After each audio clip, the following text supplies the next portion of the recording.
and we are following, our local society is following the same tradition. Ted Dietrich was the founder, one of the biggest pioneers in the field of endovascular therapy, and our teacher. We remember always him with huge respect, and I would say that we adore him because he was not only one of the biggest cardiovascular specialists, but he was a fantastic person. And it's our honor and pleasure to have, in fact, the two ex-chairmen of the International Society of Endovascular Specialists and one of the founders, in fact, the person who gave the idea, and this is Jacques Busquet. And please, Jacques, floor is yours.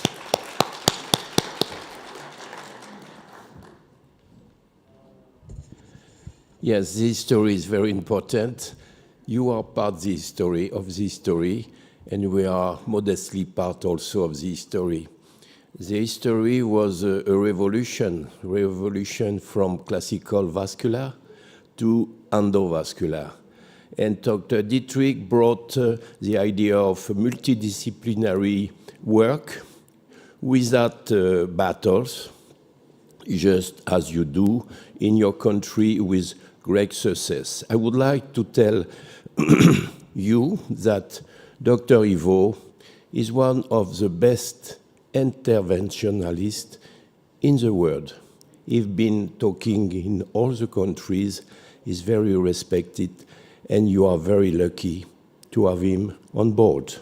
So let us work, and I would like to present, if I was a co-founder and president, my also successor president, Dr. Reed.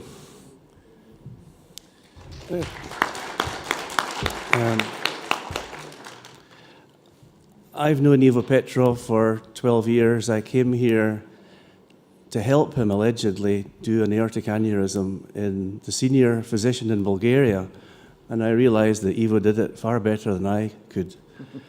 I called Dr. Dietrich, and he said, I want to come and meet him. And he did, and they became close friends, and he admired you greatly and supported you in opening the city clinic with your Prime Minister. So it's our huge pleasure to be here, and thank you very much, and keep doing what you're doing for Bulgaria. Good. Thank you. Thank you both. Thank you both of you, from the bottom of my heart. Good.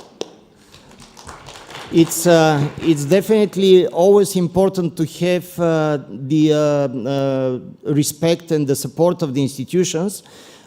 In fact, it's really a huge pleasure for me to announce that the chief of the National Health Fund is here, Professor Salchev. Professor Salchev, please join us.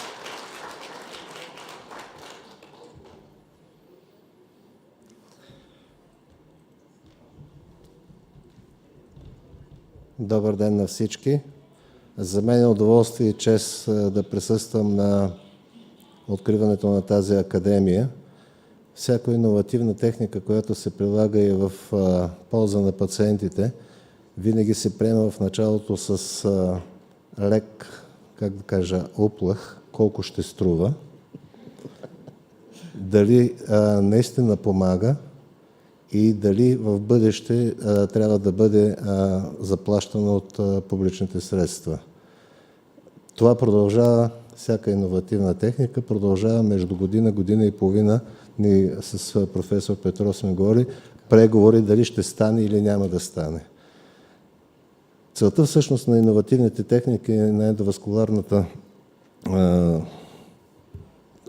ендоваскуларната терапия е не само да излекува пациента, а да го поддържа в добро здраве и добра кондиция за по-дълъг период.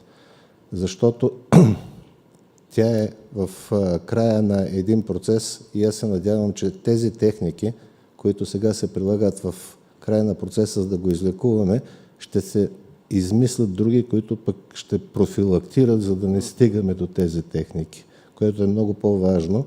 Може би тогава фонда ще заплаща повече. Пожелавам ви успех и участието на всичките да допринесе за развитието на българската медицина, защото нашите гости ще предадат своя опит.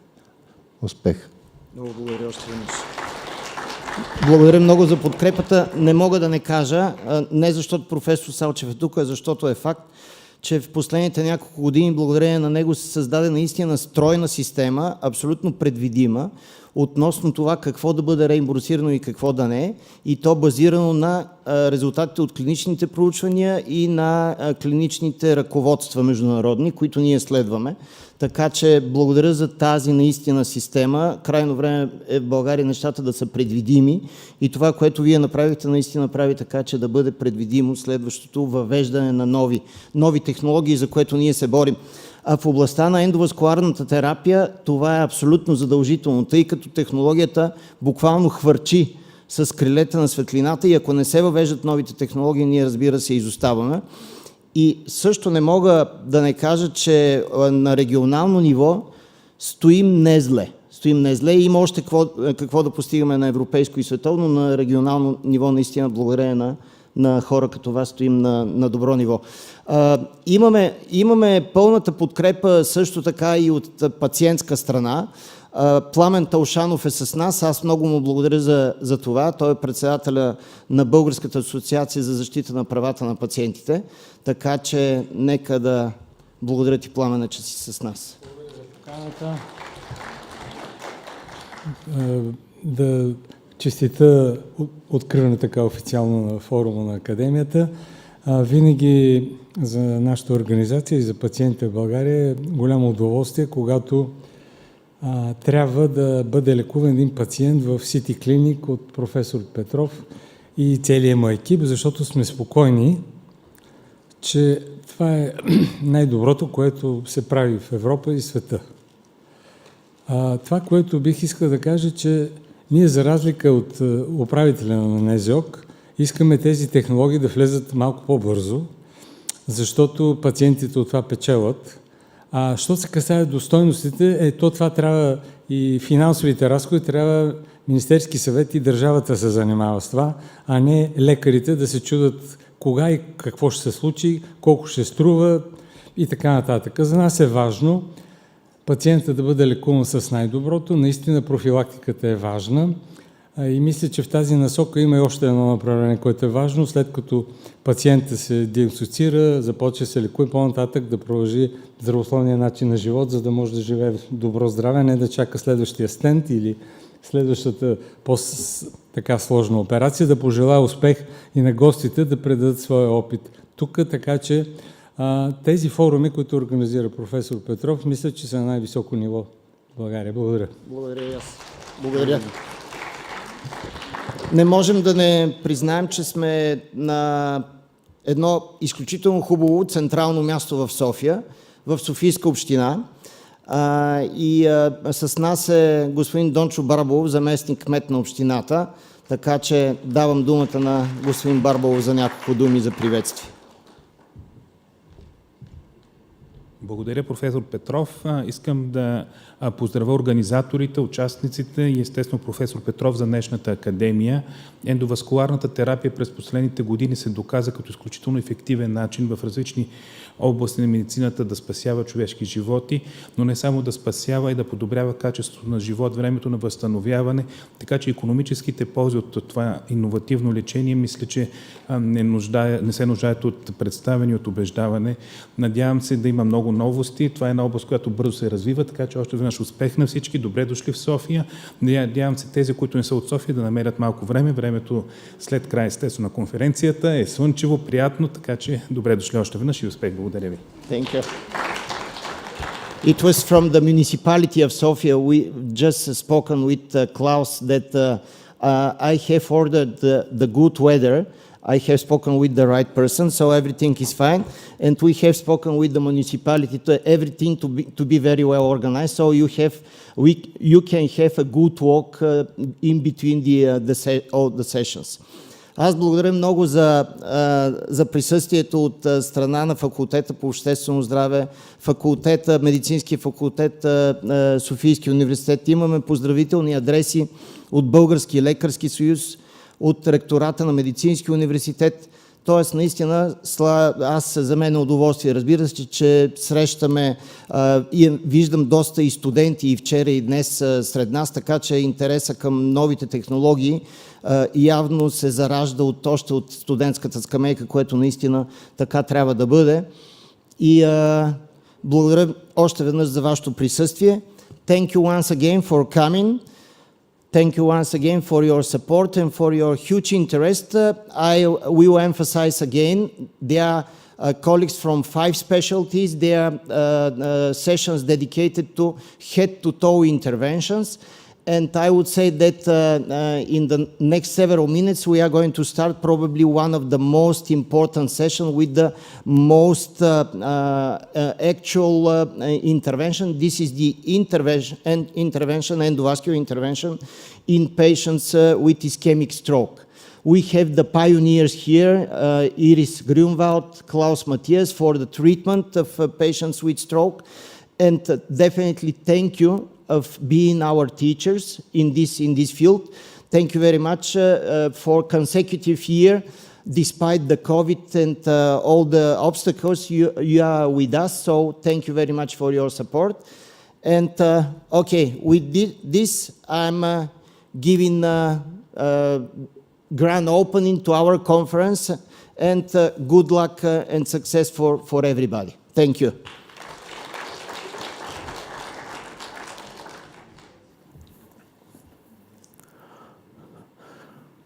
Iris, welcome. You can open the session for the stroke. Let's talk about stroke. Thank you very much. And also, it's an absolute pleasure to be here again amongst our friends. Thank you for coming. We'll have a wonderful conference. Well, when we have a stroke, let's start about the beginnings. How does a stroke even happen? And I will start with the introduction of the first topic, which is patent foramen ovale and cryptogenic stroke, current management and secondary prevention. And our first speaker is Marko Kisurski. Marko. You took me by surprise. Good morning, everybody. Professor Petrov, dear professors, panelists, thank you very much for the invitation. It was really a great honor to me to start this morning session for stroke with a topic about persistent or patent foramen ovale, or PFO, and cryptogenic stroke. This lecture is intended to be for general neurologists, not only for interventionalists. But what we are going to talk about these few minutes, of course, we shall start with a single case of strange stroke. I shall speak about a little bit for morphology, anatomy, potential mechanisms of stroke in this pathology, what are stratifications and diagnosis of this strange anatomy for our patient.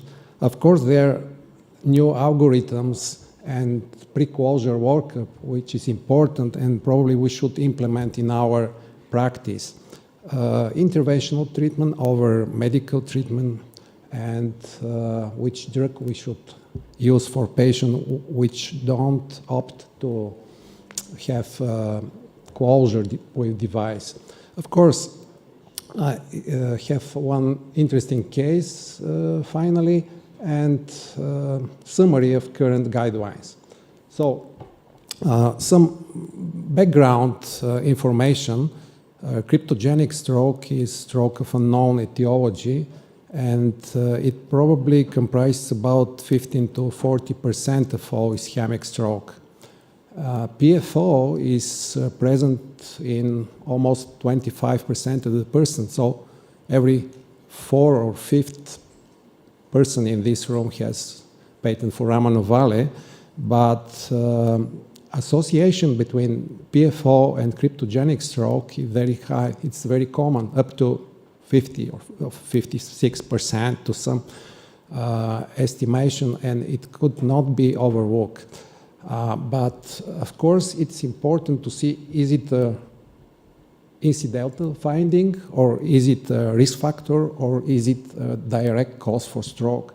This is very important to find these patients which are absolutely related to this pathology. And different factors should be considered when we are making diagnosis and treatment. And I want to start with a case of 51-year-old patient, a healthy man. He's a long-distance runner and with no any medical history and risk factors. So 3 days after running a marathon, he was found at home with confusion, ataxia, disturbed breathing, and slurred speech. He was brought to the hospital by his wife, and general examination and routine test and CT was normal, but he was not obeying commands. It was very difficult to assess his status. I describe some symptoms and syndromes here. Especially important is vertical gaze palsy, ataxia, and bilateral Babinski sign.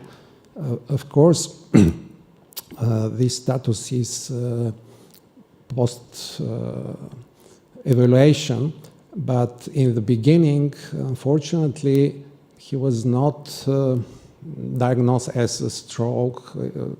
Intoxication probably was in the emergency room, first diagnosis.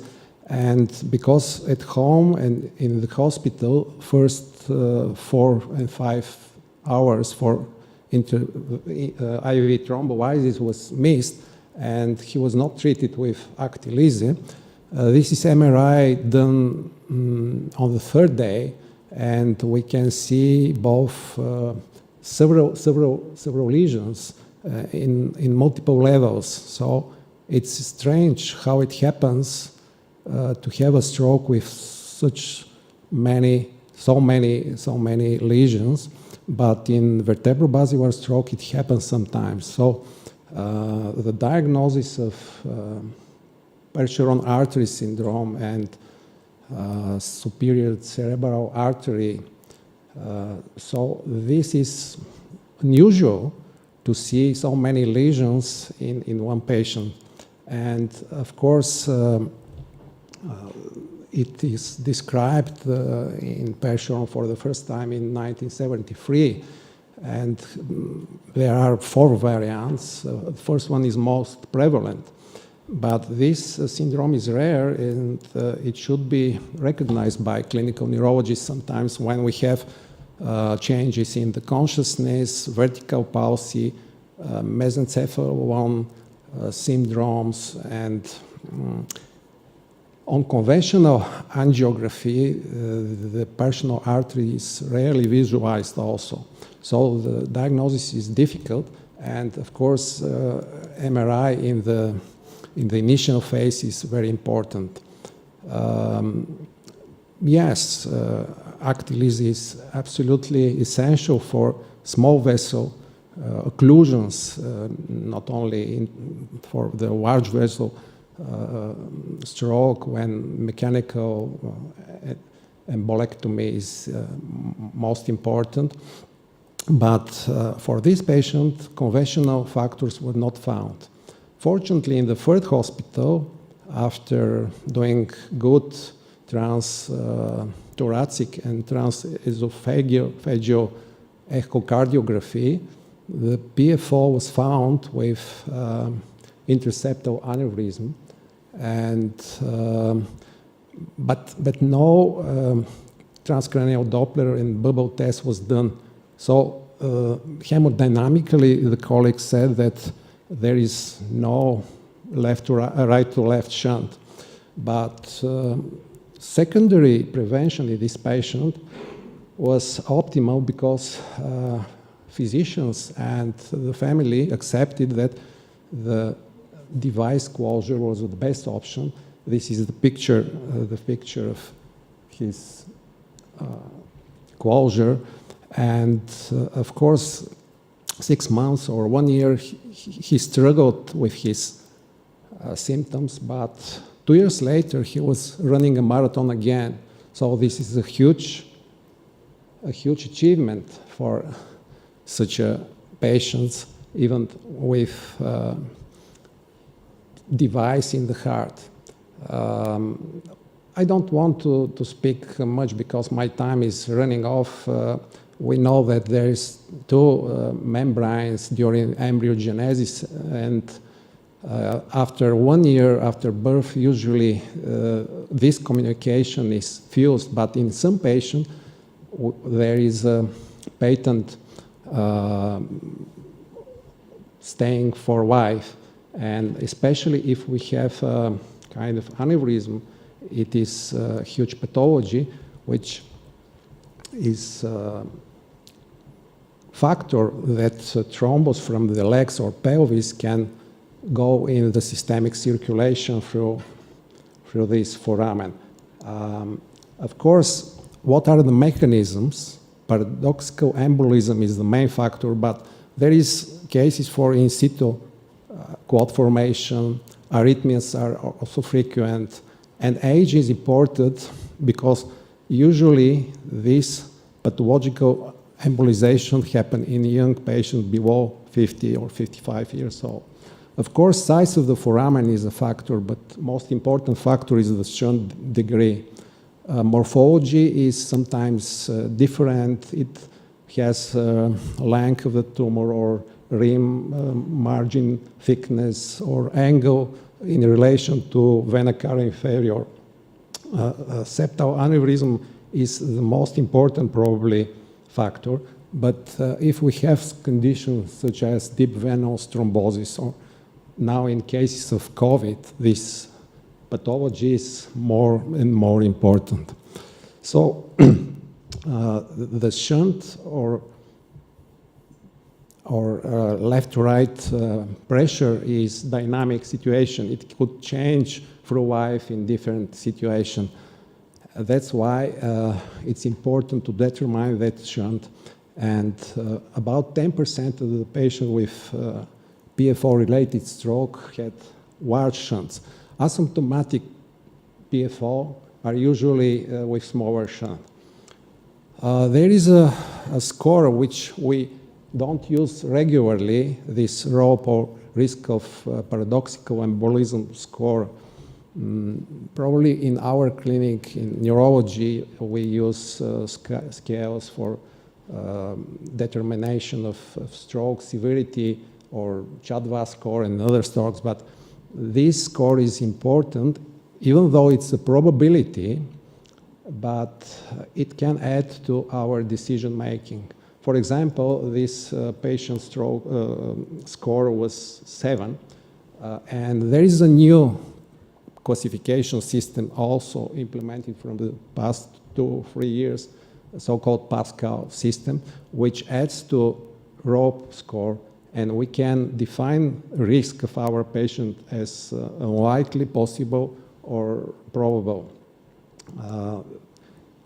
About diagnosis, probably you all know everything, but usually most common test, transthoracic echo, is not so sensitive enough. The golden standard transesophageal echography is a gold standard, yes, but it's invasive and difficult to perform sometimes. Of course, we have CT, MRI, but transcranial Doppler as a tool for neurologists is very important, that I want to underline his significance. All the tests have his limitations and advantages, but it's very important to have a good cooperation with the patient, and of course operator skills. In some specialized centers, they used very sophisticated algorithms, and probably we should implement and use the similar algorithms in our practice with the foramen ovale patients. There has been a long way until FDA approves the first closure device. already 20 years. There are different pivotal studies, 8 cohort studies, and nowadays it is already proven that device closure is superior treatment compared to medical treatment. And if we have to choose between anticoagulants and antiplatelet medication for cryptogenic strokes with PFO, there is a better tendency to use anticoagulation. It is interesting for me to hear in Germany or in England what are the preferences for medical treatment. Of course, I will not speak much about typical interventional closure with such a device like umbrella, which is put through the femoral vein. There are different type of closure devices, and there are some new. I recently read about so-called bioabsorbable devices, especially for patients with nitinol allergy on the market. Safety concerns are not so important because no big side effects or serious side effects are connected with interventional treatment. Some patients have a small percent of atrial fibrillation after closure, but doing well, and this is not significantly different from the medical treatment. Of course, detection of PFO is in the hands of neurologists, first of all. So if they used transcranial Doppler, because it's very simple, has a good sensitivity and specificity, we can make a lot of important for the initial evaluation of our patient. Valsalva is very difficult to do when the patient is under anesthesia or with endoscopic in the esophagus. So we can measure exactly when the Valsalva maneuver is done well by the patient, and also this increases sensitivity. There is a protocol which is available in the internet, and it's very easily done. I remember the times when our professors in the previous hospital was afraid to do this examination because we should insert 1 mil or 2 mils of air in the vein of the patient, but the procedure is safe. So currently there are classification system, and when grade is 3 or 4 or 5, these patients are more prone to have stroke and recurrent stroke after having this pathology defined with a Doppler. And a second case was also strange because it's not a typical case. It's a severe right parietal stroke in this lady, and because of apraxia, of drowsiness, of neglect syndrome, he was not in the hospital in the acute phase. And diagnosis was made 3 days later. The images down from the MRI on the 6th day. You can see ADC map is bright, which is subacute phase. And 2 years later, she had another stroke. After the first, she was treated only with aspirin antiaggregants and stopped after a year. Of course, cardiac evaluation was made, but again, not with Valsalva and not with transcranial Doppler. Even she was sent to CT of the heart, but CT also cannot detect exact shunt. The next year we try to do this examination. Of course, you can see. Video is not running, but we detect 11 microembolic signals, which means she had a small or mild defect. And because she was not prone to be treated with device closure. Yes, this is normal transthoracic case. The next one, please. And here you can see the contrast in the right chambers, and not going through the foramen to the left side. And the next one, please. Okay. The video is not running more than 3 seconds, but here is 1 microembolic signal. Okay, next one. I'm finishing. So this patient is on anticoagulation, and she's doing well already for 2 years. Of course, we should send her to more long-term atrial fibrillation monitoring. And finally, there are new robotic assisted ultrasound systems which are designed to compare the standard care, diagnostical care and evaluation with this new intelligent robotic system. In the future, probably these systems, which are not operator dependent, will help us to do a better diagnosis. And of course, there are also robotic suits and robotic assisted cardiosurgery intervention, or probably interventional operation with this type of technology. So finally, we should bottom up close the foramen, but of course comprehensive evaluation is absolutely important. And when we find another risk factors, we should not routinely recommend PFO closure. But when only this pathology is found, yes, we may recommend closure with devices. So this is 2020 Neurology Academy of American guideline. And thank you for the attention. I would say as a final word that more artificial intelligence diagnostic and individual stratification is one direction in the future. Biological devices are waiting for us, and more robotic intervention probably will be implemented. Thank you. Marco, thank you so much for this comprehensive talk. Are there any questions?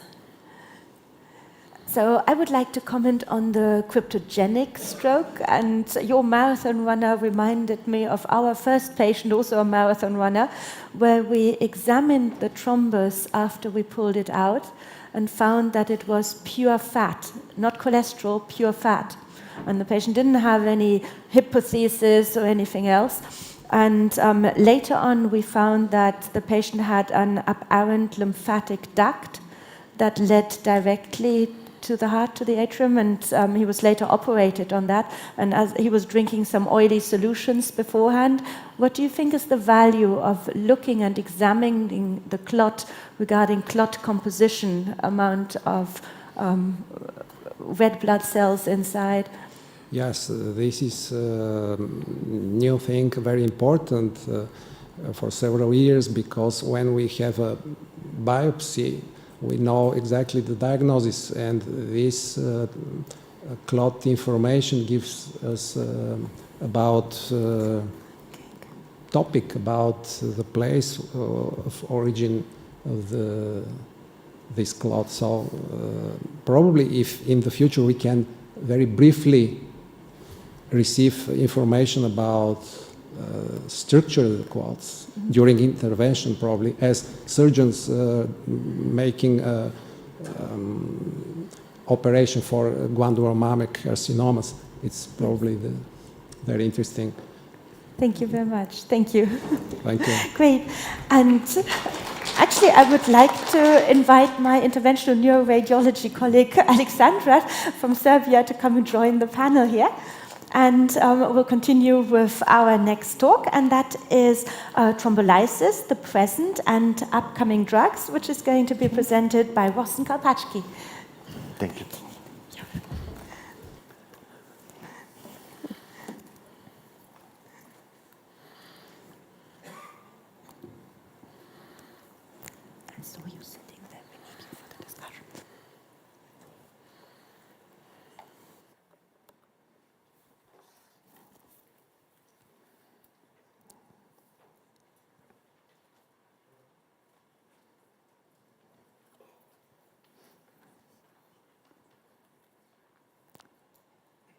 Dear moderators, dear colleagues, аз ще продължа на български.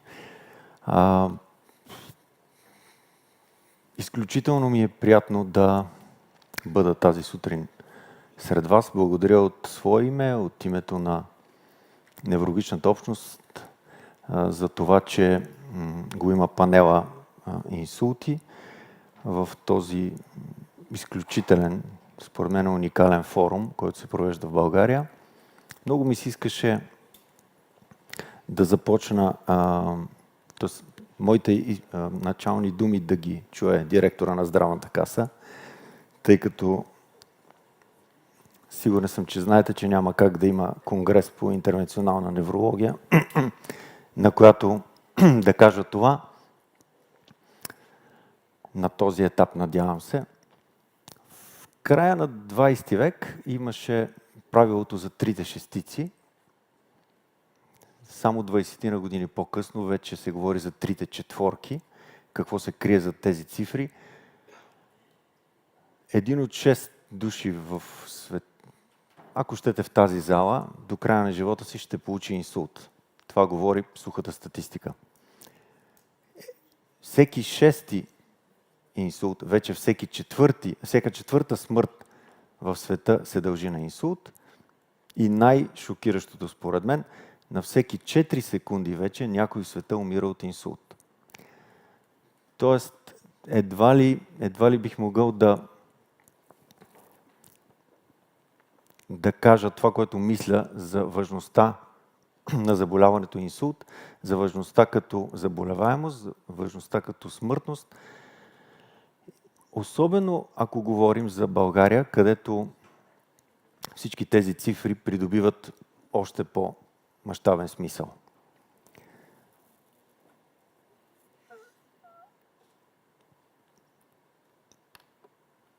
Ако се опрем на статистиката през последните години, започнахме да сравняваме всичко с времето преди пандемията.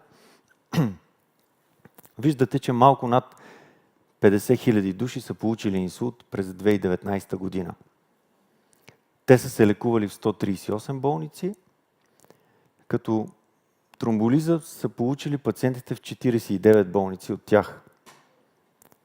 Тромболизите през 2019 са били почти 1200, което представлява, за съжаление, едва 2,33% от всички пациенти с исхемичен инсулт в България. Имаше естествен до някъде, споделени от колегите от целия свят, спад в и броя инсултите, и броя тромболизи през 2020 и 2021 година. Виждате, 16% по-малко са хоспитализирани, още 5% по-малко през 2021 година. И въпреки, че в същия брой болници са провеждани тромболизи, т.е. провеждано е някакво специфично лечение, броя на тромболизите така стабилно намалява. Ако се опрем на данните от първите 6 месеца на тази година, като че има някаква надежда за отново увеличение на броя на проведените тромболизи. Неприятното е, че 9 центъра в България, всъщност, които са провеждали тромболизи през последните години, включително във времето на COVID, всъщност вече не провеждат такова лечение. Така че тромболизи в България в момента, първите 6 месеца на тази година, правят 38 центъра неврологични от всичките 132 болници, в които се лекуват инсулти. Това е броя на тромболизите, проведени и разпределението им по болници през първите 6 месеца на тази година. И ако приемем, че в някаква степен можем да бъдем окуражени с сравнително сериозния брой центрове, които провеждат тромболизи, искам ми се да погледнете същите болници, подредени по същия ред, с броя инсулти, които са лекували. Това, което поне на мен ми говори сравнението между двете графики, е, че всъщност има огромен потенциал и една немалка част от болните с инсулт се лекуват в болници, които всъщност провеждат много малко процедури по специфично лечение. Специфично лечение в смисъла на моята презентация ще бъде единствено интравенозната тромболиза с алтеплаза. Още по-тъжното е, че това са болници в България с неврологични звена, при които не е проведена нито една тромболиза. Това са броя на инсулти, които са лекувани през 2021 година. Една огромна част, повече от 40% от българските пациенти с инсулт не се лекуват в болници, в които се прави поне една тромболиза годишно. 2021 година ситуацията с тромболизите в България беше сходна. Голяма част от тромболизите се прави в ограничен брой центрове. Дума не може да се говори за пълно регионално покритие на страната, въпреки че има региони, в които категорично не сериозни академични звена, неврологични, провеждат много тромболизи, стараят се и особено е важен тренда на тяхното развитие през последните години е изключително добър. През 2020 година ситуацията не беше по-различна. През 2019 също, за съжаление. Въпреки че нас пък ни окуражава, нас имам предвид представителите на водещия център за лечение на инсулти в България, в Света Ана, ни окуражава факта, че една немалка част, особено от колегите, които правят доста от тромболизите в България, всъщност са обучавани и са минали през нас. Някои от тях всъщност тръгнаха от нулата. Това са всички центрове от същата класация, от предходната класация, които всъщност са минали обучение. Най-малкото ние сме им дали енергията и добрия пример. Всъщност, мисля, че не е огромна тайна, че провеждането на венозна тромболиза чисто технически е изключително лесна работа. Ако погледнем топ 10 на тромболизите в България, всъщност ще се ориентираме къде основно, особено болници, които имат ръст, се провеждат тромболизи, въпреки че аз лично не намирам за особено окуражаващо една болница да прави по 2 тромболизи месечно. Въпреки че, пак казвам, в България има много инсулти. Постъпват навсякъде, постъпват всячески. Още повече това, което съжалявам, че и господин Телшанов вече не е в залата, това, което ни прави впечатление, ние се занимаваме с тази дейност последните 7-8 години, длъжници сме по-скоро на обществото. Повечето невролози ще ви кажат в разговор, че всъщност пациентите не са информирани. Сериозно твърдя, че една голяма част от българското общество вече знае, че има съвременно лечение на инсулта. Чули са хората, че инсулта е нещо малко по-спешно от загубена кауза. И Това по естествен начин, според мен, стимулира и помага и на колегите в цялата страна да бъдат на ниво. Ако приемем 5% за изискуемия преди 5 години минимум за брой тромболизирани пациенти в един център за инсулти, 5% беше изискването на Европейската строк организация през 2017 година, за да може един център да каже, че лекува инсулти с тромболиза. И настоящия момент, където поне 10%, това е доста имагинерно, но ако се вземат всички центрове в Европа, 10% е някакво средно ниво, вече отива обаче към минималното. За съжаление виждаме, че доста малко центрове в България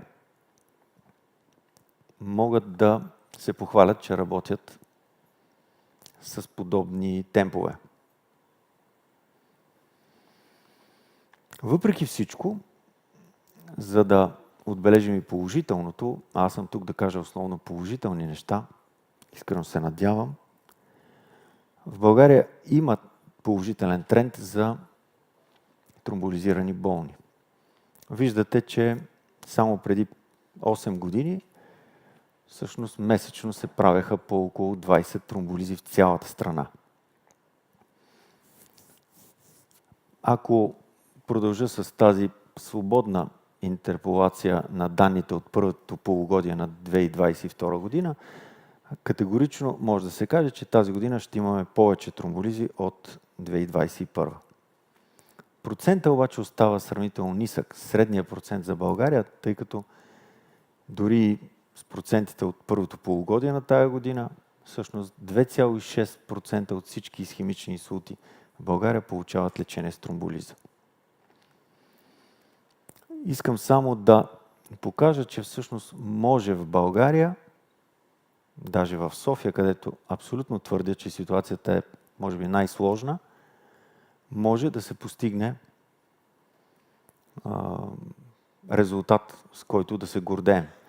Всъщност в центъра в Света Ана всеки четвърти, вече още по-често, всеки четвърти пациент с исхемичен инсулт получава тромболитично лечение. В София, както казах, ситуацията е доста по-трагична, отколкото погледната в страната, с оглед на това колко болници имаме, колко инсулти се лекуват и колко наистина е съсредоточена голяма част от населението на България в нашия град. Виждате колко много инсулти се лекуват. Всъщност в доста болници в София има неврологични звена, които лекуват исхемични инсулти. За съжаление, в същите тези болници се провеждат ето толкова тромболизи. Това е през 2021. Искрено се надявам през 2022 тренда да е по-добър. И обобщено, все пак, близо 7% от всички исхемични инсулти в София получават тромболиза. Жалкото е, че всъщност е за сметка на, виждате, 1, 2, 3 болници. Що касае до средството, с което се провеждат тромболизи, което на този етап е единственото, с което разполагам. Между другото, включително и в моята сравнително консервативна специалност, едва ли ще намерите лечение, което е запазило своята актуалност повече от 20 години.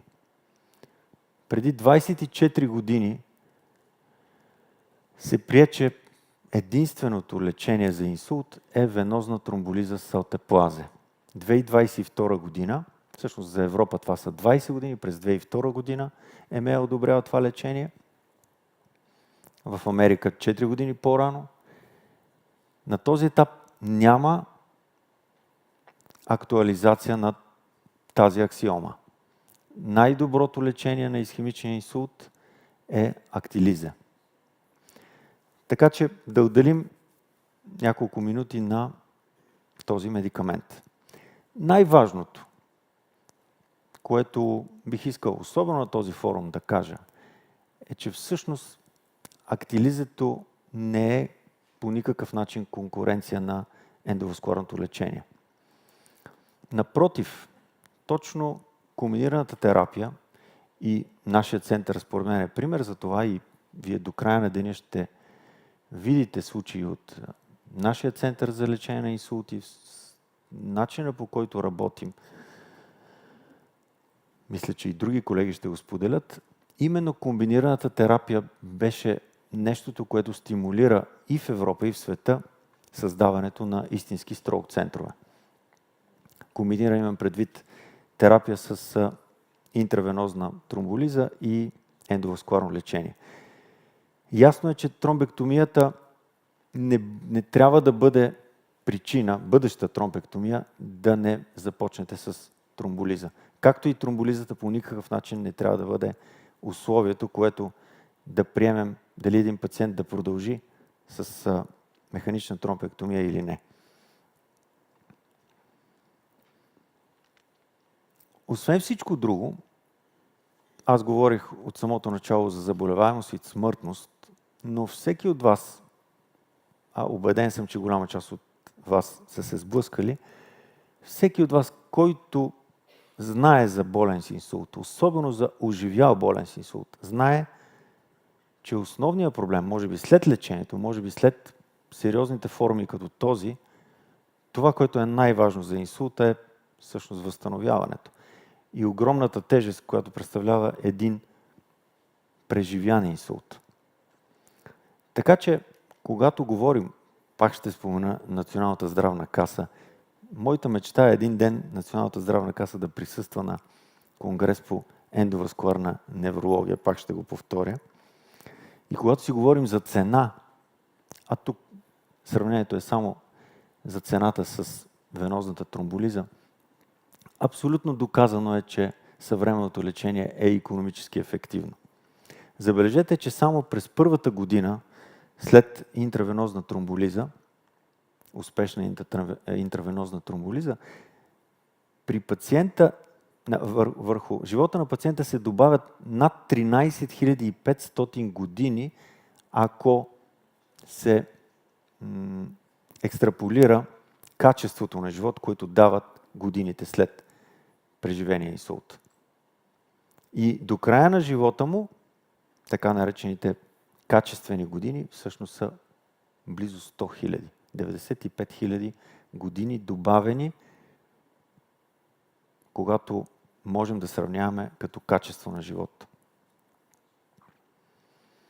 Разбира се, през последните няколко години и ние с нетърпение очакваме и новите молекули, които биха подобрили ефективността на лечението с алтеплаза, защото, пак казвам, то не е панацея. И именно там са бяха насочени надеждите за молекулата тенектеплаза. За жалост на този етап, надеждите, че това, грубо казвам, ще бъде по-доброто лекарство, не се сбъдват. Основното проучване, касаещо тенектеплаза, сравнението му с алтеплаза, проучването Stent, което всъщност не можа да докаже, че тенектеплазето е по-добро, но извода от него е, че всъщност, както ще видите след малко, не по-малко добро от алтеплазето. Норвежкото проучване, Нортест, всъщност беше прекратено, защото не можа да докаже първичната си цел, а именно за по-добрия ефект на тенектеплаза, и последните гайдлайни на Американската асоциация по кардиология, всъщност касаещи острото лечение на инсулт, те са от 2019 година, твърдят, че тенектеплаза може да бъде с достоверност 2B, обаче твърдят, че тенектеплазата може да бъде алтернатива на досегашното лечение само при пациенти с практически не пациентите с големи оклузии, големи територии, засегнати от инсулт. Ето ги данните окончателните данни от Stent. Разбира се, въпреки че абсолютните стойности в полза на тенектеплаза са на лице, всъщност няма статистическа значимост. Статистическата значимост е всъщност, че тенектеплазето е най-малко толкова ефективно, колкото и аутеплазето, но всъщност, когато говорим за едно превъзходство, тогава, виждате, вероятността е 0,02, което не дава основание да се приеме, че е постигната първичната крайна цел.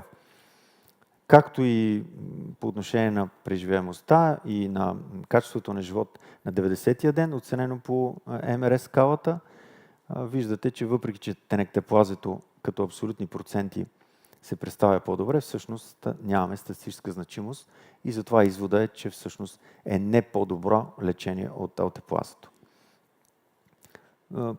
При проучването NOR-тест казах ви, че всъщност тенектеплазето е приета, че не превъзхожда, което е целта за крайната цел на това проучване, тенектеплазето не превъзхожда досегашното лечение при остър исхемичен инсулт и по тази причина всъщност проучването е обявено за неуспешно.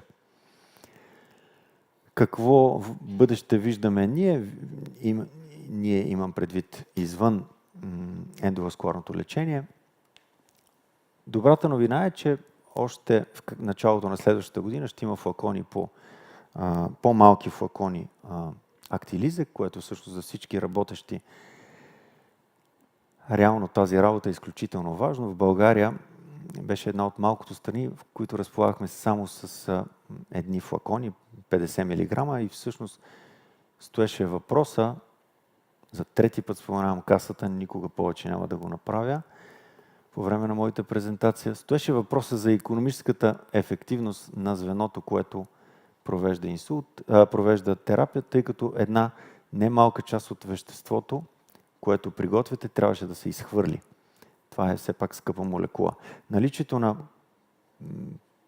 по-малко количество, флакон с по-малко количество, би стимулирало, според мен, и аз бях един от хората, които защитаваха тази идея, да има по-малка разфасовка, би стимулирало повече колеги да се занимават с това нещо. За тенектеплазето нещата остават отворени. Благодаря за вниманието.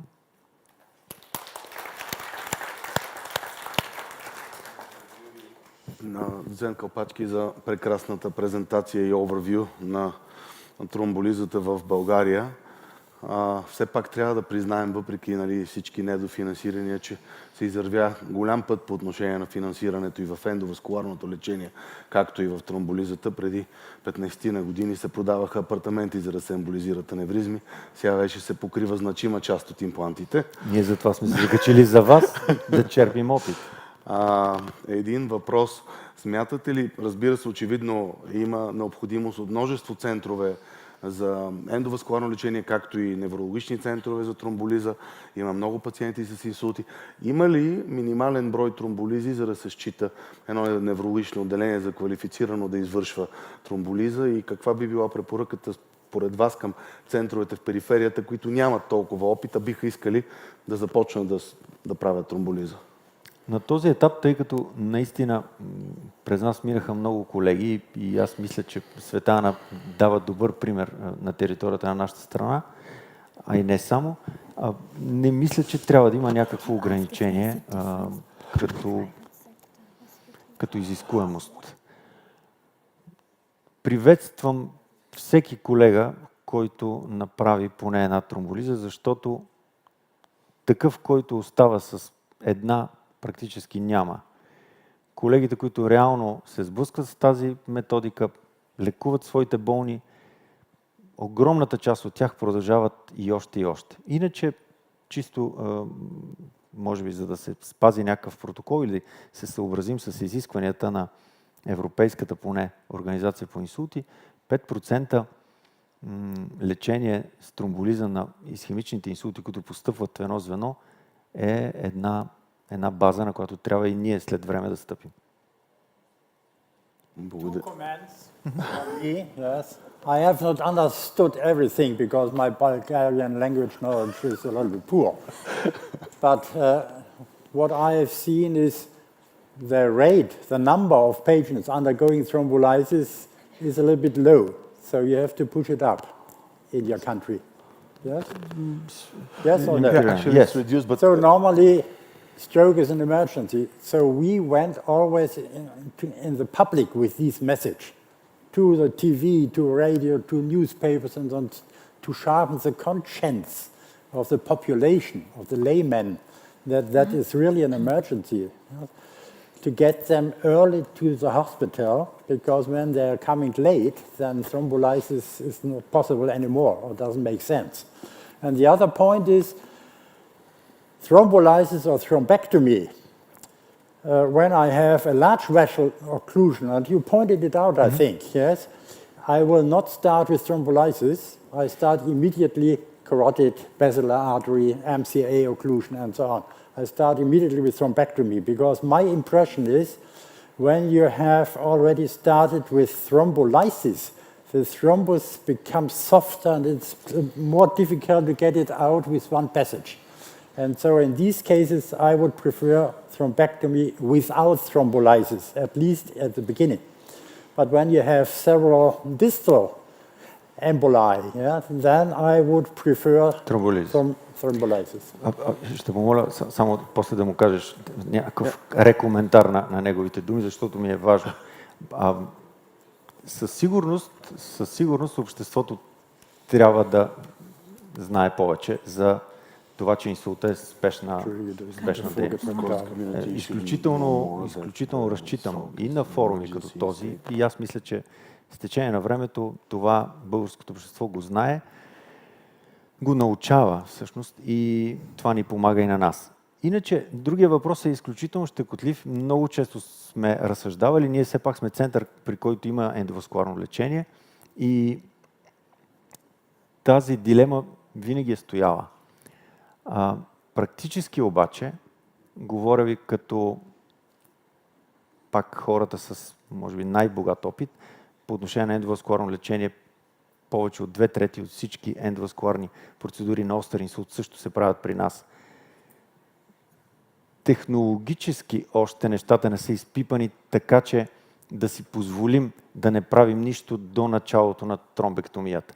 Реално ние имаме едно време от влизането на пациента в болница до началото на тромбектомията, в което ако има показания за тромболиза, което най-често е терапевтичния прозорец, ние започваме тромболизата.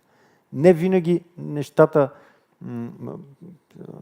ги чакаме да стигнат до края. В смисъл, този час, при който се прави венозата инфузия, не го дочакваме. Но така или иначе, средно 1 час минава до начало от влизането на пациента в остър инсулт и започването на тромбектомия. Дори при нас, които смятаме, че сравнително гладко сме извървяли този път. Така че ние започваме, както казва българин, от немай къде и тромболиза. А иначе наблюденията и доктор Льовски много често реагира гневно след процедура. Направихте на нищо този тромб с актилизето. Имаме такива наблюдения и ние, но обикновено пациента, ако е дошъл в терапевтичен прозорец, ние стартираме с тромболиза. Иначе съм съгласен. Следващи въпроси за консистенцията на тромба, но мисля да не ги задаваме сега. Имат ли въпроси от публиката? Някои невролози има тук доста също. If there are no questions, thank you once again for your wonderful presentation. It's now Iris.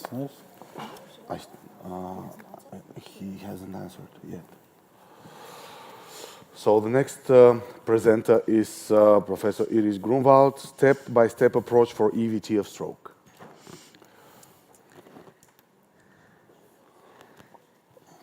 So, quick question to the IT team. Is there a possibility to stop the video in between? I will lift my hand in order to stop it. Okay. So again, thank you very much. It's a great honor to be here again. And we're now going to talk about, and don't start it yet, please, if you could go back. And we're going to start and talk about the steps of doing a Trombectomy endovascular procedure. Can I just ask how many in the audience are involved with trombectomy acute stroke treatment? And yeah. So I will assume that for most of us, this is a relatively new thing. How many of you are doing interventions, though? How many are actively doing interventions? So there will be, I understand from Ivo, there will be simulators outside where you will have the possibility to look how such a procedure is done and actually perform your first trombectomy. And what we're using here is also a simulator, and this simulator I'm going to use for a step-for-step pathway. How do we do the trombectomy? Number one, we now have a patient that has come to you. The patient is 41 years old, yeah, very young patient, and the blood pressure of the patient is quite low, 130 or over something, and the patient has a complete right-sided weakness. What do we suspect?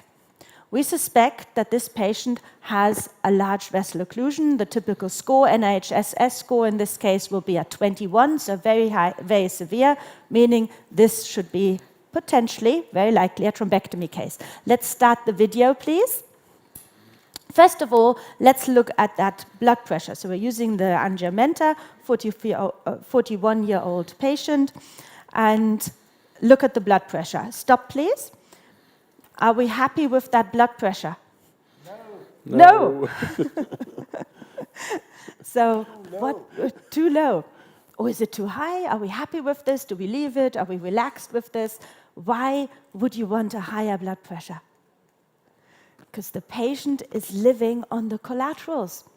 The patient's brain is only alive because we have got collaterals that are still filling it. So we routinely push the blood pressure to 160 systolic. If the patient had a blood pressure of 200, I would leave it. I would not change it, except for giving thrombolysis drug. There you have to bring it at 185 or below. So we want a high blood pressure. Okay, please continue. So first thing we do is we push the blood pressure up. Drugs. Next, access. And stop, please. Access, we have different possibilities. We can either use a normal sheath, 6-French shuttle destination sheath, which will just bring above, about a centimeter above the bifurcation. Or we can use dedicated sheaths for stroke that you can bring much further into the petrous segment, some already into the siphon. Here you see the preparation of a penumbra sheath. It's an 088 in a lumen, so it's much bigger. Or alternatively, we can use a balloon guide, which we inflate in the carotid. So very important part, it's the flushing. And that is the difference often between other interventional specialities and neuroradiology. It is a meticulous flushing. Every catheter that goes in the brain is connected to a pressure bag. Yes, continue, please.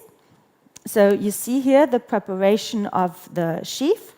You can either use a bigger sheath inside, so say a short 8-French sheath where this sheath is introduced for, or you can do an exchange maneuver and go with this sheath directly. In that case, you will need a dilator inside. And the important part is it needs to be on a pressure bag and continuously flushed. Here you see how that is prepared. We would do the injection via the open mandrel part. That's where we could inject fluid. So you see how with this Tui-Borst Y valve, the air is out, it is then connected, and every catheter that goes in the brain is on a pressure bag and is continuously flushed. Now, stop please. Now the next thing that we'll need, so we have chosen our sheath for access, now we need to have a catheter to get into the brain. And we neuroradiologists are relatively simple creatures. We do not have such a choice usually as in cardiology. We usually work with a SIM or burn configuration, with a Simmons catheter or a burn or vert catheter, headhunter. Yeah, but that's the main catheters, and with that we can really reach most of the vessels. So in a young patient, 41 years old, my first choice would have been to go with a long burn catheter using a telescope technique where we'll introduce the sheath, the catheter, and the wire to cannulate the vessel. Continue, please. So I'm using a Terumo wire here. You can see the burn, 5 French catheter. And this is actually more a cardiology way of navigating into the vessel. Neuroradiology, often we use an AP view. And yes, continue, please. And you will see now that we are jumping into the vessel. You saw the jump, first jump, next jump, and we know we are in the second vessel from the arch, so we're in the common carotid on the left, and the wire is brought up. Now, we have to assume that stop please, we have to assume that there may be an underlying stenosis, there may be something else underneath, so actually we do not want to go that high. Later on, if we find a dissection, it was always our fault, so no, we want to see it beforehand. So what I would not be able to inject via the actual catheter at this stage because there's a wire inside, but I can inject between the lumen of the sheath, the bigger one, and the catheter and the diagnostic catheter. Yes, please continue. So the idea is to bring the sheath into the common carotid artery without touching the carotid bifurcation. Sometimes you can have an underlying lesion. It's same axis as in carotid. Stop, please. And here we will do a roadmap. With the roadmap, we are now seeing where we need to navigate to. If we've done a cine run, we would also have seen, is there any small dissections, is there anything else that is in our way? Because the real question is, can we bring that sheath up into the internal carotid? Continue, please. So we're navigating here. Diagnostic catheter into the internal carotid artery, followed by the sheath. And depending what sheath we have, that determines how far we can go. In this case here, we're using a balloon guide catheter. So, and now the wire and the sheath are not needed anymore. And we're now moving to a biplane, just to make it a bit more interesting and see both planes. AP view, so we have both AP and lateral view. And our next part is we need to see what is happening in the brain. We need to see the vessel and navigate into the vessel. So another roadmap. What do we, and stop please, what do we have? Do we have an M1 occlusion? Anyone sees what we have here? What is the situation? It's an occlusion of the internal carotid artery, and it is not filling the whole A1 segment, anterior circular A1 segment, it's not filling the MCA. Okay, continue, and we see stagnation of contrast. Contrast is not flowing off, you still see a bit of contrast there, and then it's disappearing. And now we will want a nice roadmap, a nice picture to navigate into the anatomy, and we always want to see the tip of the sheath whilst we're doing the procedure. So again here, slow flow, you can see the contrast staying. Now our next step is using a wire that is approved for the intracranial vasculature, an 014 wire. I'm quite liking a synchro wire. It's very soft, flexible. You never put a straight wire into the brain, so we do not mind if the wire makes a loop. At least that is less chance of perforating. And with the wire comes a microcatheter. In this procedure, we're now going to go with a stent retrieval procedure. So there's the microcatheter being brought up, the microwire is inside, and we're going through the thrombus and position and bringing the microcatheter also through the thrombus. The size of the microcatheter depends on the stent retriever that you're planning to use. So the wire is now positioned, so again, repeat here. So the wire is now positioned past the thrombus. You do not advance the catheter on its own. Always the wire leads the way. And the wire is now not needed anymore. And now comes the choice of our stent retriever. The next thing, and stop please. And some interventionists, I'd be interested how the others would do it, is they would do an injection through the microcatheter to see the length of the thrombus. I tend to avoid that because I'm quite afraid of dislodging clot more distally, but of course it does give you the length of the clot, where to position the stent retriever. I like using a stent retriever that I can see, where I can see the whole length of it, because I can see the areas where it's squashed versus the areas where it's expanding, which also tells me the length of the clot. So here we have a distal injection. We now know how long the clot is. Okay, continue, please.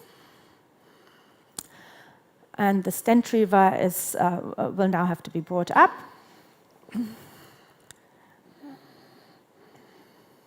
Yep. So stent retriever chosen. And this is what it would look like. With this sheath, it is introduced into the microcatheter and then pushed inside the microcatheter. Stent retriever is brought up. See it positioned here. And now the next step is that we are resheathing or unsheathing the stent retriever so that the stent retriever is released. Now the question is, how long do we wait? Previously there was an assumption that you have to wait for 5 minutes for the stent retriever to expand, but 6 minutes delay, 1% lesser chance of a good outcome in a patient. Time is brain, so I do not wait for that time. Some IFUs have been changed, quick stop, and you see another thing that is now done before pulling the stent retriever back. We have now inflated the balloon guide. See at the bottom there's the balloon guide to have stasis here. And in addition, under aspiration, that stent retriever is going to be pulled back, because where are we going to lose the thrombus? We're going to lose it when the stent retriever is pulled into the tip of the sheath, so that's where we need aspiration. Continue, please. And the other thing that I'm doing is I'm covering the attachment zone of the pusher wire to the stent retriever. That is the most fragile zone. Stent retrievers are much better now. They don't tend to tear off, but there is sometimes quite a bit of force here, so I'm deflecting the force. Under aspiration, so aspirate. And now the next thing is stent retrievers out, stop. We need to aspirate first because there may be some thrombus still floating around there. So we aspirate first before we deflate. We've now deflated, and in the next step, we're going to see where we're successful. Let's have a look where we're successful. Were we? Is there something missing? Yeah, so we're partially successful. So what we're seeing now is we're seeing that there's still clot in the M1 segment. What do? Repeat it. Have to go in again. Continue, please.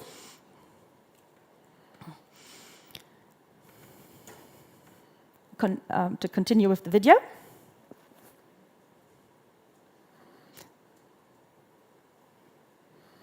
Good. So new roadmap, new attempt. Again, we take the microcatheter, we take the wire. Both are brought into the middle cerebral artery. We have a quick look at the blood pressure. We're not happy with that blood pressure either. So we'll say, look, blood pressure needs to be higher here. And brought up again, followed by the microcatheter. Next step, the microwire goes out, is replaced by the stent retriever again. Do we need a distal injection? Probably not here. Yeah, we already know, but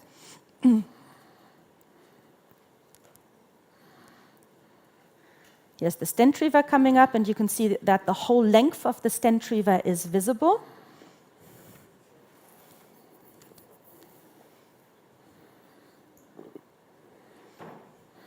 Unsheathing, you see it opening, balloon inflated, procedure repeated, under aspiration, and that's important, under aspiration. And here I use a vacuum-lock syringe, so you don't need a second person holding the syringe. Under aspiration, covering of the distal tip, and pulling the stent retriever out.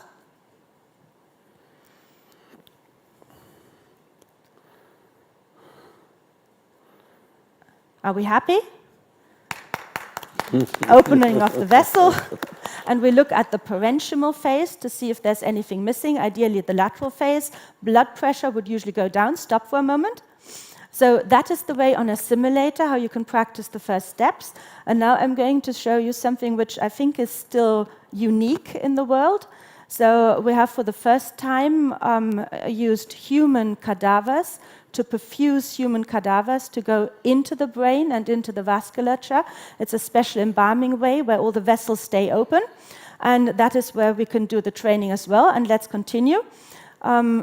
So here we can use the real devices as well in a human cadaver, and we are using here the aspiration technique, where under aspiration we would have just put a big aspiration catheter inside, or another technique where you use an aspiration catheter and the stent retriever together. So this is in the human cadaver. So you've got the aspiration catheter that you can see, and you have got the stent retriever. And by using this combined technique, you're then trying to pull the clot out. Continue, please. And thank you very much for your attention. Just continue with them. So, thank you for your... This is the part where it's being pulled. Sorry, this is the part where it's then being pulled out. And fake clot, not quite as pink, because it's used in the cadaveric model. Thank you. Thank you, Iris, for your wonderful presentation. I also have to confess that we have used the symbiotic simulators in the endovascular course of the European Association of Neurosurgical Societies, and I think that's the future, and because we have so many young people that want to learn. I have a question. You showed very nice technique with balloon, microcatheter, stent retriever.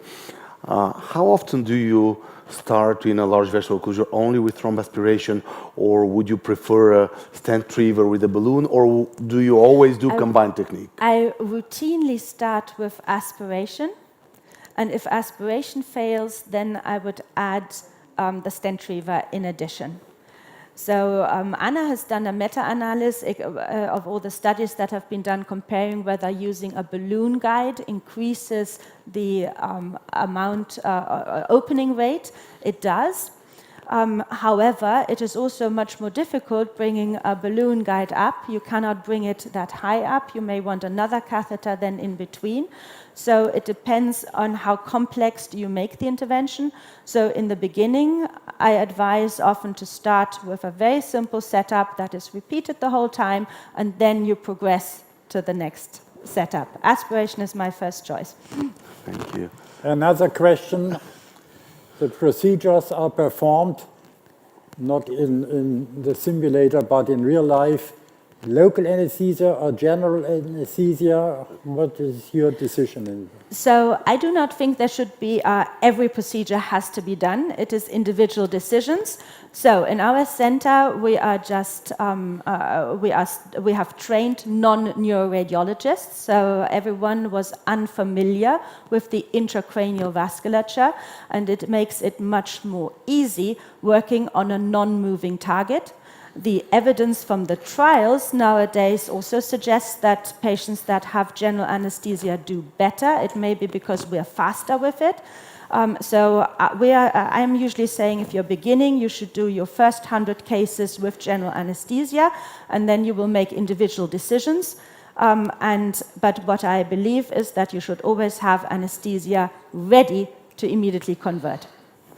And I see the next case is starting. Yes. Do we give the presentation, or shall I just say a few words about the case? I don't know, because we have a... You'd have to do the case.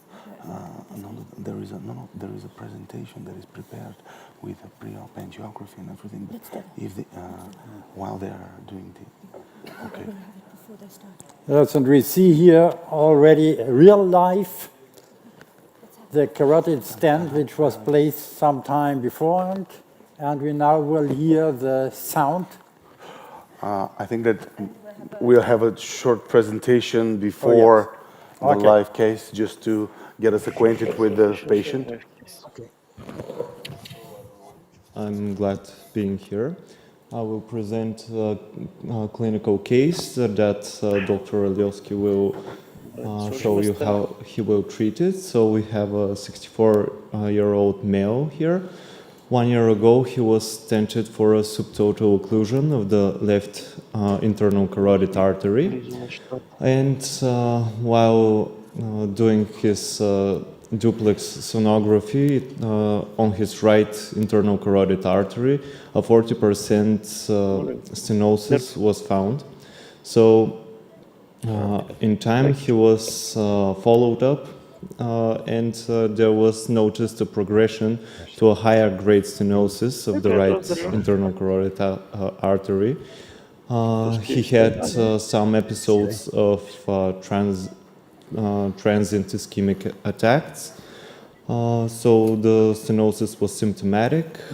He had a CT angiogram done, and now he is being treated by Dr. Alioski and his team. Next slide. Next slide. There was He has comorbidities of hypertension, dyslipidemia, and we can see the CT angiogram on the slide here.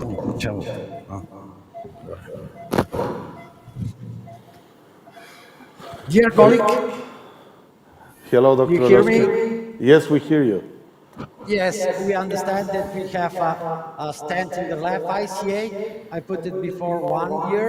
It was symptomatic lesion, almost subtotal occlusion, and 40–50% stenosis of the right ACA.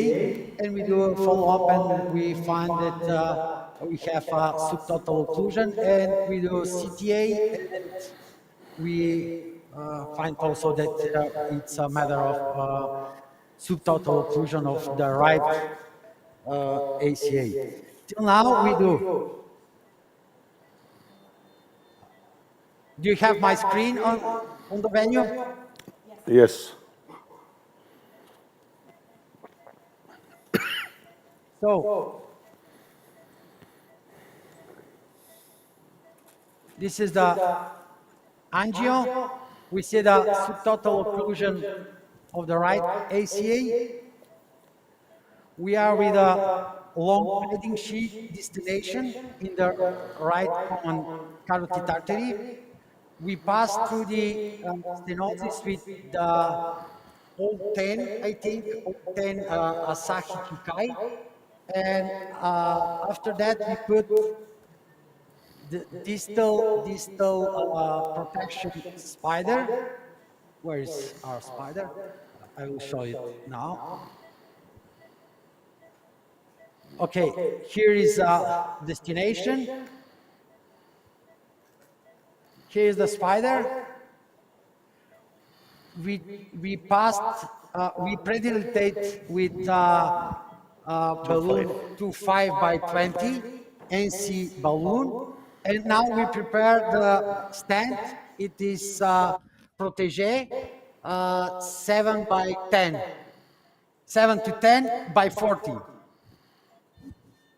Any question from the audience? Everything clear. I don't hear the whole. Did you give any medication for presumed vasovagal reaction? Are you going to give atropine? I don't hear. Yes, he's on double antiplatelet therapy with Clopidogrel and Aspirin. We do regular testing for anticoagulant. Dr. Alioski, may I ask a question? In regular, in this case, we start with a half dose of atropine before the starting of placement of stent. There is a question from the audience. Dr. Alioski, I'm Tsone from Alexandrovska Hospital. May I ask you something? In such tough cases, when you plan to do a predilatation, what do you think about the proximal protection, not distal one? First of all, we put the proximal protection, and after that we do dilatation. He asked about proximal protection. Yes, we do. We put proximal.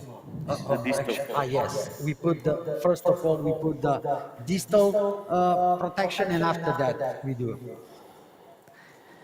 So one important part here is that a patient can have a vasovagal reaction also with a small 2.5 balloon. So you already gave some atropine. I suppose you're monitoring the blood pressure. What is the blood pressure now? And I suppose the patient is awake.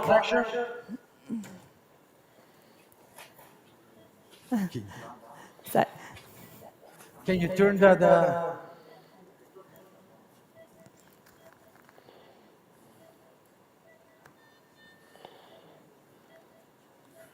150, 40 by 90.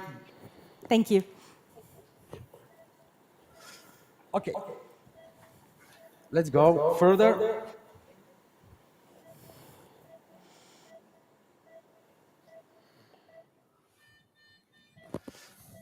I will do neural map for any case because the patient is move.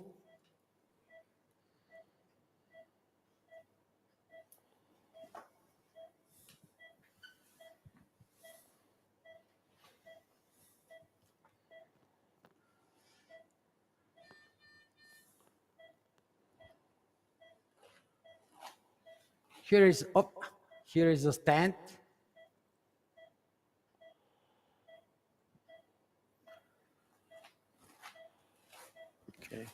Okay.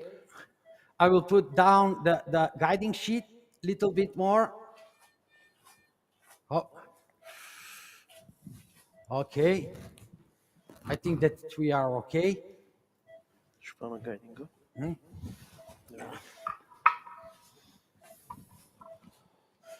Because sometimes the stent is jumping. Therefore, it's important to, when you set the stent free, that you do it slowly. Don't push the sheath too fast, otherwise it's jumping forward. And to see how the stent has changed the anatomy. Straighten the artery. So here in this case, it was a very narrow stenosis, but if you're really struggling where to position it, it makes sense to repeat a roadmap before releasing the stent. Because I will do a new run before deciding to do pulse dilatation. But in this case, of course, it was a very narrow stenosis. Okay. Very short stenosis.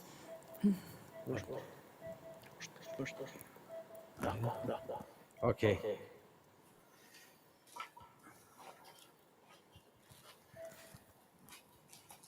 So it's a rapid exchange system. I will do run. Much better. Okay, let's vote to do pulse dilatation or to let the stent like that. I would do a post dilatation with a 5 millimeter balloon. 5x2 balloon post dilatation, unanimous. Okay, we prepare. Let's go.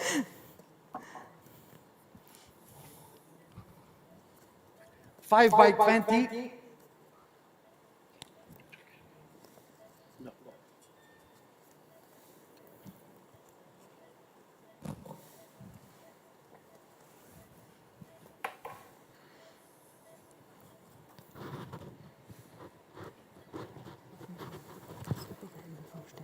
Ah ja, dann ein bisschen Spaß muss da und ich jetzt ein bisschen tiefer platziert.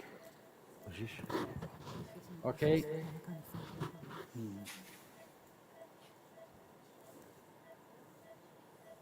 We're going up. So you can see there's some residual stenosis in the closest part. Also above in the distal end of the stent, there's a bit of narrowing, which is very likely spasm. Okay. There's a spasm. We are ready which will for disappear. pulse dilatation. Do you see that I will... Now, of course, we're looking at the blood pressure again. Do you see the balloon? Yes, we do. Okay, let's go. Yes.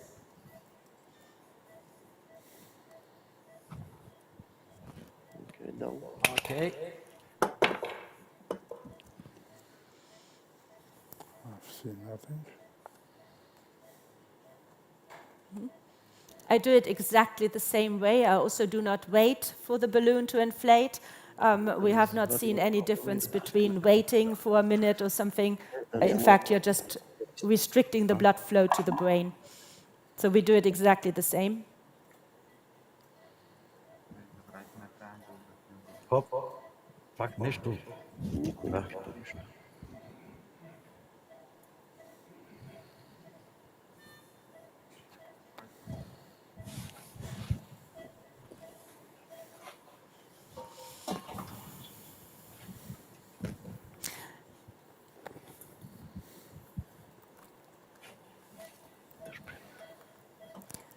Out of interest, did you do an intracranial run beforehand? I think yes. And Or so we don't very have. often then when you have a really tight stenosis, you see that at the beginning there's very little flow, there's hardly any filling of the anterior cerebral artery. Then once the flow is restored and you repeat the whole part, you will suddenly see complete filling. Jancho, taxi. Okay. It's okay to ask the patient how is.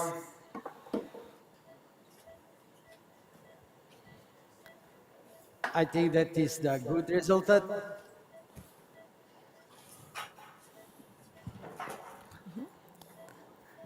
Balloon dilatation definitely made a difference. Да махнем спайдера преди. Дай ми това capture sheet. Трябва да се флашка нещо. Okay. I think that everything is okay. Jancho? Как си? Добре. Okay. Probably both A2s are Filling from the left other side, yes. Yeah. Okay. So we We're should going consider up this normal. with a patient, everything is it's fine. Yes, before I get out all the catheters, I always test the patient on the table if there is some impairment. Can he speak? Can he move his hand and his foot? And if you were unsure, then you would want, what I showed earlier on, you would want a lateral view, the parenchymal phase, to check if there's any delta missing. That's the easiest way of detecting a small distal thrombus or small occlusion. And it's even easier if you have a picture beforehand and you can just compare before and after. First of all, I will go out with a spider, and after that, I will do lateral view. No, it's fine, and the patient doesn't have any symptoms. Yes, everything is fine.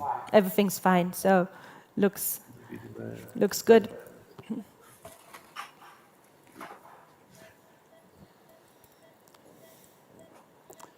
So normally the blood pressure is dropping, but when the patient is stable, I do nothing, even when it is only 100, yes, because he is in bed, he will not drop. In regular, I let a couple of millimeters outside of the wire for the spider for any case to catch if we have something in the spider. So sometimes it is difficult to retrieve a system. One possibility there is to just move the patient's neck to look at a different direction. It's clean. Okay, now lateral view.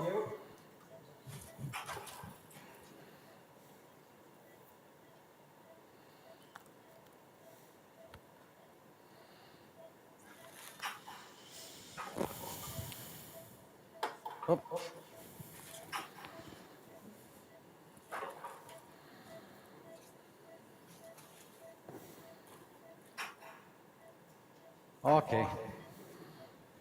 Jancho, taxi. Това да се чува. Okay, everything is fine with the patient. He's doing well. Okay, final run.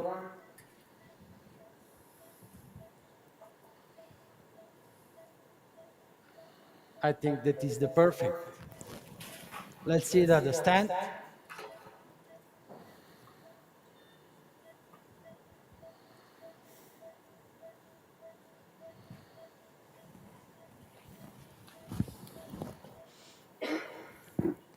Okay.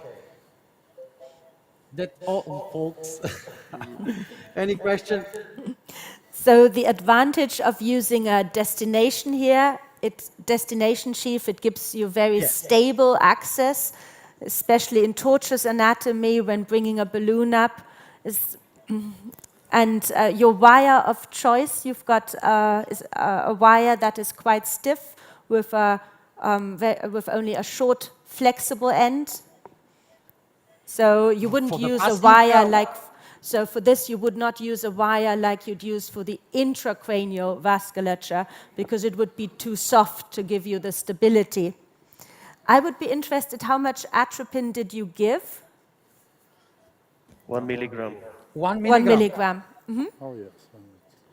Yes, so that is the dose we would also give. Mm-hmm. Fully agree, because the Asahi is very soft. He has a very soft tip, but for this case, I choose it because the occlusion was subtotal. Mm-hmm. For this reason, I choose the Asahi Chikai. Yes. I think we discussed before it was difficult to see whether he would pass this high-grade stenosis, so I think that is why he said I will probably choose a smaller microguide wire with a microcitron. Once I pass, then you can, of course, if needed, increase stability, but that's why he chose a smaller microguide wire. And you did the pre-dilatation with the 2.5 millimeter balloon beforehand using this. It is very important with the cases not just to look at the stent, but to look at the delivery system to see whether the delivery system would pass through the lesion. And of course, if you have a very thick delivery system, you need to pre-dilate. Excellent case, congratulations. I want just to ask, do you use intraarterial nimodipine for the vasospasm when you have a spasm on distal part of the stent? Yes, we do it irregular interarterially. Also, we do verapamil intraarterially. Okay. And when I we wanted have to a ask, spasm, of course. yeah, I wanted to ask for the selection for the stent. Why you decided to use Protégé stent and not some others like Road Saver or Sigard? This type of stent is paying from the insurance fund. This is the matter of the Balkans, how can I say, insurance funds. And did you have some thrombogenic effects with Protégé stent after putting the stent, after putting out the protection? Now, no. No, not in your practice. Who put the stents has embolic events, of course. For this reason, the industry going further and further with new stents, new technology, etc. Yes, but I asked because of the open cell design of the stent, because open cell I'm always afraid with. Of course, also we're afraid. Okay. And what is your antiplatelet regime for the future for this patient? Considering he will take that 3 months double antiplatelet therapy, and for 1 year a single therapy with aspirin. Irregular. He is tested when we have a resistance of Clopidogrel. We use Prasugrel. because he had a very fast development of the stenosis on the right. It developed quite fast in this patient. Yes. So he has a good control of lipid status, but in any case, we see the condition after 1 year, the plaque. So he will stay in ultrasound follow-up. Of course, of course. Of course, for that. And you do that every year, or what do you recommend? 2 times per year for the 2 years, and after that 1 per year. Okay. It's our protocol. Mm-hmm. And what dosage do you use for aspirin and Clopidogrel? You started 3 days before? You started 3 days... Yep, sorry. He took 1 week before the treatment. Day before the treatment, we do the antiplatelet test, and we do a procedure after that. And how about your use of heparin? Were you giving additional IV heparin during the procedure? Yes. By the procedure, we have 7,000 unit. Unit. Yes. Yes, The so procedure. very important point in the patients. They need to be on dual antiplatelet therapy and heparin in addition. Yes. Thank you. Very nice case. And very fast and very fast procedure. Thank you, Iris. Thank you. See you later. Thank you. Dr. Olowski. Thank you.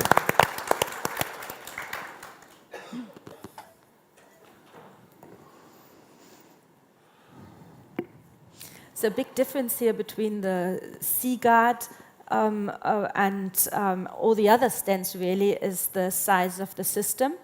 So here we saw the use of destination, which is a 6-French sheath.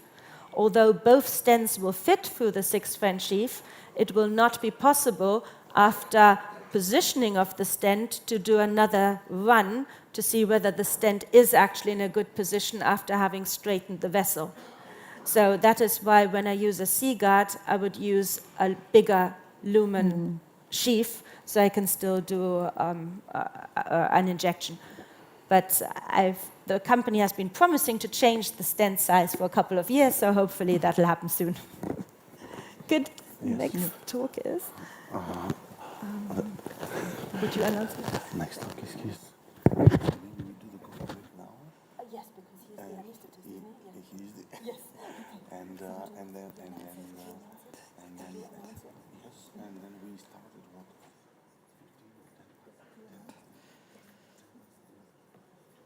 Okay, as the next speaker will be Dr. Olowski, and we need him safe to arrive by car, we would announce the coffee break a bit earlier, and we would start again at 11:10. Thank you very much for being in this session. Yes. Thank you. Thank you. Thank you.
So we will continue with the next presentation, which will be from Dr. Alexandra Trenkic, Stroke Management Organization, the current situation in southeastern Serbia. Yes? This one will be okay. Just to see the presentation. At first, I would like to thank the organizers for the invitation. It is an honor to be here. And the topic of my lecture is just a few minutes. Okay. It's a stroke management organization and situation in Southeast Serbia. Maybe it's not so interesting as the previous ones, but without good organization, there is no treatment.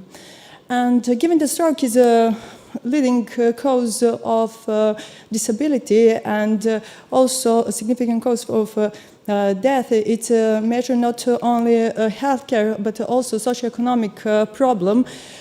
So to use adequate and time therapy is really important, and increasing complexity of acute ischemic treatment has resulted in a substantial organization of the stroke care. We have two important levels in the organization of the stroke. Treatment is a pre-hospital, which including prompt activation of emergency medical service, and also in hospital, which is based on main international guidelines. In the treatment of stroke, we follow the well-known guidelines. Concerning endovascular treatment, guidelines provides answer to a few really important questions. Namely, who can perform the treatment, where is the treatment performed, how is the treatment performed, and also who are the candidates. ESNR and ESMIN provides the answer to a question, who.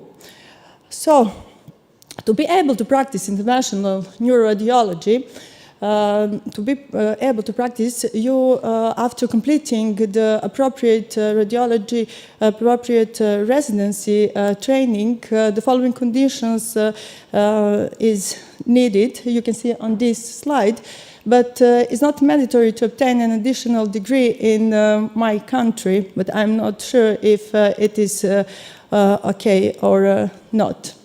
The answer to the next question, where, is given by European Stroke Organization, and to have a better, obtain a better organization of the stroke management system. The hospitals are divided in the comprehensive and primary stroke centers, and the three main organizational models have been introduced. It's mothership, drip and ship, and drip and drive model.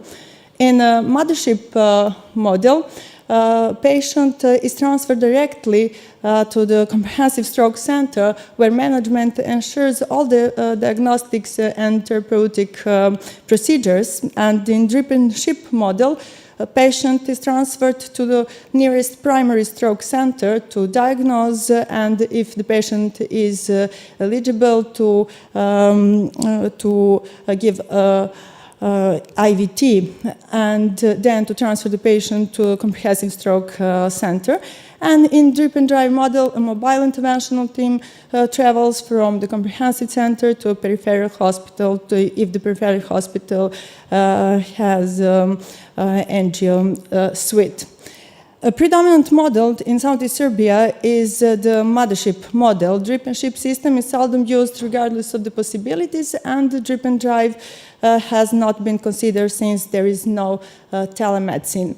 And which is the best organization? The answer will be provided by studies that are currently ongoing, but the first results show that there is no big differences between different models. And the answer to the question who were given 2050 guidelines and standard. We all know that the patient have to be well-known pre-stroke. That means modifying ranking score from 0 to 1.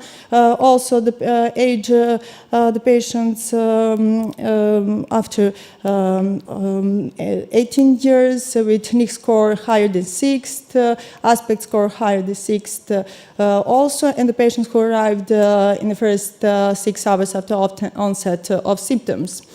But later, based on the studies, the experts decided that also distal occlusions should be treated by mechanical thrombectomy. And also there are a lot of evidence-based recommendations. And for me, one of the first is that if the patient is eligible for the both treatments, IVT plus EVT is recommended over EVT.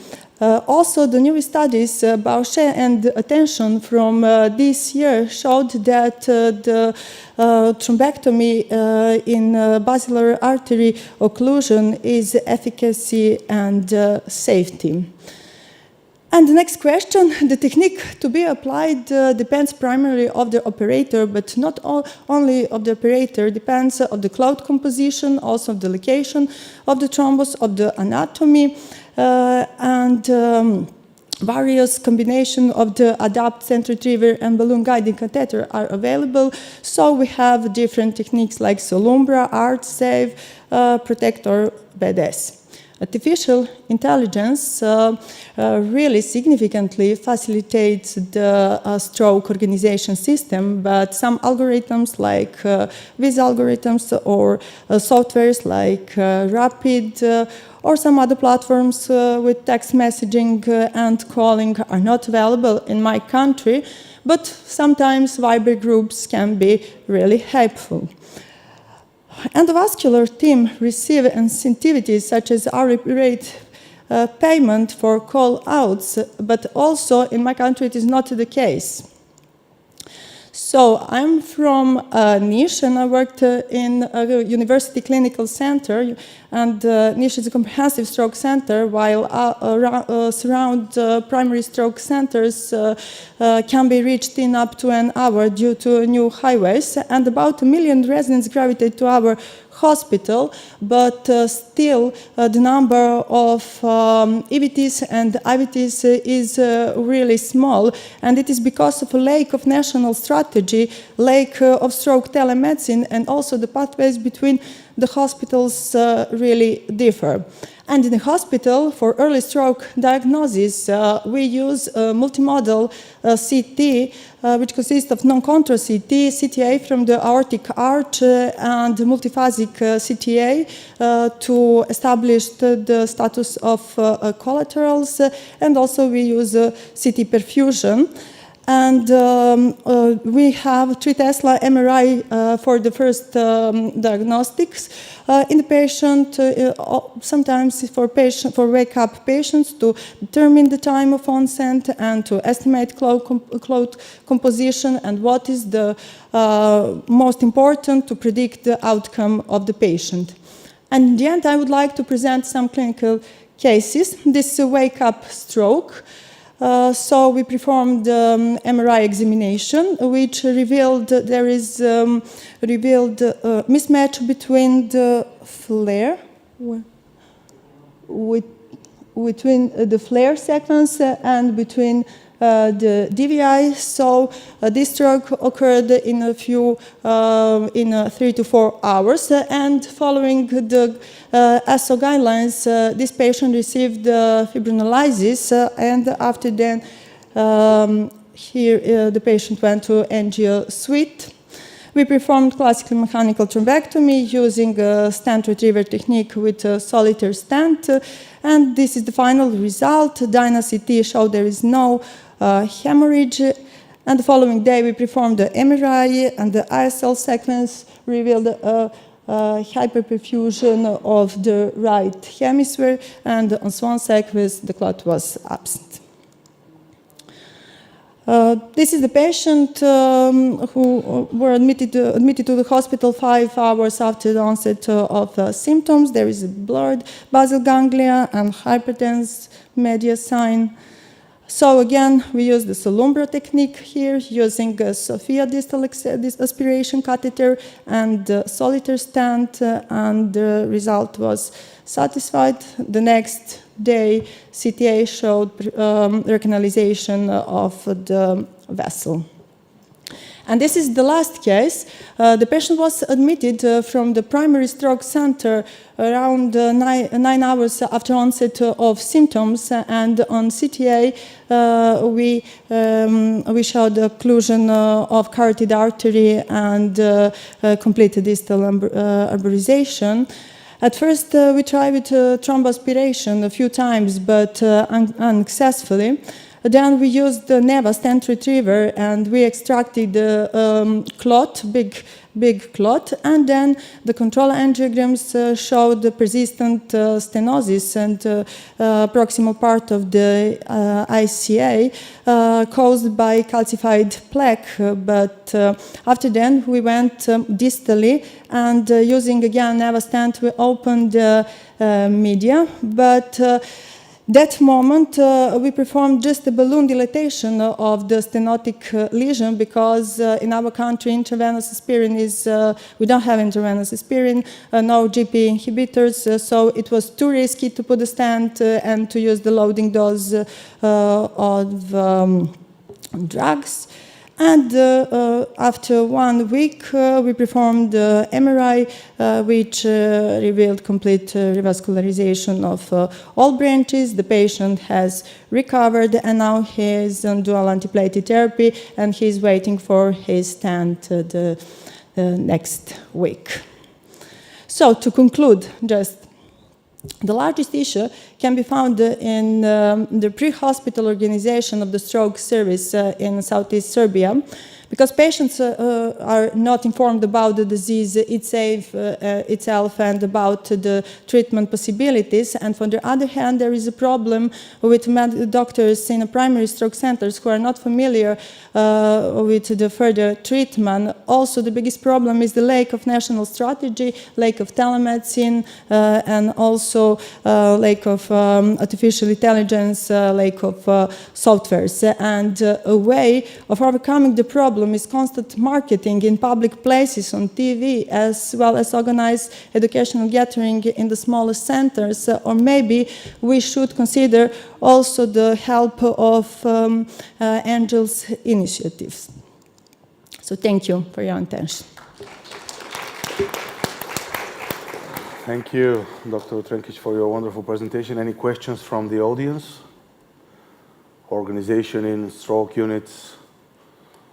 So I was very impressed by the use of MR, and very often it is assumed that MR takes too long, but of course we have the possibility of doing very fast sequences. Yes. What are the sequences you would use, and how long does it take? Yes, we have two different protocols. Protocol from 8 minutes to 15 minutes. It depends on the status of the patient. If the patient can't resist, we use a longer one. We use a flare, DVI, sequence, then ISL perfusion, and SWAN. Also, TOF MRI if it is necessary. If the patient was previously diagnosed in some other primary stroke centers, we don't use that MRI and angiography. Mm-hmm, mm-hmm. So you can have that as a very sleek pathway. No. We also for 2 years used MR for all our strokes as the first choice pathway, and the common assumption, and it gives you so much more information, especially in the posterior circulation. Yes. So yes. And our MRI department is just closed first to angio suite, and it is too easy to go with the patient from MRI to the angio. And also predicting values that we have from ISL sequence is really important. Because combining the ISL and SWAN, we can predict the stroke, the clot composition, and depends on the clot composition, we can decide which technique will be used. Because if we have a AA sign on SWAN sequence, we know that it is embolic thrombus, or if there is narrow-arterial bright sign, or on ISL, then we are thinking about atherosclerotic plaque. How would you choose your device differently according to clot composition? So say if you had, if you're presuming it's a lot of fresh red thrombus, what would you do differently? If the clot is not bigger in length and if it is embologenic, we are using just the DAP technique as first option. And if we see that it is also fibrogenic thrombus, then we're using some retrievers like Stent or Embotrap, but sometimes we are not in such conditions because we are using what we have at that moment. No, but it has also then, of course, cost implications. So having that additional information, with the cost of the devices. Yes, so yes, of course. Yes. Thank you very much. Thank you. So we will continue. Oh, there was, sorry. Yes, there's a question. Go ahead. How many interventional stroke centers do you have in Belgrade? How many interventional stroke centers do you have in Belgrade? In Belgrade, you ask? Yes. In Belgrade is about 100 interventions, but in Niš is about 30. I ask how many centers? How many centers? Yes, 1, 2, 3, 4. Three centers in Serbia. Great. And it's Belgrade, Novi Sad, and Niš. Yes. And the next question was probably when we have a tandem occlusion, which approach is first distal or proximal pathology to? So my approach is get the brain vasculature open first, if I have the chance of passing the lesion. If it's so occluded that I cannot bring anything up, then of course we have to treat This was the last case. It was impossible to go up and to open the media, and my first choice is to open distally because the time is brain, and then to clear the carotid artery, but in this case the plaque was too hard and we couldn't pass distally. Also, when you pull out the clot of the MCA, yes, even when you have still a carotid occlusion down, you have cross-flow via the anterior from the contralateral side. So then you have already at least a minimum of brain perfusion, yes, so that will preserve cell death. And just to put it out for discussion, it was quite interesting when you were talking about the guidelines and what was put out, the number of spinal angiograms that would be needed in order to be capable of doing thrombectomy procedures. So, and I mean, I've been in this for a long time, and of course there is a lot of turf war, but in the end we have to see what is it in which special situation. So yes, if there's a neurointerventional service available that can cover it, that's fine. Yes, but we know how few neurointerventionists there are. So the question is really what is necessary, because we're only looking at, oh, how would it be safe and how could we do it? What is happening to those patients right now? They are not being treated and they are suffering the consequences. So I think it is another step to go towards what is it to really establish a service, and you do not need to be doing spinal angiograms in addition to go to the brain. So it is something where I think we need to work together and also allow other specialities to come for training, to learn from our techniques in this. And I think this was, you've established such a center of excellence, a really good pathway. It would be really good to learn from your center and how you've set it up. Thank you. Thank you so much. Thank you. Now, coming to the real-world settings, already as an introduction, because very often we do not have so many centers, I'm going to introduce our next speaker, mechanical thrombectomy in a real-world setting. And I think that's going to be a virtual presentation, if that's right. Yes? Yeah. So please, our next speaker, Ivan Vasakozanovic. And please, we are excited to hear your presentation. Hello. I'm speaking from Belgrade. Sorry not to be with you in person, but I'm on call today, so this is the reason. I would like to thank the organizer for the invitation. And without further ado, I would say that I work in Belgrade, in the biggest comprehensive stroke center in our country, maybe in a region. And then I will show that this global incidence in Serbia regarding stroke is even higher than average. and really maybe 50% higher than in Germany and France. So we are facing a kind of epidemiological crisis, and then the more and more younger patients are getting stroke. Overall speaking, 8 randomized studies have shown that this method is really efficient, that is safe, and everything. We started to do it, but the major question was one of the major questions was: are these results transferable to the real world settings, even in those countries where they were made? For example, in France, in Germany. Will there be the same amount of TK2B3? Will there be the MRS3 at 3 months and everything? And then the second question, if these results can be transferred in the mid and low income countries as well. So this was the end of the study. I was had a fellowship from the ESMINT and going to Toulouse with Christophe Cognard department, and then I was 1 year there. And then we decided to take first 2 years of thrombectomies in Toulouse, which were 2015 and 2016, and here with us 2018 and 20. And then to compare these patients, you can see the number of patients, 284 in Toulouse, 82 in Belgrade. Regarding this inclusion criteria, which were really strict, and the most strict was the 6 hours from symptom onset to the puncture, arterial puncture. So these were the patients that was eligible, and I can show the classical thrombectomies with Stent River. Now we do it with this also with the Sonubra technique, mostly with aspiration, and you see the result, only small impact in the midst of the basal ganglia.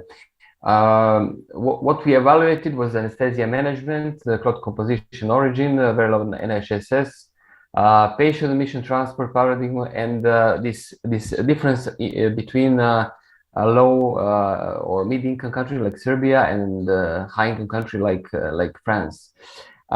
First of all, I would say something with anesthesia management, but I will not repeat which my predecessor said. You know all these advantages, disadvantages. The main advantage is this patient movement, and we are happy we do all these procedures, with aneurysms and AVMs, with general anesthesia, of course, and we are used to do it. We were not used to do it with patient that's moving. Then again, you need to extubate the patient really right after the finishing the procedure. If not, the complications are starting to mounting. And the problem with blood pressure stabilization in Toulouse, they mainly do it in the general anesthesia, now more and more in local, because they had a dedicated anesthesia team. In our center, we do it only with local anesthesia, and we don't have that much anesthesia staff available. So we call them only if needed.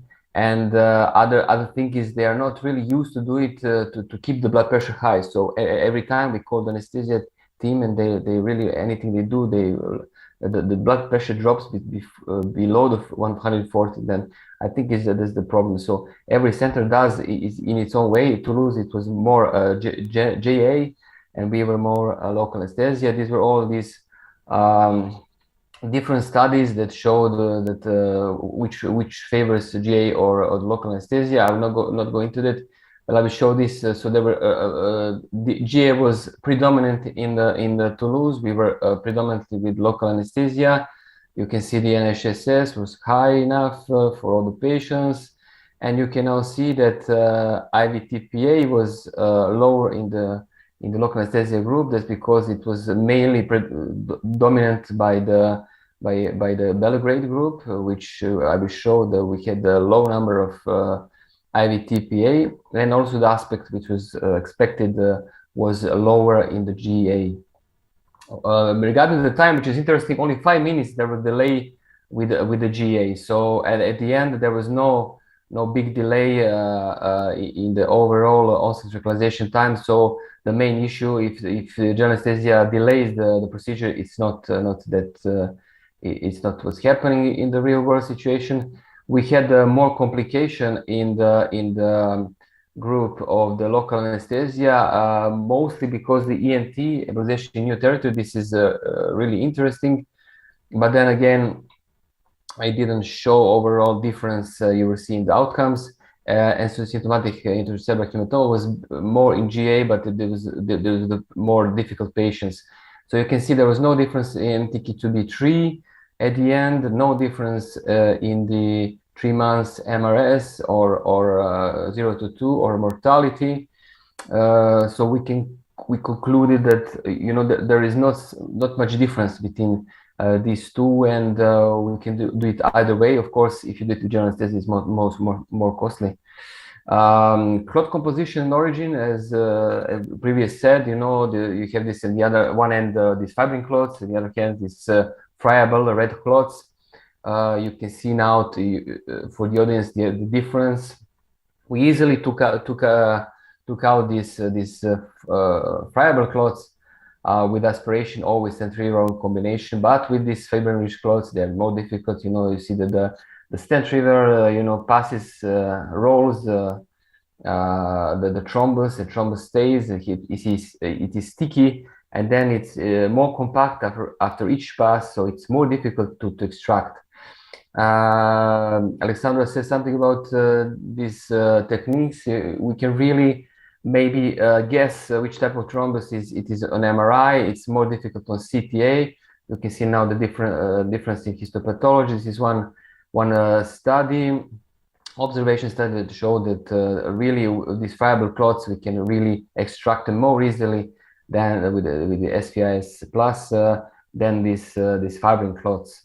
And this is our study that we published. You can see now that significantly more successful recanalization. There was difference in the NIHS first day after the treatment, but then again after 3 months we lost this in the statistics. We lost this difference, so there was no difference between susceptibility vessel signs positive or negative group. And you can see that here. So reperfusion was really better with the friable clots. We had no difference at the end at 3 months, but there was one published paper that showed significant difference. So we need more tests. And now I can show you this. We are part of this study. There's a small microguide wire 14 that will have the detector at its tip, this small detector that will show us really the composition of the clot at site, so we can choose our strategy, as said before. So we can go with a more heavy machinery if the clots are really dense or fibrin. We can use more stiff devices, which are more risky. But then again, we can really choose if we can see this clot by this equipment. Very low NIHSS, we know the most of stroke, 10% of them are the LVOs. What to do with them?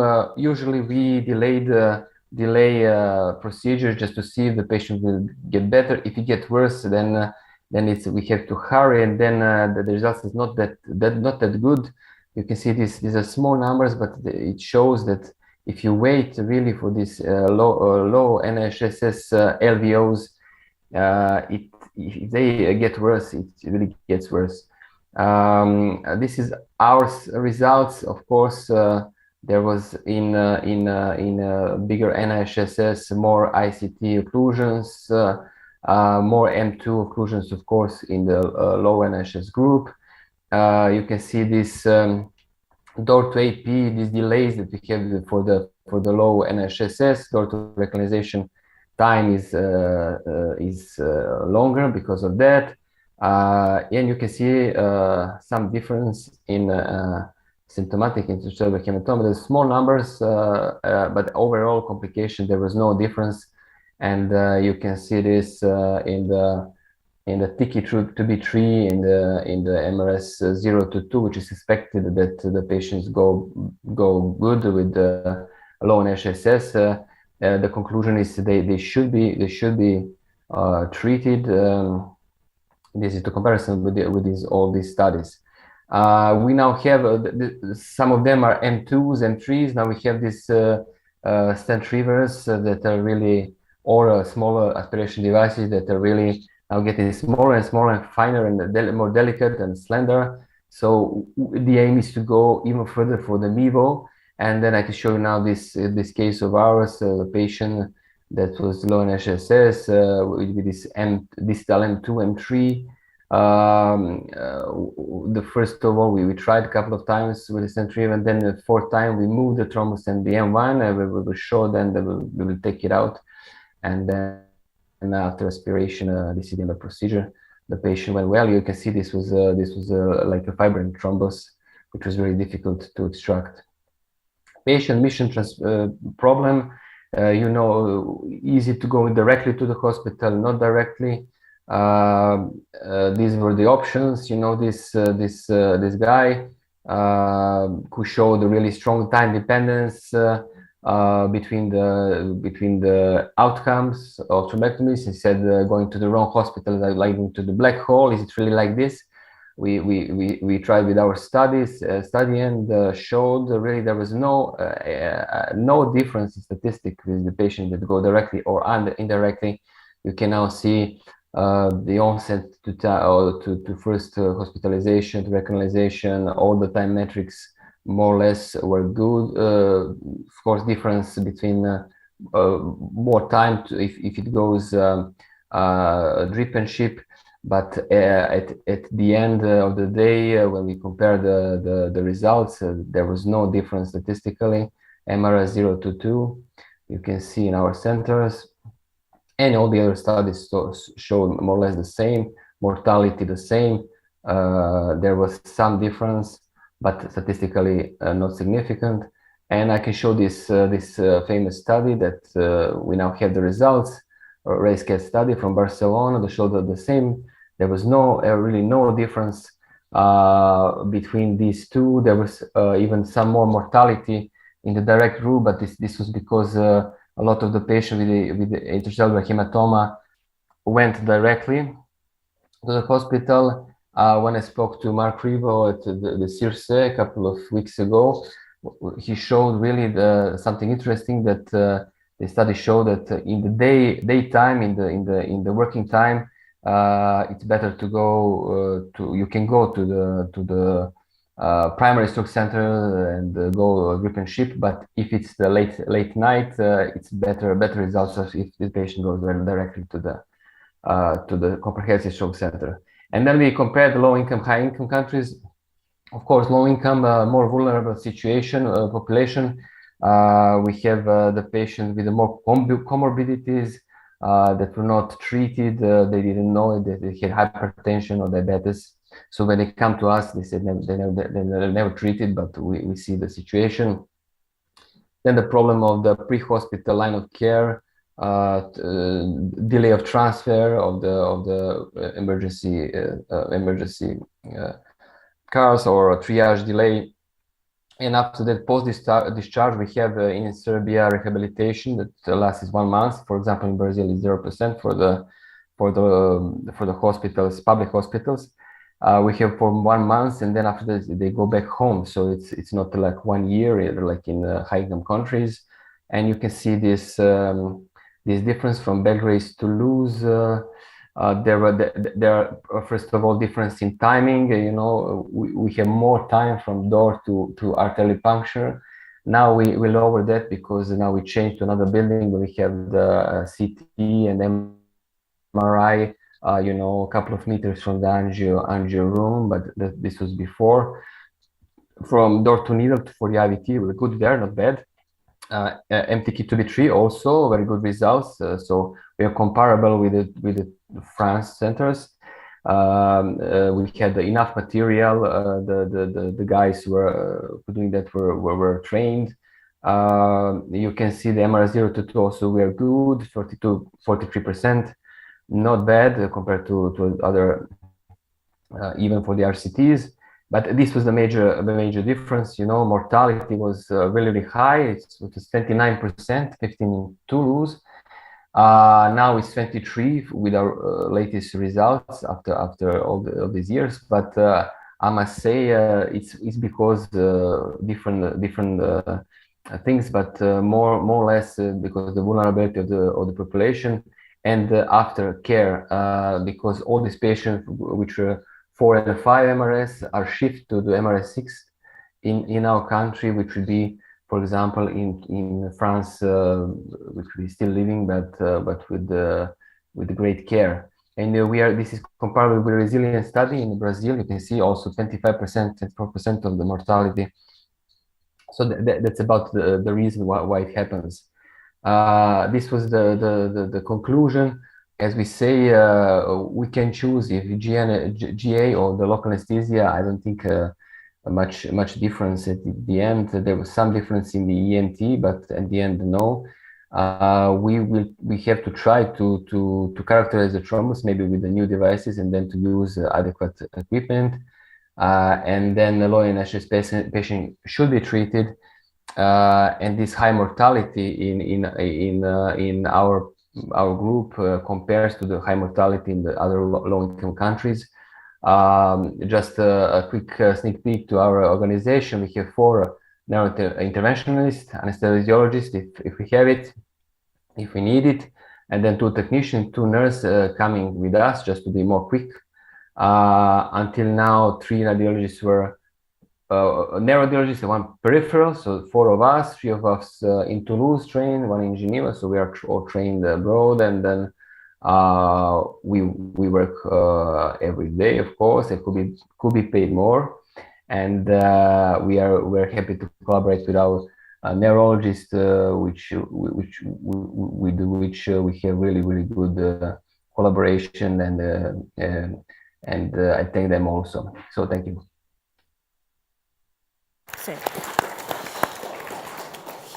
Thank you for your wonderful presentation. Unfortunately, we have to move on because we have a live case. Thank you very much once again for joining from Belgrade and giving us this wonderful presentation. Thank you. Let's present the case and because they're ready in the cath lab and we don't want to have the patient waiting. Hello again, everyone. We have another case from Dr. Alioski. This time we have a 60-year-old female. 3 months ago, she suffered a stroke in the right MCA region.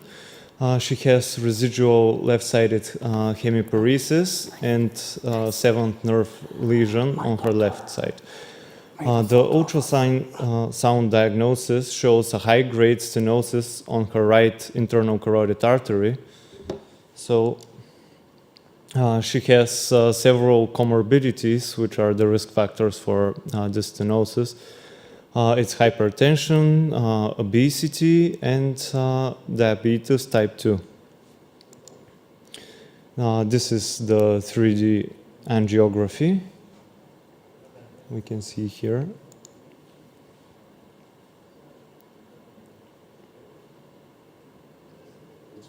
And really tight stenosis. We could all see where the stenosis is. Okay. So you've chosen a challenging case here. Dr. Alioski, do you hear us?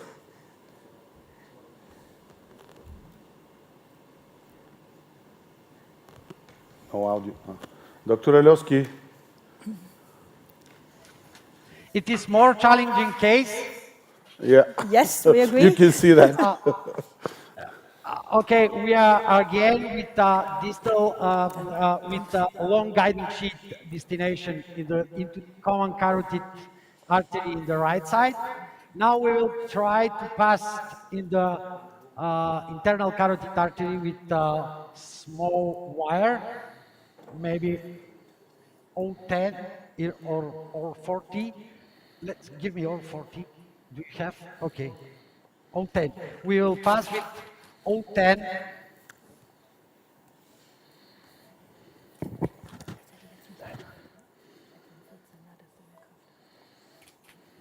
needle.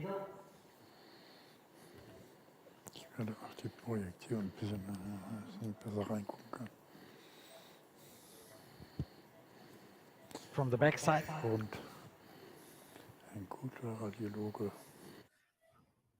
Can you give me Asahi 10 or 14?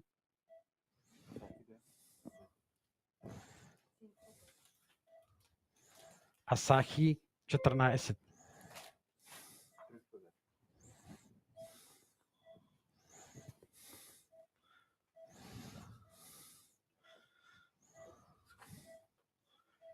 Okay.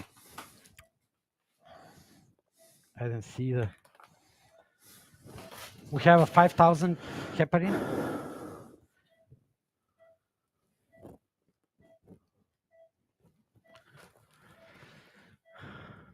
Добре. Okay.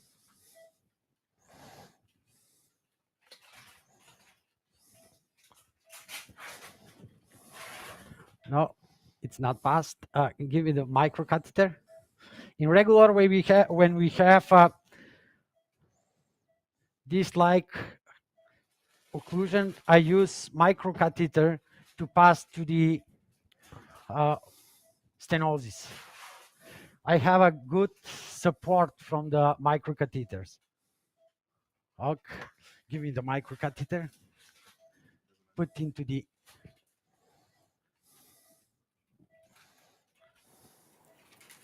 Often in a stenosis that we cannot pass here, a microcatheter will give you the extra stability. Okay. And also the combination of a microcatheter and the guide wire, when you give the guide wire a sharp curve and you advance the microcatheter, you can stretch it. So you then can easier find your path through the stenotic lesion because you don't want to perforate this deep ulcer the patient has at the plaque.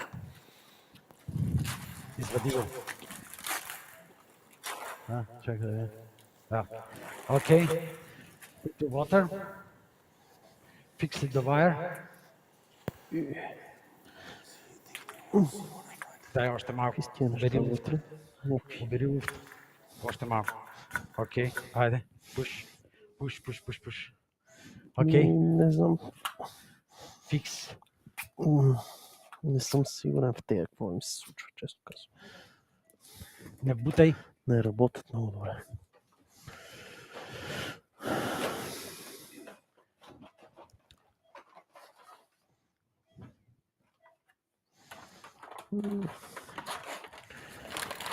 Доста нещемата на Бостон.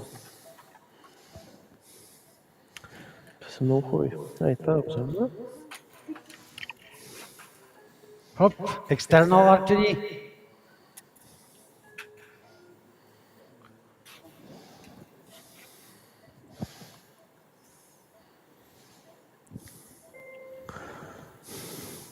No.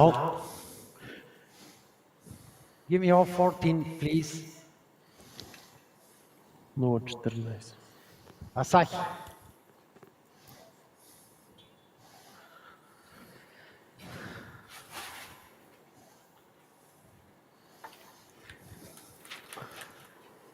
So you would try a bit of a stiffer, bigger microguide wire in order to pass through, because the 0,10 is obviously a bit too soft. Too soft. Yeah. Sometimes changing the angulation and probably even magnifying one more to pass through the lesion and see exactly where the stenosis is helps navigate. And yes, the 14 it will be next step. And yes, the 14 will give you more stability. Of course. But you have chosen a really challenging case.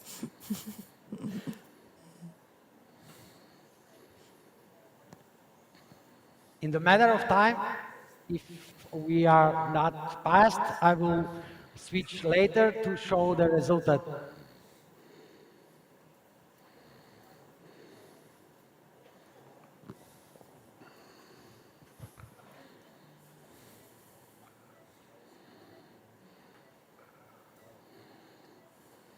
Nice, you've won. Okay, we passed. Well done. Как се чувстваш? Добре, everything is okay. Asking the patient whether he's 300? fine after passing through is a good 300. always. No. Yes. Okay, thank you. Exciting, we Okay. were holding our breath. Just to check where we are. Yes, we are into the carotid artery. Now, I will go out with a microcatheter and we will put the distal protection. Hold. Don't. Okay.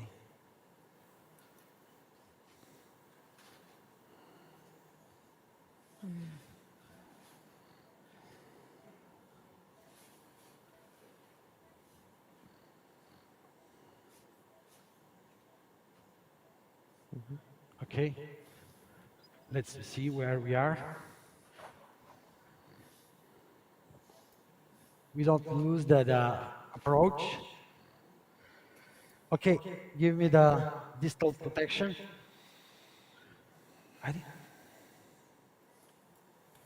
Pull the microcatheter, yes. Okay. Thank you.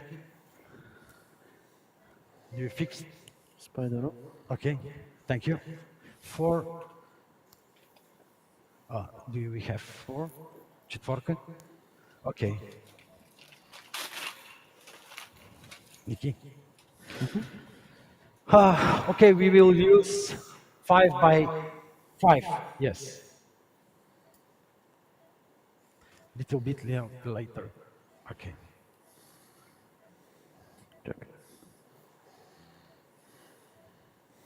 Go back. Go back.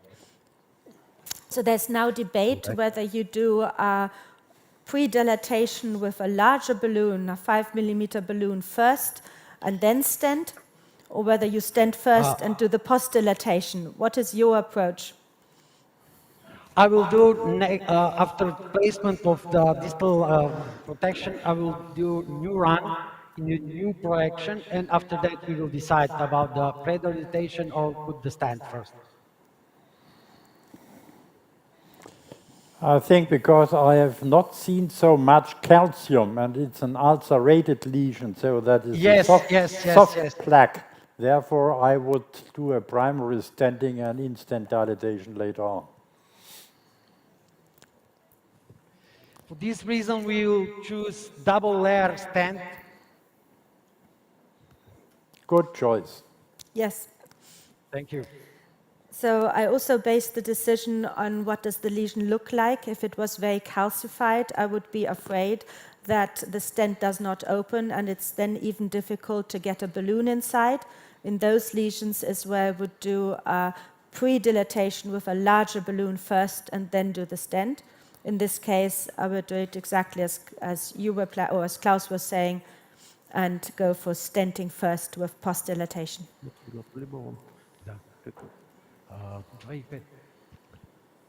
Here is the distal protection, sorry. Using the spider? Do you see screen with the roadmap or another screen? I don't. You see that with roadmap. Okay.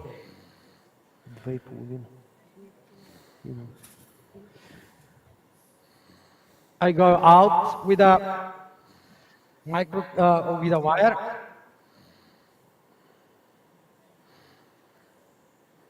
Now I push the distal protection.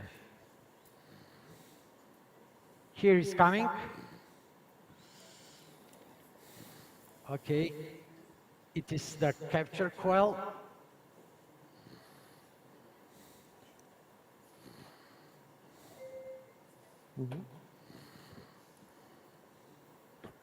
It's open.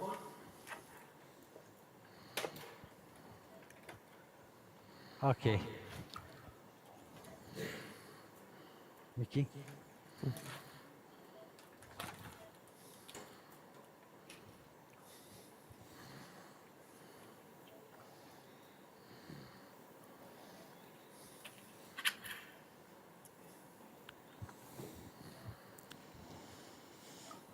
Okay, go out.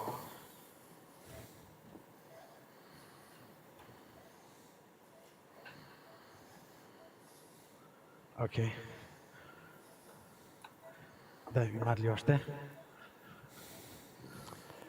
And for a better image quality, I would also recommend to use the shutters, because then you have less radiation exposure and better images.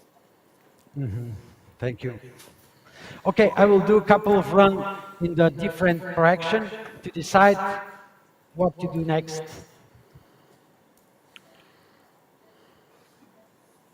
From the right side, right oblique.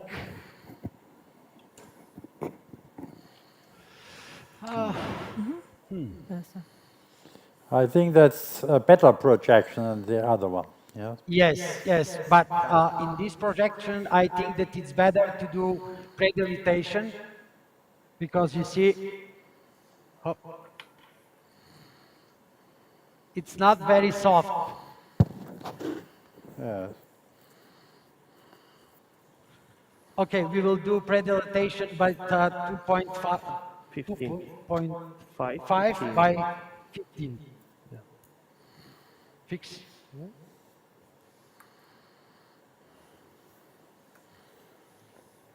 Okay, atropine.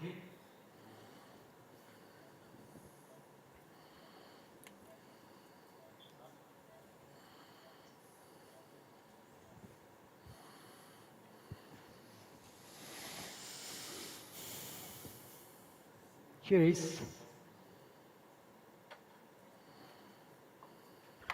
Let's see where we are. A little bit higher. Okay. We are in the right place, I think.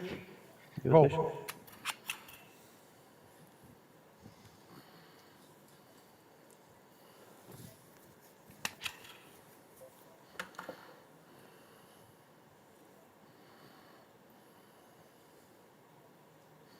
Okay.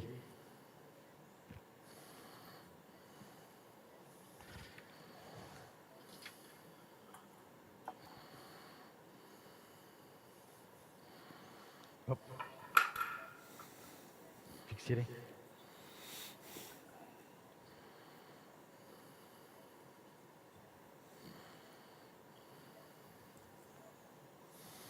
Hold. Okay.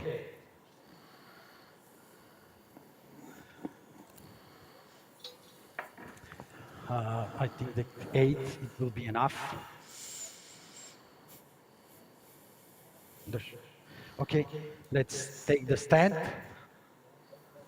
Where is it? 9, 7. Okay, 9 by 14. 7, it will be small. We will choose 9 by 14. No. Second one is the 7 by 40. I think that the 7, it will be small.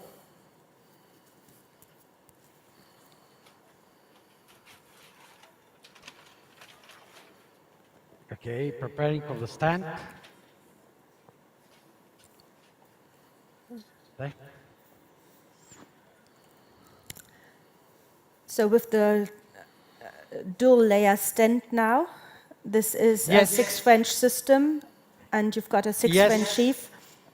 Yes. Which will not allow now to do another picture once the device is inside. Yes. So we need to know, but we see where the lesion is. Yes, we are not able to do a new run when we are with a 6 French guiding sheet. And very important, so you're using the C-guard here as a device, what I'm seeing.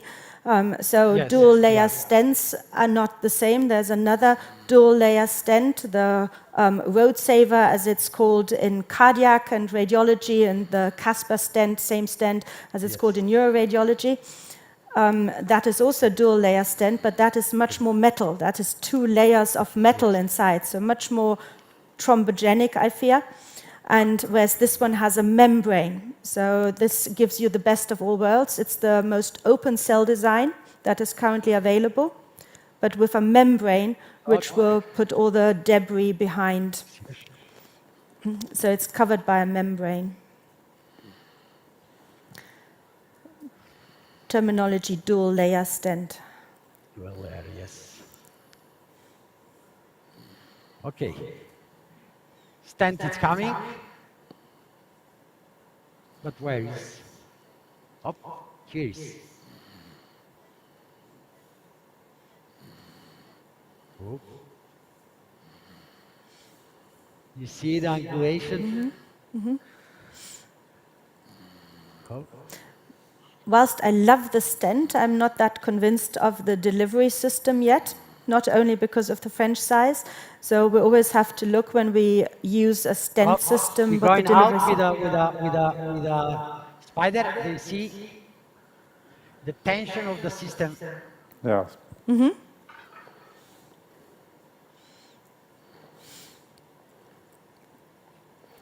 So a lot is about the smoothness of the tip of the delivery system to pass through a tight lesion. Yes, and you have not to push too much, otherwise your sheath will drop down to the aortic arch. Yes. So perhaps... Maybe it's better to predilatate with a tree, but... Yes. Or even more. a bigger one. I think that I passed.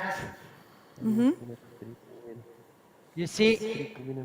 Oh, bubble or? No. No. No. You have not passed. I will do a pre-dilatation, and because I'm very economic, so I would take a 5 millimeter balloon, and with a 5... I think that I passed. Now. Yes. Let's have a look. Как си, госпожо? Okay, everything is fine. New run, we have stagnation. Sir. Okay, maybe it's better to release the stent now. Yes, to pull it back a little bit. Yes. With everything. Okay.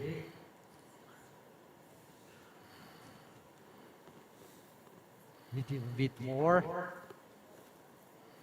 Okay, I think that we are okay.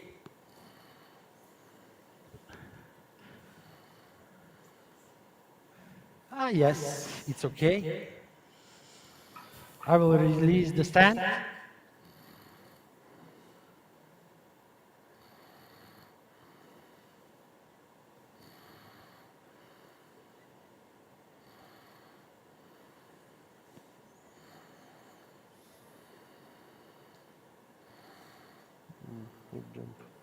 Okay, but here is the stenosis.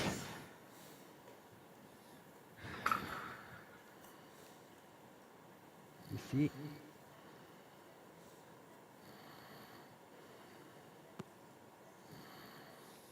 Okay, let's go out with prepare the balloon. 5 by 20.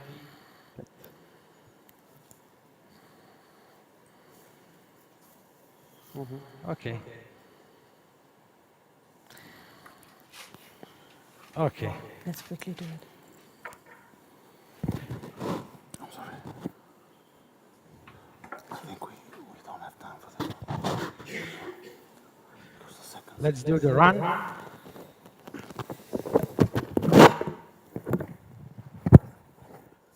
A little bit spasm. Okay, prepare me verapamil. How much is the pressure? Колко е кръвното?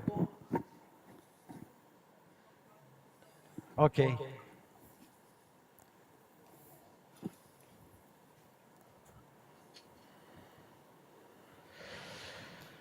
Look. Не, нагоре. Да, още 2000 хепарин. Госпожо, как сте? Браво! Patient is very well. Great.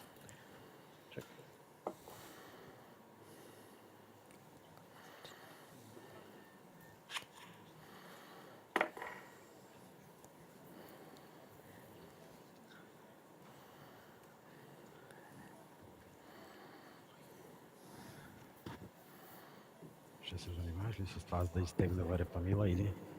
Какво да дилатирам? Да. Заповядай. Заповядай. Верапамил ми дай. Атропин. Атропин има, нали? Дай.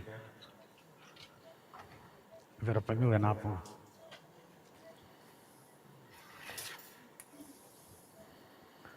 Ето. Дай нагоре. We have a dropping of blood pressure. That is the risky moment. Добре, дилатирай.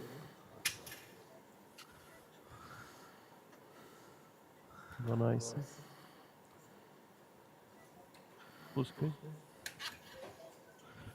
Right.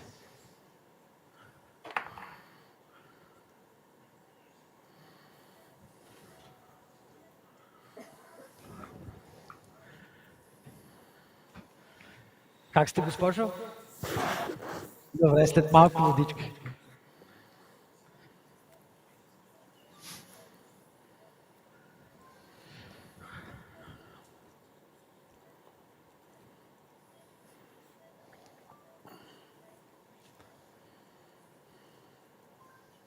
Държа. Okay, I will do a little bit verapamil intraarterially. Okay, I will wait for the blood pressure, and after that we will manage. Okay, it's still lower. Die. Pressure bega. How much? Go back the filter. And wait. Just wait to see how is the condition with the stent, and for any case to have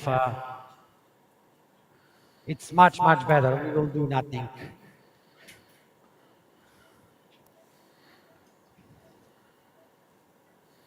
It was just spasm, nothing's more.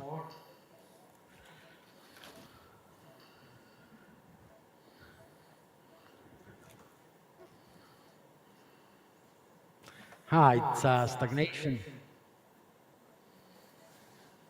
It is plaque. You see? Let's do another dilatation because or it's enough. Let's vote. Who will do another post dilatation or to stop here? So who is for another dilatation? Raise your hands. No one.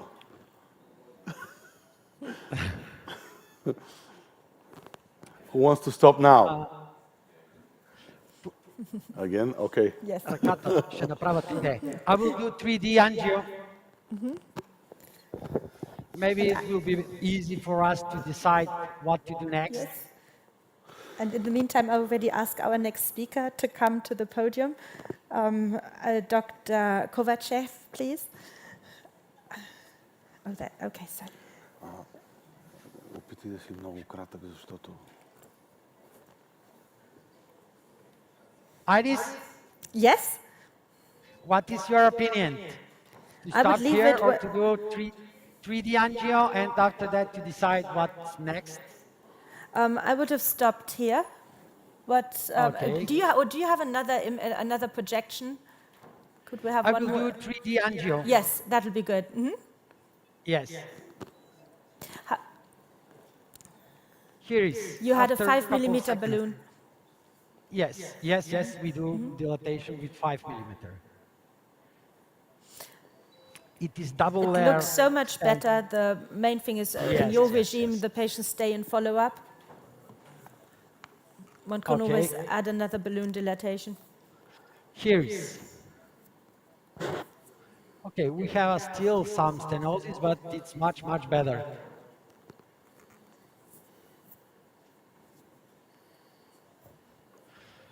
Yes.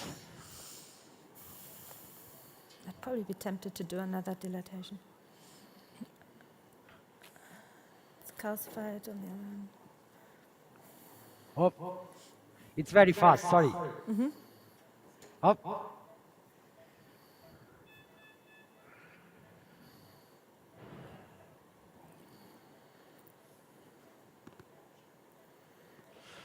Yes. I will Tell you stop. honestly, I'm not sure. It looks as if it looks so much better in here. However, yes, you're right. The condition of the patient, it's very good. And for this reason, I will stop leave him in also. follow-up. If there's any progression, you can still do a balloon dilatation in a year's time. Okay.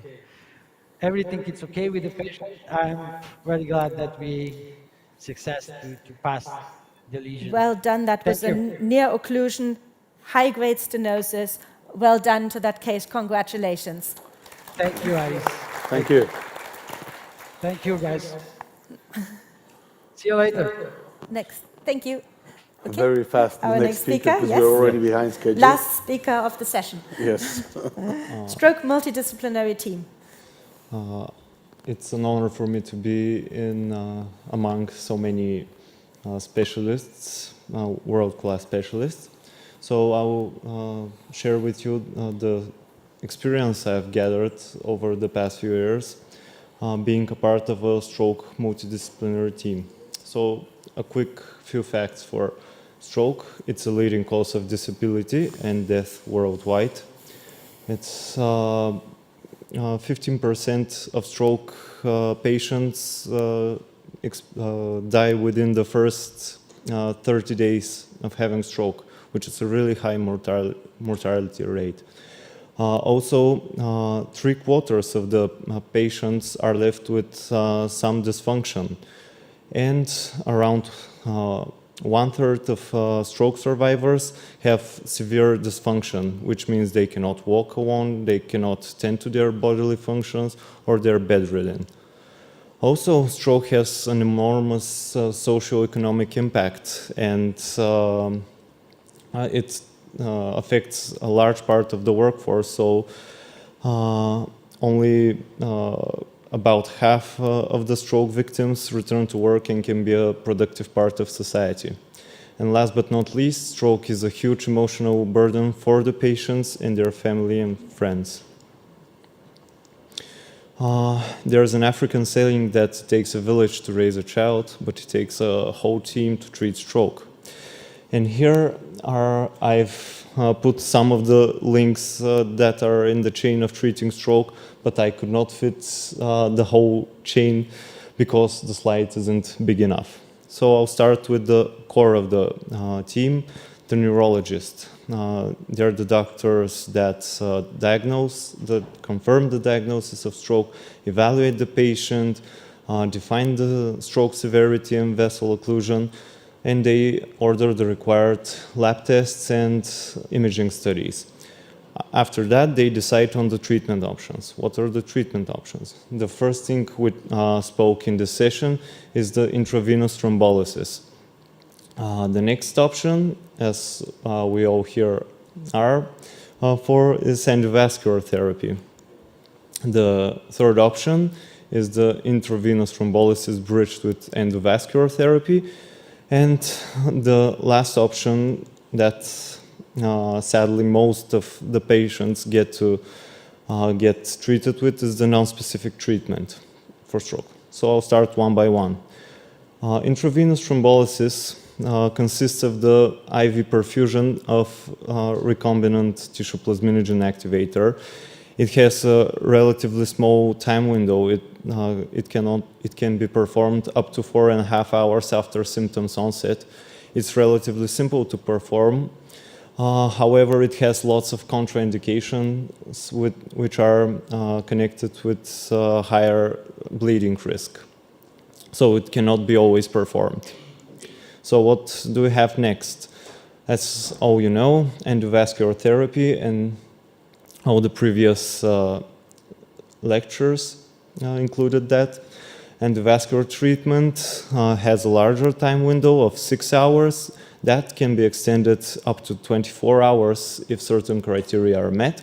It's very effective for large vessel occlusion, and no one in the previous presentation showed what a large vessel occlusion is, but it's an occlusion of the internal carotid artery or the proximal segments of the cerebral arteries, the vertebral arteries, or the basilar artery.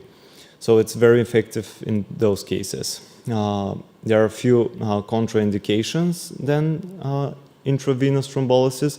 However, it requires a really skilled team and very special equipment. And 99.9% of stroke victims don't have access to such treatment.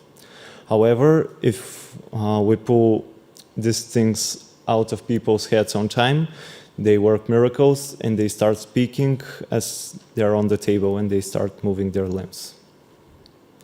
The radiologist's part here is to interpret imaging studies and perform the advanced imaging studies, which are the MRI, DWI, and FLAIR mismatch, which can extend the time window for stroke treatment. And the other option imaging modality is the CT perfusion, diffusion-perfusion mismatch, which can also extend the time window if there is salvageable tissue. The other treatment option is the intravenous thrombolysis bridged with endovascular therapy. As we discussed earlier, it takes a specialized team to perform the endovascular therapy. So while the patient is waiting for the team to set up, IVT can be performed and they can benefit from it without needing it to get an invasive procedure. So that could help the patient. And the last treatment option in acute ischemic stroke is the non-specific treatment. And the only medicine we have at this time is, sadly, aspirin. And that's why it is really important to act fast with stroke patients. We all know the FAST test. It should be known by the whole society, not only medical professionals. It's the facial asymmetry, arm weakness, speech disturbance, and T is for no time to waste or time to call for help. So this is where the job of the paramedics and the emergency medical doctors is to transfer such patients to the nearest stroke unit so they could get the best kind of treatment.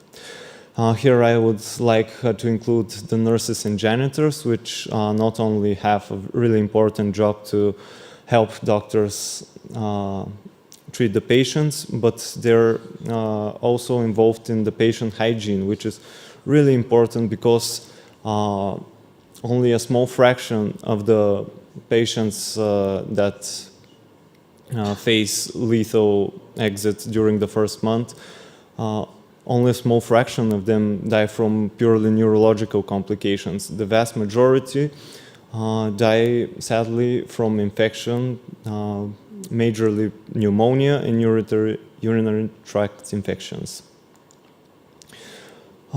So the rehabilitation process is the longest period of stroke recovery. A lot of specialists are included in this part, like physiotherapists, kinesiotherapists, speech therapists, and psychologists to help patients lead a normal and functioning lifestyle. Before I conclude my presentation in such multidisciplinary audience, I would like to include that every kind of specialist can help a stroke patients because they are usually have severe comorbidities, and angiologists, endocrinologists, cardiologists, stroke patients need their help. So in conclusion, the treatment of stroke is strictly time dependent, and we need the awareness and engagement of the whole society to save these patients. So time is brain, and thank you for your attention. Thank you very much. Thank you, everybody. Thank you for everyone who's been in this session. I'm going to conclude the session with this and already ask the next panelists and moderators to come forward. Thank you very much.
Good afternoon, everybody.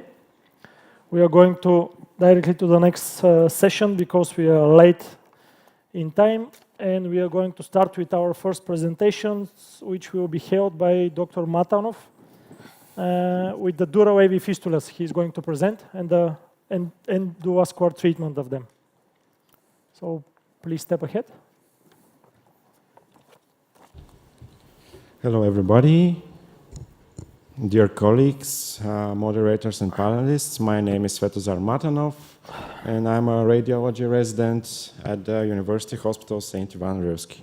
And the topic of my talk today will be about dural-venous fistulas, and especially the endovascular embolization of such type of pathologies.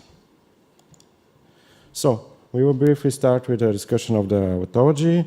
As you all may know, they are rare. They represent around 10 to 50% of all intracranial vascular lesions, and their etiology remains quite not understood. Some of the theories are that they may be idiopathic.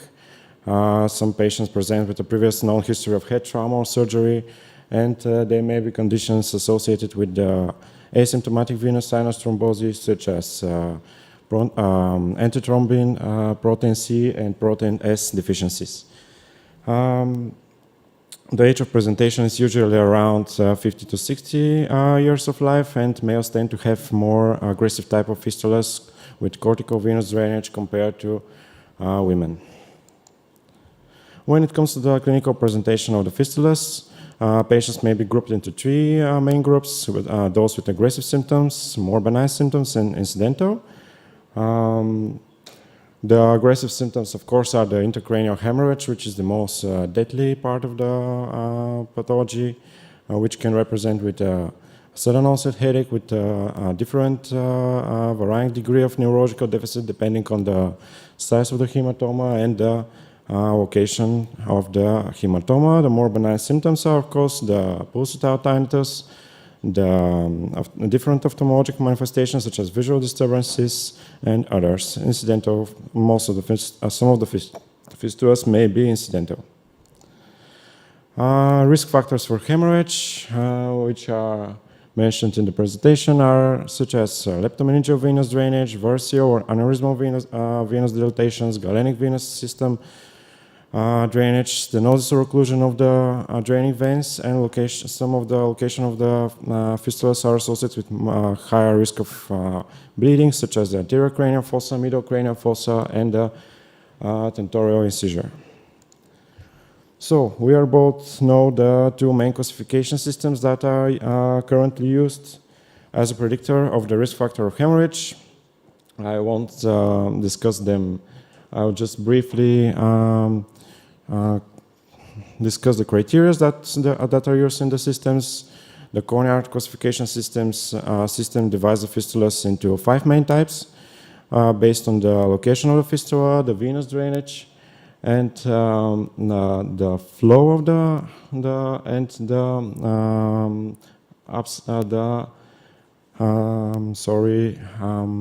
presence of venous ectasia.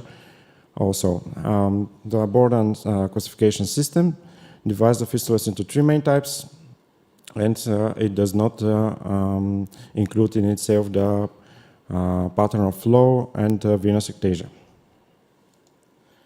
So, what is the natural history of dural AVFs and when should we treat our patients?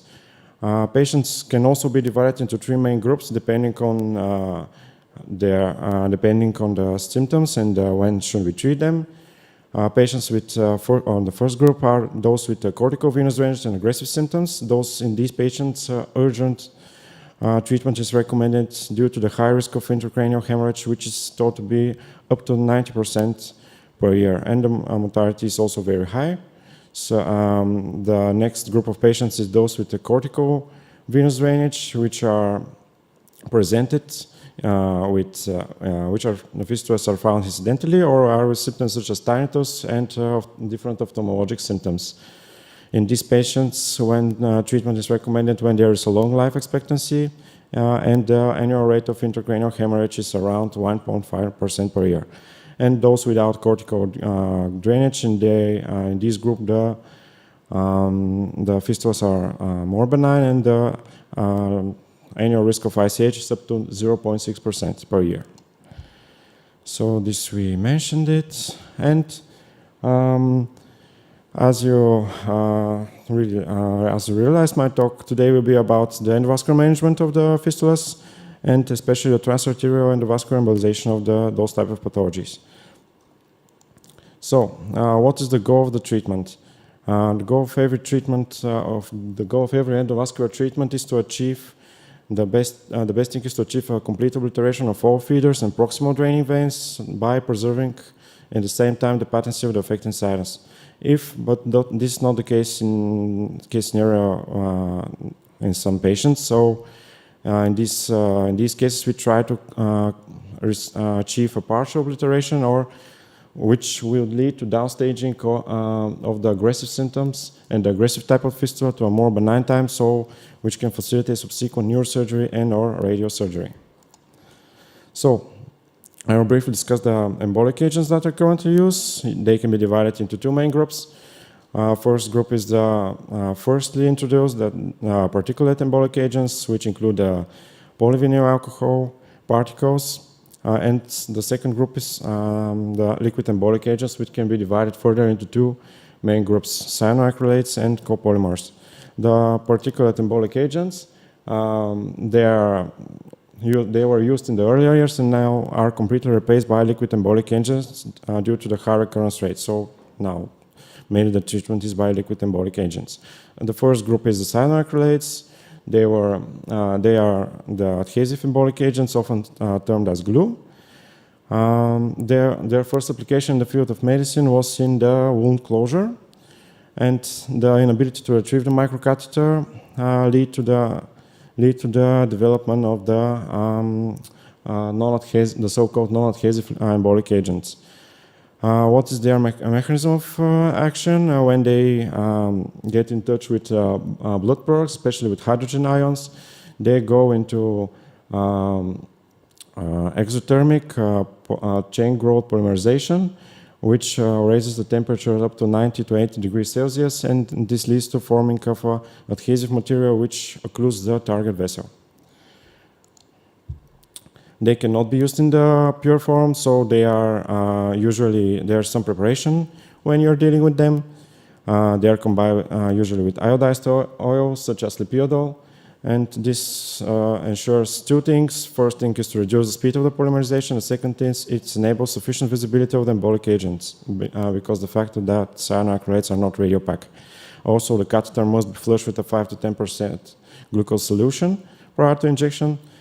And most of the time, most of the cases now are the NBCA is completely, and the glues are completely replaced by Onyx since the high occlusion rates that are achieved by this embolic agent, but are still effective in cases of high flow shunts and also in sometimes used in a pressure cooker technique.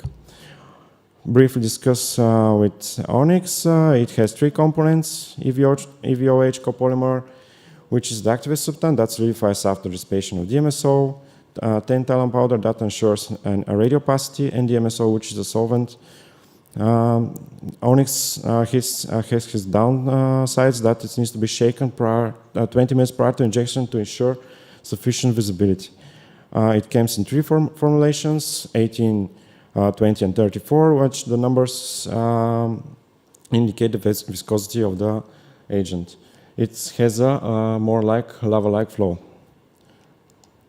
The other agent is fill. That is most commonly used, also uses DMSO, but it's more easier and more friendly to use due to the fact that it comes in two pre-filled syringes, one with the fill and the other with DMSO, so it doesn't need to be shaken prior to injection. It's available in four formulations: LV, 25%, 30%, and 35%. Its flow is described to be more like a column and less like a lava behavior. So, I would like to share in the following slides some of our experience of our patients treated. Our data set is gathered from 2018 to 2022, which includes 40 patients treated in 54 procedures. The total occlusion that we managed to achieve is around 70%, and the overall total occlusion is around 75%. In addition, 60% of the patients were ruptured. The complications that we observed were 4%. So, start with the first case. This is a 34-year-old female patient which presented with a pulsatile tinnitus and fistula, corneal type 1 and borderline type 1 fistula. The agent that we used is EVOH. So the fistula, you can see it there. I don't know if you can see it. It's from the right vertebral artery. And also there is some drainage from the, there is some also arterial feeders from the external carotid artery.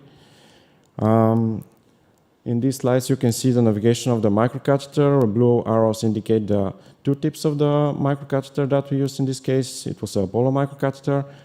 And these are the Onyx casts that are used to occlude the fistula. Again, another navigation. This is a roadmap, arrows indicating again the tips of the microcatheter. This is the Onyx cast. And as you can see at the final results, this is complete obliteration of the fistula. This is a pre-procedural frontal angiogram, and this is the final result. In the arterial phase, there is no fistula. Also from the lateral projection, from the external carotid, you can see there is no fistula in this case. So, second case is a 63-year-old male patient presented with acutely with intracranial hemorrhage.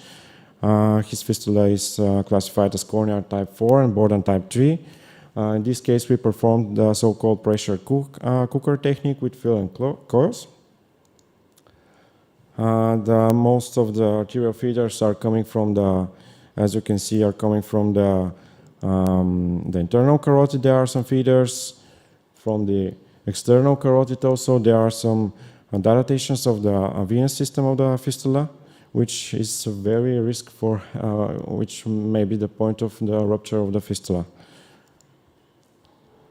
Again, selective navigation proximal to the fistula with 2 microcatheters. The first microcatheter you can see there is used for the coils, and the second microcatheter is used for the injection of the fuel. As you may find it in this case, the fuel is a little bit lighter. It appears a little bit lighter in the fluoroscopy than onyx. So, final results, complete obliteration of fistula in 1 session. The third case is about a 10-year-old female, also presented acutely with intracranial hemorrhage, corneal type B and Borden type 2 fistula. As you can see here, it's located in the posterior fossa. And I don't know if you can see, there's its main feeders are coming from the right PCA, and you can see there is a small aneurysm. Maybe this is the point of rupture of the fistula. Again, the microcatheter tips are indicated by the blue arrows. So we managed to go very proximally to the aneurysm and this obliteration with fill.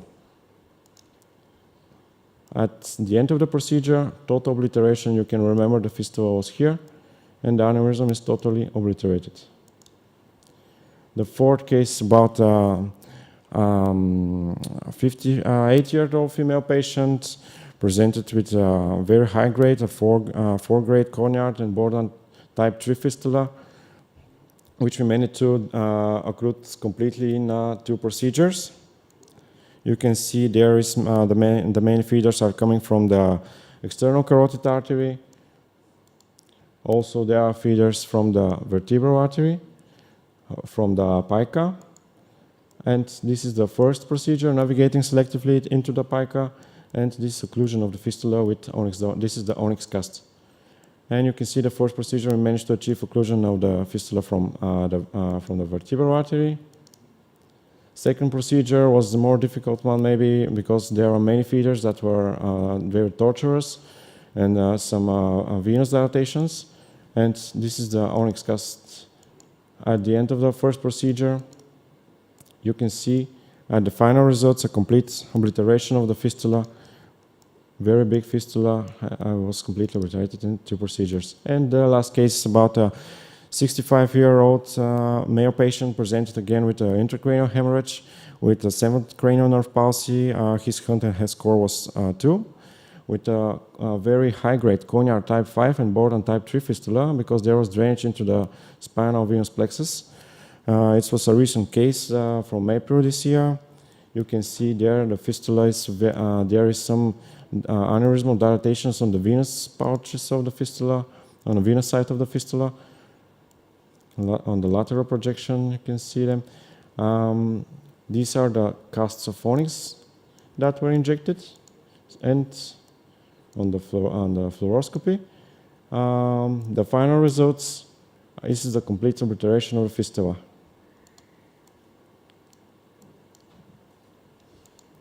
So, in conclusion, the complex nature of DAVFs and the many different therapeutic options available suggest that the patients with DAVFs are best treated in centers when there is a dedicated team of interventional radiologists, neurosurgeons, and radiosurgeons. And endovascular embolization is a safe and efficient method for treating DAVF with high occlusion rates and low complication rates, and knowledge of the specific properties of every embolic agent is crucial for the safe and effective embolization of procedures of types of pathologies. Thank you for your time. Thank you for a very nice presentation. It was very interesting, at least for me. Is there any questions to Dr. Matal from the audience? So you mentioned that it's crucial to know your embolic agent. Yep.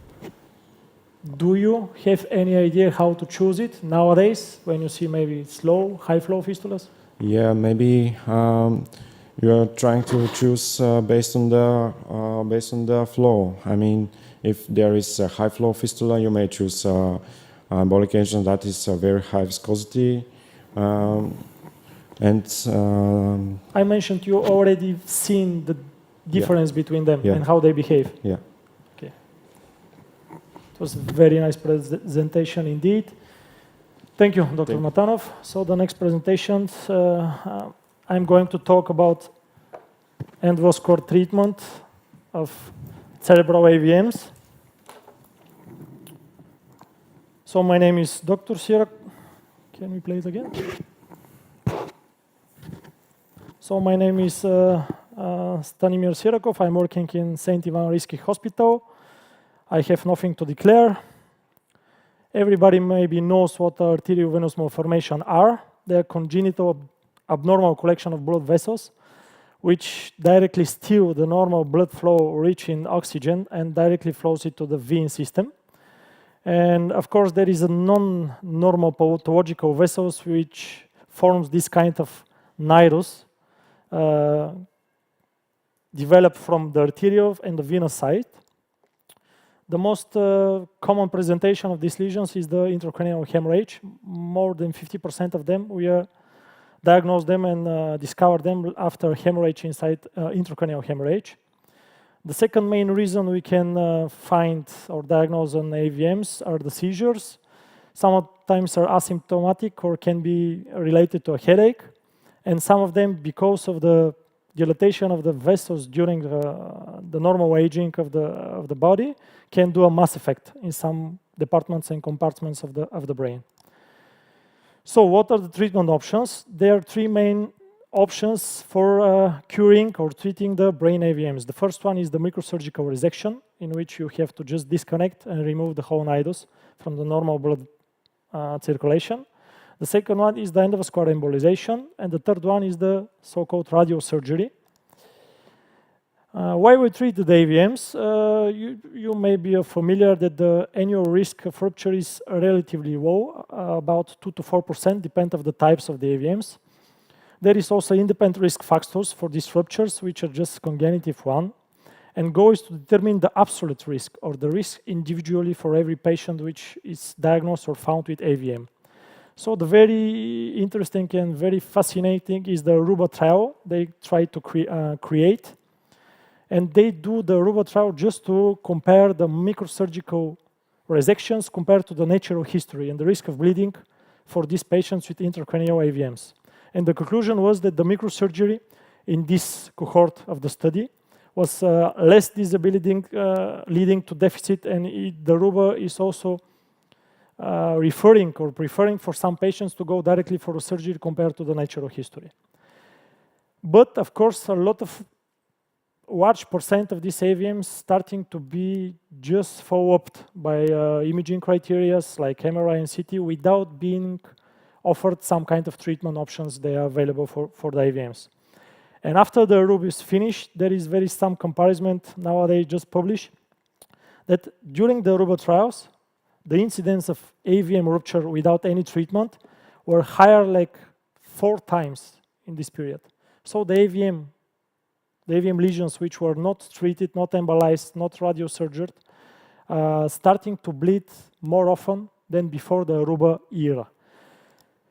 So like is mentioned, we should think, of course, for the untouched lesions we just decided to follow up the AVMs. Should we treat it again? Should we manage to offer the patients for some radiosurgery or partial embolization when it's not possible a total cure of embolization? And that's what's said after the Aruba trial. We have to think about the untouched AVM lesions. What are the standards? Like you know, the surgery, embolization, and radiosurgery. I just here mentioned the conclusion after this study and what they see after the Aruba. Although the quality of the evidence is lower than the more common condition, subjected to multiple randomized control trials, endovascular therapy has an important role in the natural history and less ruptured incidence of AVMs, intracranial hemorrhages. I will show some of our experience just to catch up with for the time with the previous presentation. From 2010 until nowadays, we have more than 220 cases of AVM embolizations. 86 of them were male patients. Majority of the AVMs we treated in our groups are ruptured AVMs or symptomatic ones. And most of the spec formatting rates was 1 and 3 in our series. So we mostly use the transarterial way of embolization. So the transarterial route, the arterial feeders, we selectively catheterize and produce the embolization from arterial side. Maybe for 4 years from now, we're also starting to perform transvenous embolization for some of the AVMs, which are very difficult to control by arterial side, so we are going transvenously, but we are very, very low in experience for transvenous until now. We use, like the previous colleague mentioned, 2 of the most used non-adhesive embolic agent. This was FIU and Onyx. Last 3 years, we also used the Menox, which is like also the same like Onyx, but with a different produce manufactured. In combined with surgery, we have more than 15% of our treated AVMs, and in combined with radiosurgery, we have again more than 50% of our whole pool of patients. And in our group, our endoscore cure rate was around, total endovascular cure rate without surgery or radiosurgery was around 54%. Most of the procedures were performed in more than one procedure, endovascular session. And total complications rate we have, mortality is around 6%. Mortality, sorry, is around 3%, and mortality and morbidity is around 6%. I will show several cases. This is a 52 years old male with a rupture AVM located mainly on the right frontoparietal lobe, feeding from the middle cerebral artery feeders. So we go with the selective catheterization of the biggest one, try to produce a stable plug so we can penetrate more distally and of course achieve the total embolization. This is the final cast of Menox, I think in this case. And this is the final angio in which we can conclude like a total occlusion of the AVM. This is another patient, 21 years old male with ruptured AVM, feeding mostly from posterior circulation, from the feeders coming from the left posterior cerebral artery, mainly from posterior thalamic arteries. You can see the navigation of the biggest feeder, and we can achieve several casts of embolic agents until we reach the satisfactional level of embolization. If you can compare the anatomy of the first angio and the cast of Onyx, you can see that is almost 80 to 90% of the AVM was embolized. At that level, we decided that the radiosurgery is the next suitable step at this area and for this AVM.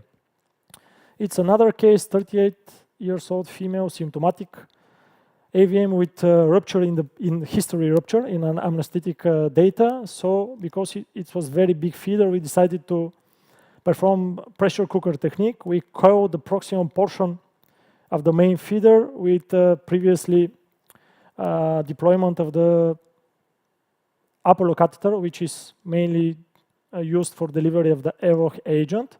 So after we already close the flow from the main feeder, we can nicely penetrate the embolic agent inside the nidus and to achieve total occlusion at the end of the procedure. This is a different case, 6-year-old boy with a ruptured intracranial AVM, very nasty one. Like you see, there is a lot of feeders from the MCA, but also from the lenticular striate vessels, very small one, very difficult to catheterize. But we were lucky when we managed to achieve a good position of the Apollo catheter, and the cast of Onyx was possible to go inside the portion which was mainly fed from the lenticular striate arteries. So we were lucky to completely occlude the AVM with non-adhesive embolic agent. After the final session, I was very satisfied with seeing very small residual portion coming proximally from the feeders of the MCA. But because it was a boy with a ruptured scenario, we were not sure which portion of the AVM caused the bleed. So we decided to go also for this lower portion. And to produce this embolization, you can see the cast of Onyx is like extravasation, but maybe this was the point of the bleeding. And the final result, the patient went well with total embolization of the AVM. I'll try to be very fast. 57 years old male with very nasty hematoma, and you can see the localization of the AVM close to the basal ganglia, feeding primarily from the posterior perforating arteries. So in this case, because there is no good feeder for selective catheterization, we try to perform transvenous embolization. We come transvenously to the point of the AVM, which was drained by the main vein, and also placed a balloon catheter inside the PCA where the small feeders coming from. So this is the cast of coils inside the vein, and before we start to inject the embolic agents, we also inflate the balloon just to reduce the pressure inside the AVM and not to become a rupture lesion before we reach it with complete embolization. This is the final cast of glue. Then we deflate the balloon, and we see very nice penetration of the glue retrogradely from the venous to the arterial portion. And this is the final cast of glue. Like you see, there is no residual, and it was possible, I think, in my opinion, only by transvenous route. So this is the final cast with no sign of recanalization. I will finish with this case because the time is up. This is 14 years old male, which was rupture. So we find this AVM, nasty one, but a very big, nice feeder, which is doable in our opinion. We go selectively. We embolize as much as possible, and we were very satisfied with the result. But at the end of the procedure, of course, we performed posterior circulation, and we saw there is still feeders coming from very small arteries from the posterior circulation. We tried to navigate them, but it was very difficult. Then we just discussed with Associate Professor Minkin, can we just finish the embolization, the cure treatment in one session? So the boy went directly to the surgery, and this is the after the resection, the images of the AVM. And this is the post-operative MRI with very nice results, in my opinion. It's another case, selective embolization. We managed to do a total occlusion. This is the case I'm going to show. We recorded the epuration, so I won't take much time. Thank you for your attention. Are there any questions towards me or the panelists? So I hope then we can move to the next speaker. Sure. Okay, next speaker is Dr. Sirakov. He's going to present our proposed technique for intermixed embolization. If you don't mind. Yes. Yeah, thank you. So hello everybody, my name is Alex Sirakov and I work as a interventional radiologist in the University Hospital St. Ivan Rilsky Satan department with Professor Sirakov. So the topic of my today's presentation is quite specific for the audience, I apologize, but I will try to discuss and present results of an embolizational technique that was developed in our own department. So I think we are all familiar with the pitfalls of the cerebral AVM embolization, and in particular that's the inability to form a stable plug that ensures the distal penetration of the liquid embolic agent inside the nidus. So this can happen if you are not able to deliver the microcatheter distally enough into the AVM and basically wedge it inside the nidus, right? This can occur if you are having or dealing with an AVM that is distally located in a small, tiny vasculature, or you have a very tortuous feeding artery. So you end up in a scenario when you place your catheter proximally enough and you start to inject, and then all of a sudden you have a dreadful reflux coming back to the feeding artery. You want to make sure that you have to avoid that. So in the literature, there are a lot of publications and a lot of techniques that aim to discuss this problem. One of the most notorious one is the pressure cooker technique. The pressure cooker techniques involve the placement of a second microcatheter next to the first microcatheter. Through the second microcatheter, you can insert a solid mass of coils and glue to form a stable plug. This plug actually ensures that you can now distally penetrate the AVM without any risk of complication or without any dreadful reflux. It looks easy, but sometimes this technique is quite technically demanding because placing a second microcatheter in distal vasculature poses some troubles. Not to mention that building this solid plug can sometimes rupture the proximal vessel, and you want to make sure that you can avoid this. So in our experience, we believe that injecting two different types of embolic agents through the same microcatheter actually allows you to perform this modified technique without any complications. We managed to publish our theory in a referred journal, and it actually consists of using two non-adhesive liquid embolic agents, one of which is the EVOH, or Minox in particular, very similar embolic agent with the Minox, with the Onyx, apologies. And the second liquid embolic agents that we use in this technique is the fill from microvention. What are the benefits of using this technique? Well, we are all familiar with the EVOH. The material actually allows distal and safe penetration when it's delivered slowly. It has excellent visibility. Sometimes it behaves like a lava moving through the vessel, and all of a sudden you can encounter with the proximal reflux. Why do we use Menox over Onyx? It's because the Menox material has 52% particle size in range in between 1.9 to 5.5 microns, which we believe is a key benefit when you're using these techniques, because it does not allow clotting inside the delivery catheter. So this is the material in action. It creates this spongy look of cast. It precipitates when it gets into contact with the blood circulation. It gets harder from the outside to the inside, and the inside actually remains viscous and continues to move even distally. So this is the picture of the embolic cast. It looks like a sponge to me. The second embolic agent that we use in this technique is actually inserted first. This is the fill from microvention. It comes in three distinct and different viscosities, from 25 to 35%. In our experience, it behaves pretty well. It's kind of less radiopaque than the EVOH material. That's because this embolic agent uses iodine instead of tantalum powder. In our experience, it has the ability to create a really solid plug that ensures the distal penetration of the EVOH. Similar observations were already published on the literature. Different authors confirmed that this fill material is able to create a solid plug. So briefly, I'm not going to annoy you with all this data, and I'm going to show you a few case examples from our department when we successfully applied this technique.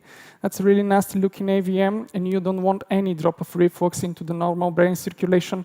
Therefore, what we did is we navigated the microcatheter as proximal as we could. We placed fill. You can see it's marked with yellow arrow. We tend to allow the proximal plug formation for like 1.5 to 2.5 millimeters long.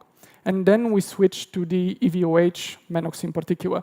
You can see that the fill plug actually creates a solid barrier to allow the EVOH to penetrate even distally.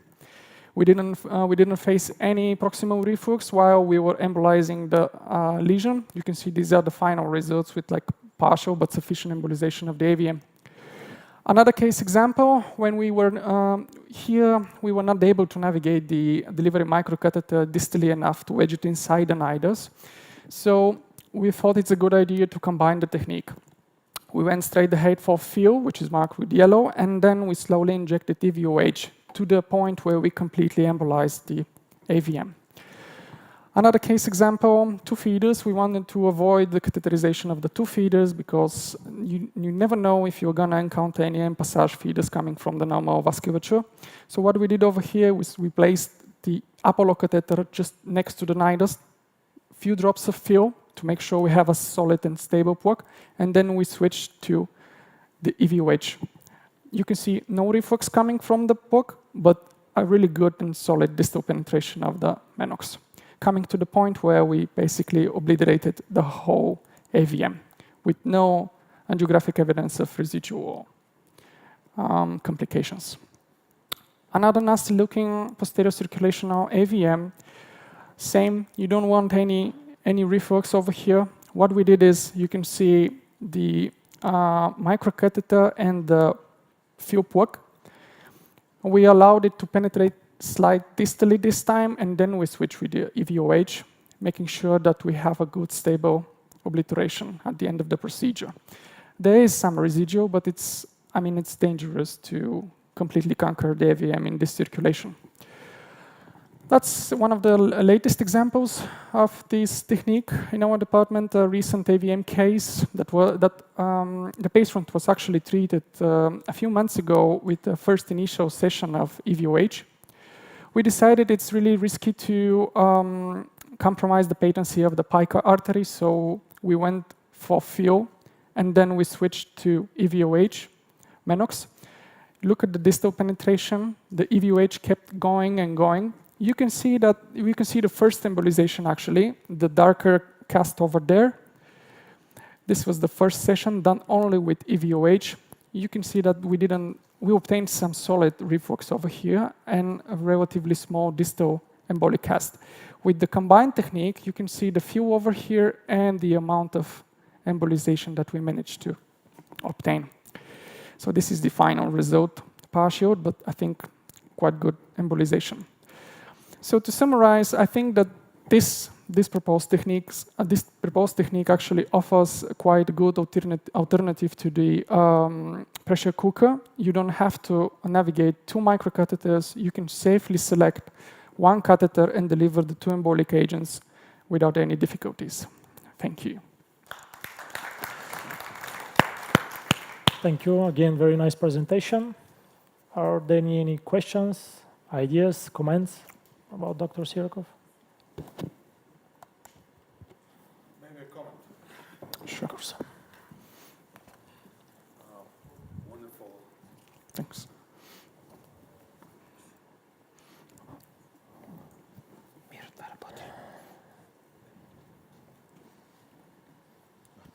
Okay, wonderful cases and a very good idea. I think the main problem always with AVMs has been to embolize them completely in one procedure, and the reflux, the early reflux has been a great problem, as you showed elegantly also you with the pressure cooker technique.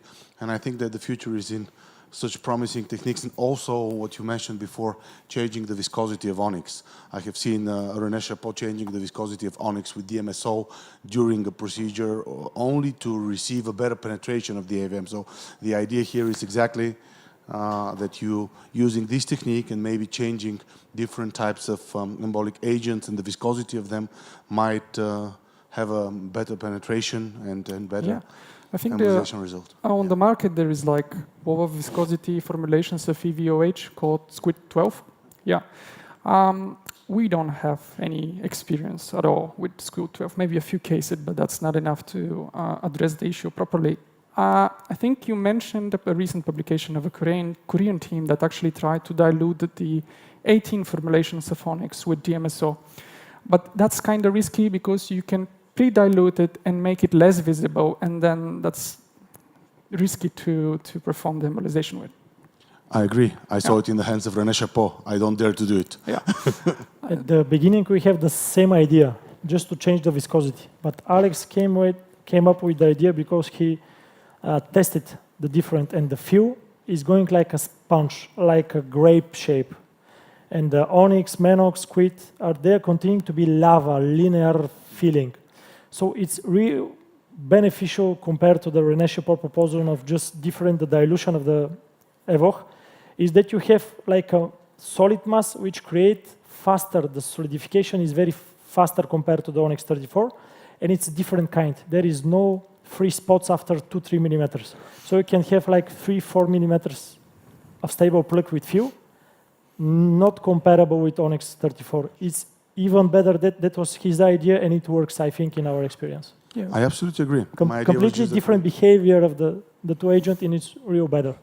The future is in evolvement of such techniques and new ideas, because the brighter ideas.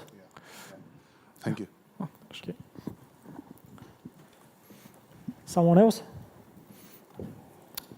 Okay, in the program we should go with the live cases. We didn't schedule any live case for today, so we just decided to record several. I think the lunch break is soon, so if somebody is hungry, we are going to play the pre-recorded cases we're starting just now. If there is any questions during the cases, please just feel free, ask. I'll try to document them as much as possible. The first patient is a embolization for a complex dural AV fistula using arterial approach.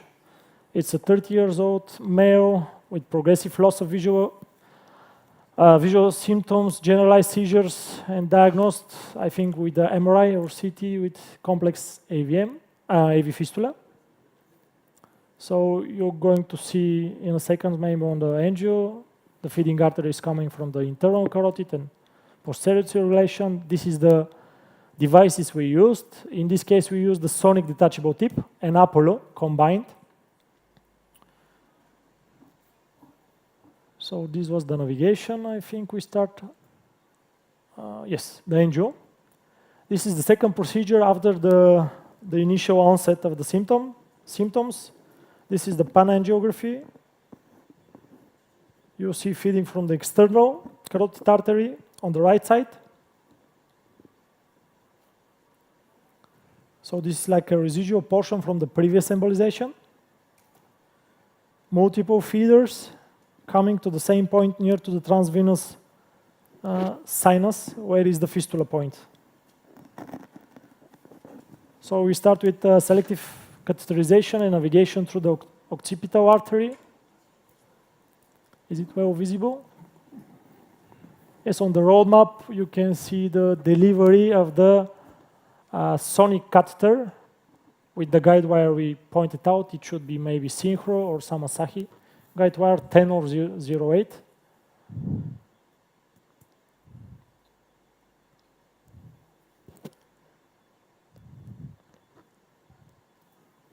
So this is a fistula which were performed on our old biplane angio machine.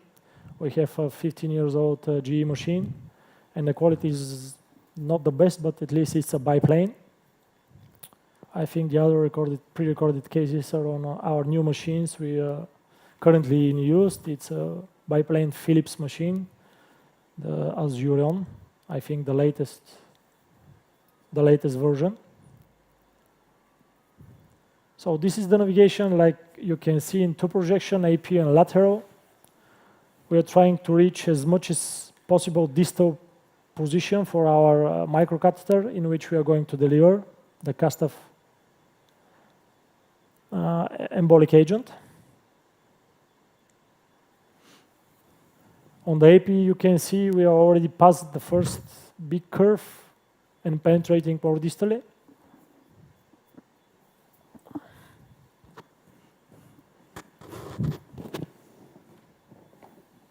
I think we are already there with the tip of the sonic. So the wire is already advancing forward. Maybe you're not familiar, but the sonic is the other detachable tip microcatheter, DMSO compatible, in which you can use with the glue, but it's a little bit or more stiffer than the Apollo, and sometimes it's very difficult to take the curves in a tortuous anatomy. So it's more difficult to reach more distal position. Of course, more distal position most of the time is most desired position you can achieve for embolization. So I think the tip is already after this curve and pointing very close to the fistula. This is the selective injection. You can see we have just two curves from the arterial side and going inside the venous pouch of the fistula. So this is the first cast of fill, I think. So like we mentioned in the previous presentation, with fill we create a very stable plug, which prevents any very early proximal reflux, and of course allowed us to penetrate more distally after the first cast. So you can see now how the fill looks like. It's a little bit lighter, like the colleague mentioned, compared to the Menox we use. So this is the formation of the plug. You can see here is the tip, and the fill is going a little bit backwards, covering the portion of the detachable portion of the sonic microcatheter. And of course, near to the proximal point, there is another feeder pointing also to the AV fistula. I think here we are going to switch Yes, we are going to switch now with Menox.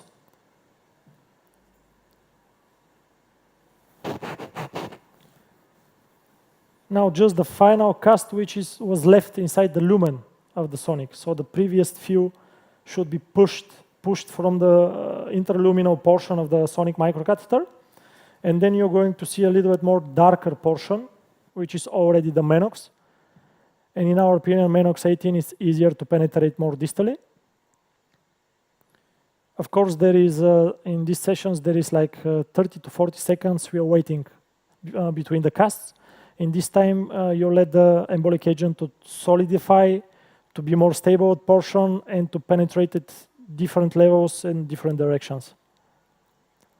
So here again, you can see it's darker portion already coming.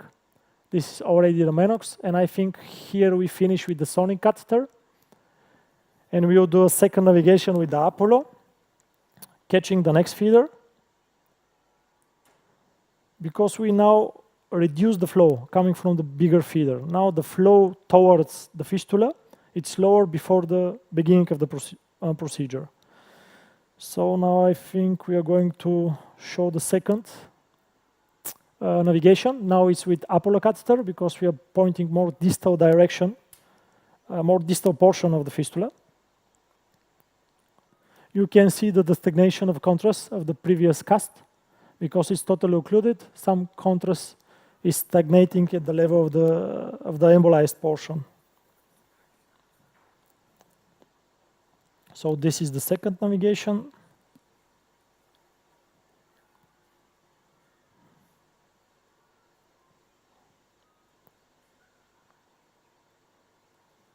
Sometimes we just change the position if we have some concern about navigating in the curves or we are not aware of the exact anatomy we need to navigate into.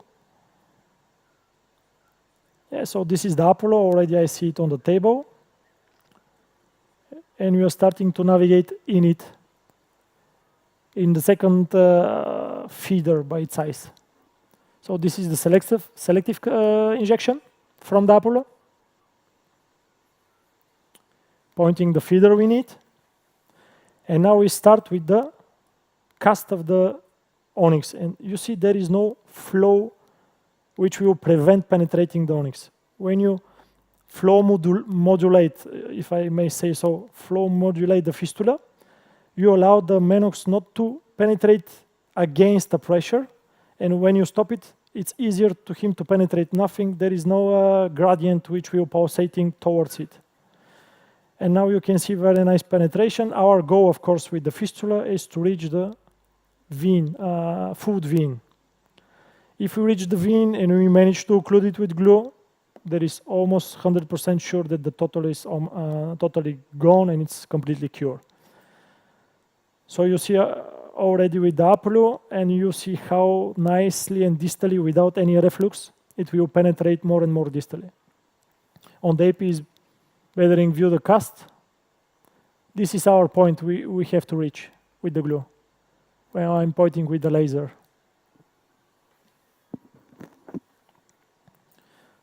So in these moments, you have to be a little bit cautious and patient, because if you force the glue, you're not patient enough. You force the glue, it can solidify it at the way it is, and it will stop.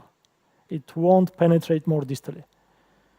So like my team know, the patient is not my strongest side, but here we managed to be patient enough and to wait for the embolic agents to take its time to penetrate without any proximal reflux and to reach. You can see a lot of fistulas shunts here, filled by the glue. But like I mentioned just earlier, the most important is just to reach the vein. If you reach the vein, you cure the patient.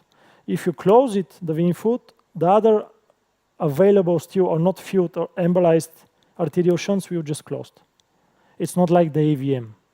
Arteriovenous malformation, our goal is to completely embolize the nidus.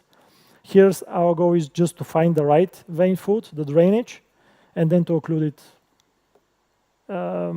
as total as possible.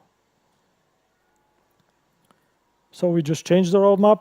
and continue with very, very gentle and slow push because we like it. Where it penetrates, like I told you, it should reach here when we already know where is the vein foot. There is, of course, other feeders embolized during the time because it's like a play of gradients.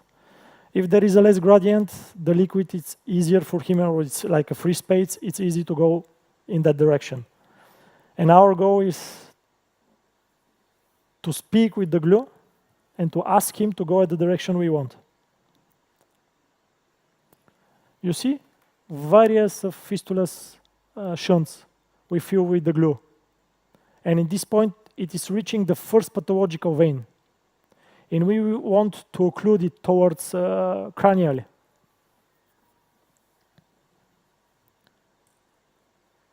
Like I mentioned, the stable plug from the previous sonic cast, and now with the second Apollo, it's easier to penetrate the glue. If we just hoping to become with the first cast, maybe it won't be possible to reach the vein at that level.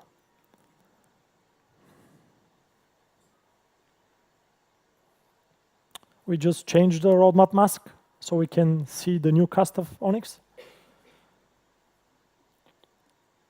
It's also very important. Sometimes the operator, the physicians needs more and more zoom to see it better. But don't forget, don't zoom a lot at this patient because you have to see the orientation of the normal anatomy and know if there is some glue you are not able to see because of the zoom is coming retrogradely in some vital vessels, which is very, very scary. Dreadful complication you can occur. So like I mentioned, here is the fistula point. And at this time, if the Menox continue to penetrate and we manage to embolize the vein, this will be a total cure for this patient. Like you see on the previous cast, we were very satisfied. We find a very big fistula point, and we thought the patient was okay, but there is very small feeder. Do you see this cast? Here is now the fistula point, where the glue is going. So just very small residual portion of the vein of this fistula causes it to have a recanalization of the left side. There is no sign of arterial feeding of the previous embolization from the left side. And just for 3 months, because there is some small residue of the vein, not totally occlude, the left external carotid starting to produce feeding for this fistula, and of course it recanalized. So see it here, we are already at the point of the fistula. And here we already occluded, near to the transversal sinus, like I told you. And now we are just continuing to feed some of the fistula points because it stopped at the vein. And I was a little bit concerned at this time. Did we manage this time to occlude the whole vein? Or it will be like a recanalization again? And I just continued to fill some of the shunts because the glue, I was lucky enough to glue to still continue only at the distal portion of the shunts. And at some points, some of you know, and some points the liquid embolic just stopped to penetrate distally and starting to produce reflux. This is the time you have to stop the procedure. And I think there is several more shunts we occlude near to the vein point, foot vein of the fistula.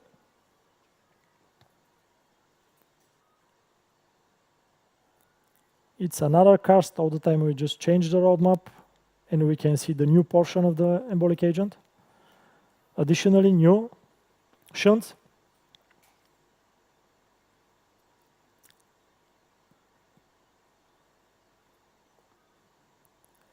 And like I mentioned in the beginning, when you have a very stable plug with the fill, you feel very more comfortable to penetrate this lesion distally as much as possible. We see how many shunts you can observe here. When I speak with Associate Professor Minkin, he told me when you operate this, there is a lot of shunts you have to go around the sinus, and there's a lot of coagulation, I think. Cut it, there is numerous fistulas, and you can see it, you can observe it the same. The liquid every time goes in a new and new and new shunts, new directions. At this point, we have also some reflux. You can see a proximal one. So this was the time we should stop. If the reflux proceeds, this is the CAS you can achieve at this procedure. Now we have distal penetration, but also proximal one. Can you see it? This is also proximal reflux.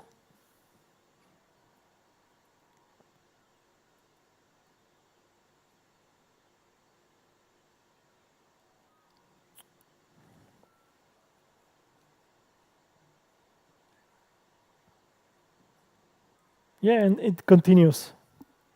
Continues distally, but also proximal reflex. So we wait again.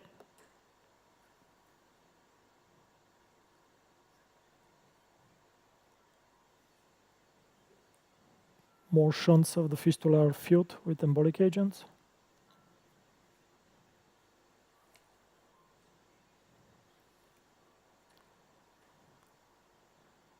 It's very easily when these kind of lesions are treated by pipeline machine. The orientation is very easy. And again, you can see here the reflux, so we decided to stop and to remove the embolic microcatheter. This is the final result. I think I'll show you also the control angios. There is no sign of feeding from the external carotid or internal carotid artery. Also the contralateral portion, which we're thinking about some kind of residual through the casinari Bernasconi artery, but there is none. Also from the posterior circulation.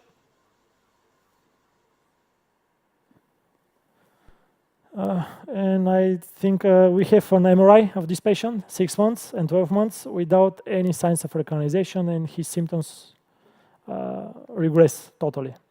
So thank you. Can you push the second movie? Do you have any questions about this one?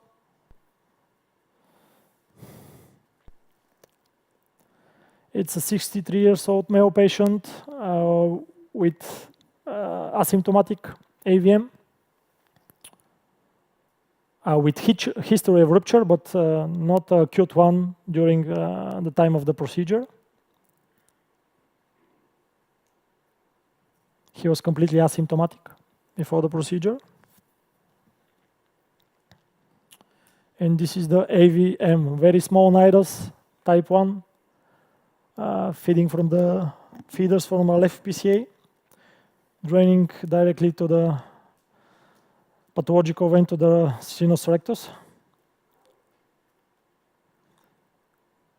So most of the time we place 6 French chaperone catheter, and we have just 1 feeder to embolize in our strategy, not 2. We place also Sophia, 5 French, which go distally, but really helped us when we detach the microcatheter tip. The pulling, the Apollo is a detachable tip microcatheter, which because of the tension you create, has a proximal marker with rupture and detached.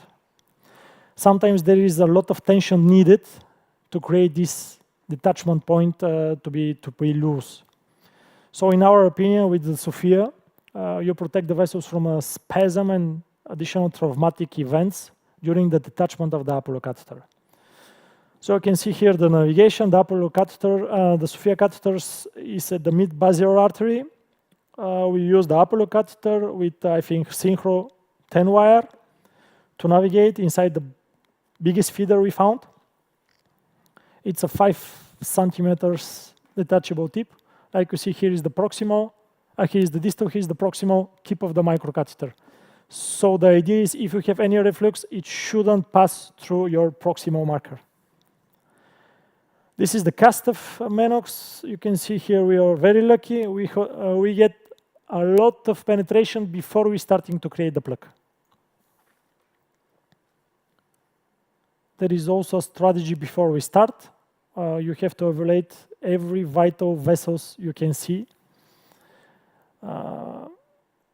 before you start, and to know where you can allow your proximal plaque and reflux to go in. So in several casts, we create a stable plaque. You wait around 30 to 40 seconds just to solidify the proximal portion of your embolic agent. And then, when you're lucky enough, it starts to penetrate distally.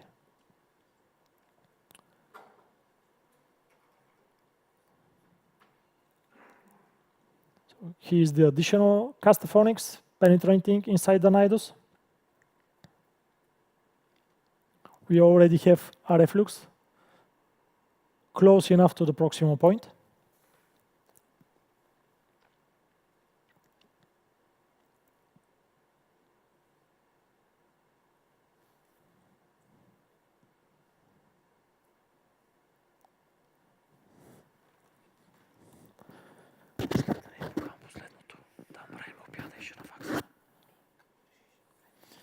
I'm just looking at the program, and because of the previous delay we had, I think I can skip the last pre-recorded case. I have 3 more for the second session, because I think most of you are tired, so we can skip one and go for the lunch, a short lunch break, after this is finished. And then we can be here back at 2:20, and Associate Professor Minkin can start. I think the audience will agree, maybe. I'm just asking if you're very interesting and you insist, I can play the third pre-recorded case too. Okay, so I think we are agree. Okay, let me show you the final result here. We are satisfied. You can see total embolization of the AVM. So this is the detachment. You have to pull it. And this sphere close to it helps a lot. This is the point this is the final result. Total embolization of the AVM. No post-procedural complications or procedure-related complications. This is the MRI, 3 days, I think, after the procedure. No additional edema or hemorrhage. So this detachment you saw is the point we all the time discuss with our neurosurgeon. This is the most scary part of our job. And we have a very small feeders from the posterior circulation. We are trying to leave them for a final procedure, or we are thinking for a strategy which combine embolization with surgery, microsurgical resection, to be the last portion we left. And of course, because we have very experienced neurosurgeon, we are very safe to do that. Thank you for your attention. If there are any questions. Okay, so let's leave for the lunch break, and we come here for 20 on time for the next presentation. Thank you.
I hope you enjoyed lunch.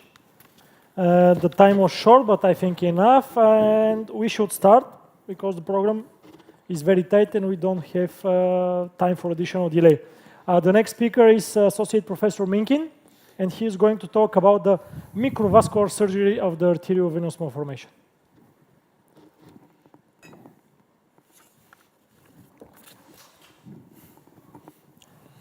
Dear colleagues, dear organizers, thank you for the invitation. The idea of my presentation is to share our experience and also to respond to some questions which are important to my opinion. The main question is when is surgery indicated in the present time? After that, what is the real place of surgery in the treatment of AVMs? The first question that we have when we meet a patient with some AVM and rupture or not rupture, it's if there is a need for surgery or some treatment. And this is a question that has to be discussed in a much large presentation. After that, I will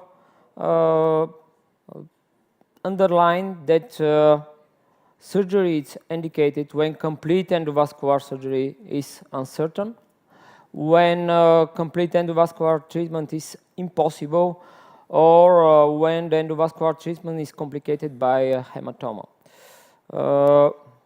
If radiosurgery could replace surgery, it depends from the volume, but also for the location of the AVM.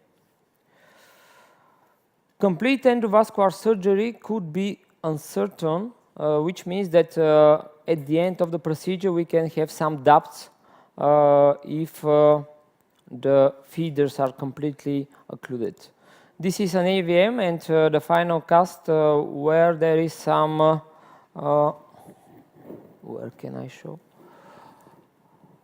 There is some small residual feedings, and we discussed this patient with Professor Sirakov, and finally we take the decision to make this resection quite easy.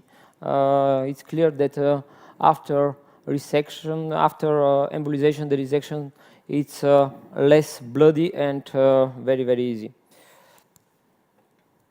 This is another case that was already presented by Professor Sirakov.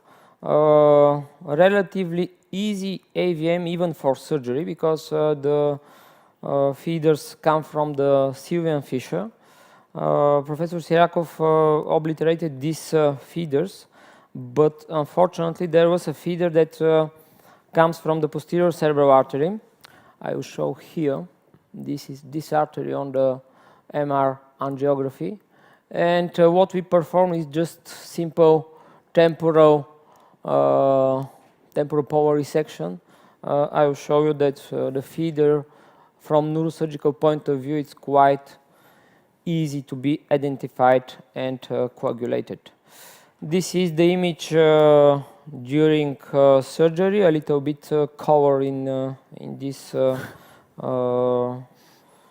session.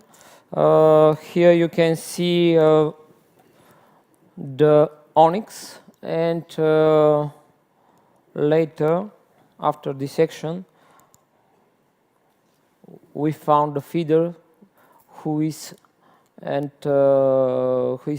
is lying on the tentorium and on the pyramid. Quite easier to coagulate and to resect. In fact, our work was just to resect the AVM and to coagulate these small feeders.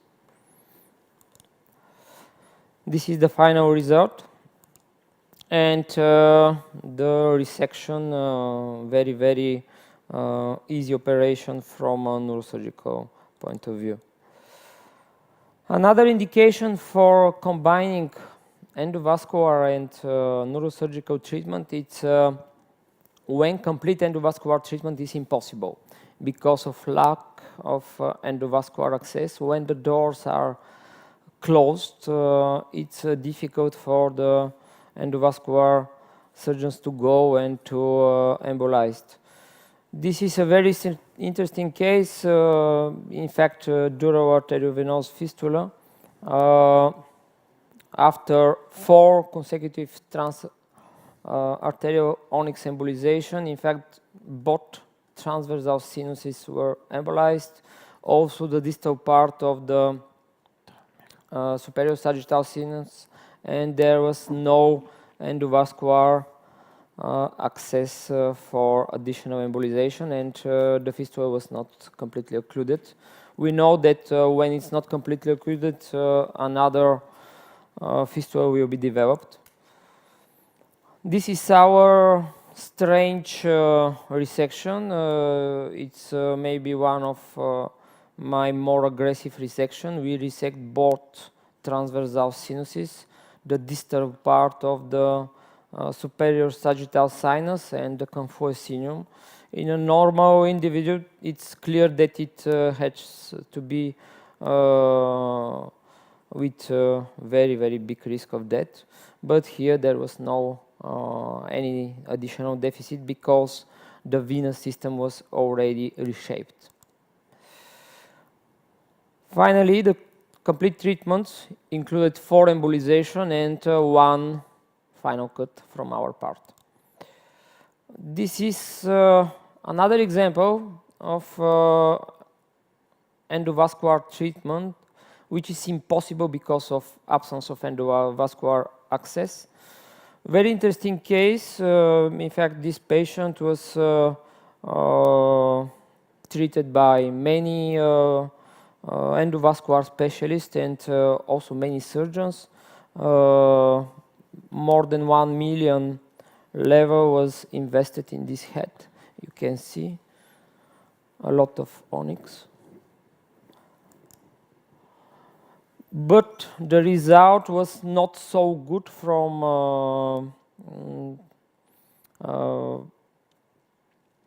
AVM point of view, because the patient developed fast flow dural arteriovenous fistula after the embolization and after these 6 surgeries. What we do VARA test, and we find that this left temporal lobe is not, of course, functional, and we perform a last embolization followed by very aggressive temporoparieto-occipital resection.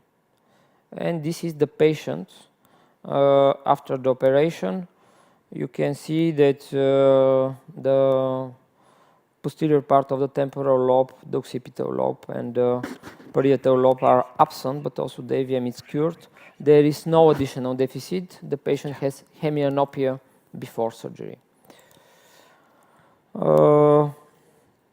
When we talk about radiosurgery, I will try to make some transition to the next speaker.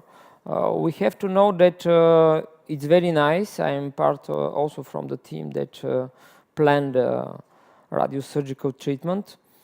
And this small AVM in the precuneus was treated with radiosurgery because we think that it's very small and it's very close to the paracentral lobe.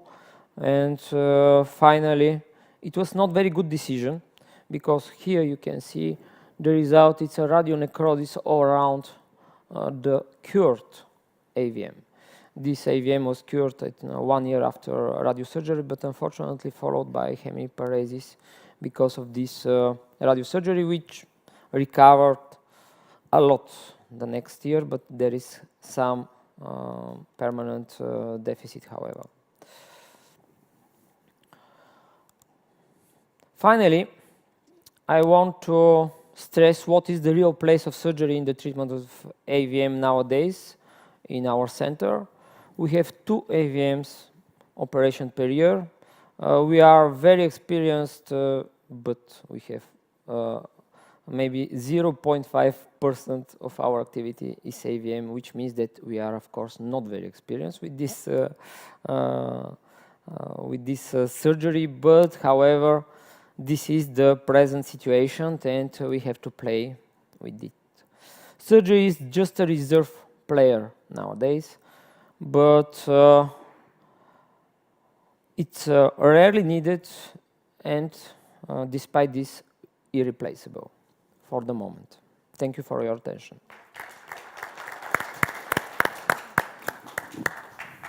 Thank you for your really wonderful presentation. I think, just like at a comment, the multidisciplinary approach for this lesion is absolutely obligatory.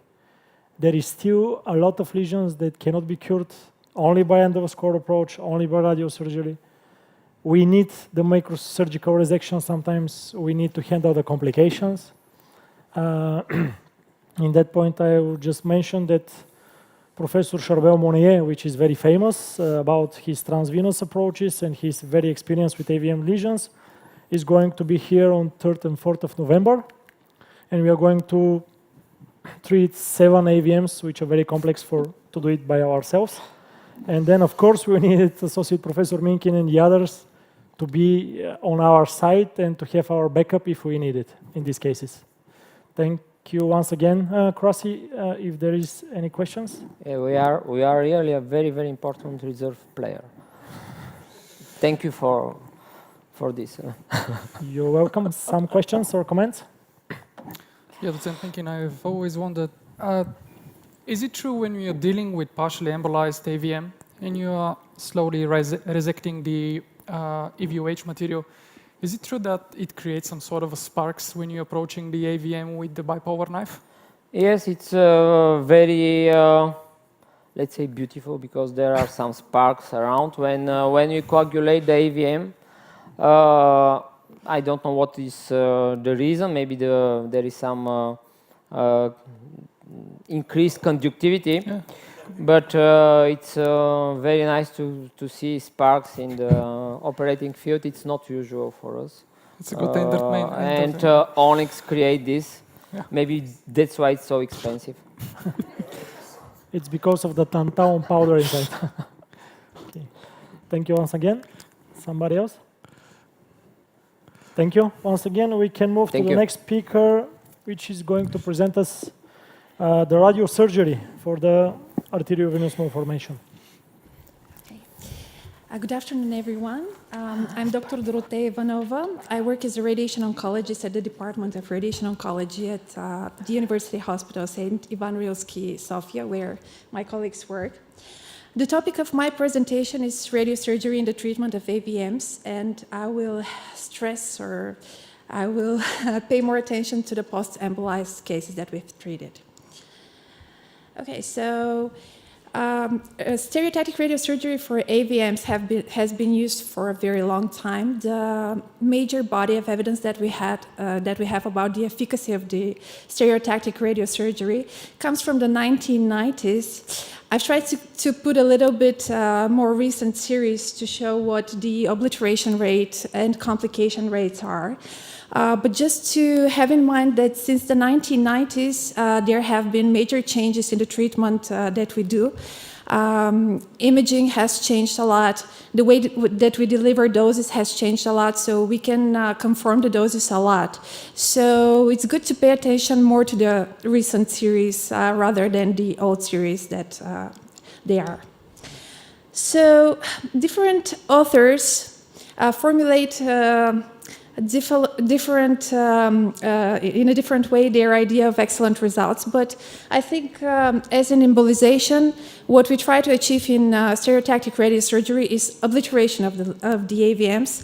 They obviously don't go away; just the flow of the blood is obliterated, so it's not flowing. And of course, we try to do that without causing any radiosurgery complications and trying to avoid post-radiosurgery hemorrhage.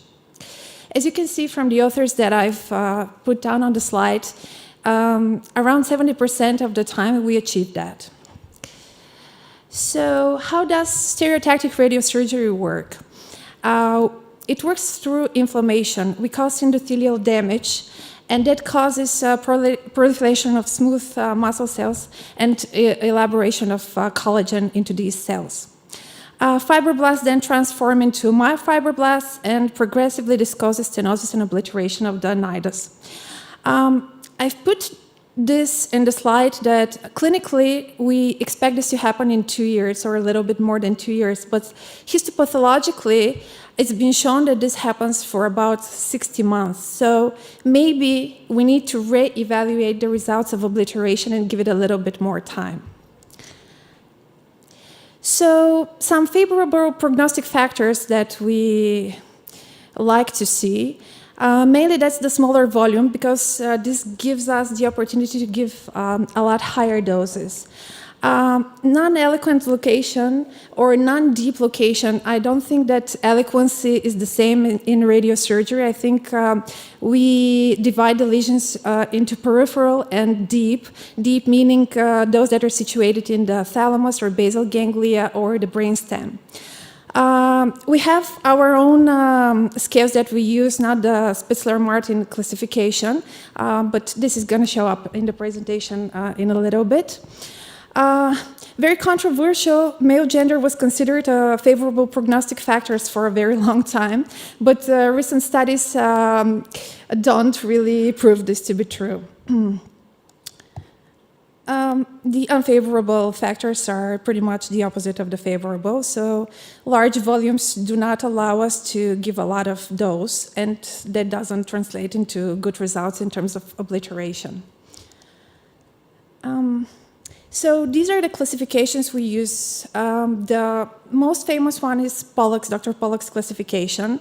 It is modified and it uses the volume, the age of the patient, and is it deep or non-deep lesion. And if we have a score of less than 1 or 1, then we have nearly 90% chance of obliterating the lesion. And if it's higher than 2, then it's only 50% chance of obliterating the lesion. I've put another scale for protons, because protons, we don't have them in Bulgaria, of course, but they're also used for more difficult cases, for larger AVMs. And as you can see, their prognostic factors do not include age of the patient. So most common complications, most of the complications that arise are transient. Usually there is edema near the nidus that we irradiate. It is believed that this is caused because autoregulation of the vessels is lost, and it takes some time until the vessels learn how to regulate themselves, but once that happens, the edema resolves. Unfortunately, radiation necrosis is quite bad, I might say, complication. And in a little bit, I'll present our series. That's the only complication we've had. So can embolization be combined with SRS? There has been a lot of controversy in that, because previous studies have shown that maybe SRS is better when used as a sole method of treatment rather than combined with embolization. That has changed in the recent years, especially after Onyx started to be used more and more. So some pros of the embolization before SRS, of course, when the lesions are embolized, we have a smaller volume to irradiate, and that permits us to give higher doses and obviously gives us better chance for obliteration. Of course, a lot of the times, our team does a great job, so the patients don't come with neurologic deficits to us after the embolization. Some cons, well, the major one is the difficulty in the delineation, because it looks very messy. Fortunately, Associate Professor Minkin and Professor Sirakov help us with the delineation, so we are very, very happy about that. Another con is that sometimes hypoxia is induced and radiation actually needs oxygen. Radiation works by using reactive oxygen species to damage DNA and to cause this inflammation, so that might be a con. And of course, inducing the collateral feeding vessels. These are some of the literature reviews, and as you can see, that's the one that I was talking about. A lot of controversy. A lot of the series cross the zero, but still there is a little bit of favor towards using SRS as a sole method of treatment. And once again, that's changed since the Onyx started to be used a lot more. I'm sorry, just so that I have to speak very fast. So our experience. From a cohort of 73 patients that we've treated between 2017 and 2021, we took 38 patients with 41 AVMs that underwent SRS after embolization. We needed the patient to have at least 1.5 years after the stereotactic radiosurgery to be included. Funny enough, 50% were male, 50% were female. The average age was 41. As you can see, we had pediatric cases. The youngest patient we had was 8 years old. There was about 7 patients that were younger than 18 years. The mean follow-up was 39 months. As I mentioned, at least 18 months were needed to be enrolled in this. And most we've followed the patients for 68 months. So this is the distribution of the location of the AVMs. The only interesting thing on the slide is that about 30% or 1/3 of the cases were in more than one lobe, which translates into being very large AVMs. So the clinical presentation, 12 of them, so 1/3 of them actually had hemorrhage, and that's how the AVM was detected.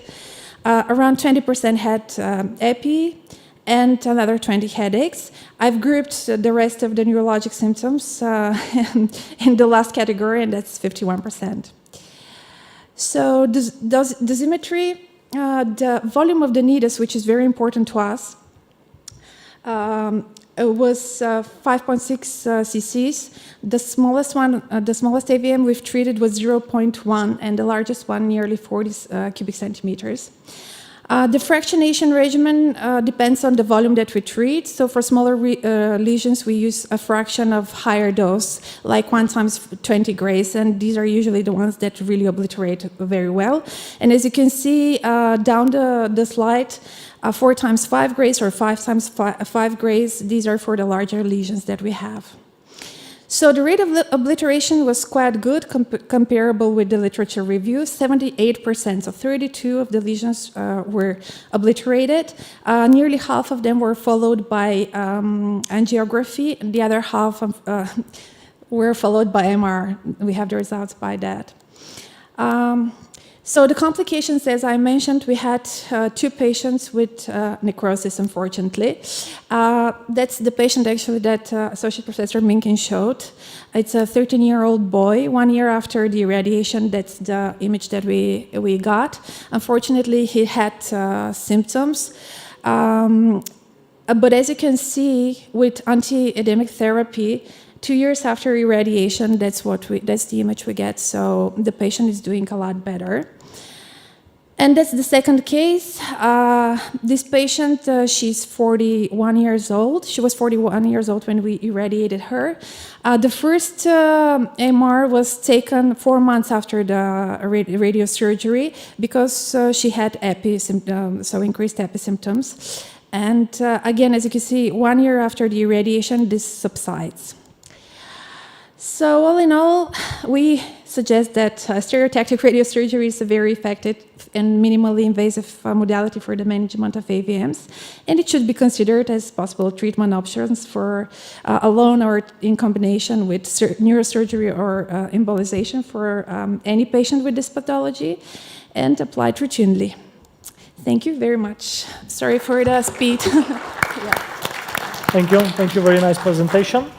Are there any comments or questions coming from the audience?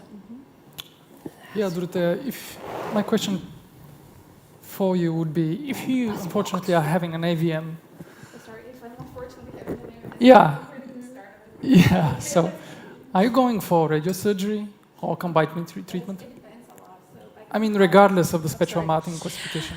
I couldn't cover a lot of this, but obviously, in the field of AVMs, there are different schemes that kind of point you toward the choosing of the method. So it depends if my AVM is small. If it's small, I'll probably choose to have radiosurgery.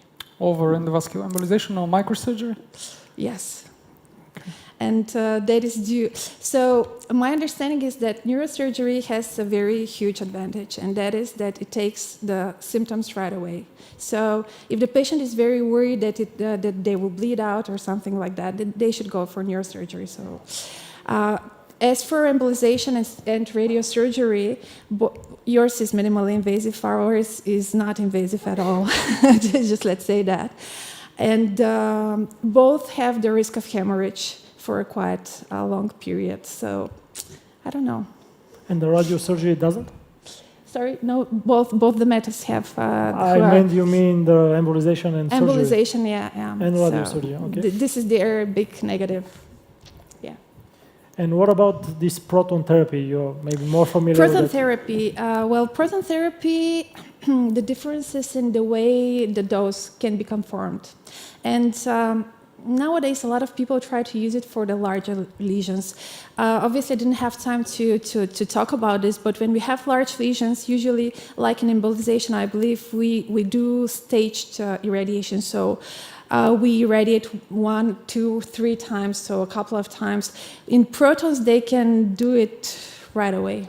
That was my question, because Alex asked you, regardless of the size, do you think, or when you read about this team, because I'm not familiar with, do you think the proton therapy will have itself a place when you can choose cell therapy with proton therapy for a large lesions AVMs? I think it will have a place, especially in pediatric cases. So there is some literature comforting that? There is a lot of there isn't a lot, but there is literature review. As you can see, they have their own score. Okay. So I mean, there is data on that. So maybe the future. Yes, maybe in Bulgaria. Yeah. Sorry, I have a question about the complications, because in some of our patients, I even can't understand why we have radionecrosis. Do you have some data and some factors that are proved to be let's say, these AVMs to be more prone for radionecrosis than others?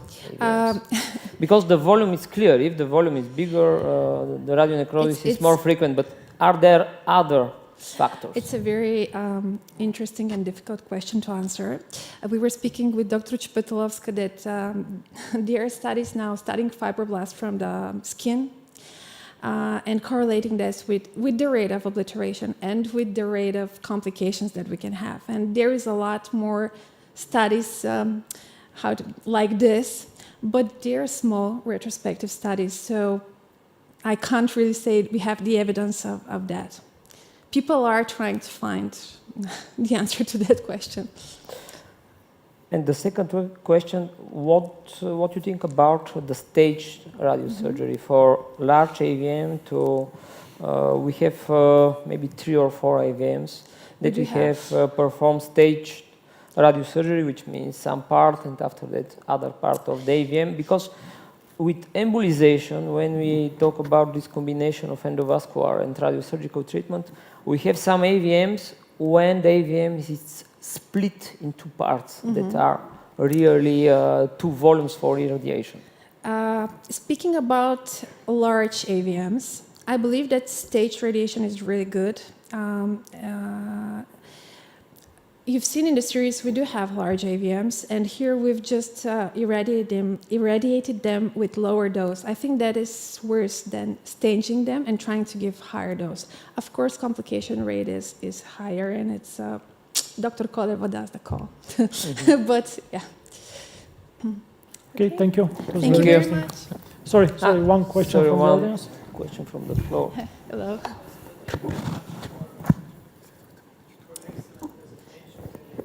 And regarding your choice, the small AVM, so we have the same strategy. I'm working at Uppsala University, Sweden, and we treat small AVMs, almost 100% cases with radiosurgery.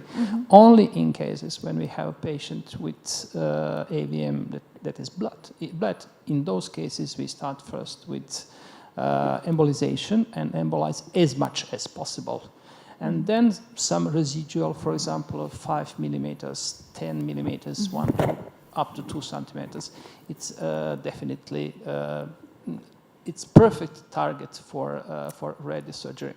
Regarding the big AVMs, we are very lucky we have protons. Yes, yes. and heavy ions, I believe. And the biggest difference between photons and protons is that the photons are, yes, exactly. The Bragg peak. They penetrate, photons penetrate everything, and you have combined several fields. If you use heavy particles, it's easier to plan your surgery, and they lose energy and transfer energy to parenchyma very, very easily. And that's why it's possible to plan radiosurgery easily and concentrate energy in the vascular target. Yeah, just to say something, I had it in the presentation, but I didn't pay attention to it. Also, as I mentioned, protons are favorable for the pediatric population. The parents are always afraid of the radiation causing secondary malignancy or something like that. And protons also are connected with a little bit better prognosis of not having a secondary malignancy. But I had it in the presentation, the risk is 0.001 for having secondary malignancy after radiosurgery for AVM. Sounds good. Thank you. Thank you very much. So next we can continue. Again, we had a live case gap in the program. We can start with the first pre-recorded case.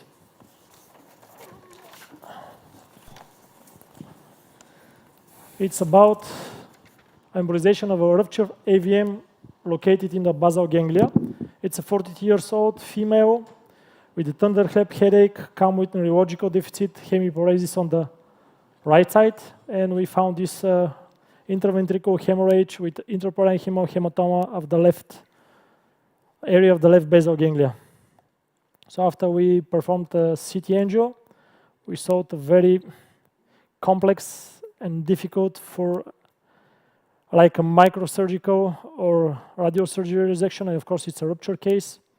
This is the 3D of the images, very small feeders from the arterial site, which can reach the lesion.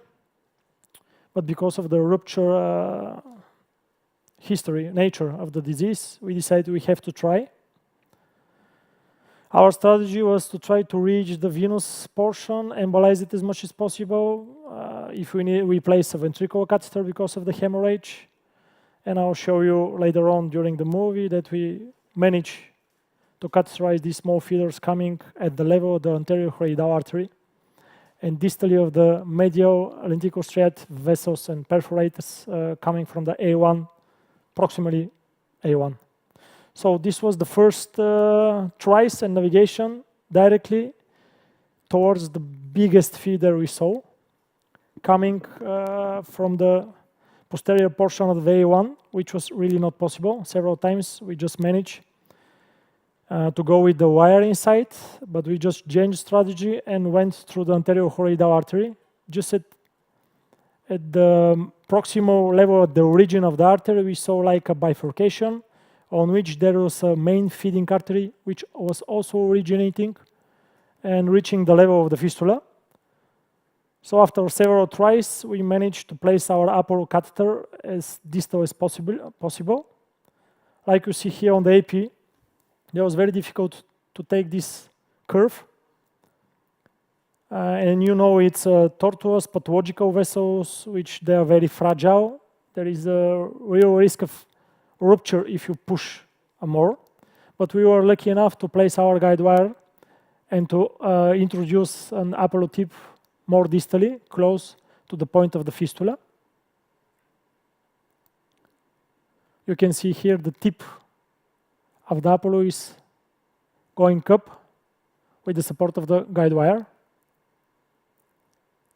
Here is it, and the proximal marker of the Apollo is at the level of the bifurcation, which I mentioned. It's originated this pathological feeder. So this was the placement. We were happy with it. Now, like I mentioned in the previous case, you have to be very patient and lucky to get a distal cast of glue, not glue, sorry, a VOH as much as possible, and we managed to close it completely, the venous portion. This, the end, is the showing of the detachment point of the catheter. You have to create tension and hopefully detach the microcatheter without any major complication. This was the retrieval of the catheter. And you can see the final cast of the glue, completely obliterating the venous pouch of the fistula. And the patient recovered very nicely. She came for 6 months control without any neurological deficit. Completely cured. This was the final cast with the stagnation of contrast inside the venous portion. We just embolized the proximal one. So this was, I think, the last angio, and I think we had a control. Oh, that's it. Thank you. Do you have any questions about that? Yes.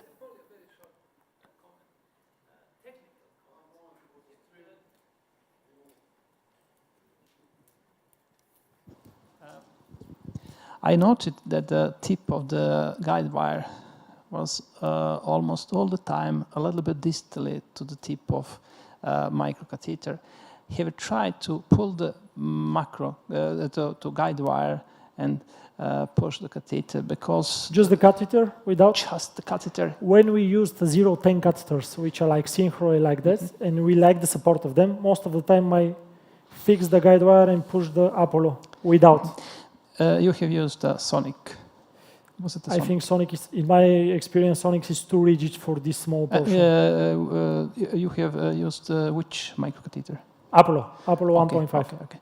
Because it's actually the flow guided catheter. In these small vessels, it was also impossible to push it or navigate it. And when we face this curve, you say it on the AP, I was afraid to push just the Apollo abroad. I thought I could rupture the vessel. Unfortunately, I don't have videos from my hospital. It's almost the rule that when we are 2 or 3 centimeters proximal to the nidus, we pull the guide wire, and then the catheter is gliding to the nidus. And didn't take the curve inside the carotid or the bigger vessels? I think your strategy will work with a magic. Magic, yes. With magic, but with Apollo, it will starting to. No. Magic is much better. Magic is way better. It could work. Yes. But with Apollo, if you know, it's very soft. So outside the portion of this pathological vessel, you have 4.5 to 5 millimeters carotid. If you push it without guide wire, it will just curve. It won't protrude. Have you used the distal axis catheter here? It was chaperone the petrosal portion. We didn't place Sophia because it was just 2 curves. We didn't think the support from the Sophia. It's not too distal. Yes. Thank you. But your strategy will work with magic, I think, for sure. Thank you. It was very nice comment. We are using magic and very often combination magic. We don't have it. And Bart didn't produce it in Bulgaria. I didn't sell it in Bulgaria. It's very interesting. Yeah, it's a pity. It's a pity, yes. We had the Sonic catheters like 3 years ago. Now we have only Apollo catheter for these cases. And headway duo, sometimes it's helpful. Headway duo longer with 1 marker. Yes, 1.3 French. It's very good. Sometimes it's doable, but I am afraid in these cases, if it glue, I'm afraid to pull it more than Apollo. But the last version of the Apollo, they have a lot of tension needed to be produced so they can detach. So it's almost the same like the headway duo. Almost. Thank you very much. Me too. Can we play the next one? So again, it's a AVM case, 59 years old, patient with history of rupture. Oh, this was the AVM associated with a proximal aneurysm. So the main feeder towards the AVM was also combined with a very nasty aneurysm. So we have to think about. So our strategy, you can see it on that's the contralateral portion. You can see now from the left carotid. There is very nasty aneurysm just from the main feeder supplying the AVM. our strategy was to treat the aneurysms and embolize the AVM as much as possible in one session, because it's a rupture one. You see, the main feeder has a very nasty aneurysm just towards like 4 or 5 centimeters before its nidus. We go with 2 microcatheters, one for the coiling, proximal position.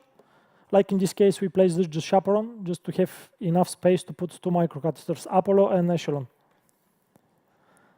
The support is not enough, but we didn't like to put a 6 French Sophia because it's needed to be placed in a bigger guiding catheter. When we can play it and the anatomy is not so tortuous, we can play only with the chaperone.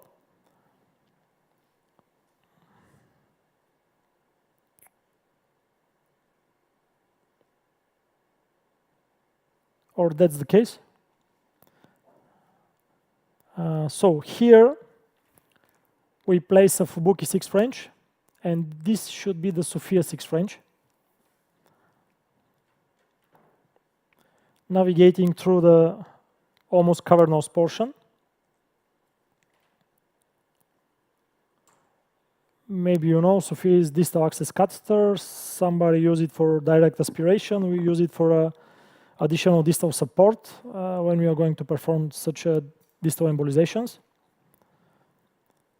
Then from the Sophia, we navigate inside the A1, respectively in the anterior cerebral artery.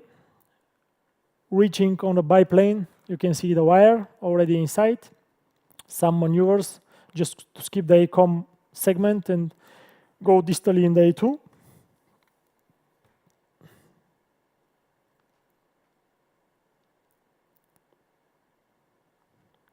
We go inside with the Apollo, or the Echelon. I think the first one was the Echelon.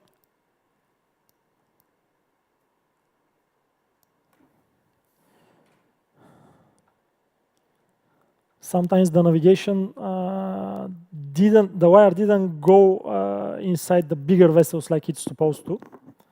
And sometimes it looks easy, but it's not. So this is the tip of the microcatheter like you see here. We just introduce it without the guide wire because it's a straight segment, big vessel. It's not danger, in our opinion. It's not a way you can rupture or destruct some of the vessels. So we place it inside the aneurysms. I think this was Echelon 10 catheter.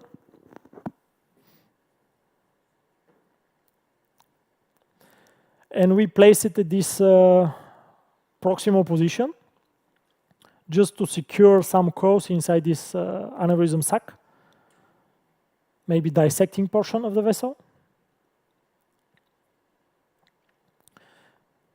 And of course, we navigate with the second microcatheter, Apollo 5 centimeters detachable tip, to go inside the nidus, so we can achieve distal embolization of the nidus.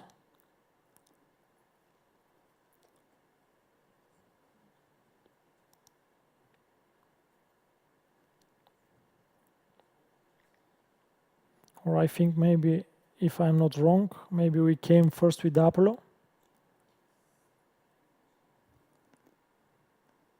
So it looks like the Apollo 5 centimeters. It's my mistake. We are trying to navigate through these aneurysms and to place it more distally inside the nidus.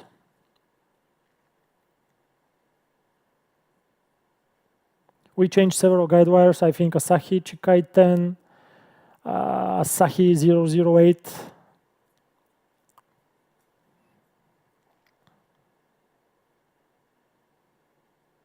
Yeah, that's the passing through the aneurysms in the main feeder.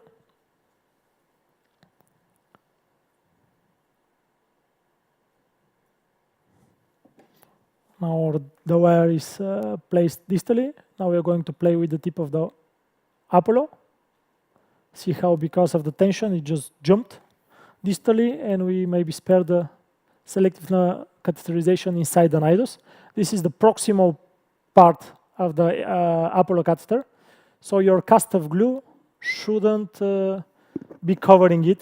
Otherwise, it will be impossible to detach. It will just glue the catheter. And this is the tip of the second microcatheter, Echelon 10. And this is the tip of the Apollo. So one is for the distal embolization with glue. with embolic agent, in this case Menox, and this one was just to secure the aneurysm with several coils. We believe the other strategy was to place a balloon, just here to place a balloon, inflate it, and try to glue the whole cast inside. But we decided for this strategy with 2 microcatheters, coiling, and distal penetration with embolic agent. So I think this was the first coil.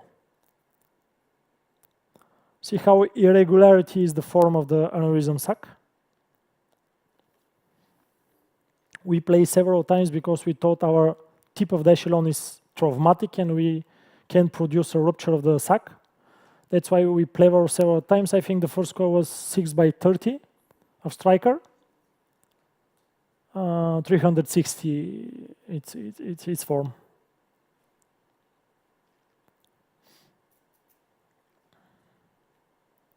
So that's the coiling. By this technique, it's not a typical jailing technique, but we secure the distal tip of the Apollo and the additional movement of the Apollo catheter. So it's like secured over there by the coiling.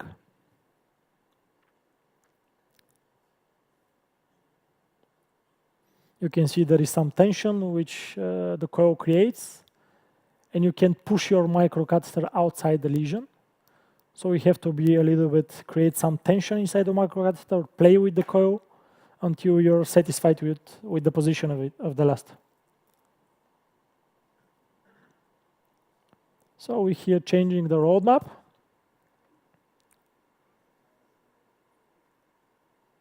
And we're starting to inject glue selectively.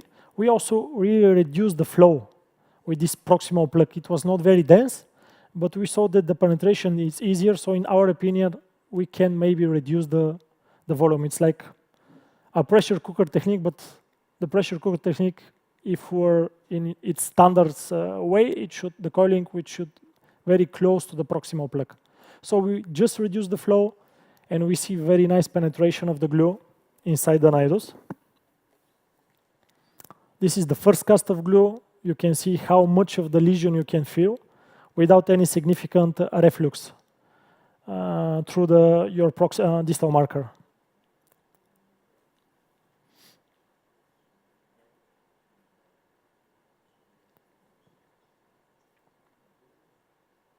So again, we change the roadmap so we can see the new cast of glue.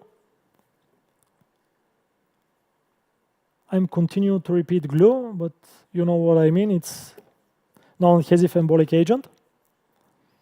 So again, you can see the new cast of glue going to the different direction, again inside the pathological vessels, forming this nidus. So at this level, we reach some partial embolization of the AVM with completely occlusion of the feeding vessels and no filling of the aneurysms. This is because we just create a distal plug which prevent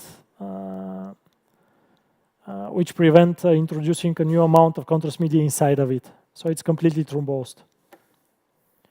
The new cast of glue can show you a new portion of the nidus, very nicely penetrated. So we do as much as possible, like your colleague from Sweden say, in one embolization, we stop when we have only a reflux, or we see that the embolic agent is facing towards the draining vein. If we see this is coming a lot inside the draining vein, and we are not sure that the nidus is completely embolized, we just stop, because we can create some rupture point for the AVM. If you close the vein and the nidus is not completely occluded, it's a factor which can lead to a rupture case scenario. So several casts of Menox. You can see every time when you wait for 10 to 15 seconds, because of the gradient levels, the liquid can go to other direction to choose a smaller vessels from the nidus and to penetrate different projections.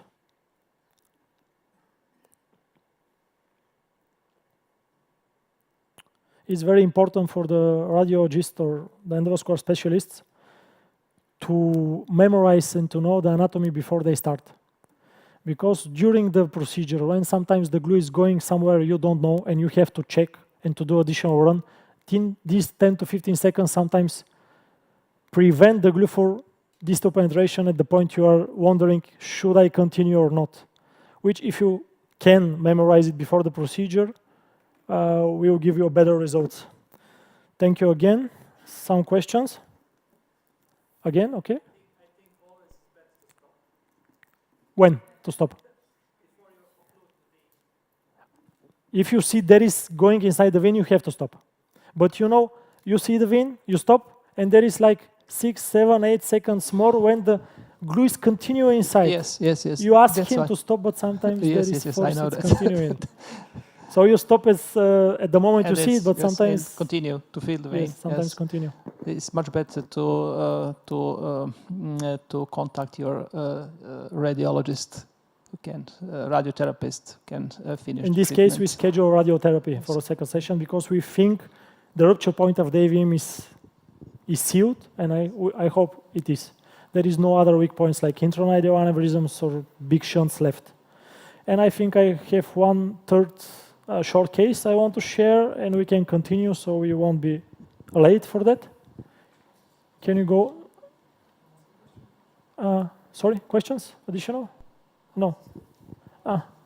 You can stop the clip for a moment. Can you hear me? Yeah, so your assumption was that the aneurysm could, of course, prematurely rupture after the AVM embolization. In this case, you managed to occlude the aneurysm safely, but what if you're having another case with much more wider aneurysm with large neck? Would you consider stenting the aneurysm or flow diverting it? Are the rupture AVM case? Is it a rupture AVM case? Let's say yes. Because if they're AVM related, but they're distally, they can be hemodynamic related aneurysms, so we don't touch these lesions. No. And if it's white, like you said, and it's not irregular with well-shaped aneurysms, I won't touch it until I cure the AVM. You won't touch it? So you won't put the patient on double antiplatelets, stent the aneurysm, and then solve the AVM? I think it's too risky. It's too risky. I don't have the paperwork and the evidence to prove it, but in my opinion, if you don't cure the AVM, and if it's a wide neck aneurysm, I'll risk with the aneurysm until I cure the AVM, and then if the aneurysm doesn't disappear in the follow-ups, then I'll stent it. Sure. Okay, just let's go fast with the last one and we can proceed. It was a very nasty rupture AV fistula from the left MCA. Like you can compare the images from our old GE machine. It was a very young patient, 25 years old, 30. So we decided we can, I think you can see the route. There is very big feeder. We can navigate directly through. But how are you going to close it? If I had glue in my hands, typically glue, and BCA or histocreel, and if I experience enough, maybe I will stop just after the first cuff of the pathological vessel coming towards after the MCA and starting to eject glue, and I'm hoping we won't let it go through the venous system. Otherwise, we don't have it. So my strategy was to create some kind of plug which will prevent the glue going inside the lungs or going direct to the venous system. Because here on this direct AV fistula, the flow is very fast. And it's high flow AV fistula. I'm thinking of coiling the just proximal portion of the vessel and try to create plug with the coils. And that was our strategy. We navigate as distal as possible just before reaching the vein. And at some point, I decided maybe I will place one very big coil inside this dilatation of the venous portion, just to feel safe. There are 2 microcatheters again. It's an apple of 5 centimeters in which we are going to deliver in each woman we are going to deliver the onyx. I think that time we used onyx. And with the HLO10 or SL10, I think we deliver the big coils.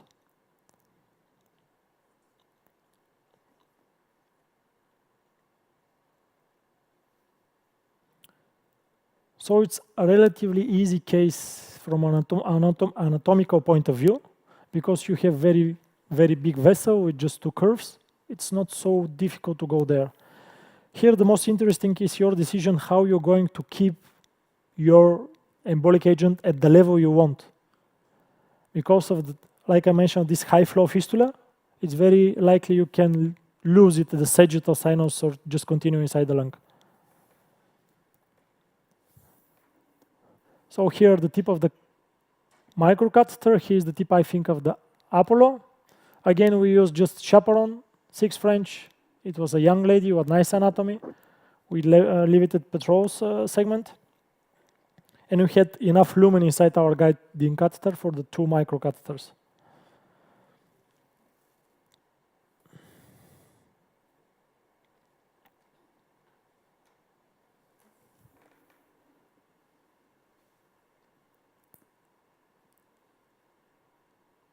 This should be maybe the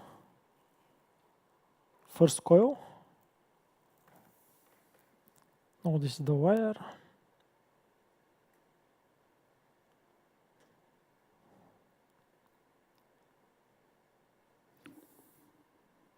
Oh, it's the first coil.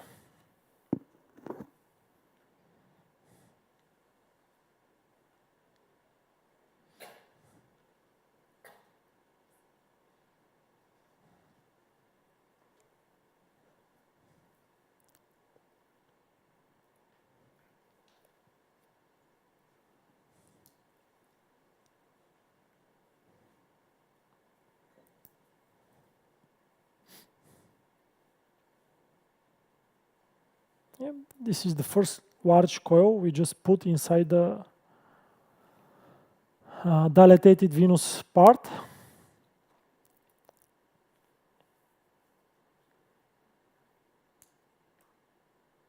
Just to secure if there is any big drops of glue, EVOH, they can stick inside the coil and not to go distally.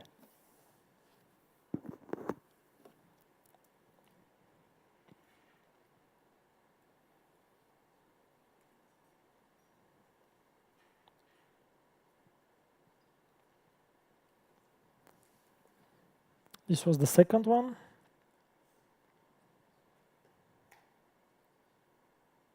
You see how big is the venous portion we need to coil.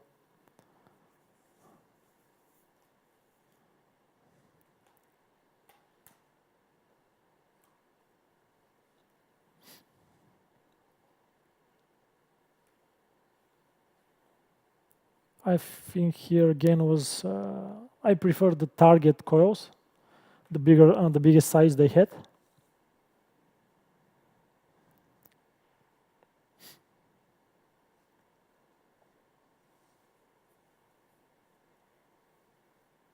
It's so quiet here. When we work, we all the time work under a music guidance, so he's a lot quieter.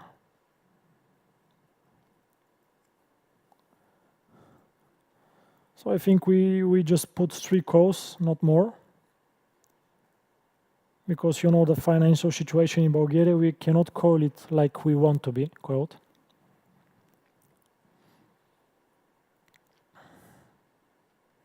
I think after we finish this coil, we're starting to apply our glue inside the Apollo catheter.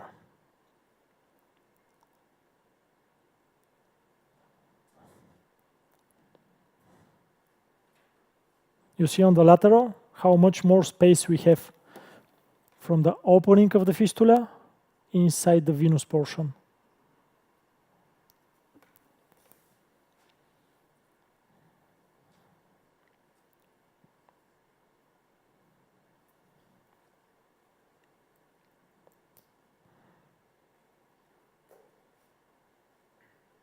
We have to edit this movie. It's too long for the coiling.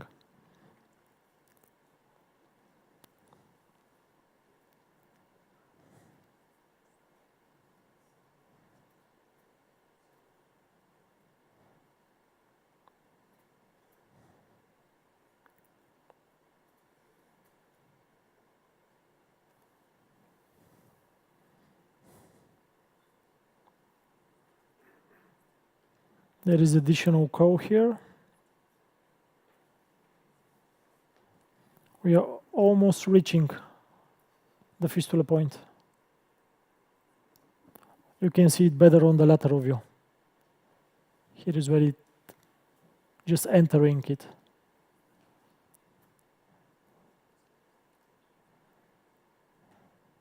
And you can see if the coil is a standard one, sometimes there is difficulty to deliver it completely. When the reserve space you have, it's not wide enough.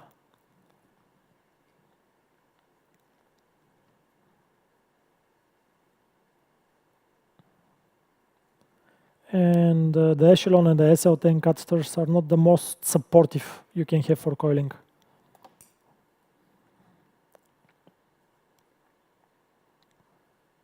So we just finish with the coil at the level of the entrance, venous entrance. You can observe the 2 microcatheters inside.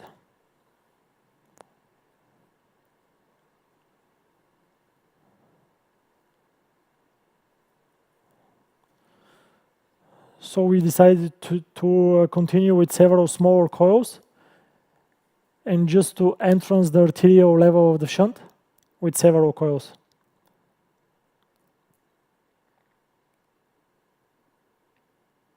Now I'm pulling back the micro, so a tip can place more proximal position.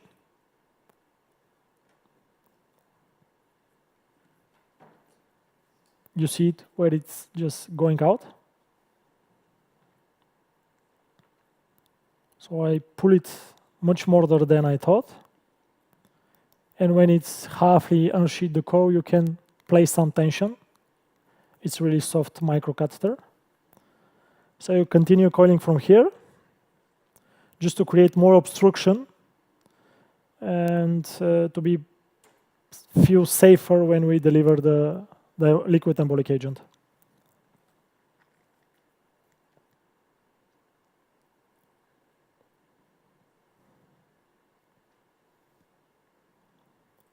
You can already see the stagnation inside the vein after angio run.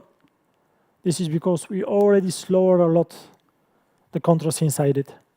Of course, and the flow inside it.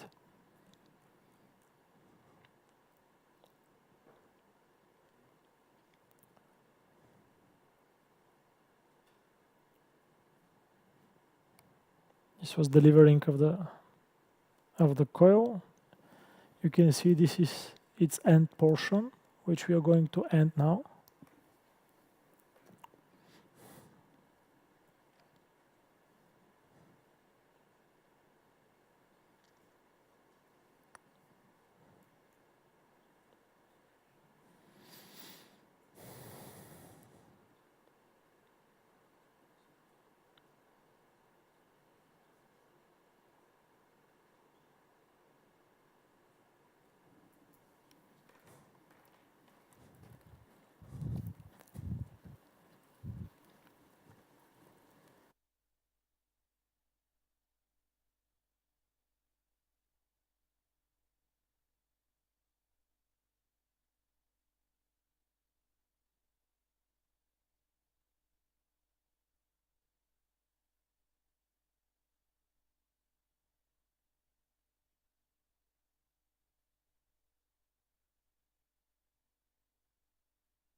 You see now there is no real danger for the glue to go through these coils. They're like an obstacle for the liquid embolic agent, and you can create very dense plaque, which of course is your reason to think you totally occlude this fistula.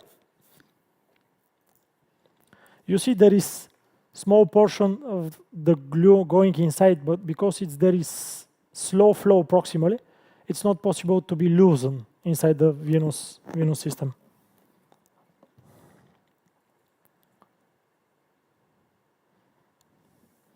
So I think one more cast, just to straighten the plug. And don't think for any residual or recanalization in this case. We are here almost reached the proximal marker of the Apollo catheter.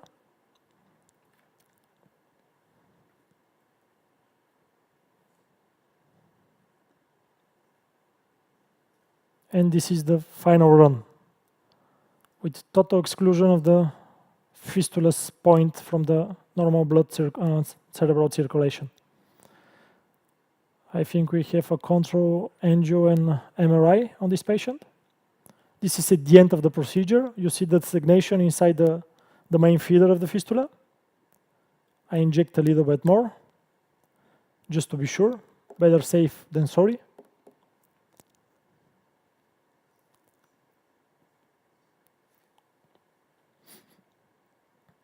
So here is the detachment of the Apollo. You just pull it and the detachable tip was removed. So the final angio at the moment of the procedure, I think we put 2 controls.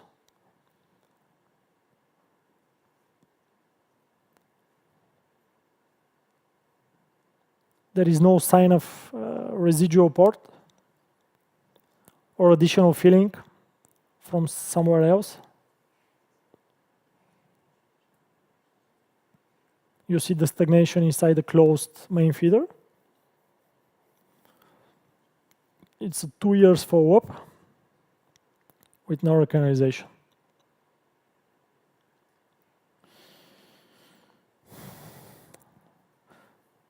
Thank you for your attention. If there is any questions.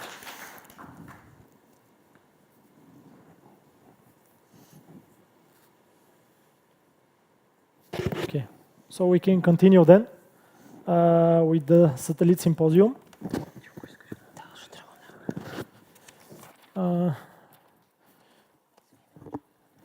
So we can invite our colleague Ljubisa Borota. You're welcome. Use my computer. Okay.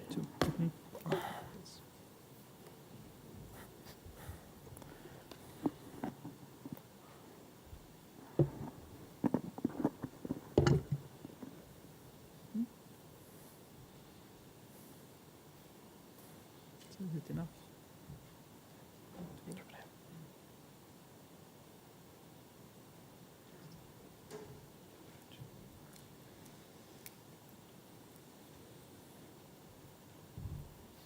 Okay, now we can start. First, thank you very much for inviting me and for giving me opportunity to share with you my experience in use of Alphenix biplane system and especially unique features of this system which have impact on treatment techniques and safety aspects in neurointerventional procedures. So I have conflict of interest because our laboratory in Uppsala is reference site for Alphenix biplane machine. In each biplane system, there are some functions which influence interventions, technique, and safety. For example, functions which contribute to the image quality, functions that contribute to more user-friendly steering of mechanical electronic components, and finally, those saving functions.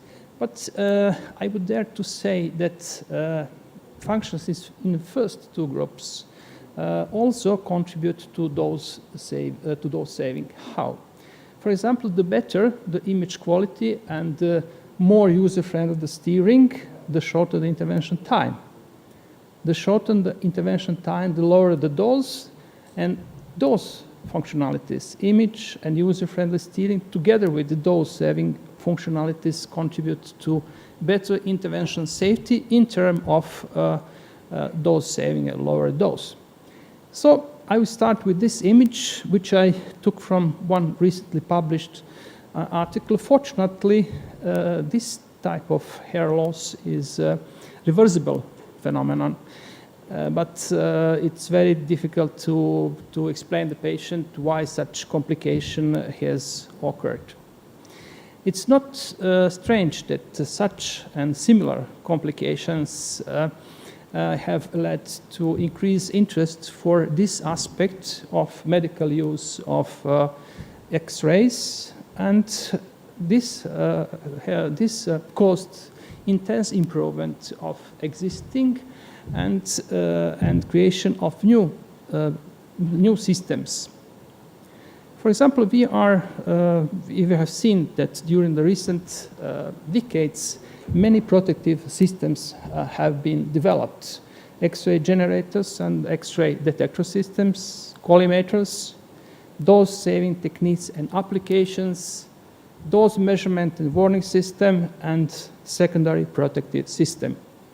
When we are speaking about Alphenix functions, there are actually two groups of functions. The functions that can directly contribute to reduction of dose, and functions that can indirectly contribute to reduction of dose.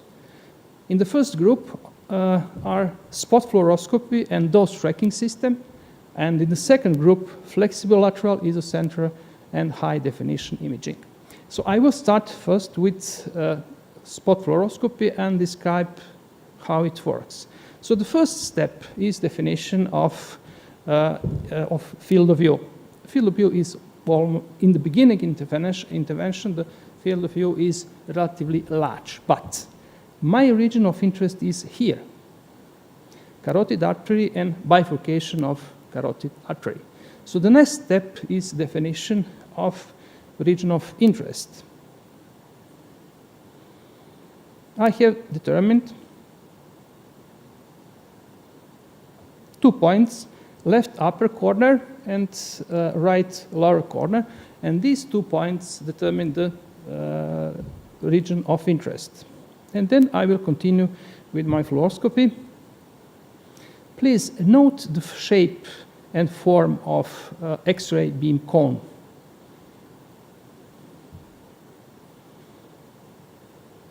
Now it's much smaller, which means that only the region of interest is exposed to irradiation.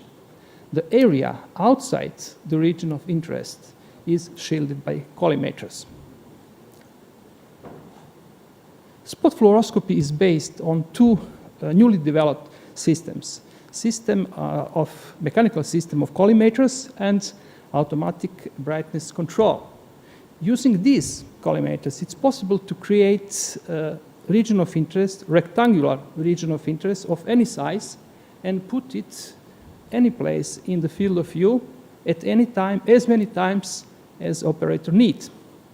But if you try to combine this system with conventional fixed automatic brightness control, the result will be very, very high dose, because the collimators will make the automatic brightness control system a little bit confused. That's why it was necessary to develop an adaptive automatic brightness control. And in this machine, in this system, the automatic brightness control always and completely corresponds to region of interest. So we have tried to analyze effect of spot fluoroscopy on the dose delivered to the patient during the neurointerventional procedures. We have designed study, and our idea was to have 25 patients, enroll 25 patients in each group. But as soon as we realized that the dose delivered to the patient in the group where we used spot fluoroscopy was significantly lower, we stopped enrollment and performed analysis of our results. Those are tools that we have used to analyze results. So first, total fluoroscopy dose area product was significantly lower in the group where we used spot fluoroscopy. Second, total fluoroscopic dose area product was also significantly lower in the group where we have used spot fluoroscopy. And very important, the fluoroscopic time in these two groups of patients was the same, or there is no statistical difference.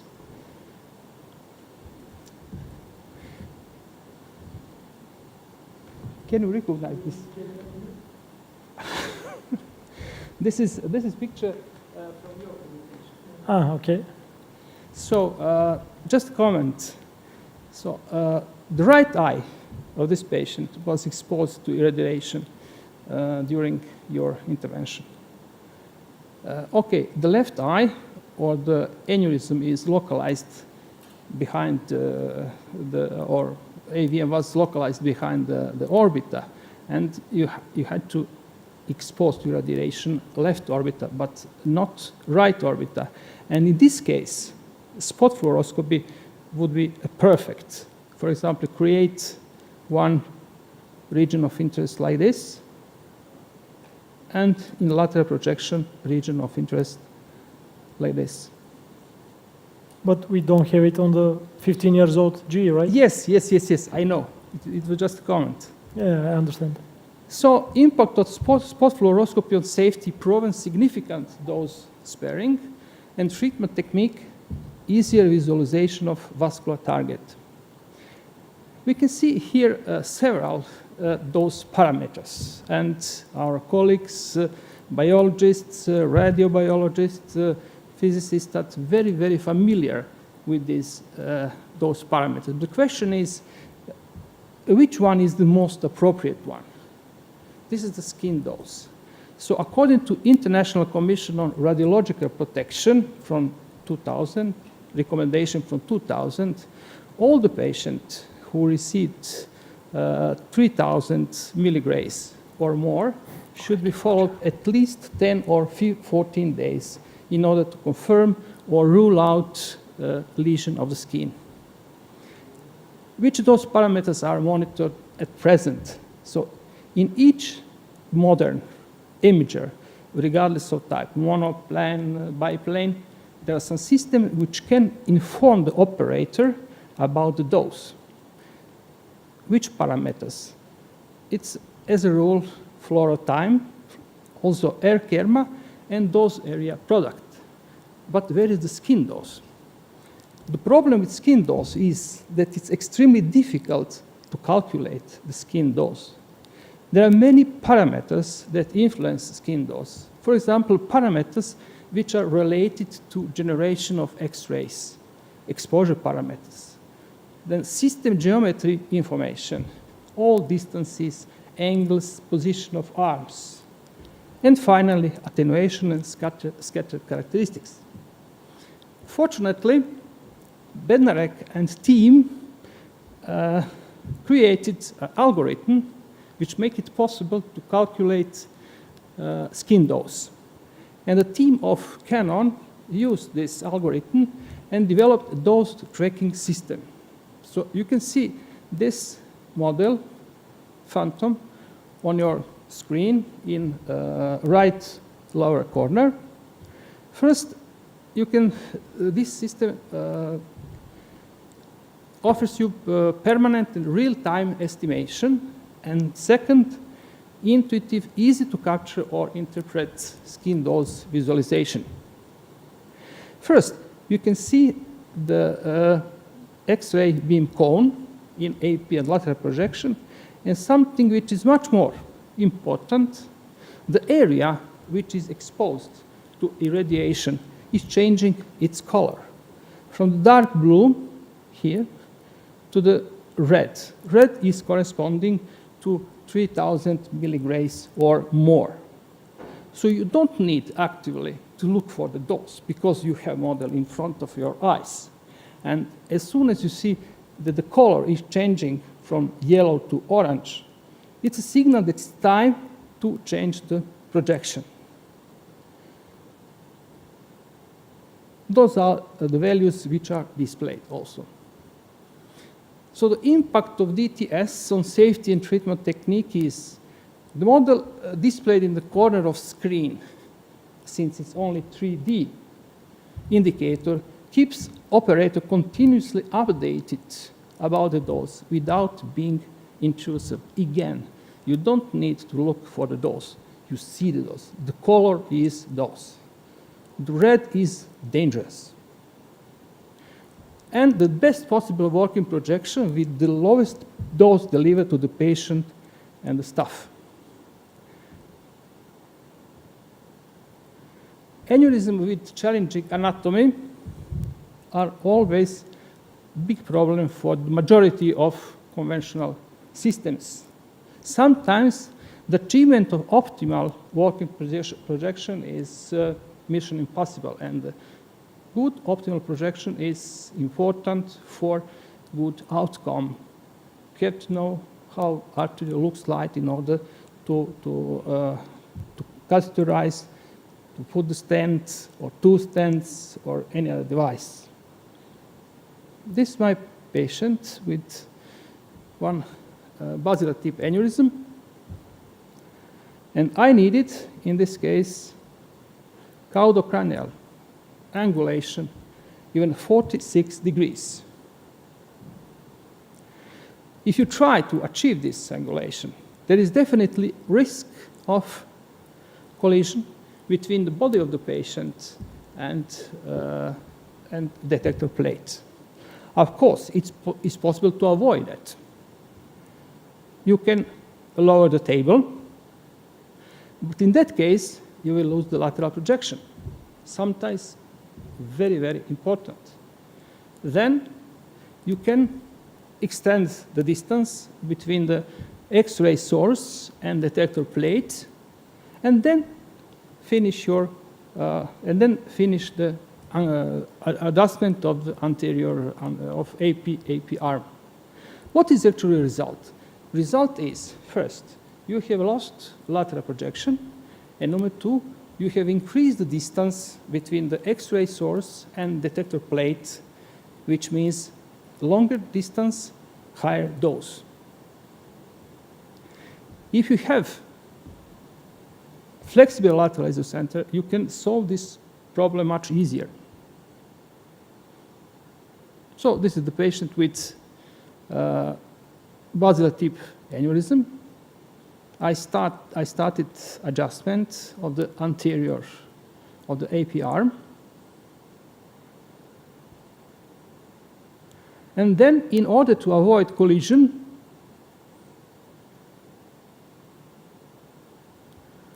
I lowered the table and lost the lateral projection. Then I continued adjustment of the anterior arm, AP arm, no collision. And then I activated flexible lateral isocenter. I lowered the flexible lateral isocenter. This is the result.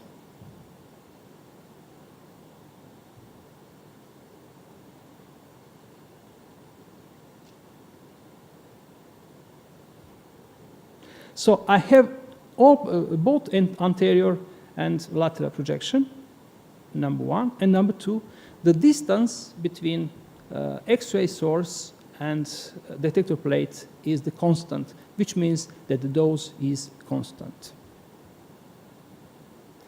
So the impact of lateral flexible isocenter is that the dose is always the lowest possible, since the distance between X-ray source and detector plate is short as possible. And I used to say that for this machine, impossible working projections do not exist. So I can show how I continue this intervention. I have determined region of interest in AP, and then the region of interest in lateral projection, as I have described.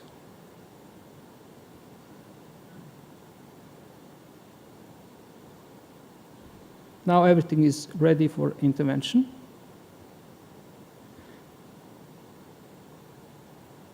So this is a very short video which shows the start of my intervention.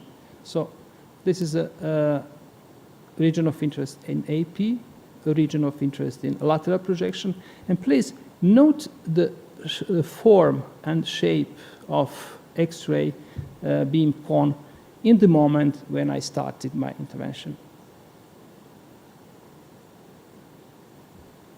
See, it's smaller. So the aneurysm is occluded. I have used here a barrel stent and coils, and I will enlarge this indicator. And you can see here precisely the dose which is delivered to the patient. And you can see that the dose that received 3,000 or near to 3,000 milligrams is very small, just a couple of square millimeters. We tried to analyze the effect of lateral flexible isocenter on the dose. And this was actually the design of our study. We have created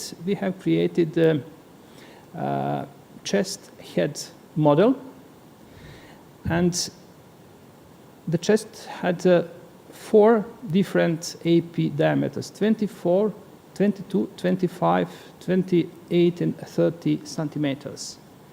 And we have analyzed the dose delivered to the head of the model with several caudal cranial angulations, steep angulations from 35 to 55 degrees.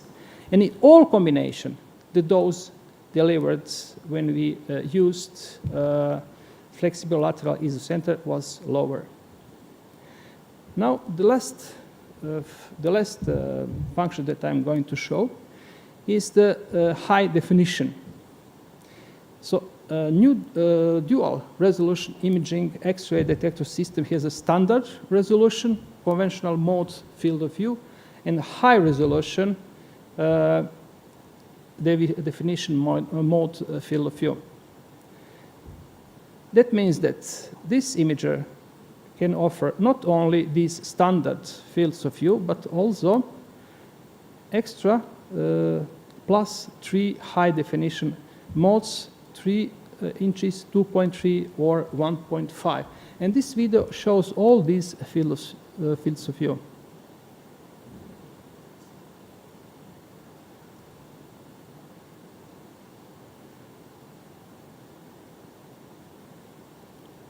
So this is the biggest one. So my idea is just to show some of cases that I have treated. I have only 3 minutes left. Maybe start with coiling of this aneurysm called non-ruptured anterior communicating aneurysm, measuring only 1.9 millimeters. And I decided to use here remodeling technique, and I used a field of view 3 inches. So it's deployment of the first coil with inflated balloon. I embolize this aneurysm with 2 coils, and this sequence shows pulling of the catheter from the aneurysm. And this is the last run, which shows occluded aneurysm and normal flow in arteries. This is a relatively simple case, patient with ruptured anterior communicating artery, which we have treated with web device.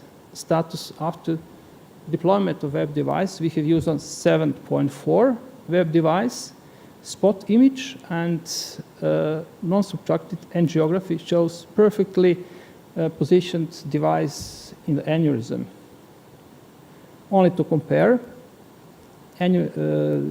angiography before and after the placement with a stagnation of the blood or contrast in the aneurysm.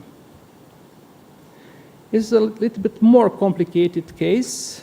Patient with unruptured anterior communicating artery aneurysm and symmetrically developed anterior cerebral arteries. In this case, I needed a steep craniocaudal angulation. It's AP projection. And I have used lateral flexible isocenter in order to achieve this angulation. So first, I elevated the table, and then I elevated the lateral isocenter. My strategy was to perform X-stenting with 2 atlas stents, and then to coil the aneurysm. This image was taken using 2.3 inches field of view. Catheters are in left and right anterior cerebral artery in the aneurysm, and this is the atlas stent ready for deployment. Status after deployment, distal markers of the atlas stent in left A2 and proximal in right A1. I started first deployment of the first stent first coil in order to stabilize the catheter, and then deploy the second stent, and this short film was taken using 1.5 inches. Both stents are deployed.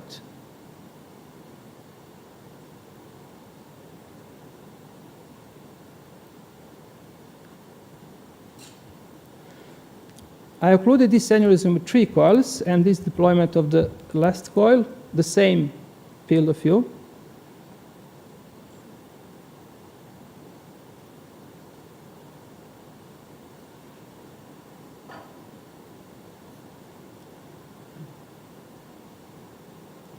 To the soft coil, short coil. And the last run, which shows occluded aneurysm and normal flow in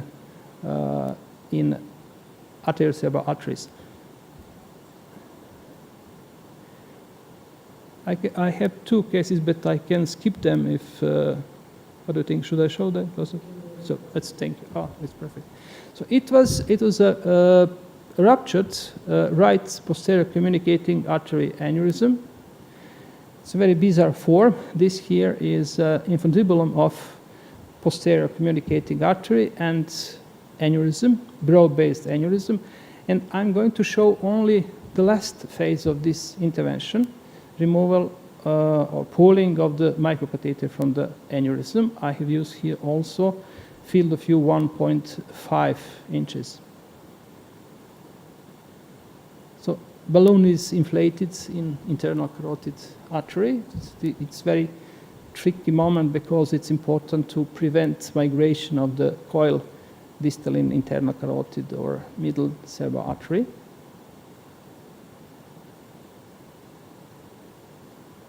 So I'm going to push the coil with the guide wire.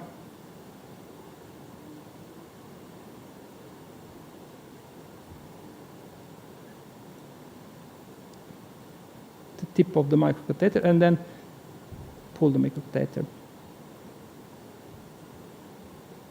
So the last run shows occluded aneurysm. This pouch here is infundibulum of posterior communicating artery.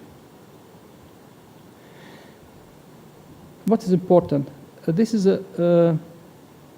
image shows the region that was exposed to irradiation. It means an extremely small area which was exposed to irradiation. This is the last case, 58-year female with ruptured right M1 segment aneurysm and unruptured right ophthalmic artery aneurysm. I treated this case, this aneurysm, with coils and deployed silk stent, all silk stent in the artery in 2017. And this lobulated ophthalmic artery aneurysm I treated in 2011 with a silk Vista stent.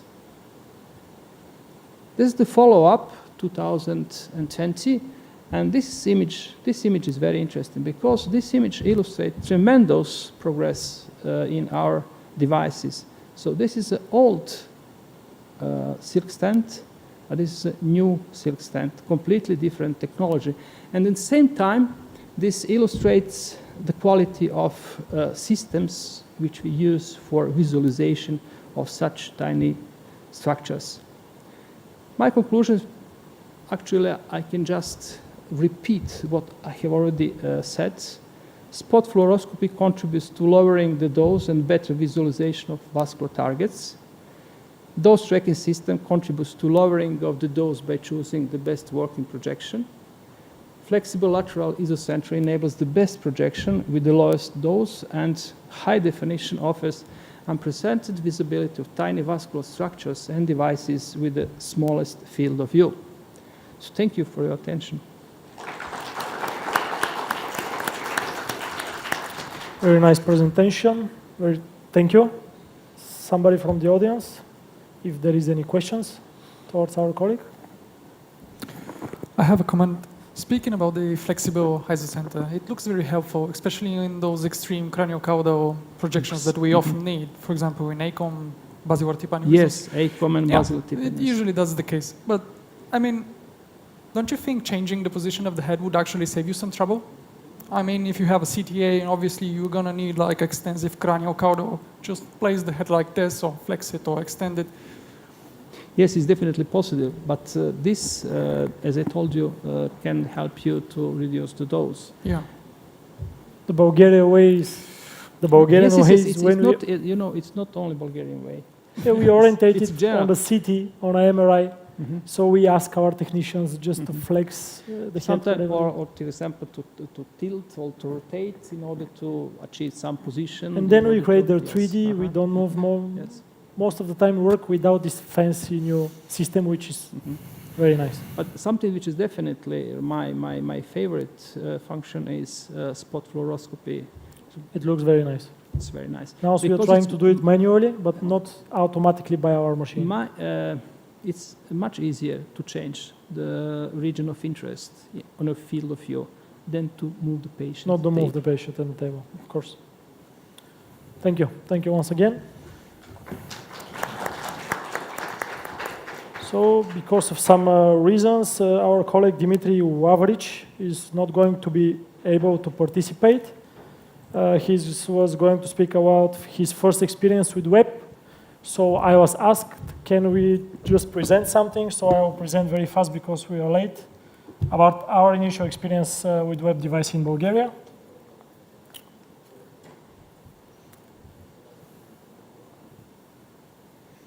Can we put the final presentation?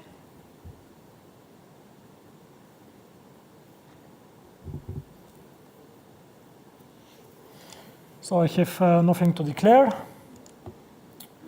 I'm going to report our experience with web, and I will try to distinguish the technical aspects of the device.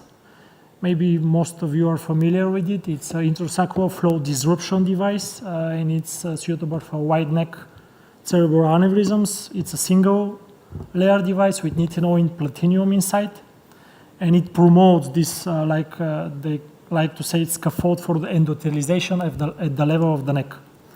How it developed, the first device was dual layer and went through delivery catheter of 4 French. Then with the evolution, it became spherical and barrel form, a single layer device, not needed this double layer, and starting to go through a smaller delivery catheter, like in size. The most usable was 21 via catheter, so 2.4 OD of the catheter's delivery, and the final versions, half or most of them are going through 0.17 catheter.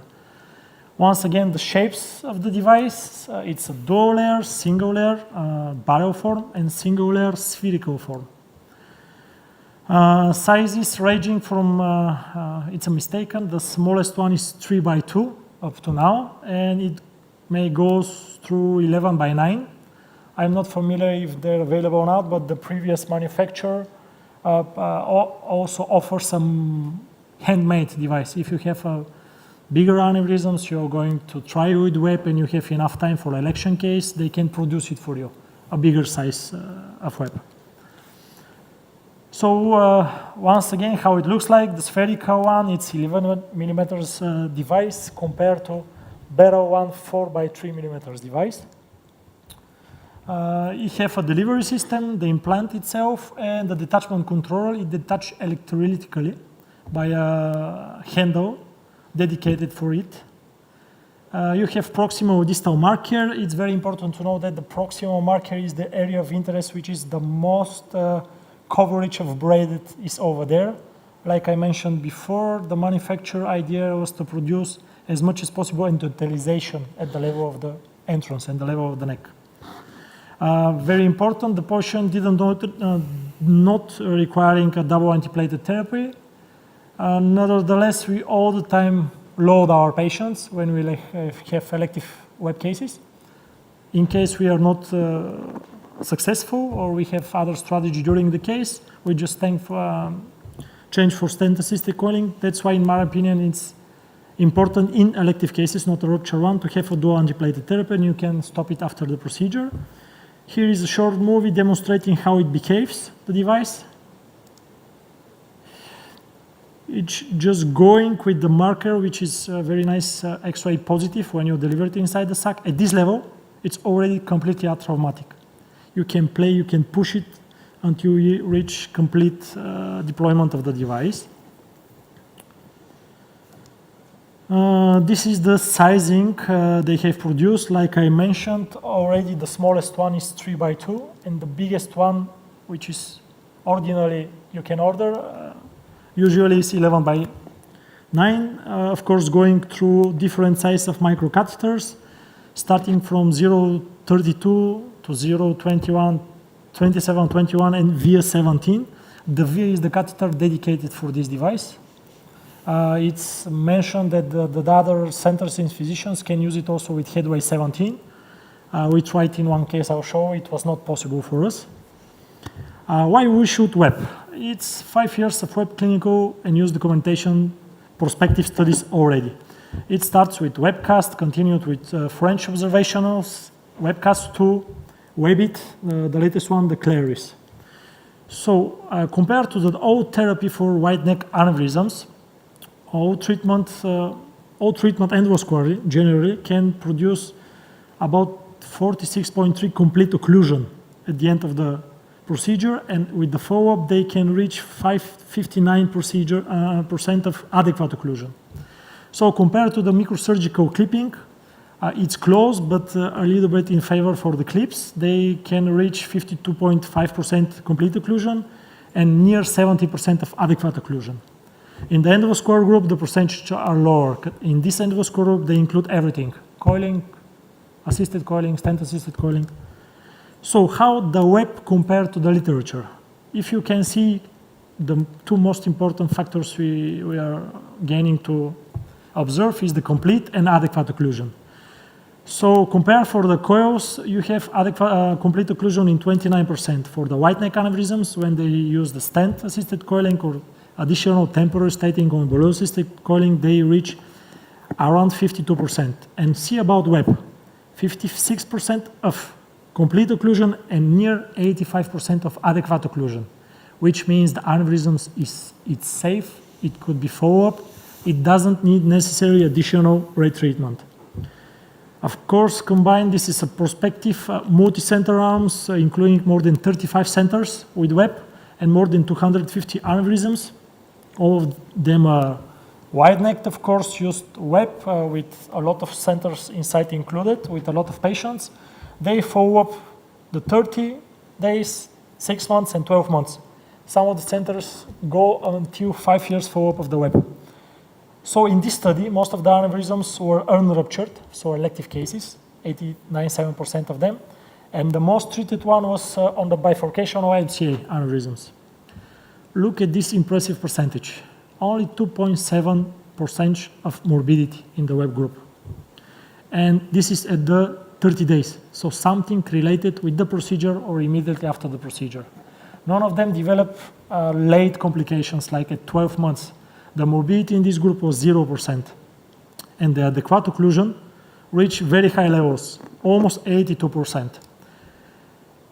And the retreatments needed in this group was only 3.6%. And you know, in the endovascular group, the most unfavorable portion is, compared to the microsurgical group, is that the needed of retreatment and recurrence of the aneurysms. You can see here, again, the primary inclusion and exclusion criteria for these centers with the patients, and the morbidity in the webcast and FROPS group was 0%.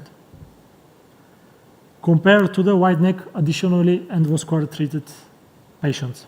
And they are very large groups, like I showed, more than 250 patients. Also very important compared to the stent assisted coiling, is the adequate occlusion rates at 12 months. Do we need additional retreatment of these aneurysms, or WEP will produce enough coverage and you can feel safe about your patients. So the retreatment rates again, 3.6 compared to the almost 15% in the other group. So in conclusion, there is conclusion about the studies. There is very low risk of recurrence in WEP. It's very successful. Almost 97% of the treatment is successful, and it's very important to know the rule about plus and minus 1. So like here is mentioned, the successful rate, and there is no needed of additional treatment, is in 92% if oversizing is applied. I'll show later how they oversize with the rule. So once again, how we web it. The most important thing is to measure it correctly. So the recommendations are you can measure the aneurysms in 2 orthogonal projection, which means perpendicular to one to another. And it's most important to have the neck, the width, and the height of the aneurysm in the 2 projections. When you have the mean height and the mean width of the aneurysm, then you can correctly select the correct size. What they mean with the follow the rule, oversize it. Oversize means for the width. All the time we are trying to oversize the width of the device because it's a compliant device, and the radial force of the width is all the time better than the height. So we prefer to oversize it in the width, even it becomes more wider, but if the rule is -1 for the height. See those 2 projections. If you web it like this, chance of recognitions is really low. If you just cork it, but this is the actual size, the width is the actual size of the web, the force which going to apply, this is how we measure it. The force which going to apply on the web, I'll show what we will damage the device. They will change its form. So in 2 projections, you have to measure the height and the width. The average height here is 5.2, and the height, is 6.1, and the width is 5.2. So we are going to choose 6 web in width and 5 web in height, because we are going to lose 1 millimeters from the width, and we will gain 1 millimeters from the width. And it will comply better. If you put 8 millimeters web in 8 millimeters tube, the pressure force of the pulsating normal blood pressure can produce this deformation of the device. It's not deformation, it will change its normal form. And if you choose 9 millimeters web in this 8 millimeters tube, like here in example, then it's more compliant, the radial force is better, and this chance of recognition or deforming the device is very, very low. So like here, one of our first tries, we just used the size of the web, which was completely the size of the aneurysm, which in our opinions looks okay. But on the 6 months follow-up, we saw a little backpacking deformation of the proximal and distal marker. Of course, again, adequate occlusion, but just changing the shape of the device. So it's important to remember this. Better oversize it in width and choose a little bit shorter in height, and you can add it with that rule, plus and -1, not to have this result. So in summary, in 2014, we were the 4th country in the world using WEP. It was still with the previous manufacturer, it was Sequent Medical, if I'm not mistaken. And because of the price and the very difficult ordering at that time, it was not possible for us to continue with using it. We were very fascinated at the beginning with the device, and we were very eager to gain more and more experience, but the logistic and the situation was not suitable for us to continue. So thanks to their new representative in Bulgaria, from May 2019 until September 2022, we have already 21 cases with the web. Because maybe you won't know the logistics and situation, financial situation in Bulgaria. If you want to use web, you have to have it here, the sizes to be available. So when we have a case, we can use it. Otherwise, if I have an elective case, I have to order it. They will delay it in 2 weeks. It's not possible to use web. And we have to have assessment several sizes, so we can choose the right one in every case. And that's thanks to current representative in Bulgaria. So all of our aneurysm pool were small, sacral aneurysms, wide neck, of course. Mean size was 5.2 millimeters, and the neck ranging from almost 3 to 6 millimeters. The web delivery catheter, in all cases, we use the VIA. Like I mentioned, we tried with one catheter headway 70 in advance, but the web didn't want to go through the sheath of the microcatheter. It was like small. I don't know, they continued to tell us it's doable, but in our just single experience, it's not possible. So we're going to stick with the VIA. What we should know when we're delivering the web, the microcatheter should be all the time at the center of the sac, if it's possible, not towards the wall of the aneurysm, because it's a little bit rigid, the device, when it comes through the VIA. That's why the VIA is very supportive catheter. But don't do a mistake when you're delivering the web, and if the tip of the catheter is very close to some of the wall of the aneurysms, you can produce some movement which can lead you to the rupture. So here's several cases in our experience with web. How we assess our aneurysm, just want to show you. This is a complete occlusion, when there is no filling inside the sac, and a residual neck, which is adequate occlusion, but you have contrast only inside the web, but not closing to the aneurysm's wall. And when we have a recognition or residual aneurysms, and when we have a contrast filling reaching through the walls of the aneurysm. So this is our first case, 61 years old female with a ruptured basilar tip aneurysms. So the height here was 5.6 and the width was 5.4. More important for us, like I mentioned, is the width. So with 5 millimeters width at both projections, we go for at least 6 millimeters web. In here, this situation, we chose 7 to be more compliant. And you see the height, it's 5. But 7 is going to add at least 2 millimeters. It will become almost above 5 millimeters. And this is the delivery of the device. You can see it before its detachment, after its detachment, and the compliant of 7/3 becomes almost 5/5. And this is the follow-up MRI, on the 24 months, showing no recognition or residual filling. The next case is right MCA aneurysm rupture case. Again, see the width. It's 4.38. So at least we are going to choose 5 millimeters web.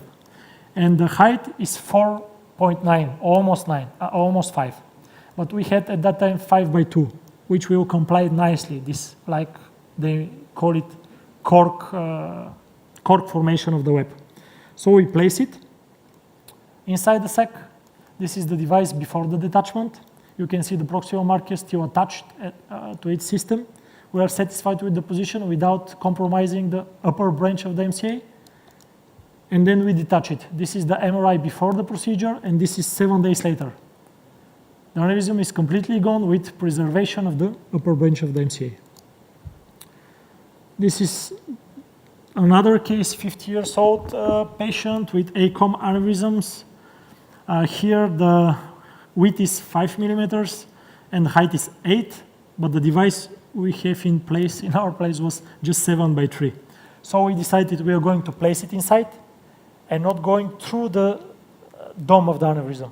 We're going to place it at the center of the aneurysm, but because of the compliance of its lateral radial force, maybe it will close the aneurysm, and that's what it happens. This is the aneurysm's 3D delivery of the web. See how the web is staying at the level of the neck. Before detachment, we a little bit adjust it, a little bit pull it at the level of the neck, and then we detach it. See here the pull, the force I apply so I can pull it at the level of the neck, because it's 7 millimeters device in 5 millimeters aneurysm width, and this is after the detachment. Stays very stable without reaching this dome of the aneurysm. And this is the control just 7 days later and 6 months follow-up. You have only filling inside the aneurysm, only inside the web, with normal preservation of the ipsilateral A2 segment. So in our opinion, this is adequate occlusion. There is no filling of the aneurysm wall at no point. This is very interesting, another case. I was wondering if I ever will order 3 by 2 millimeter swab, but in this case, I was needed. Can you see it correctly? The aneurysm is like a bowl shape, rupture one, so very irregular form. You have like a lobe and perpendicular wide neck open towards the basilar second portion of the aneurysm. So our strategy was just to cork the proximal portion of the aneurysm, but I was not completely sure if I cork it, is there still contrast filling the second lobe of the aneurysm? Is there still theoretical risk of re-rupture or re-bleeding? That's why we go inside with the microcatheter, just put one course inside. You can see it here. And then at the straight segment, the proximal lobe of the aneurysm, we place 3 by 2 web. Because like you can see it's very wide open to the basilar aneurysm. And 6 months follow-up showed no residual, see the angio. Cousins inside without any feeling of contrast, and the web is just sealing the entrance perfectly without any recanalization. And this is another case, 64 years old female, I think, with left MCA, unruptured aneurysm. She had a second one on A2, which we treated with a flow diversion, A1, A2 segment, sorry. So here the width was 7 millimeters, but we haven't bigger device at that time. So we decided we go with 7. You can see the working projection, upper and lower batch of the MCA, delivery of the web. We are very satisfied with the position at the level of the neck. So we detach it. You can see also the other device. With very nice result, here is the MRI on the 7 days, before and after. Complete occlusion of the aneurysm without compromising any of the MCA branches. This is one aneurysms. Look at the width, almost 6 millimeter. Of course, in our armamentarium, we have 6 by 3. Should we risk it? We decided to risk it. Otherwise, I will go for 7 by 3. And looks what happened. This is the working projection. So when we go inside with the web, it rotates itself. Because, of course, the width was not suitable for this web. So I decided to leave it like that, and the stagnation and contrast was more than impressive. Maybe we'll see the recanalization, but for now it looks very nice. And the last case, very complex MCA bifurcation, trifurcation, excuse me, very wide neck. Our first strategy was to maybe perform stent-assisted coiling, maybe Y stenting, but we decided to web it. It was very difficult because this web going through 0.21 catheter, and you can see how curvy is the entrance. It makes complete curve to deliver the web. But fortunately, I was very nicely surprised that is when you just pointed out a little bit portion of the web, it was very easy to completely unsheath it and to place it, and was, once again, I said I was lucky enough, the proximal portion stayed just at the level of the neck. And we detach it with very nice result at the end. So in summary, we didn't experience any embolism. It was very easy to deploy. Selection is the key. Sizing is the key. If you can size it correctly, maybe this is the most important thing for delivery, early and late follow-up. And sometimes discal vasculature can be very challenging. So the 70 version really can save your day if you have very difficult wide neck aneurysms. Once again, you can think about the size. And the most important, you have to have a big variation of sizes available so you can choose the right one. Thank you for your attention.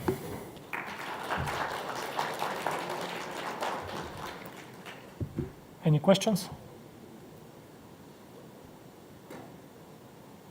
Okay, thank you. So we can close. Yes. No, they already cut it. So, yeah. What do you think about that? Do you think single device solutions are the right way to go? I mean, just in general in the endovascular therapy, because we can web every aneurysm, right? We become masters of web, we place the web, we go home, patient is safe, we're happy.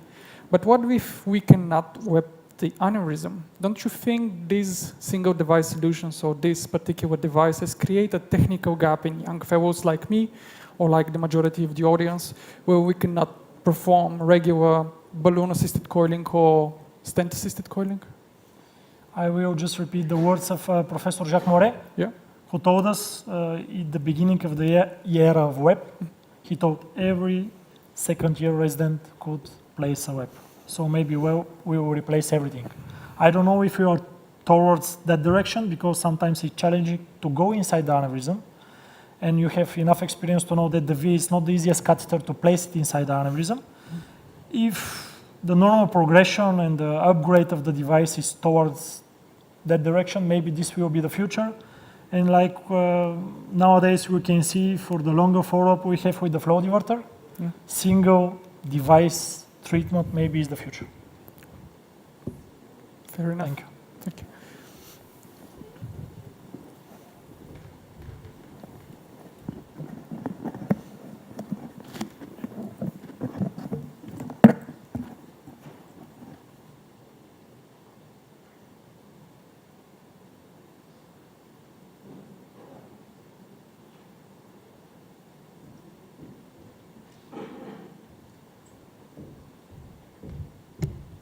Thank you very much for this fantastic session, indeed. And we continue with probably one of the crucial sessions of our meeting. This is the EVS supported session regarding the aortic and supraaortic intervention. In the meantime, I would like to ask our co-moderators, Jacques Busquet, Donald Reed, Ralph Langhoff, Vasco Velchev. I don't know what happened with Victor. Is Victor Costache from Romania here? He is probably not here, but please join me, because we expect Dr. Londero as well in the moderator panel. Hello. And we expect, I have understood, Dr. Prevenza, Rania. Hopefully you hear me. 2 minutes probably. So Rania Prevenza, she's one of the leading vascular and endovascular surgeons in Houston, Texas. She's nowadays president of the International Society of Endovascular Specialists. So it's really a crucial position, and we expect to have several words by her. Do we have already the connection? Yes. Rania, do you hear us?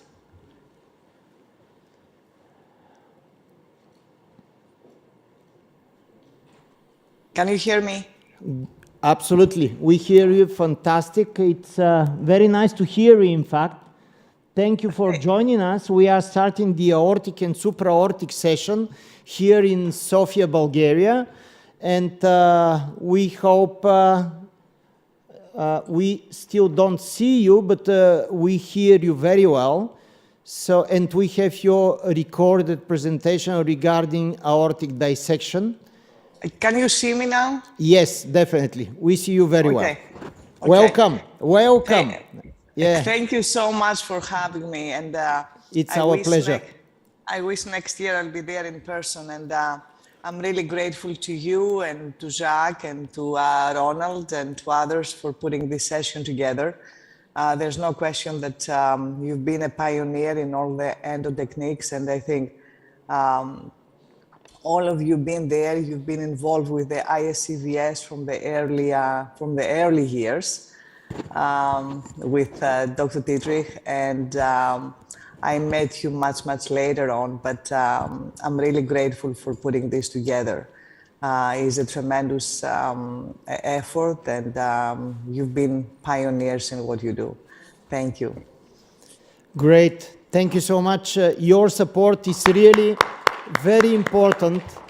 As nowadays president of ISEVS, your support is really very big, and thank you for that. It's absolutely, we appreciate definitely.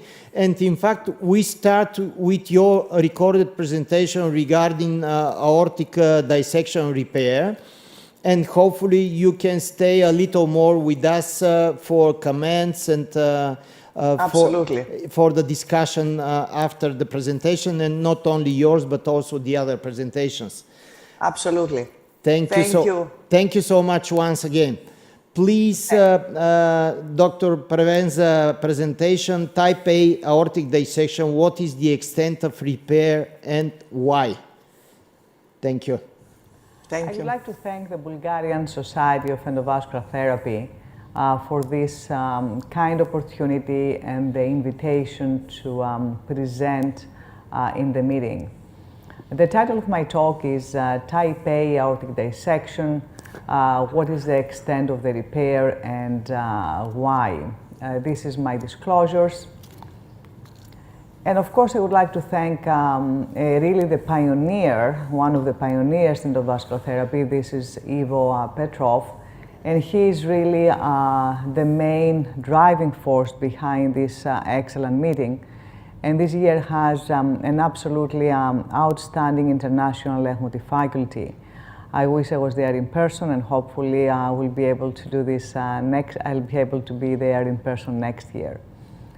So regarding the type A aortic dissection, as we know, involves the ascending aorta and maybe involves or does not involve the remaining thoracoabdominal aorta, and the type B is anything distal to the arch that involves the thoracoabdominal aorta.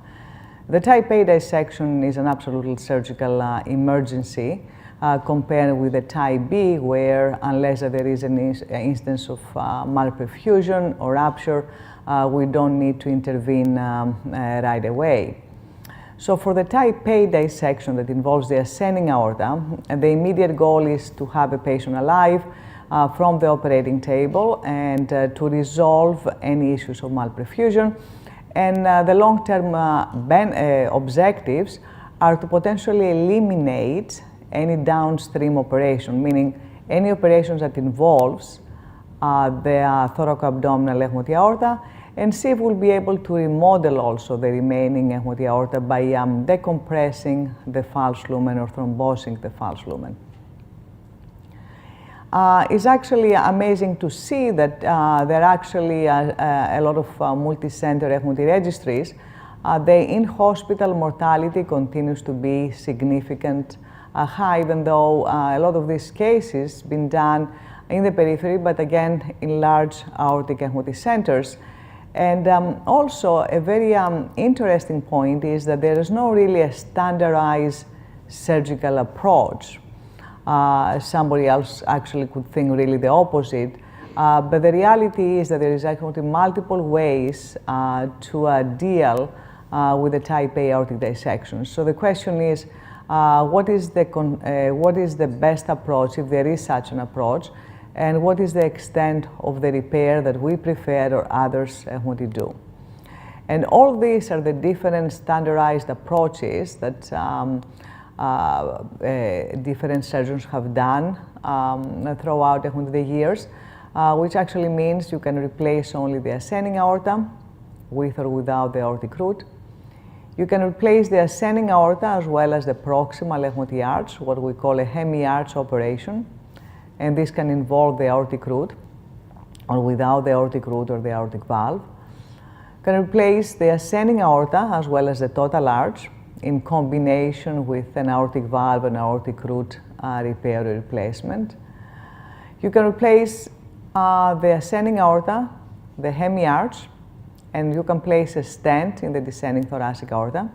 And of course, the question comes to how long this stent should be.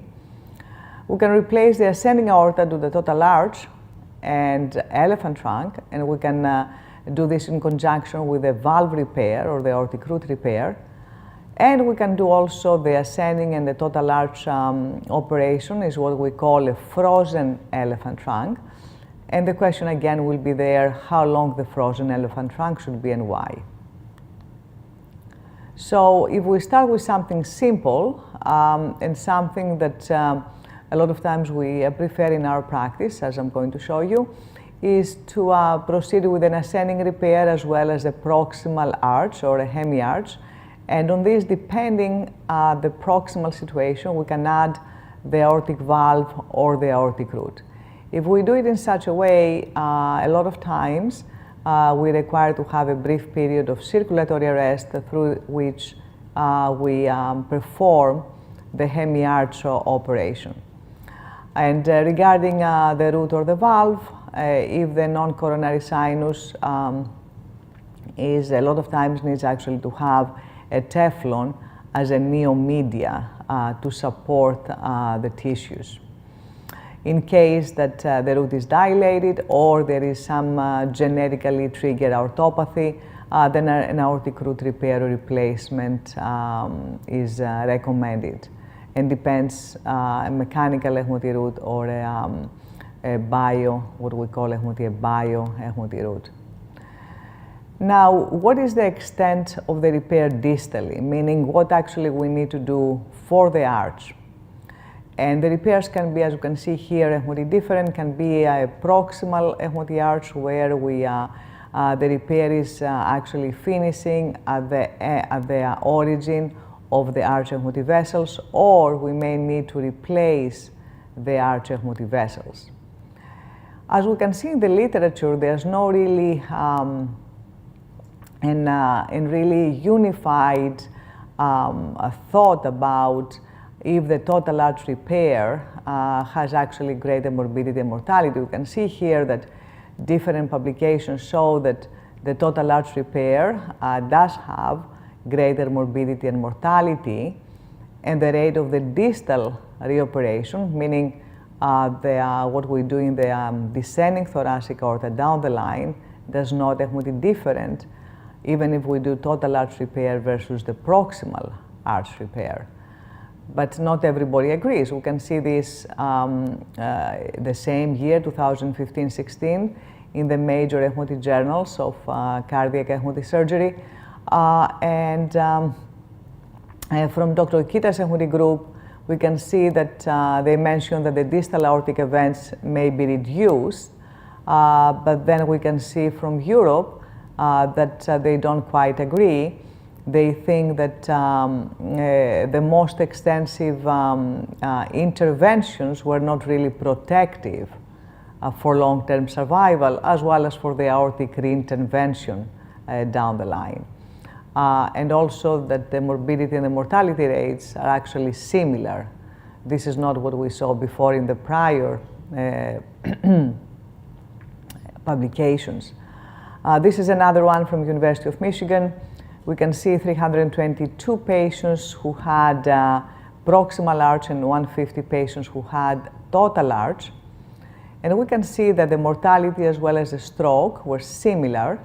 And with regards to the reoperations for the remaining Ehmoti aorta, the reoperations were actually similar, even if you do hemiarches or even if you do total Ehmoti arches. This is the IRAD Ehmoti data. So when we see the IRAD Ehmoti data, this is, we can see more than 1,000 Ehmoti patients. The mortality between the patients having proximal arch versus the patients who had an extensive Ehmoti arch, the mortality were non-statistical significant, as well as the 5-year Ehmoti survival. So the authors basically in this report that was in 2017 mentioned that whether extended arch replacement improves the prognosis beyond the 5 years, this really remains to be settled. Now, in our own experience, what we try to do is that we try to keep things simple. We do prefer the open distal repair, and most of the times we replace the proximal Ehmoti arch, is what we call a hemiarch operation. And we do proceed with the total arch when there is an entry tear on the greater curvature of the arch, or if the arch is dilated, or if there is a severe compression of the true lumen within the arch, or if there is a contained Ehmoti rupture. And the reason that we try to keep things simple up front is what we look also in our experience, patients who had a prior type A aortic dissection, and they came to us and needed some type of arch operation, we found that in a stable ECMO setting, even though this is a redo operation, these patients have a respectable morbidity as well as survival ECMO rates. So the next question that we have regarding the distal ECMO repair is, do we need to place a stent in the descending aorta during the initial operation? And if we have to place a stent, how long the stent should be? And should the stent be in conjunction with a hemi-arch operation as an antegrade stent delivery or even retrograde stent delivery, or should be in the setting of a total arch repair? We can see here from Penn's group early on where they look on 78 patients who had a BEC type 1 or a type A aortic dissection, and they found that the patients who had a stent placement antegrade during the original operation, these patients had a little higher transient paraparesis, but no permanent deficit. And of course, because of the numbers here are relatively small and no statistical significant difference was found. Also, this is from the same group later on, when they look at more patients. Again, the transient spinal cord ischemia was a little higher on the stented ECMO patients, even though that was not statistical significant, but there was not any permanent ECMO paraplegia. Importantly, they did find obliteration of the false lumen on the stented ECMO group. And so what they, from both of these publications, what the authors recommended is the 10 centimeter ECMO length stent was a little maybe more beneficial from the 150 centimeter ECMO stent. And this is our own publication where we, over the years, we used the technique with the hemi-arch, and we actually deliver antegrade ECMO stent. And in our original publication, we did see that the stented group was also had a little more transient spinal cord ischemia, not permanent. But importantly, we did find that the malperfusion was resolved on the stented ECMO patients, and that was statistically significant. Later on, when we look at our midterm results recently, what we found in this actually publication, we look at the standard repair versus the hemi-arch with antegrade stent delivery, and we look also patients who had a 10 centimeter stent versus ECMO 15. And we can see here that then we did also propensity match analysis. We saw that the mortality and the stroke was not statistically significant between the two groups. And importantly, we did see that the transient spinal cord ischemia was a little higher actually on the stent ECMO group. But the overall spinal cord ischemia, the persistent one, was not any different. So our results did not really any different from the from the Penn group. Now, how about the fate of the false lumen during the follow-up? And I think this is another important point. We can see here that the follow-up years, we had 2.6 follow-up years for the patients with a stent, and more follow-up for the patients with a standard ECMO repair. And we found, and that was statistically significant, more remodeling as well as complete thrombosis of the descending thoracic aorta, actually where the stent was, for the patients who had the stent delivery versus and less thrombosis or remodeling for the patients, of course, we did not have the stent. Regarding the secondary procedures, no difference between the group was seen, even though was actually the repairs were a little, the secondary procedures a little higher in the non-stented ECMO group. So with regards to the total arch, a few words about the total arch repair. with the frozen elephant trunk. This is early on the way that, because we didn't really have one graft to do the frozen elephant trunk, and we kind of like custom made. And when we look these procedures regarding the traditional elephant trunk versus the frozen elephant trunk, we wanted to see the neurologic events. And then also we did a meta-analysis in more than 3,000 patients. And we found that the overall, for the frozen elephant trunk, spinal cord ischemia and paralysis was approximately 4.7%, with the interval of 3.5, confidence interval 3.5 to 6%. And the important thing was that the patients who the stent was more than 15 centimeters, actually in approximately 30 studies, there was a tendency to have higher spinal cord ischemia. And our message was that 10 centimeter stent length is advisable. The 15 centimeters should be avoided to prevent spinal cord ischemia. And regarding the frozen elephant trunk, it should be cautiously for patients who had acute type A aortic dissection. So again, our preference is try to keep things simple, proceeding with the proximal, with ascending replacement, as well as a hemiarch operation. And we do place a stent with antegrade when they think that there is a true lumen compression or there is a malperfusion issue distally. Again, I would like to thank you for this opportunity. I would like to thank Ivo Petrov for really being a pioneer in all the endovascular techniques, as well as in the Society of Endovascular Therapy. And as a president of the International Society of Endovascular Therapy, I would like to thank you, all of you, for being members and supporting the society.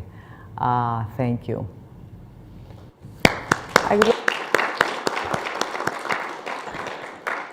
Dear Rania, thank you very much for your fantastic presentation. It was very thoughtful, and by educational point of view, it's probably the most important starting of our session. In fact, because thank you for staying with us for questions and discussion.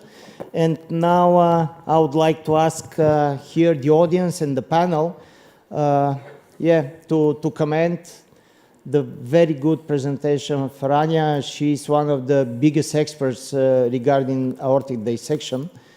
And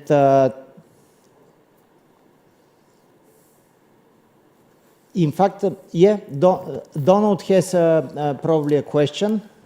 Rania, great, and great to talk to you earlier. Given the papers that you've written on this and shown to us, what is it that you're doing in choosing sometimes not to stent and to stent? Is it based on findings in the operating room? Is it based on findings on imaging and a combination perhaps of the two? Given that you've not found a great deal of difference in complications between the two, when would you recommend for people to add a little bit of stent and when not? Donald, this is actually excellent question, and I wish I had a clear answer. It's usually what we say, the more you do, the more cautious sometimes you become. So recently, actually, I did another one like a few days ago. So first of all, from the initial study that we did find that patients that they presented with clinical malperfusion or with radiologic malperfusion, meaning that the true lumen in the imaging studies were extremely compressed. So we did find that when we place a stent, these people actually got better.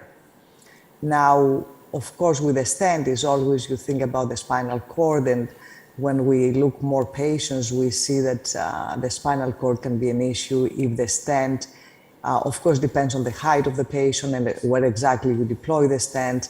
Usually the stent is distal to the subclavian, so the body habitus is important regarding the length, and not for everybody. You know, the 10 centimeters don't mean the same thing for everybody. But now, the way that at least I do it, and I did it actually a few days ago, the patient presented with acute type 1, very extensive, with motor, sensor, and vascular deficit on one leg. A kidney malperfusion, the one kidney was gone. So on that patient, I did actually place a stent on the descending, and I did the proximal hemorrhage repair like I did total arch on that patient.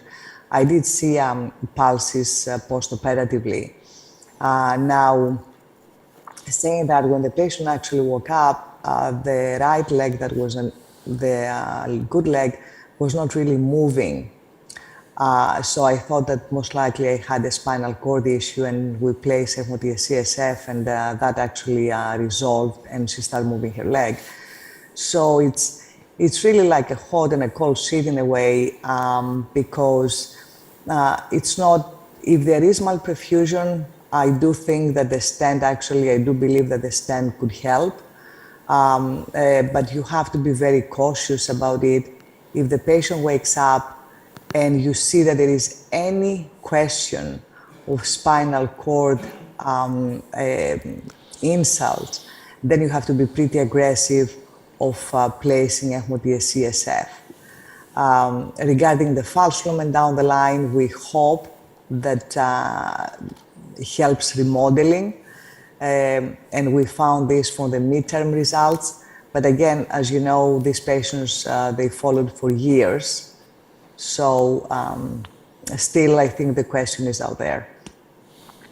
Thank you. Great. Thank you very much for your comment. In fact, you are opening two very big additional questions about timing and malperfusion. So the so-called proximal treatment is, in most of the cases, especially in late cases, the simple proximal treatment, independently surgical or endovascular, in most of the cases is not sufficient. So in these cases, we have to have in mind the additional treatment with additional stent, and especially in patients with malperfusion as a complication of the initial dissection. But I see that Victor Kostake has a comment. Victor, what is your comment? Thank you, Ivo. Hello, Rania. Great presentation, as usual. Totally agree with you that in majority of cases we have to keep it simple for type A aortic dissection. So do just a hemiarch and segment 1 resection of the aorta with axillary cannulation. When would you do frozen elephant trunk? Because the data is so controversial. But personally, I do kinetic elephant trunk, frozen elephant trunks only in aneurysm, never in dissection. So when would you do this operation? I could not agree actually with you more, Victor, and thank you actually for being there. And I hope also to see you next year. Thank you also for being a pioneer and supporter of the ICVS. Actually, I completely agree with you. We try to keep things simple. I think simplicity is important, especially for these patients who are extremely sick. And we try to do a hemiarch of repair. Sometimes, and this is what happened to me last week, if the arch in the patient that had the dissection is dilated, as you know, and in a way you don't, the best treatment at the time is to do the total arch. This is when I do the total arch. Or if there is an arch tear, like the last week I saw was a very, very large tear across the anominate and the carotid that I couldn't really, by doing a hemiarch, could be taken care of. So I had to do a total arch. So these will be the times that I do a total arch with a very dilated arch, as you said, or if the tear is on the arch. And regarding to place the stent, more aggressively if it is, you know, again, a radiological malperfusion or a clinical malperfusion. Thank you. Thank you for this comment again. We probably have to go further. Rania, thank you so much, and I hope you stay for the discussion of the next presentations. Great talk. Thank you. Could I have my presentation regarding the aortic arch? Great. In fact, it's quite well related to your presentation, to your topic. This is the option of totally percutaneous chimney technique for the aortic dissection. In fact, nothing to disclose, only that everything that we will show is off-label. So what about the aortic dissection? As you have seen, it's quite a complex disease. Still, there is a high mortality rate, even the timely operated patients. Unfortunately, the additional tears and critical true lumen compression with end organ ischemia after the operation can compromise the acute and chronic clinical outcomes, and a significant part, at least 10% of these patients, they need re-operation because of continuing dissection, false lumen expansion, and end organ ischemia. So this is opening the question of preventing the malperfusion with the right intervention. The bad news is, like also Rania have shown, that the redo operation results are not perfect. So the complication and especially the mortality rate in experienced, very experienced teams is between 8 and 15% mortality, and more 11% for stroke, peri-procedural stroke intervention. So in this very particular group of patients requiring secondary reoperation or reintervention, probably endovascular, the mortality and the complication rate is quite high. And there are several small publications and small series showing that, in fact, comparing the total surgical, hybrid, and total endovascular repair, in fact, this complication and mortality rate is the lowest, the average 7.7 in the endovascular group. Probably this is the reason the current guidelines advocate, in case of repeat aortic surgery, take a look at the right panel in the bottom, endovascular stenting instead of surgery if anatomy is suitable is in fact indicated. What is the problem regarding stenting, especially stent grafting, so covered stents? The problem is that the zone 1 and zone 0 are almost not touch zone until recently, and we have to pay special attention to these zones in order to avoid brachiocephalic vessels complication and ischemia. And like in the schematic here shown, the biggest problem is to ensure the good proximal landing zone in order to have good sealing, good centralization of the flow into the true lumen, and depressurization of the false lumen. In fact, the biggest problem into the aortic arch is definitely the proximity of the aortic valve first, and the involvement of the supraaortic branches. So we have to pay attention and, in fact, to stay safe regarding the aortic valve and the supraaortic vessels.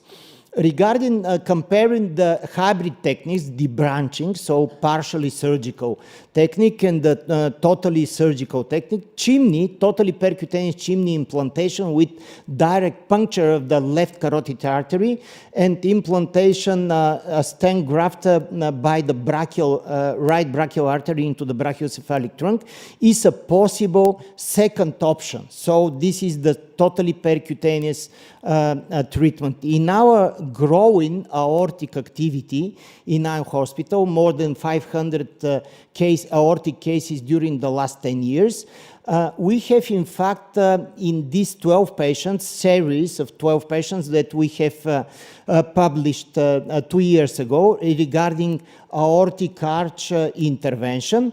In many of these patients, we have used the totally endovascular aortic arch repair with the utilization of chimneys.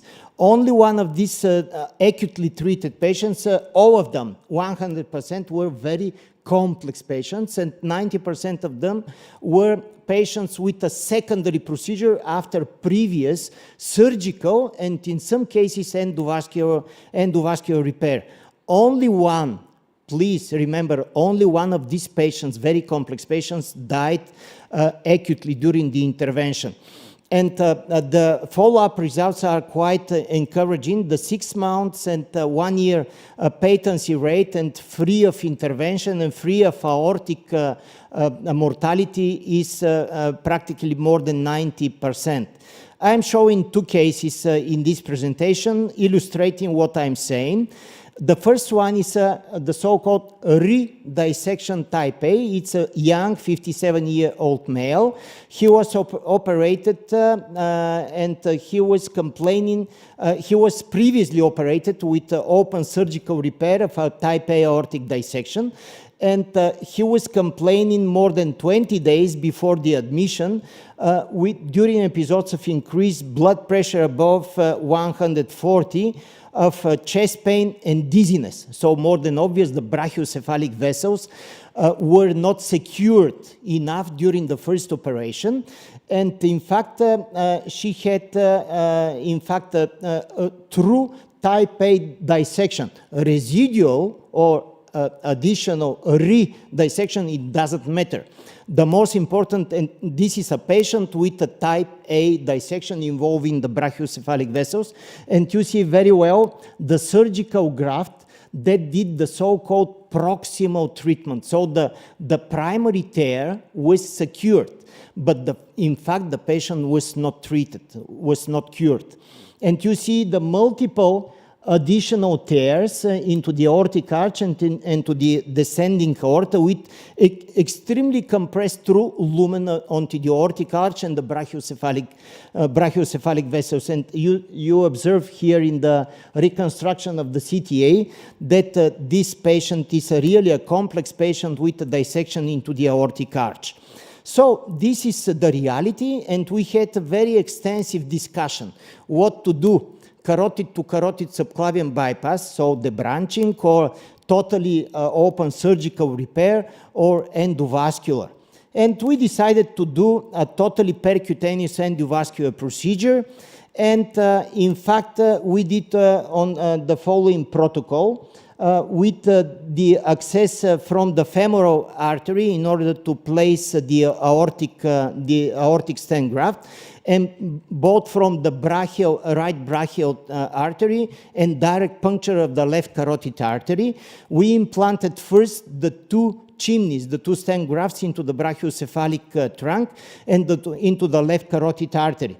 So here is very well seen the puncture site of the retrograde carotid puncture into the left carotid, and also the puncture and the placement of the brachiocephalic, and this is the puncture of the left carotid. You saw probably the crossing of the wire toward the ascending aorta. And after the position of the 2 stent grafts, they are very well seen, the stent graft into the brachiocephalic trunk.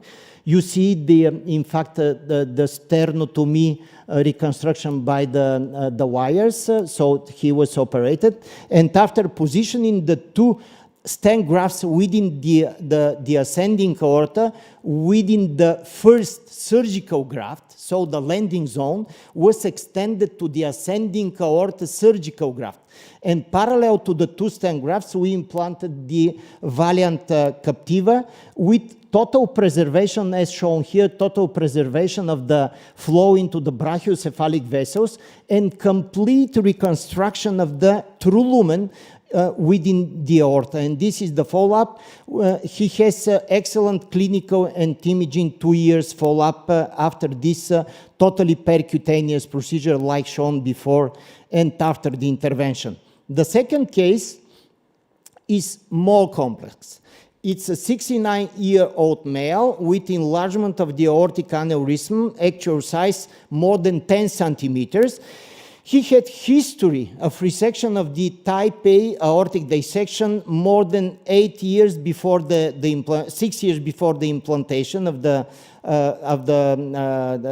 current treatment, and he had a multi-layer flow modulator cardiatis implanted in the thoracic aorta because of the extreme compression of the true lumen before this intervention. But unfortunately, the thoracic problem was resolved, but the aortic arch and ascending aorta problem of existing false lumen and extremely compressed true lumen was not.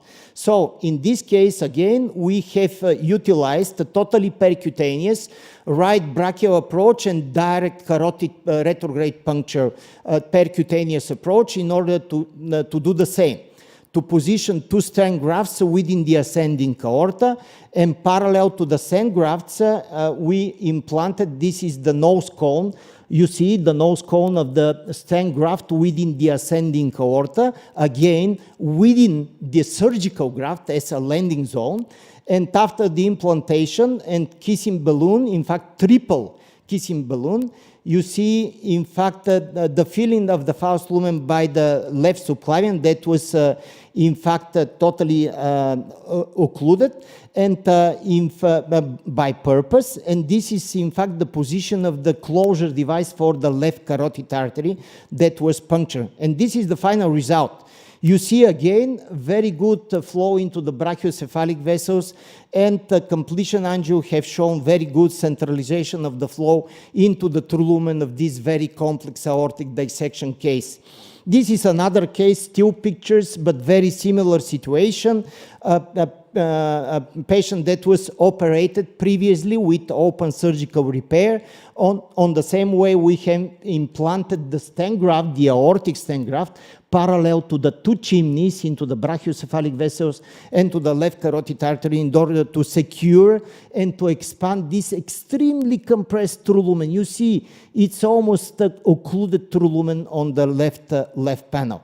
As a conclusion, I would say that this is probably a new, a little eccentric, but quite efficient new option, totally endovascular repair of the aortic arch and the ascending aorta.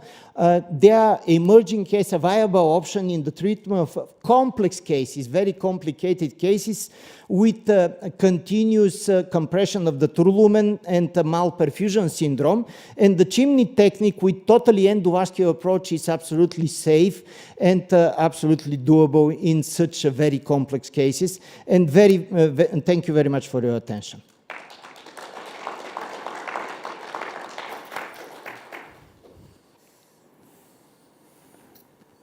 Probably some comments or questions or proposals? I know you've been a great advocate of the Cardiatis device, the multi-layer stent, and I know over the years I've been with you with amazing results.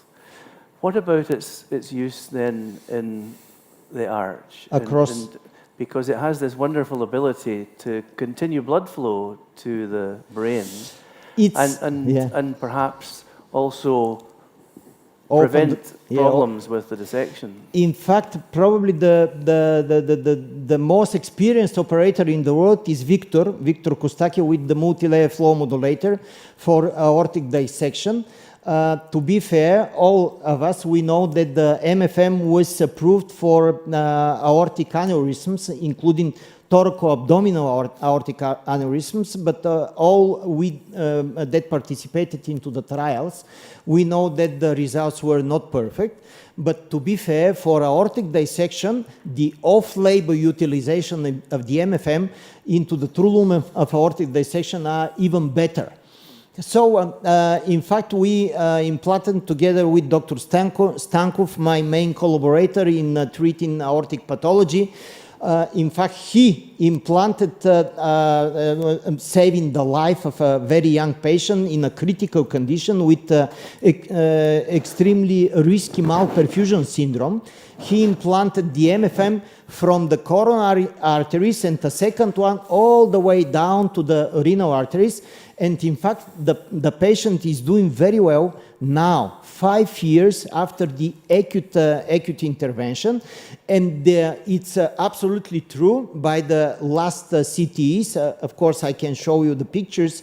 The CTA is showing total healing of the aorta. So the so-called positive aorta remodeling in case into extreme acute phase, treated on with a bare metal, but a multi-layer flow modulation, it was healed. In fact, the timing is very important.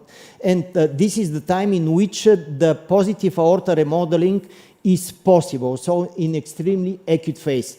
In case of late and subacute cases after 21 days, after 3 weeks, this kind of intervention and treatment is probably not possible because there is not the possibility for a real self-healing of the aorta because of the, let's say, ratio between the true and the false lumen. But I'm a believer that the combination of the two strategies, proximal intervention with surgical or endovascular approach with stent graft, plus bare stent distally to the stent grafting or surgical grafting, this is probably the best way. In our experience, in more than 50 cases of aortic dissection, with the prolongation of the centralization of the flow, in case we went all the way down to the aortic bifurcation or to iliac bifurcation, in all these cases, without exception, we didn't have to do any more intervention. In the other, with restricted only proximal intervention, in more than 70% of them, we had to do something additional. Stent into the branch vessel, stent into the true lumen, or something additional. So the so-called total repair is probably the best way with the utilization of proximal stent grafting or surgical grafting with the prolongation of the true lumen expansion with bare stents. I don't know what would be the opinion of Rania. Indeed, yeah. And Rania, what is your? I saw in your series you are probably the most experienced team in the world. I saw in your series that the malperfusion was lower, statistically lower into the stented group. So what is your opinion? We haven't, I think the approach that you described is very valid with regards to, you know, central, like proximal, to put the things together, possible a stent, and then extend with another stent down to the bifurcation. We haven't done that. The reason is because we don't really have access to this technology that you and Victor, you have like so much experience with the multi-layer stent. So it seems to me, and I remember actually a long time ago, I heard this from Dr. Dietrich when he was first presenting the whole technology and the idea of the multi-layer stent, and was really excited. And I think I was actually very excited. But I think there is definitely a valid point with your, you know, the approach that you have described. And I know that you and Victor have used actually this stent a lot, so. Victor, please share with us. Two things, Ivo. So first of all, congratulations for the two amazing cases. First case, I think it was a residual dissection after the type A, so the patient must have had some entry tear in the arch. So actually what we were talking about after the previous Urania's presentation, the most important thing in a type A aortic dissection is to save the patient initially, and then we can go endovascular, and this this double chimney technique, it's brilliant. It's a game changer. A question. So actually, you do a triple dilatation just at the level of the anastomosis between the dacron and the residual aortic tissue. Absolutely correct. It's what we call the hemiarch anastomosis, myself and Urania. So are you afraid of any gutter endoleak there? So how can you avoid this? Fantastic, crucial question. In fact, the simple oversizing of the aortic stent graft doesn't work in this situation because we need additional 2 invaginations of the stent graft in order to accommodate the 2 additional stent grafts. Without doing that, we can create a gutter and in fact type 1A endoleak. In fact, in this situation, the patient will not be treated, and even worse, it will create a tension into the false lumen and compression of the true lumen downstairs. So at least 20% of oversizing of the aortic graft is absolutely mandatory. And of course, we have to place very precisely the 2 stent grafts from the brachiocephalic and the left common carotid artery to be just on the edge of the valiant aortic, not valiant. Sorry for the telling that I don't have any conflict of interest regarding Valiant or Zenith or other stent grafts, but it's very important to be precise, to be oversized enough, and to make a very gentle post-dilation with a triple ballooning of the aortic graft and the 2 carotid brachiocephalic grafts. In this situation, it's also very important to have low pressure because on such a maneuver, we are creating a huge pressure into the ascending aorta. There are several possible maneuvers. Of course, rapid pacing is the best one.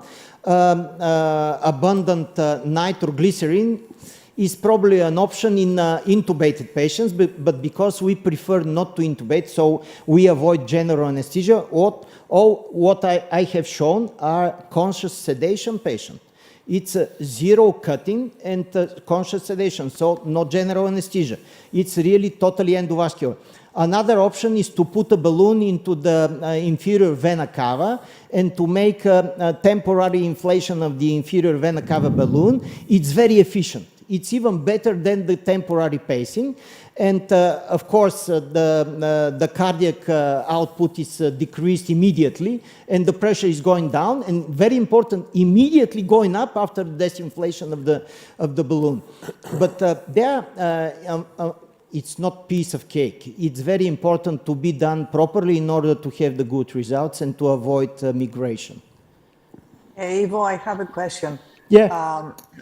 With regards to, what are your thoughts, and actually the panel also, with regards to apparently you have excellent results and you have mastered, with the chimney or when you put these grafts in. But what do you think with regards to some newer like branch or with the, the fenestration device, etc. for the arch? Great.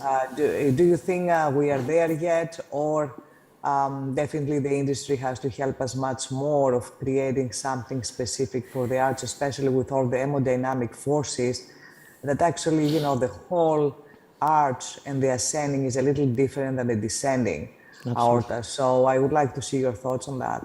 Definitely. Of course, there are many questions, but in fact, what we are doing now is a homemade of the future. So, and because of that, the companies are very much interested about fenestrated branch grafts and so on. And to be fair, I'm looking forward to have FDA and CE approval for these devices in order, in fact, to simplify our life. So at least to avoid one of the punctures. In case we have one branch grafts, I would put this branch not into the subclavian artery. In fact, the subclavian, it's a huge another topic regarding the protection of the subclavian artery. But in case, what is our experience? We have covered probably more than 200 subclavian arteries during the last 10 years. And the only condition is to have balance between the 2 vertebral arteries and to have good communication between them into the level of the basilic artery. In case this is true, we don't patient to subclavian artery at least in the acute phase, because in most of the cases, it's a question of the patient's life. It's not a question of the subclavian artery. It's a question of the patient's life. So we don't pay attention to the subclavian. In the 90% of the cases, we are right. We don't need to do anything more.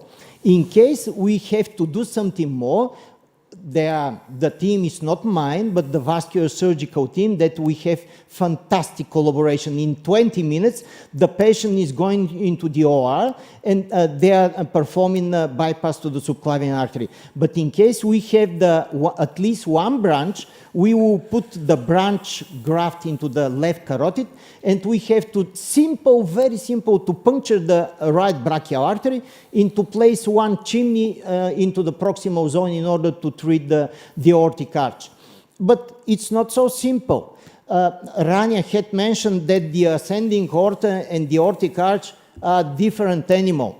Moving, everywhere there is pulsatile, and it's moving in all the time. So there is, of course, the risk of proximal dissection.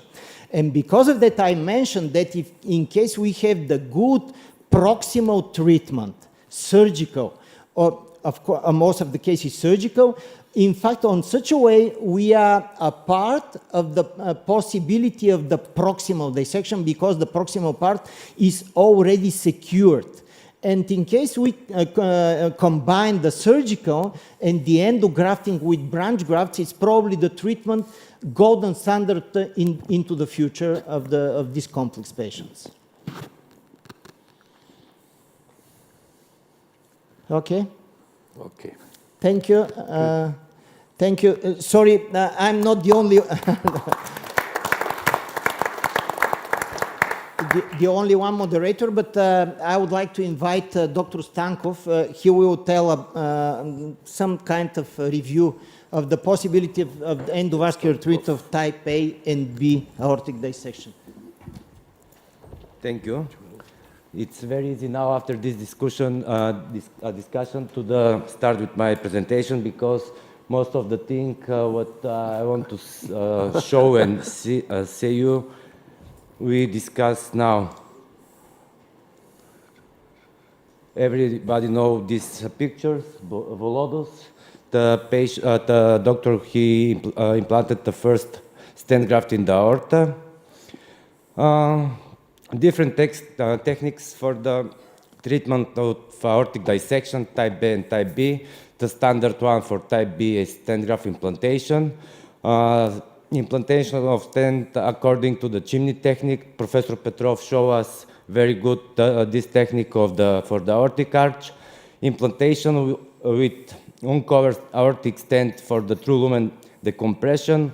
Occluder, off-label, of course, in the entry of the dissection flap, and stent implantation in artery with malperfusion syndrome. After rupture, the malperfusion syndrome is the second cause of death, from the 10 to the 33% of in the patient with acute aortic dissection, and it's the big problem for to surgical and endovascular therapy. This condition, malperfusion syndrome. And we have different type of the malperfusion syndrome, dynamic, static, and combination. It's very important because in the dynamic, when we decompression the true lumen in the aorta, we have decompression and true lumen in the side branch. In the static malperfusion syndrome, we have the thromb, and in this patient, always is necessary implantation of the stent for the decompression of the true lumen and reduce the ischemia in this zone.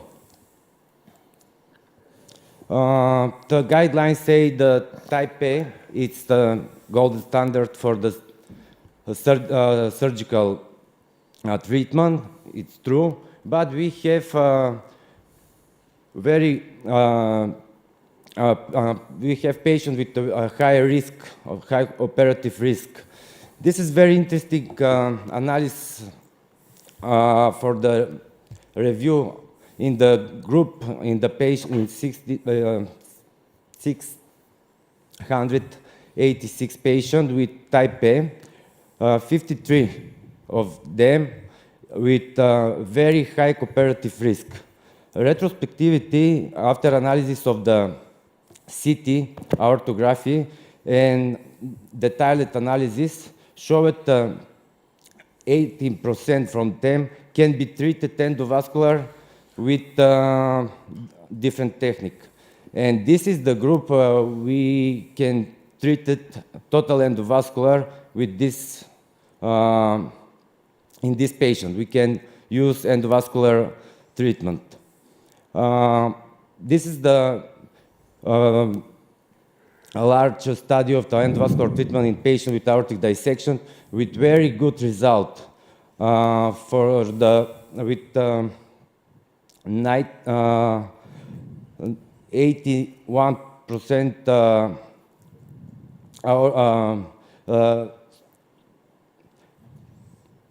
5 years survival rate for the 81% and high percent of aortic-related survival group. Here, compare the different type for type B aortic dissection of the therapy, medical, surgical, or endovascular, and surgical with high mortality. And for that, the option for the type B aortic dissection in today it's medical therapy or endovascular therapy for the complicated type B aortic dissection. This is very interesting trial.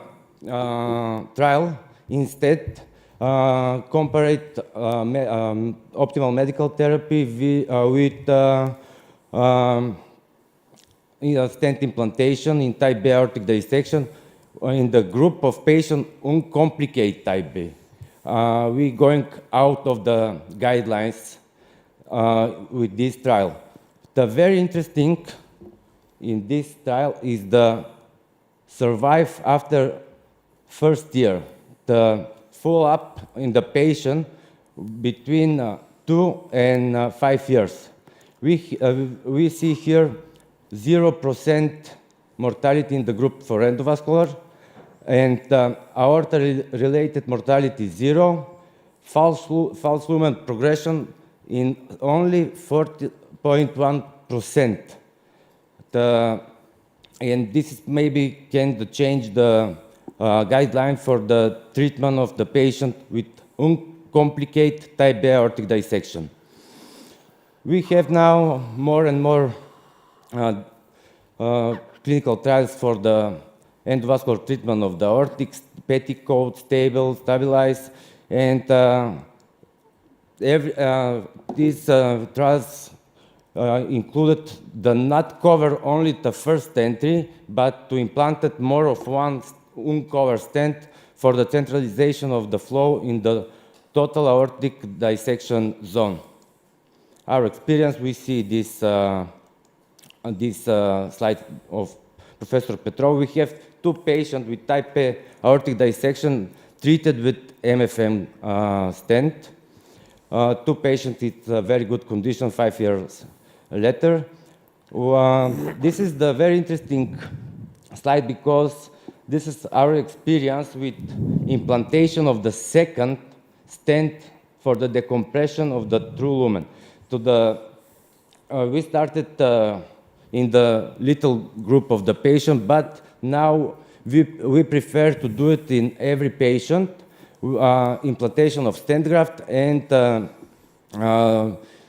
implantation on uncovered stent of the dissection part of the aorta.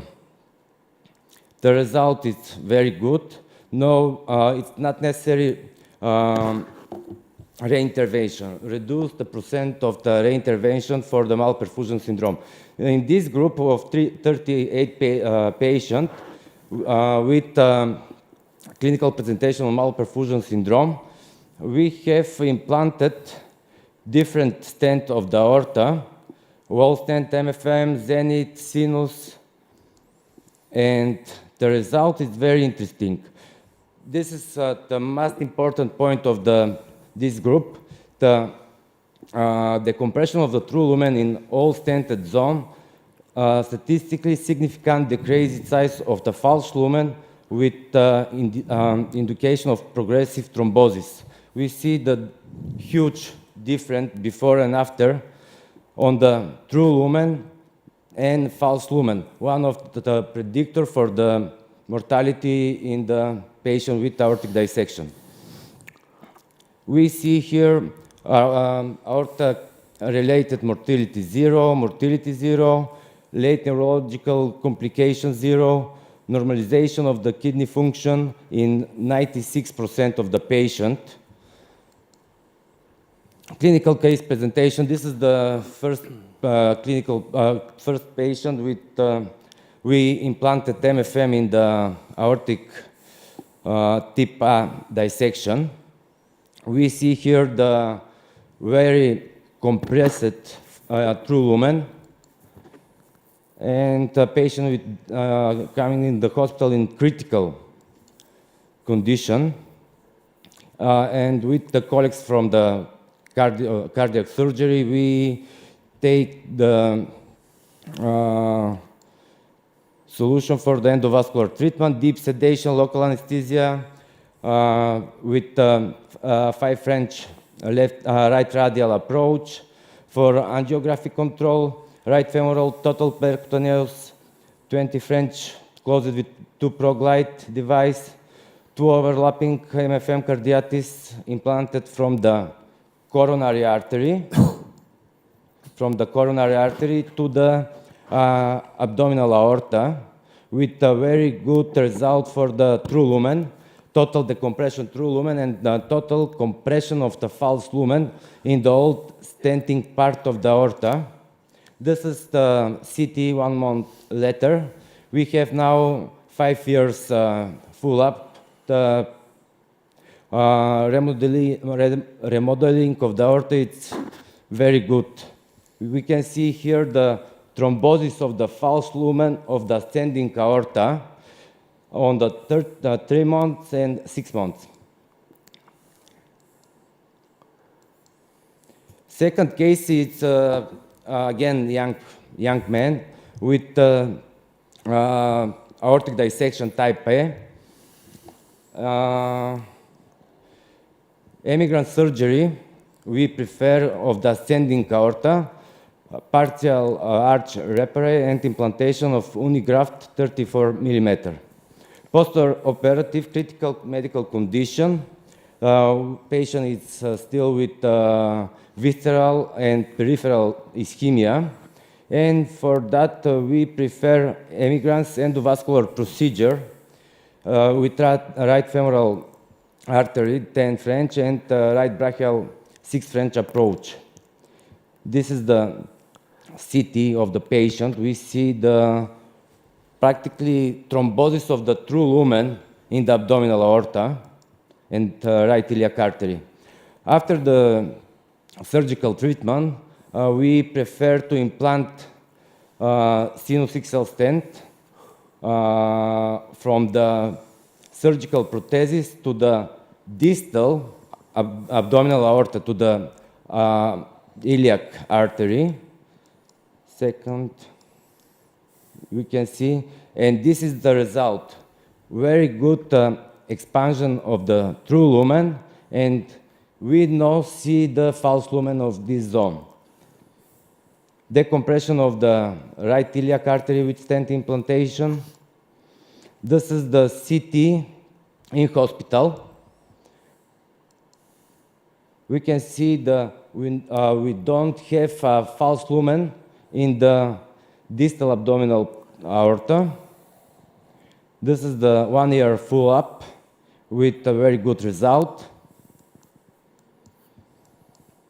Thank you.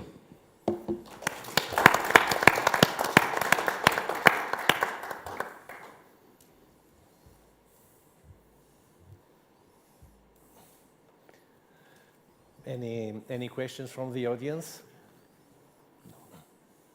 Thank you. No. Excellent presentation and amazing cases. You work together with Ivo. So what would be your, let's say, pitfall when you are going so aggressive with a multilayer stent close to the aortic arch? Because I have to confess that once I was too close to the aortic valve and the valve ruptured. You're absolutely right. In fact, we are seeing quite much disadvantages and still not perfect details of the MFM technology. I think the idea is fantastic. It's the right one. It's like, for example, the flow modulator in brain aneurysms, but probably they need to improve the technology in order to protect the proximal aorta. I mentioned already the pulsatility, the high arterial pressure, the curvature of the aortic arch. All these three features are very important to have in mind when we want to make suitable for the aortic arch stent. And because of that, this is one of the pitfalls of the MFM. In this situation that Zoran has shown, we have implanted sinus XL, that the termination, the entry point, the proximal part of the sinus is more gentle. It's not so aggressive like the MFM barbs. There are, there are hundreds of barbs there that can, in fact, all we know that in these patients, all the aorta is sick. It's not only one place of disease, of sickness, but all the aorta is sick. So these multiple barbs can damage, in fact, they cannot, they are damaging the intima and they can cause proximal dissection. So this is the pitfall, but otherwise the conception of even through the aortic arch, across the aortic arch, it's even possible with sinus XL, with zenith dissection open stent, with wall stent. So it's not so important the stent itself, the concept is the most important in this situation. And I see Rania, she's still active. Rania, what is your opinion regarding this? No, I agree with you. And we don't have, as I said, we don't have the multi-layer multi-stent. I think this is something that potentially, can change the way that we do things. But that was actually an amazing talk. I really enjoyed it. Thank you. Thank you once again for joining us. One more comment regarding this lack of multi-layer stents. So we fully agree with it in the United States because this device doesn't have FDA approval, but in Europe it has CE marking for aneurysms. So actually in our hospital, when we do, for example, a fenestrated case for an aneurysm, we don't have CE marking for it. Thermo-aortic doesn't have CE marking for fenestrated, then we still do it because we just ask the approval of the local committee commission. So actually this can be used by most hospitals in Europe. If they want to do multi-layer case in dissections, because it has CE marking, and they just ask the local committee approval. And actually we're doing this in Germany. We have starting a collaboration with Bochum and Stuttgart, who are preparing some cases with multi-layer stents for dissections. I always saying that, Victor, how advanced you guys are compared with how sometimes we move things slow here. So don't forget, I mean, they've done like thousands and thousands of percutaneous aortic valves in Europe before even we start the trials here or before we even approve the devices. So I would like to congratulate you for really being pioneers in what you do. Thank you, Rania, for your words. Absolutely appreciate. In case you don't mind, I would ask Victor now to share with us his extensive, probably the most extensive experience in the world with MFM.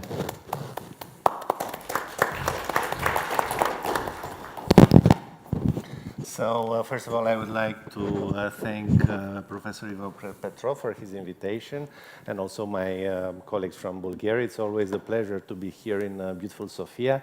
My talk will be about long-term results in the treatment of thoracoabdominal dissection with multilayer stents. So we all agree that surgery is the first step for when you deal with the patient with type A aortic dissection.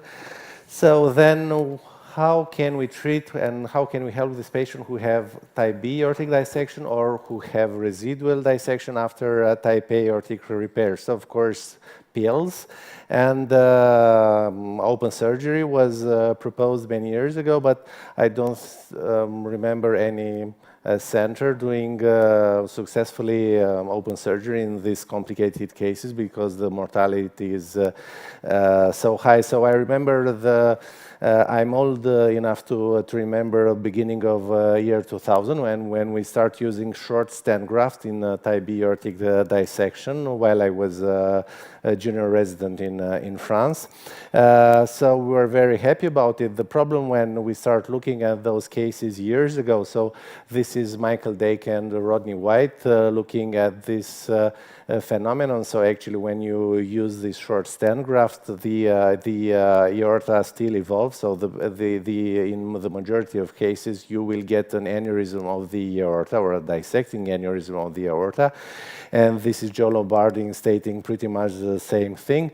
And the problem that now we have high-resolution CAT scan, and with high-resolution CAT scan and with computational fluid dynamics software, we demonstrate this massive remodeling, negative remodeling of the aorta distally.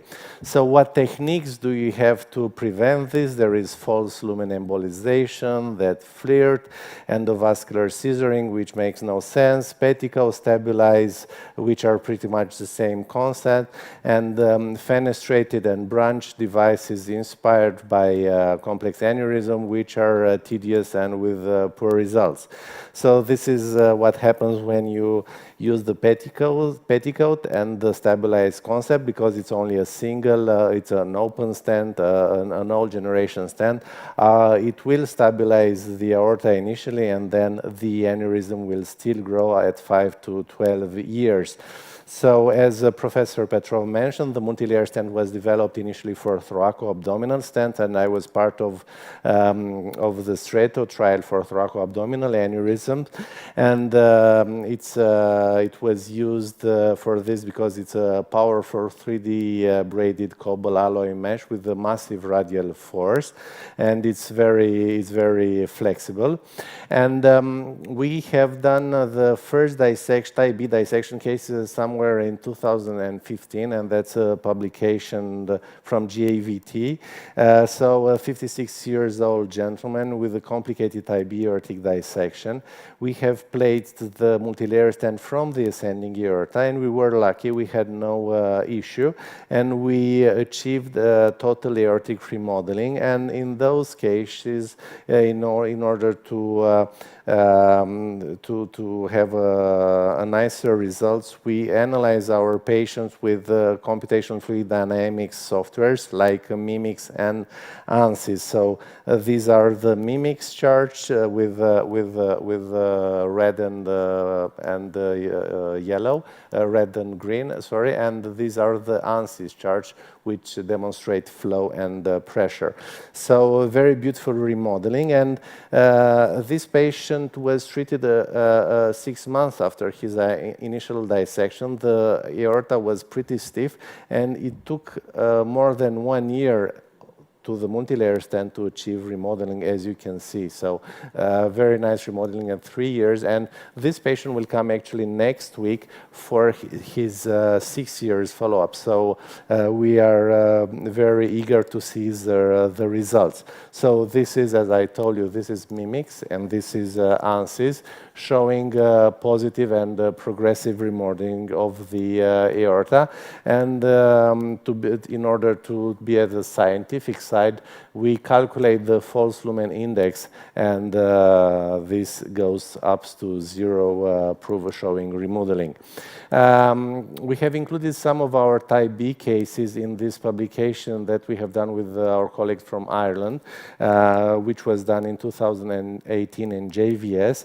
38 patients with type B aortic dissection mainly, and we use endovascular stenting. We had no rupture or stent fracture, nor spinal or visceral ischemia, no paraplegia. So the results at 12 months were very good for these patients. And then we extended our experience in type A aortic dissection. So this was our first patient, 28 years old.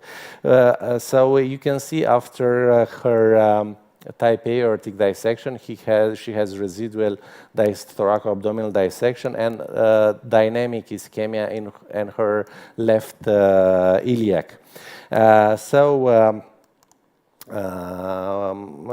she was very tiny and skinny, and we have these nice echoes. That's very rare images of echo of a dissection in the thoracic aorta, and that's before the procedure, and that's right after the procedure, showing total remodeling of the thoracic aorta after this extended multilayer use and endovascular treatment of her aorta. So we have treated the thoracic, the abdominal, and both iliac artery with a multilayer stent, and the case was published as cover in Journal of Vascular Surgery, and complete remodeling, very nice long-term results. And of course, we have the false lumen index dropping to 0.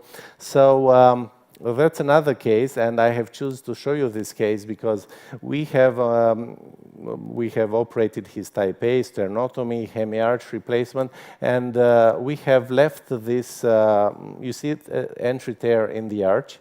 So we have left the dissected arch into place, and of course the dissected thoracoabdominal aorta. So we have done the endovascular repair, starting with multilayer stent from the ascending aorta, and after stenting the thoracoabdominal aorta and then the arch. Because of this entry tear, we really had to do an angioplasty of the arch, as you can see. If you can please proceed with one more 30 seconds, just go forward a little bit with the video from the technical team. There is no one there. Okay, so that's the thoracoabdominal stenting. And we will soon be at the arch stenting. So I don't know if you use them, Ivo. We use this remodeling balloon to right after implantation to completely deploy the false lumen, the true lumen, and to crush the false lumen, very aggressive. So this is what happens when you have a dissection in the arch. Actually, the stent, even with the massive radial force, won't open by his own. So it will stay like this. So actually you have to force the opening of the stent and use a remodeling balloon and deploy the stent by force. So here is the remodeling balloon and stenting angioplasty of the aortic arch.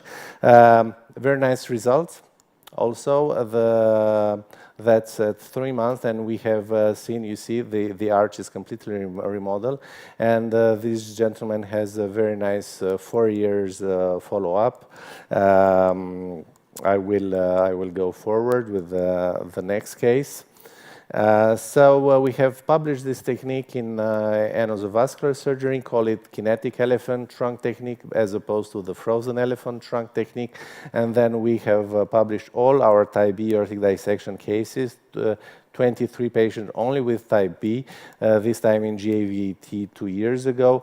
Very nice results at 12 months, 100% freedom from rupture, 95% freedom for overall mortality. And now we're preparing a new publication because we have seen in August and September all these patients, they are doing great. We haven't lost a single patient, and we are preparing the 3 years data with this patient. So, of course, no paraplegia or stroke, no loss of branch pathology, no rupture. And I want to proceed to my last part of the presentation. What are the perspectives? So I strongly believe we should use in complicated dissection the multilayer with stent grafts, like in this gentleman, 47 years old, type B aortic dissection, obese, uncontrolled, hypertensive. So that's the most complicated type of type B aortic dissection you can get with malperfusion syndrome, patient with pain, with renal insufficiency. So in this patient we have, that's how the aorta looks like. So in this patient we deployed a Medtronic stent graft in the arch covering the left subclavian. You see how malperfused is his lower aorta. The patient had claudication on both links. And then we repaired all his aorta starting from the stent graft with the multilayer stent till the iliac arteries. And I will go to, you see, at the multilayer stent, and then the rest of the procedure with stent graft and multilayer stents to the iliac arteries. I will jump, for the sake of time, to the CT scan, to the final CT scan. So that's a 6-month CT scan.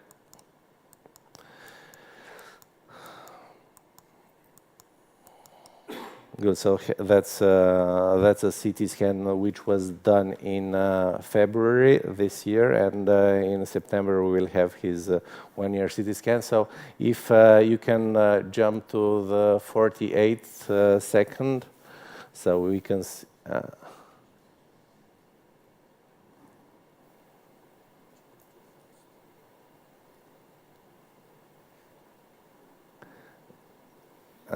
Eva, is there the possibility to get, because it was just like the, yeah, actually, yeah, go to the second 48 or 50 or,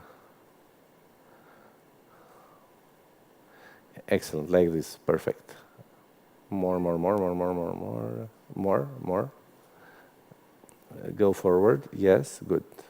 Just leave it here. Just leave it, press on play, good. So we have impressive, that's the fastest remodeling we have ever had.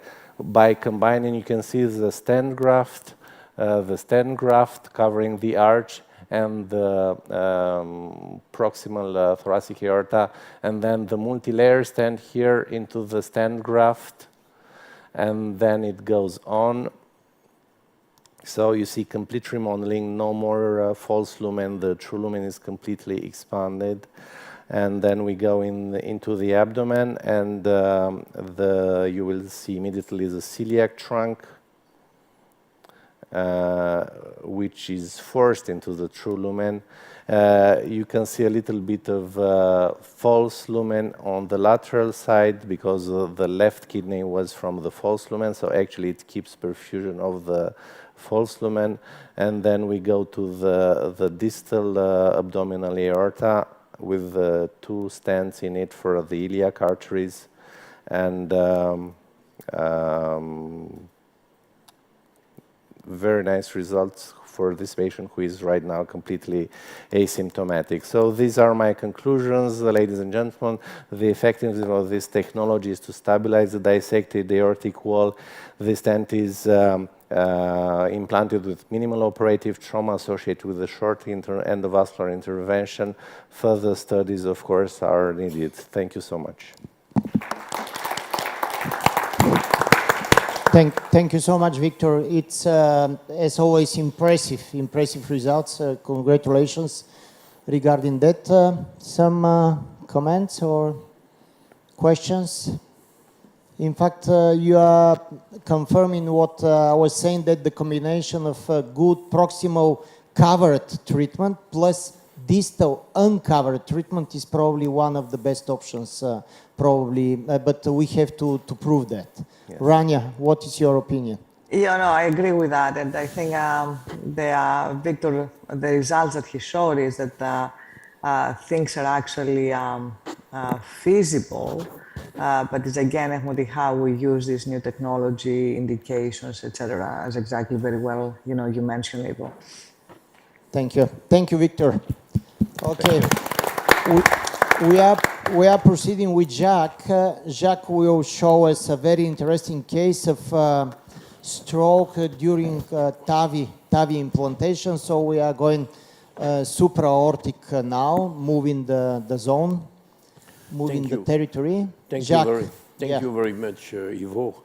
And I would like to say your constant involvement in our society. And thank you for what you do in your country and in the Balkan area. This is an underestimated problem. After this very nice procedure that you show, the problem of stroke during transendovascular aortic repair. Michael Deck was the first one to proceed with such a stent graft in the aorta, and now is moving from Stanford to Phoenix, I think, and he's a great guy, still active, and we like him very much. Thoracic endografting, as you know, is a viable alternative to standard surgical repair, concern not only aneurysm, but dissection, intramural hematoma, penetrating aortic ulcer, and traumatism. But it requires, and don't forget that, especially the younger generation in a progressive clinic or hospital, require endovascular expertise with training and an experienced vascular team. The problem, as you see in this drawing, the lesion, but also the proximity of supraaortic trunk emergence. This is a problem. There is an embolic neurological risk because of insertion of large cerebral delivery system anchoring in the proximal side of the aorta. I think these figures are really underestimated, and I will have your opinion, guys. In the real world, TIVAR, nearly 3% of stroke. So this was proved in the Journal of Vascular Surgery very recently. And I think personally, this is the role of the manipulation inside the aorta. So we have to be very careful. Which are the challenges? Anatomy, directly related to the stent graft, construction and geometry. So we have to speak with the companies to do the best as possible stent graft. Access challenge, as you know, it's a very difficult problem, and you need sometimes a surgeon for the access. And for sure, this is the aim of my talk, the neurological challenge, which is uncertain in standard condition. The anatomical indication for TIVAR, everybody knows them. But sometimes you have some tight tortuosity which causing friction inside the aorta.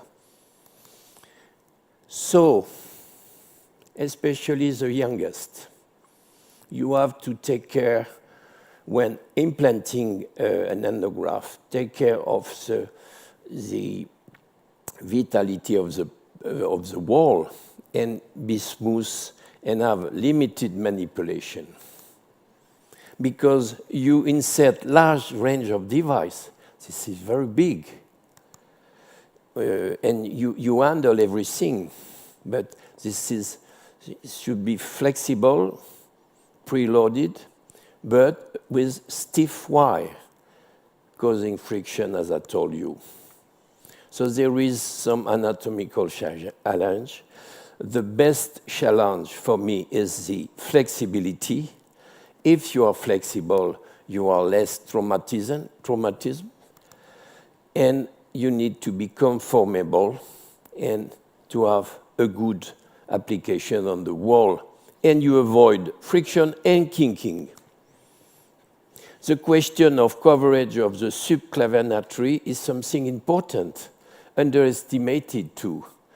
Some people doesn't care of covering the artery. I personally am concerned because sometimes you can have an antivical artery from there. So, going inside the subject, inside the topic, which particles can embolize in your brain? Blood clot, for instance, so don't forget heparin. Debris from the plaque, from the wall. Very bad migration of microemboli. And as the cardiac surgeon knows, and I was with Fontaine in Bordeaux, air bubble. Thilo Kolbel say that he washed the bubble with carbon dioxide flushing. You will tell me what you think, Victor, of that. But the worst problem that you must know, this is the silent brain infection. I was told by the literature that more than half of your patients can lose their brain and their cognitive reaction. So I think it's terrible. So if you don't want to see the problem, don't do MRI. So you will be reassured. But your patient will be probably down when you speak to them.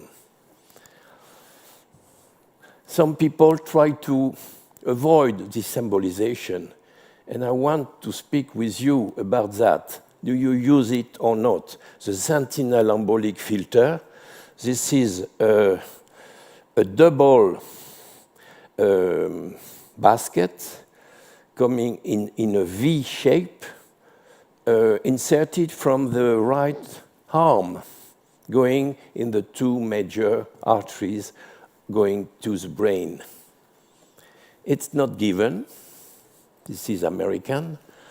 And I like the concept, but in practice, is it feasible?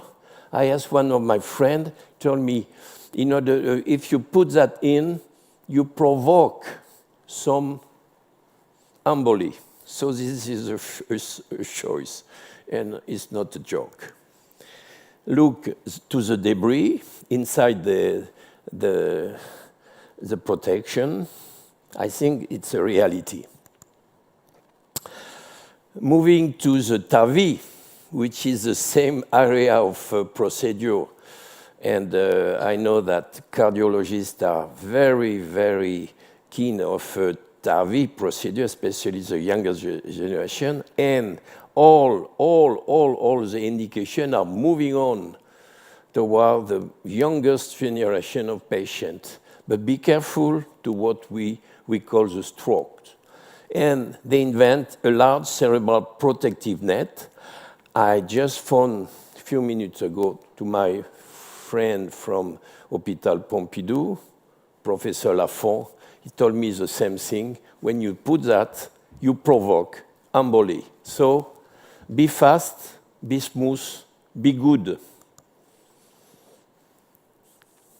That's a tree-guard for 3 vessels.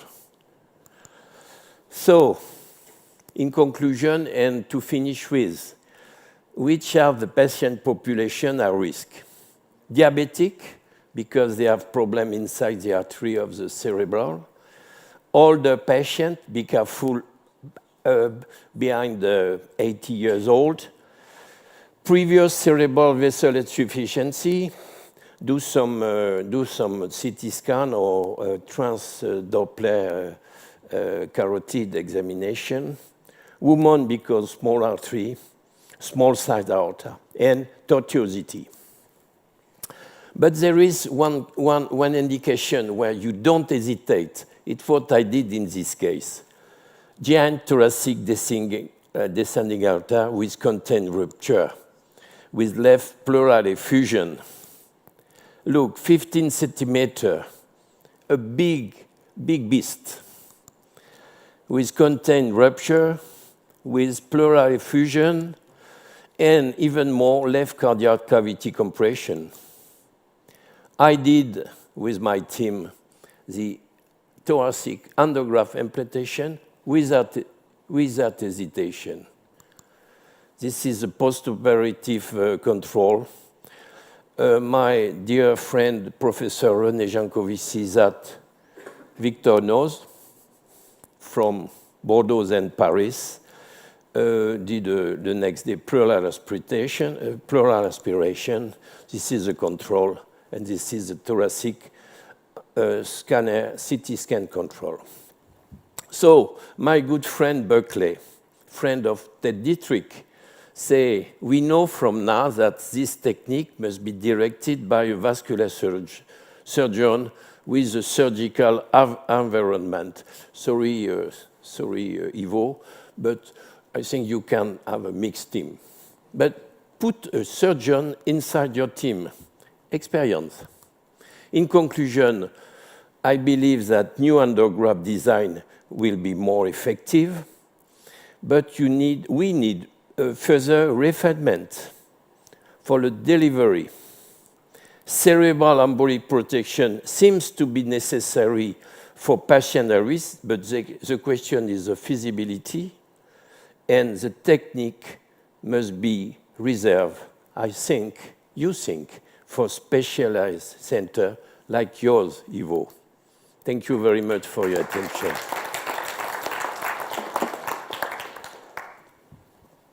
So, any questions? Thank you very much, Jacques. Any questions from comments from the audience for Dr. Bousquet's presentation? Rania, so tell me something. Rania, Jacques wants my comment is question. Is regarding the embolic device, because sometimes I remember when I was working with Ted Dietrich and we did all this carotid stenting and putting all these embolic protection devices. And right now, as we know, and you have cardiac surgeons in the audience and cardiologists that they do the percutaneous heart valves, there is this trend about placing embolic devices. And recently on the TCT was a big study regarding the role of embolic devices for the transcatheter valves. So I was wondering what the panelists think regarding placement of the embolic devices, because by placing an embolic device, protection device, you can actually induce stroke by itself. So I was wondering what are the thoughts on that. But Jacques, thank you. A great talk. I miss you very much. I hope to see you in New York, at least for a coffee. Yes. Okay. After applauding Jacques Bousquet for his invitation for a coffee. So just maybe one brief question. In terms of carotid artery stenting, there is a quality threshold in terms of strokes you should stay away from. Is there the same with TVAR, that there is a threshold to say centers who do have a stroke rate more than 2.0% should stay away from TVAR?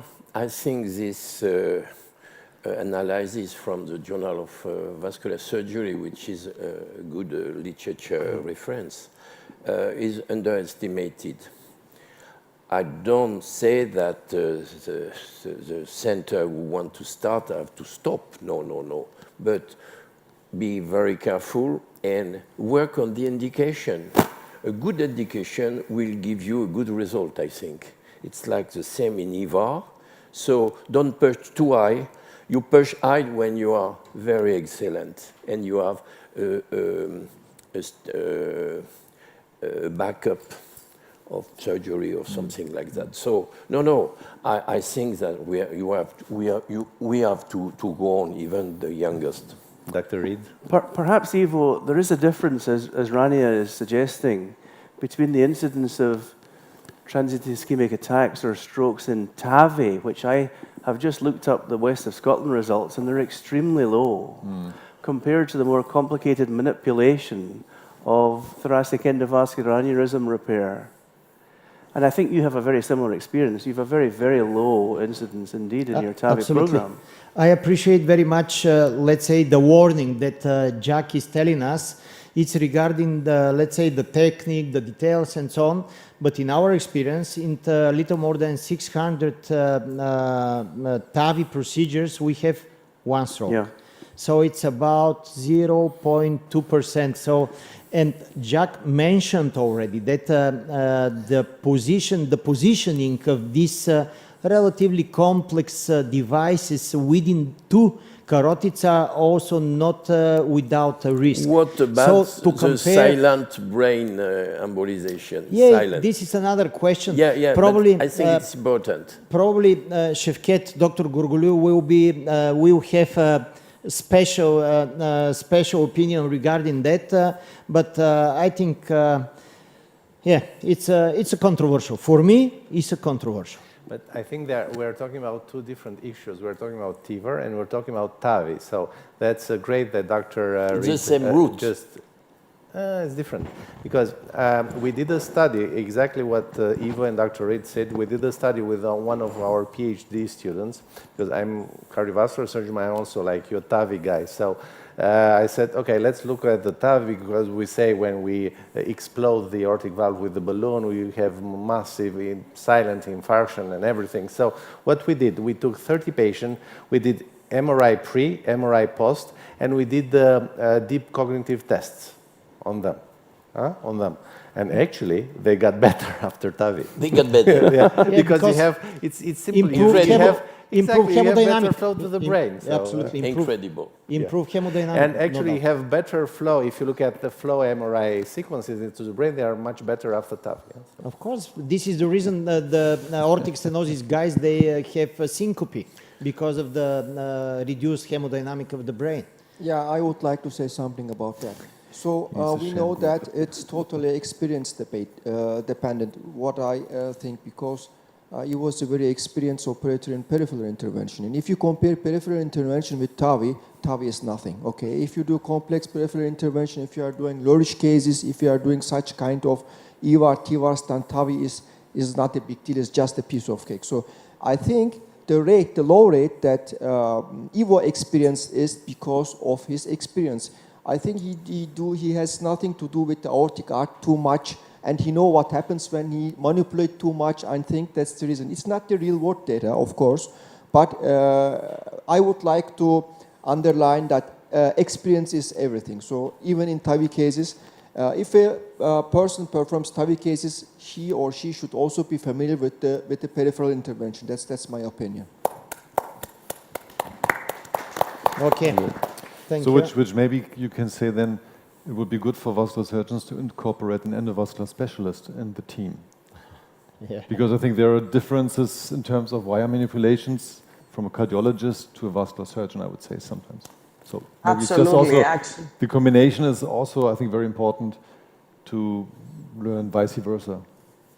Absolutely, this is a great comment. I think the multidisciplinary, because everybody brings into the table like so many different angles, and I think is extremely important.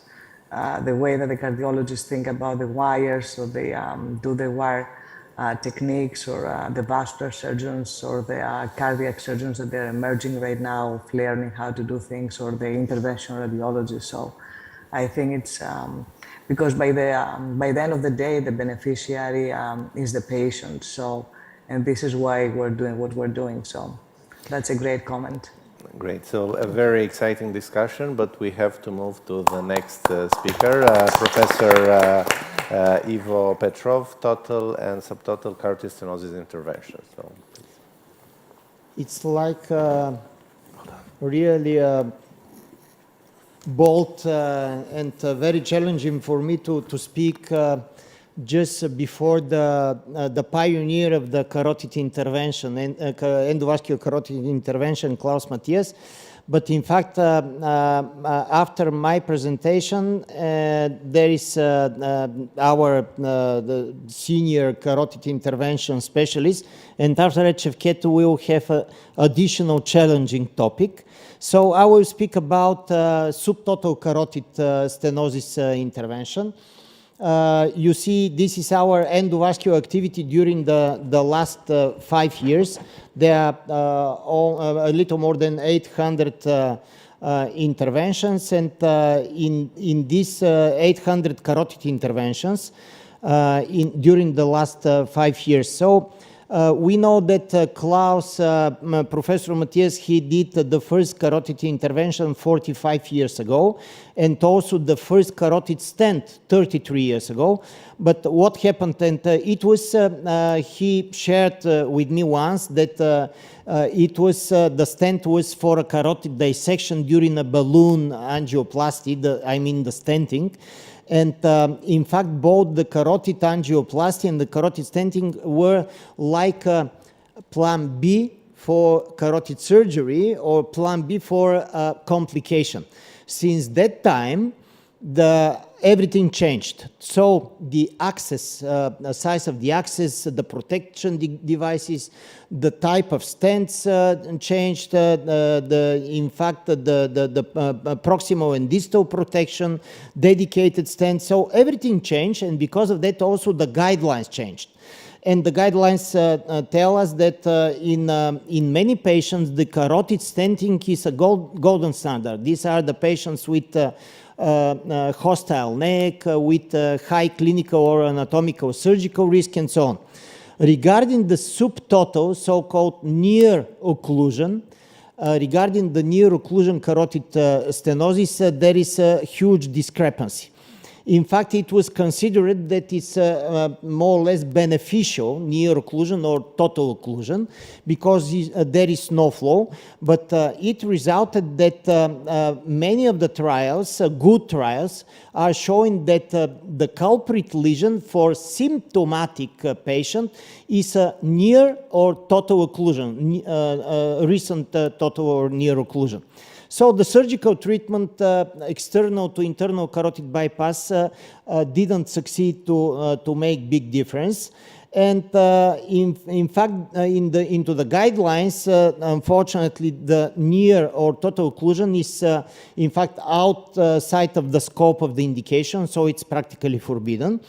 But several series, small series and bigger, ours is bigger, have shown quite good results. Regarding the definition is also important.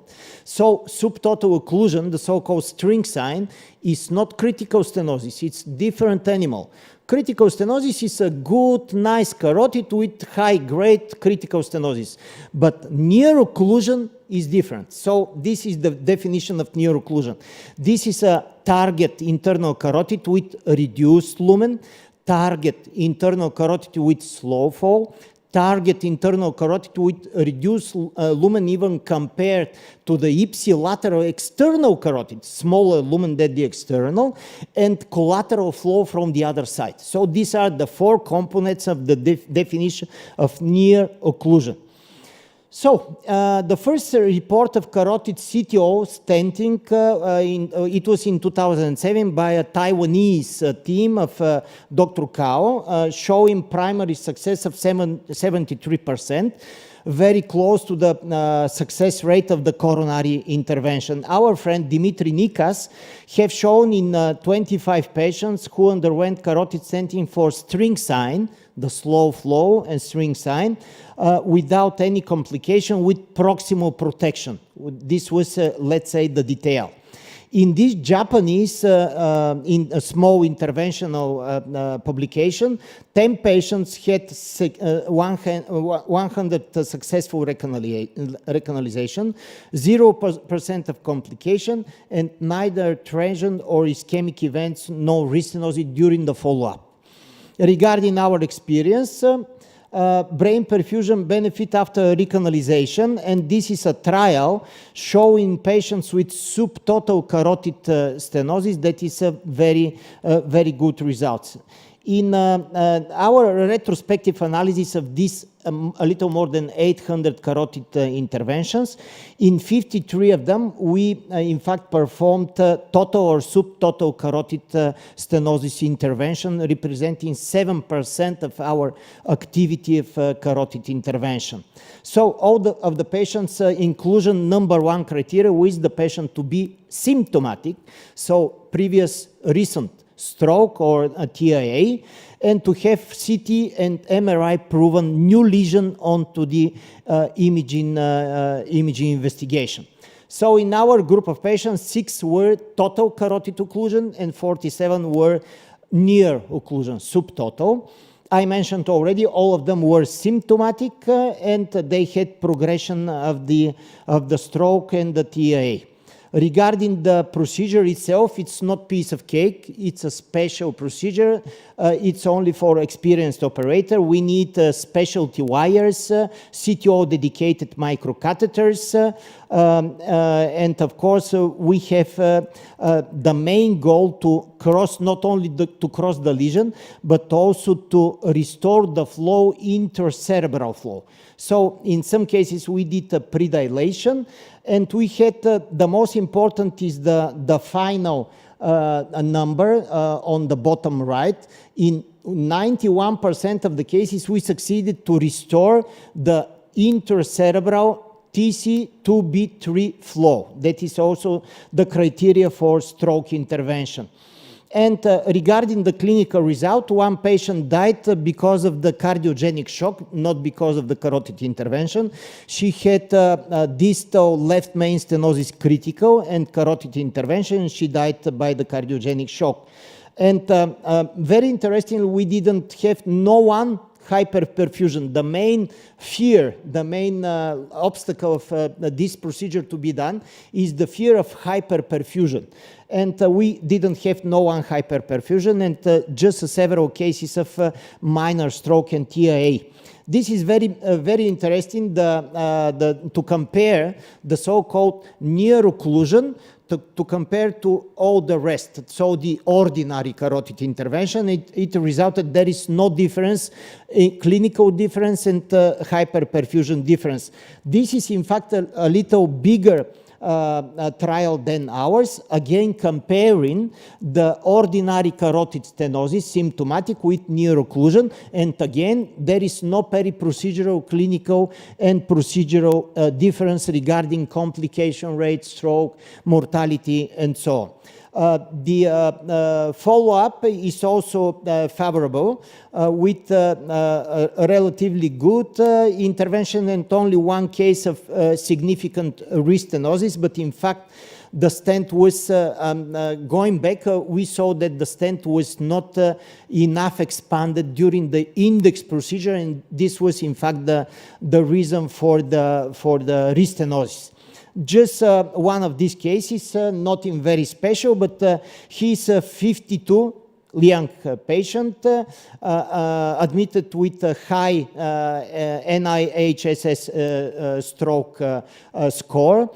He was symptomatic very recently, 14 days before the index procedure, with residual right-sided hemiparesis and aphasia.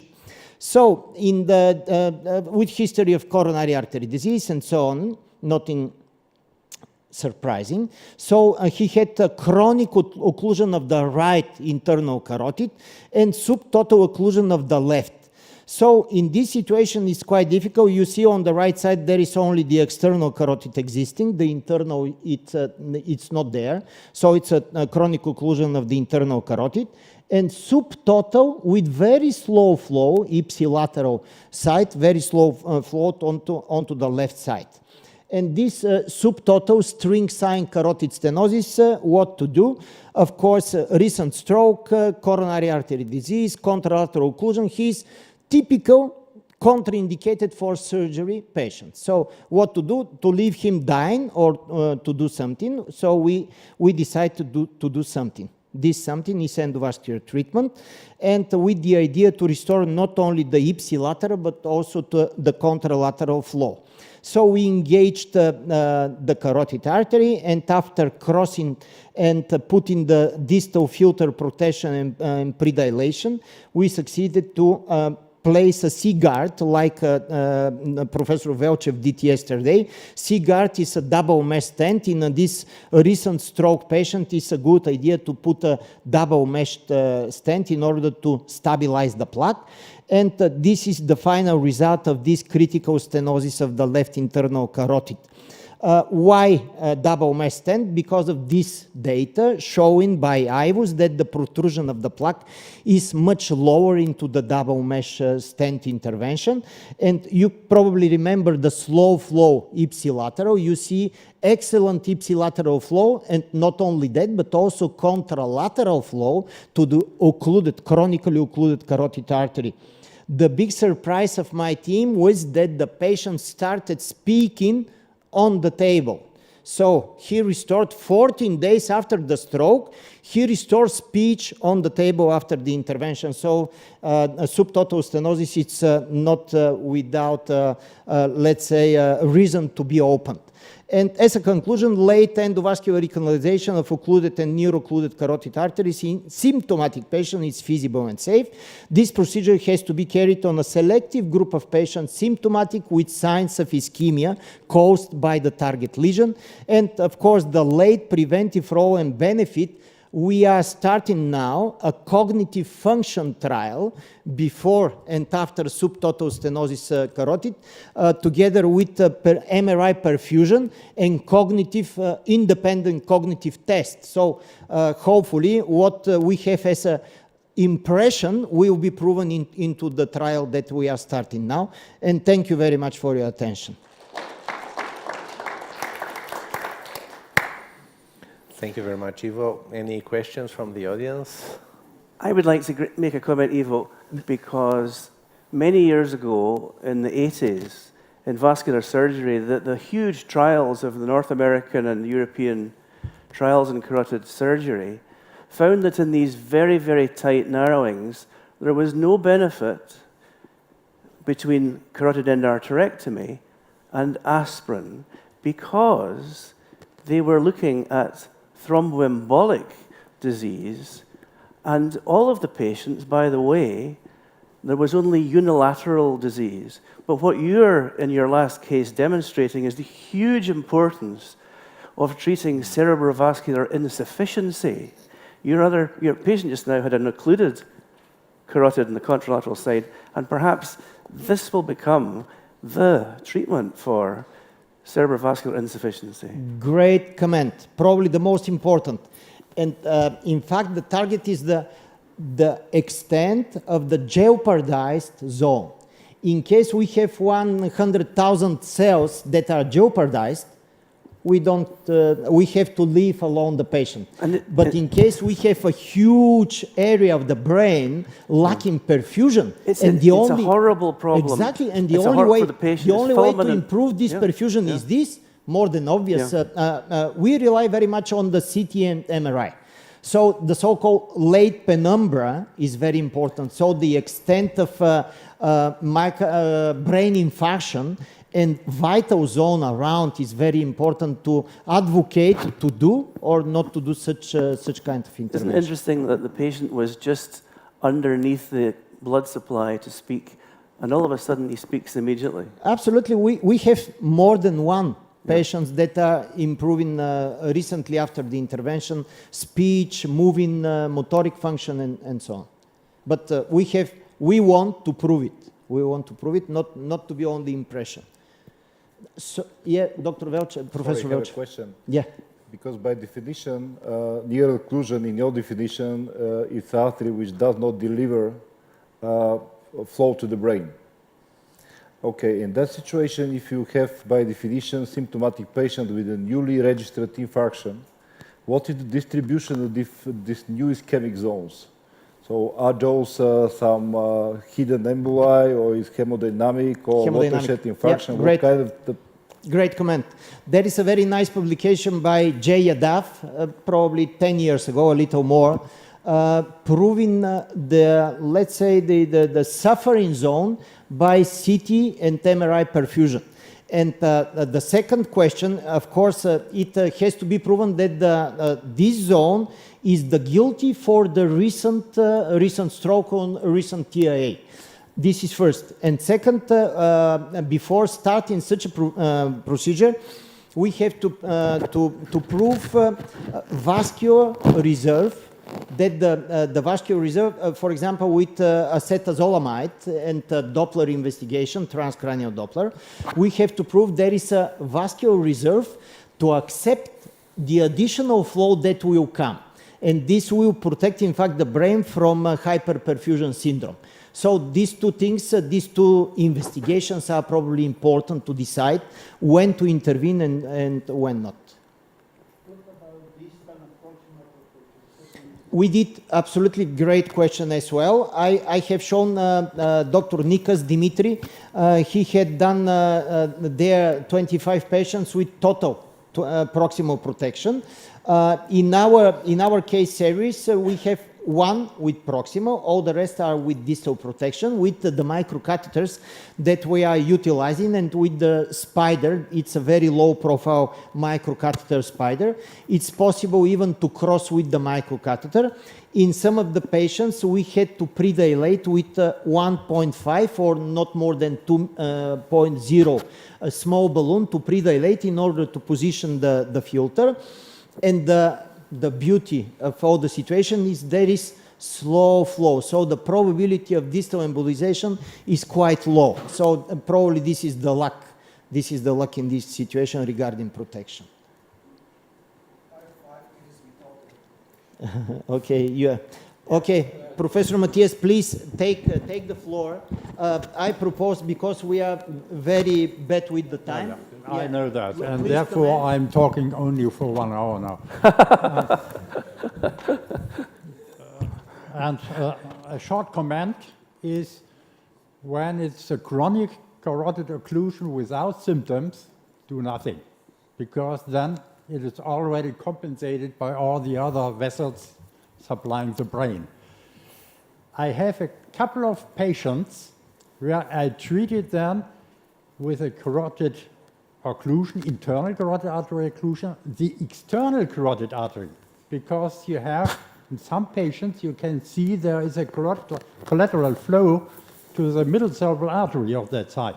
And when you remove there a tight stenosis, you improve the collateral flow. So that is only to add to this presentation.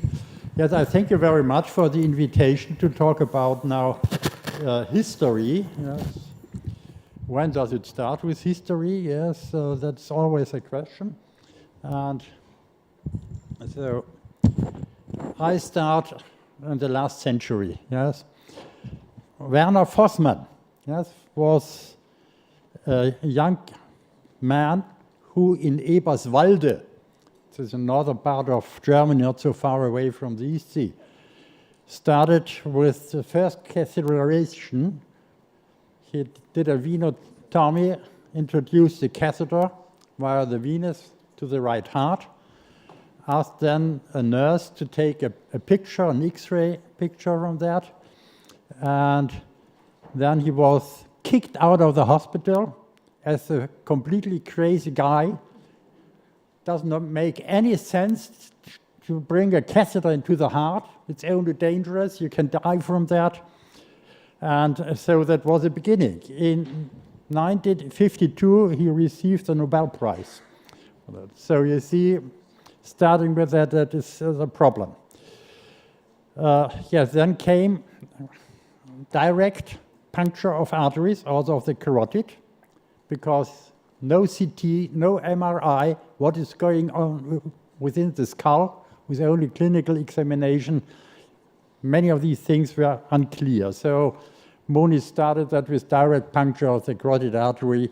And I also did quite a lot of cases in early time, because when I started, we had not that selection of selective catheters for the supraaortic arteries, so it was much easier to puncture the artery with a needle, inject some contrast material, take some films, and pull the needle out.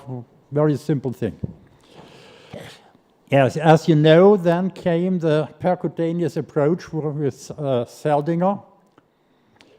And yes, 10 years later, Charles Dotter developed his coaxial catheter system. And yes, rescued a leg, a foot, with a gangrene, pushing it through the occluded superficial femoral artery. And then again 10 years later, it was Andreas Grünzig who developed the first balloon catheter with a balloon, not the Fogarty balloon, but a stiffer balloon which develops enough force to open up narrowed or occluded arteries. When I read that, it was published in the German medical journal. When I read that, I had immediately the idea, oh, now you have a much more flexible catheter. You can use it also in the iliac artery, but you can also go around curves. So therefore, I had the idea, yes, perhaps you can use it somewhere else. And you see, yes, then 77, that was in Grünzig, oh, that is, you have to add an N to the name.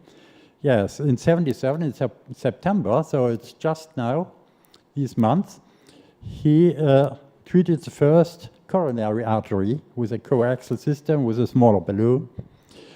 Felix Mahler did the first renal artery, but he published later than Grünzig. So also Grünzig had the first publication on that. And I did then, and I also published that immediately, because I learned when you have to do something new, publish immediately. And so I had a renal graft artery stenosis, and the patient needed the function of this kidney, and therefore I also treated that for successful normal function later on of the endograft, of the kidney graft. So that was the. I come now back, so why not supraaortics? And yes, so I started with animal experiments. I had already some experience with the Dotter device, with the superficial femoral artery, 12 French, very stiff. And so now with balloon catheter, yes, I thought, do it with animal experiments. And so I produced different types of stenosis and could show, yes, so you can open that up, you can bring up the balloon catheter in the position. We also did some, as you see, that's also some filtration we did. We looked at the animal cerebral perfusion and vessels. So with these artificial types of stenosis and balloon dilatation, we could show, yes, that is really possible to do there something. Yes, the first publication then in April 77 had not such an enthusiastic reaction. And surgeons, vascular surgeons, yes, they thought, oh no, that is nonsense, yes. Has this guy ever seen how a plug looks like? Yes? And he goes in with a catheter and with a guide wire. That must be only a method to produce strokes. But at that time, as you know, also vascular surgery has not proven with a good randomized trial that they are really have good results. So that came with the nested and ECST trial 14 years later. Yes, and then came the official warning of the German Society of Vascular Surgery, naturally because I was a young man, so they have not addressed me, but they addressed my former chief, and I was very lucky. I had always very good chiefs. The first allowed me to do the superficial femoral artery. That was in Bavaria. Then here in Freiburg, he has granted me also the animal experiments. And then when I had discussed that with the vascular surgeons, I had a very good cooperation with them. Also that started. And then came this letter, yes? This procedure includes an unacceptable risk of stroke. There is no alternative to vascular surgery. Yes, my first patient was a female patient with fibromuscular disease. And because the stenosis was so far distal, the vascular surgeons who knew what I was doing there came to me and asked me, yes, do you see a chance to remove these stenosis because surgery is very difficult when it's so high up? I said, I don't know, but I will try it. And naturally, you have to inform the patient. So with your first patient, that's also a problem, to talk with the patient and tell him, yes, I've never done that, and but in animals, it worked well. Yes, then we were discussing naturally also new concepts of angioplasty. You see here, I had much more hair at that time. On the left side, I'm standing there beside Charles Zeitler. Grinzig is there in the middle. Olbert, you see there, the backside of him. He also developed a very clever balloon catheter. Yeah, then the first patient with atherosclerotic disease. Atherosclerotic disease, in reality, it was my second patient, because my first patient, we discussed the cardiologist, the neurologist, the vascular surgeon, and me as a small man there, because this patient had a symptomatic carotid artery stenosis, but he already had 3 myocardial infarctions. So he had also severe coronary artery disease. And therefore, the surgeon did not operate immediately, but we had this conference. And at the end, the decision was made by the cardiologist. He said, this patient is stable, you can operate. So he was operated, everything went well with the carotid artery. But 4 days later, he died from another myocardial infarction. And so I had only to wait until a similar case appeared. And that was this patient, yes, 60-year-old man. He also had coronary heart disease. Otherwise, they would have not addressed me. So it was an increased surgical risk. That was the background for that. 2 myocardial infarctions, yes. And so, as you see, I was anxious to press it up to normal diameter, so I have only a 4-millimeter balloon, yes, because I thought, yes, it's a tight stenosis. When I open it up somewhere, that's enough for the brain. And so that was a simple over-the-wire technique. So you went in with a diagnostic catheter in the common carotid, then placed a guide wire. Also, the selection of wires was poor in comparison to today. In the external, then you brought up your balloon catheter, pulled the guy back into the, and then you probed through the lesion, pushed up the balloon, ballooned it, did a control angiogram, finished. Yes, but naturally the question still was there, yes, because why do we treat these patients? It's not only because of hemodynamic aspects, because hemodynamic infarcts are in the range of 3% or so. So when they have a stroke, then it's 97% embolism. And therefore, yes, we had to think, yes, what shall we do with these particles? They are big particles, they are small particles which you nearly don't see. The clinical event trend, what is going on. We did for that also transcranial Doppler then in these cases. And that were very few cases because it were highly selected patients at that time. So I developed something, but because there was only a second guy in Switzerland who did carotid balloon angioplasty, so no company was interested to produce a filter that was like an umbrella which I have shown them. So they said, no, there is no market. Sorry, we will not do that. Yes, then already mentioned first stent. Yes, that is also a patient symptomatic with a high degree stenosis. We did our angioplasty with a balloon, and then there was a flap moving to and fro. So the question was, yes, ask the vascular surgeon to repair it now, or what else? At that time, there were 2 stents available worldwide. That was a wall stent, and that was the palmar stent.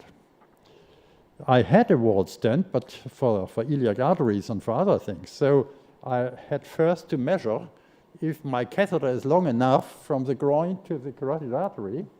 And when I found, oh yes, it will just be enough length. So I placed a wall stent. And that looks fine afterwards. So I thought, oh, why I'm not doing that routinely with all the patients, yes? Cover the plaque, not running into a problem. So yes, we have now quite a lot of different types of stents, and it was already mentioned that we have also now these hybrid stents. I think the Road Saver is one which can be very easily placed. It's very flexible. The principle is a little bit like the wall stent, but it's more flexible. But I had some patients with early restenosis, so I think the C-guard, at least in my experience, is the better choice at the moment. Yeah, so when we started, we had certainly, as you see, some strokes, mostly minor strokes.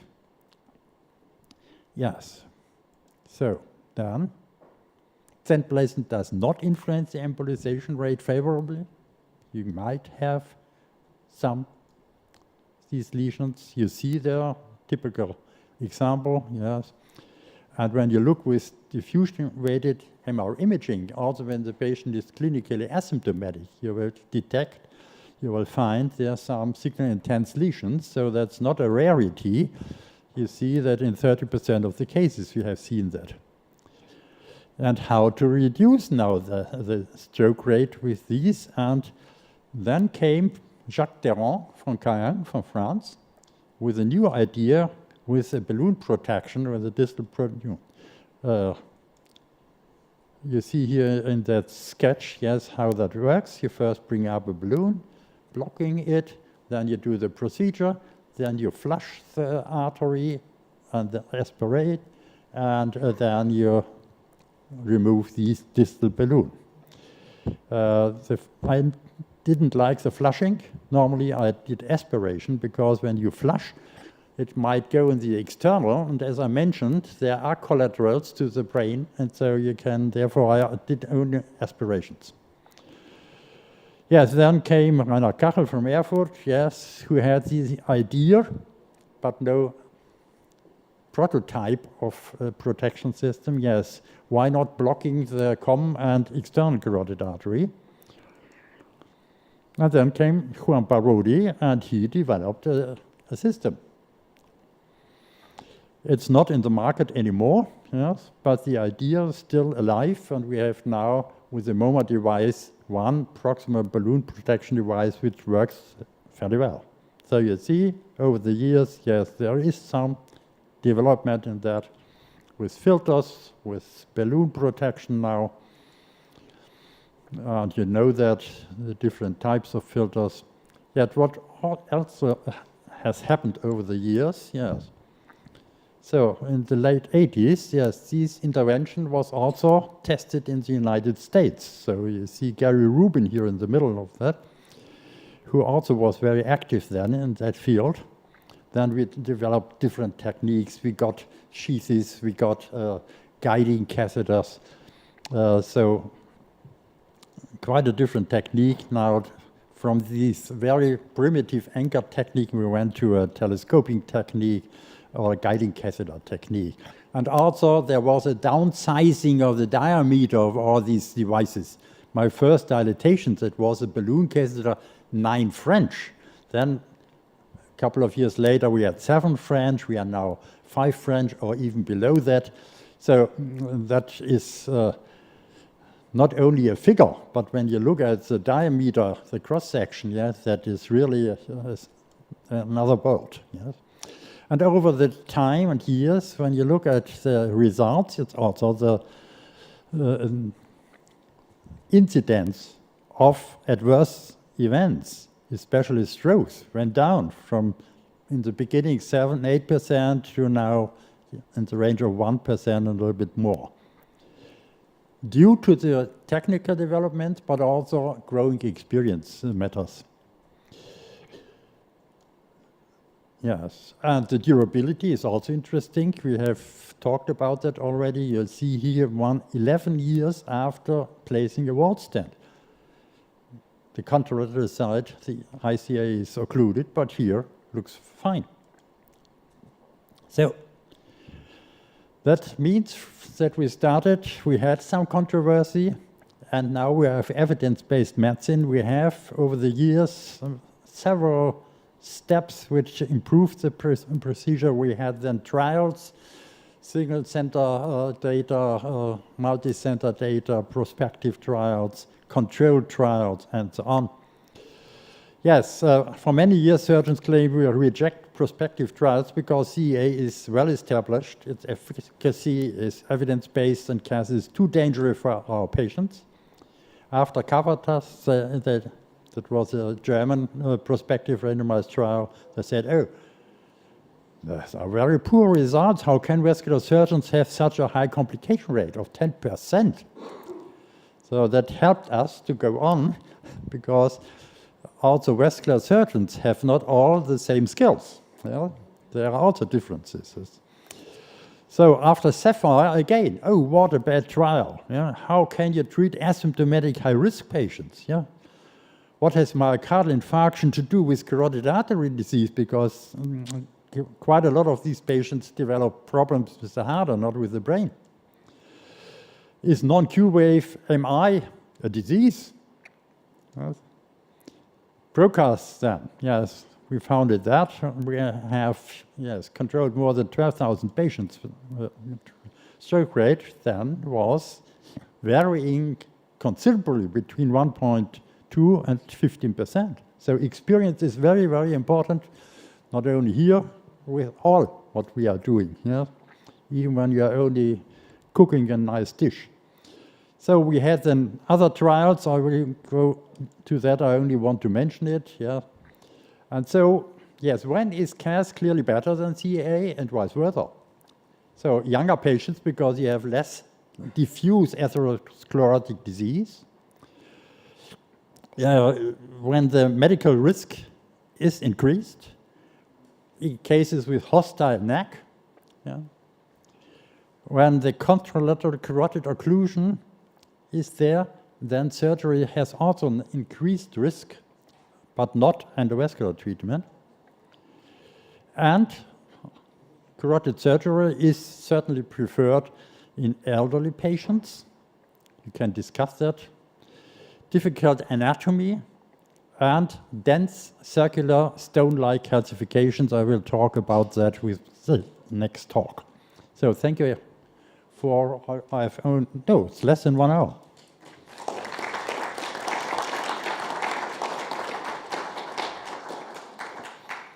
I think I should continue directly, and then at the end, when there is a little bit time left, we can discuss it. Yes?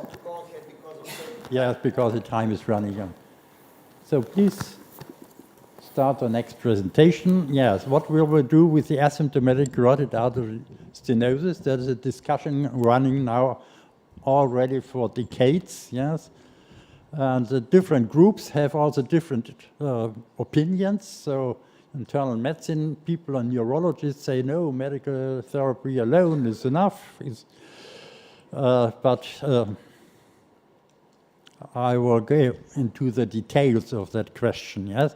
Because we have that name, symptomatic and asymptomatic stenosis. But that is a clinical definition. It doesn't tell you anything about the stenosis itself, the plaque, and also nothing about the brain. It's only that the patient is asymptomatic. And so we know that there are many patients who have their ischemic lesions without any symptoms. So therefore, we have to look more differentiated into that problem of asymptomatic stenosis. The risk of a stroke per year when you have an asymptomatic stenosis, and it's less than 50%, and also the risk is less than 1%. Even when you have a stenosis up to 80%, it's going up to 2%, 2 and something, but at the end it's also a low risk. When it's even higher, more than 80%, so the risk is going up to 5%. Yes, therefore, we have to analyze the plaque. First, we have to find it. Then we have to determine the degree of stenosis. We look at the cerebrovascular reserve capacity and determine the stroke risk. And then we have to choose a treatment method. And as you know, yes, when we look into what is going on in the plaque and in the vessel wall, there are cellular and molecular processes which are responsible for the plaque composition. And these might be more important than only the degree of stenosis. But naturally, we also want to have the degree of stenosis because also that influences the risk. And therefore, a quantitative analysis of the ultrasound images is helpful. And unstable plaques can be identified by ultrasound and also by MR imaging. So you know, yes, what is the risk of these plaques in this individual patient, yes? Especially hypoarchogenic plaques, but also you can find a variety of stenotic lesions. I will show you some that we had just mentioned. There are brain changes, and therefore we have to be careful. The plaque morphology is influencing the risk, as you see it here. So when you have a homogeneous or a heterogeneous group, yes, you see after 2-3 years, the curves take different ways. So the risk is improved. We also know that from other examinations.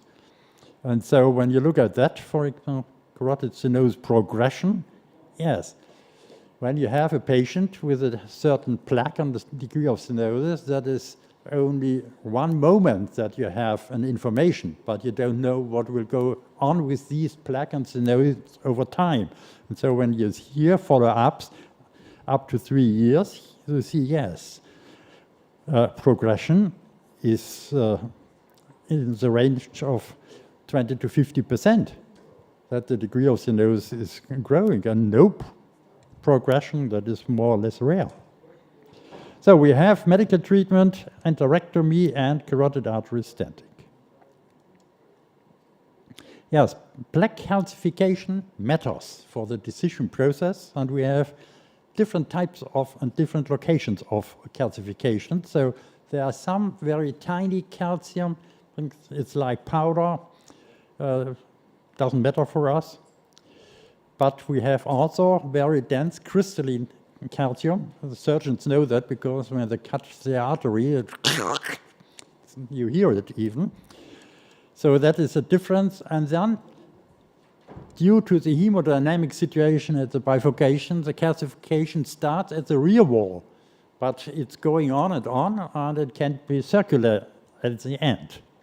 So when it's only on the rear wall, I can, even when it's dense calcium, I can do an endovascular treatment. But when it is circular and dense, I would say, no, that's a case for surgery, not for endovascular treatment anymore, as here in that sketch.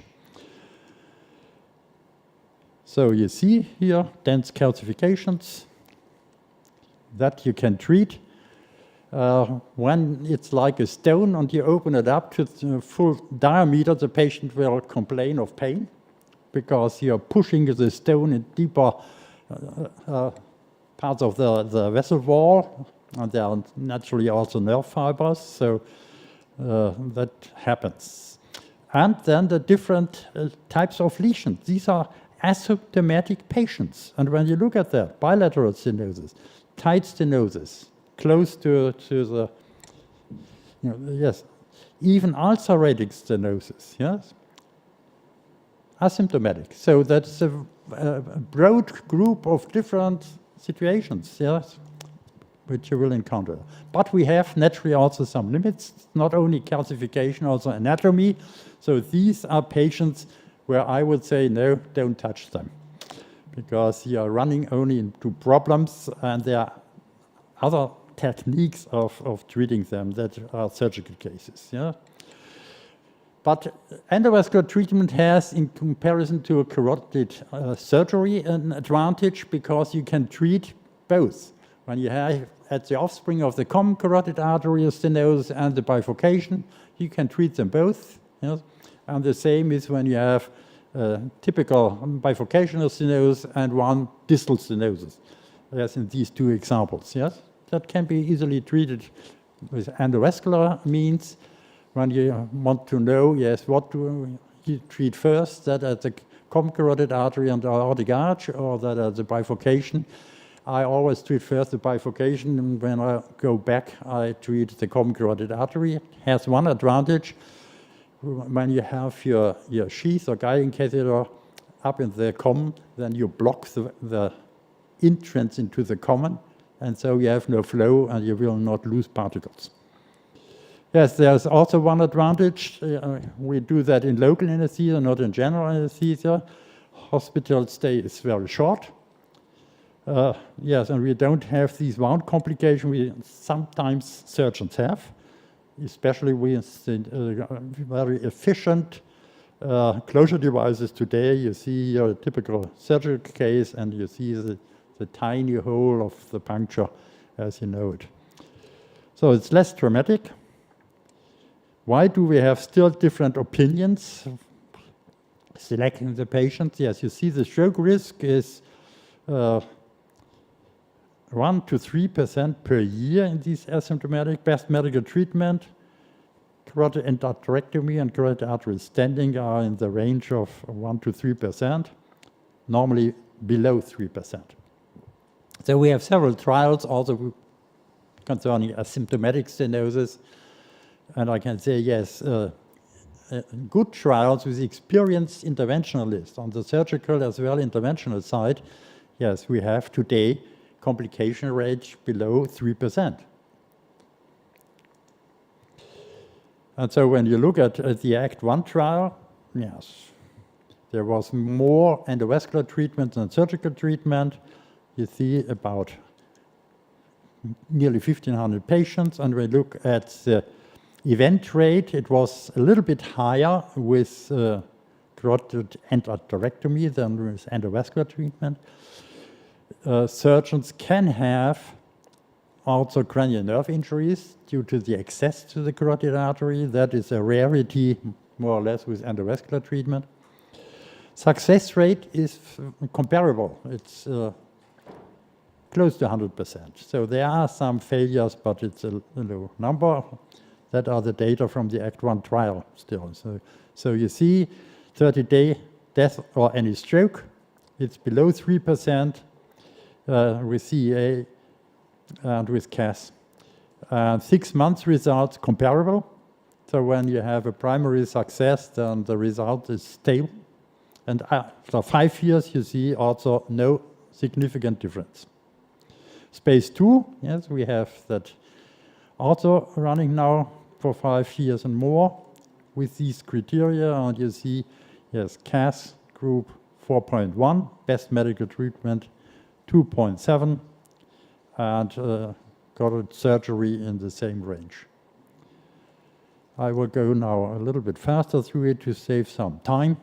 So as you see, the randomized controlled trials show when we compare these results more or less the same, and when you see mortality is below 1% and stroke rate is in 1.2%, so that is a very low rate which can be achieved today. There is no statistical difference. My last 100 cases, it's a doctor thesis work from one of the younger people in the Hamburg clinic, yes. So we treated there 100 asymptomatic patients with a degree of stenosis of more than 70%, mean age 72, TIA, one case. One patient had a TIA. Stroke, 0. Recurrent stenosis, also 1. That was a road saver stent. Mortality, 0. So it's a very efficient method in experienced hands, you know, and when you select the right patients for that. CAS, yes, in some of the trials it was shown that they have better outcome with younger patients, but less good outcome with older patients. I already mentioned that. And then, yes, hostile neck, naturally.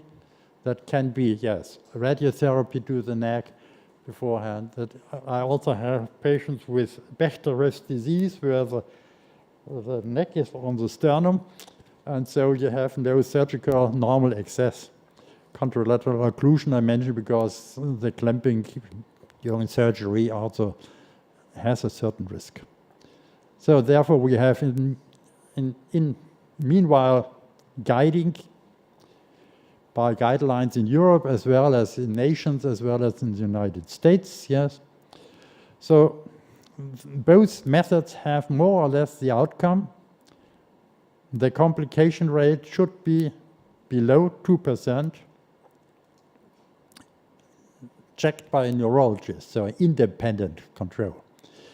So asymptomatic carotid artery is a risk factor for stroke. It's not, because when you look at patients who develop a stroke, not all of them have TIAs beforehand, but it can be woof, and then you have it. Surgical revascularization therapy is proven beneficial, also better than only best medical treatment, but there are patients who will benefit also from best medical treatment. Stenting has achieved in the meanwhile also, yes, a standard. So we have the AHA recommendations, and it is, yes, very nice, yes, substitute for CA. Preferred in hostile necks, as I already have mentioned. And best medical treatment, yes, that is still a lot of opinion, but no proof, with significant stenosis and with, yes, not the ideal plaques, but with plaques with erosions, with ulcers, with thrombus on it, and so on. So, thank you very much. And I think, yes, when we look back this time, yes, our grandparents would say, oh, unbelievable. Fantastic.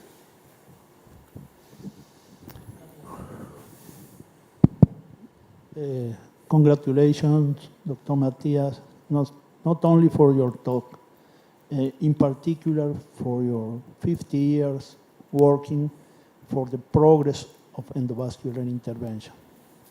You have done I was very lucky that I had always chiefs who were open-minded. So also when this letter from the Surgical Society arrived on the table of my former chief, yes, he called me. He read the letter, which I have later on stolen. So it's not. Therefore, I could show you the copy.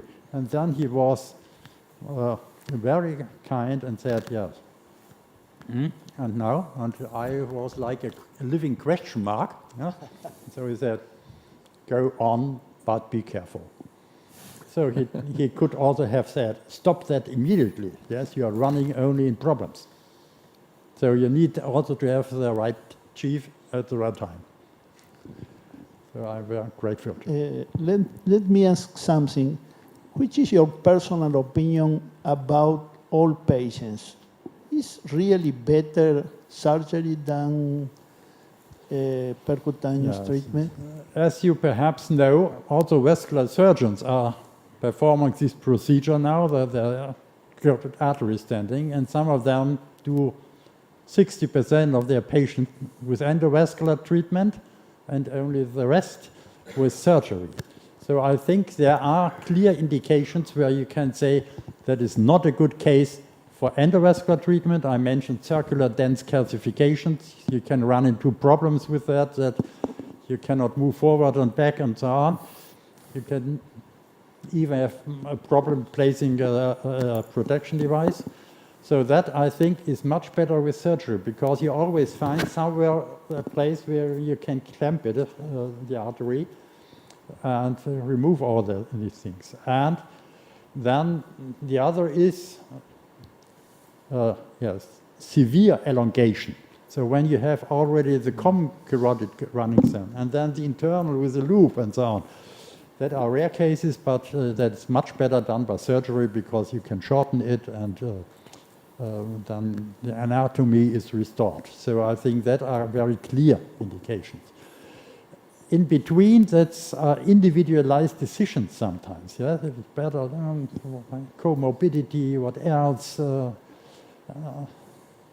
So that the experience of the center, naturally, yeah, also matters. But I think that, yes, I would roughly say 80% of carotid artery stenosis who need treatment can be done today with endovascular. That has also other disadvantages. The same is with aortic aneurysms. When surgeons are doing less and less, how will you teach your young guys with these techniques? They have not that steep learning curve they had in the past, but it's because when you are doing most of these things endovascularly, yes, some skills are gone at the end. Probably in the near future, intravascular lithotripsy could be a solution for circular calcification. Yes, but at the moment, even in a comparable rich country as Germany, it's not paid for. And it's not cheap. Okay, thank you very much once again for your... Without your brilliant invention, many patients would have stayed without treatment. So thank you. Thank you, everybody. We are proceeding with the symposium of TEVA, and I would like the panel, please stay around, because after that we are going to proceed again with carotid and other hybrid and other procedures. So I would like to ask Professor Grozdinsky and Dr. Janeva to stay around. So we'll have two presentations, because I will go for the live case. We will in fact cross over the order. So I will start with my presentation. It's regarding the thermography application, and after that, Dr. Janska, Professor Grozdinsky, please. Infrared thermography for vascular disease diagnostic.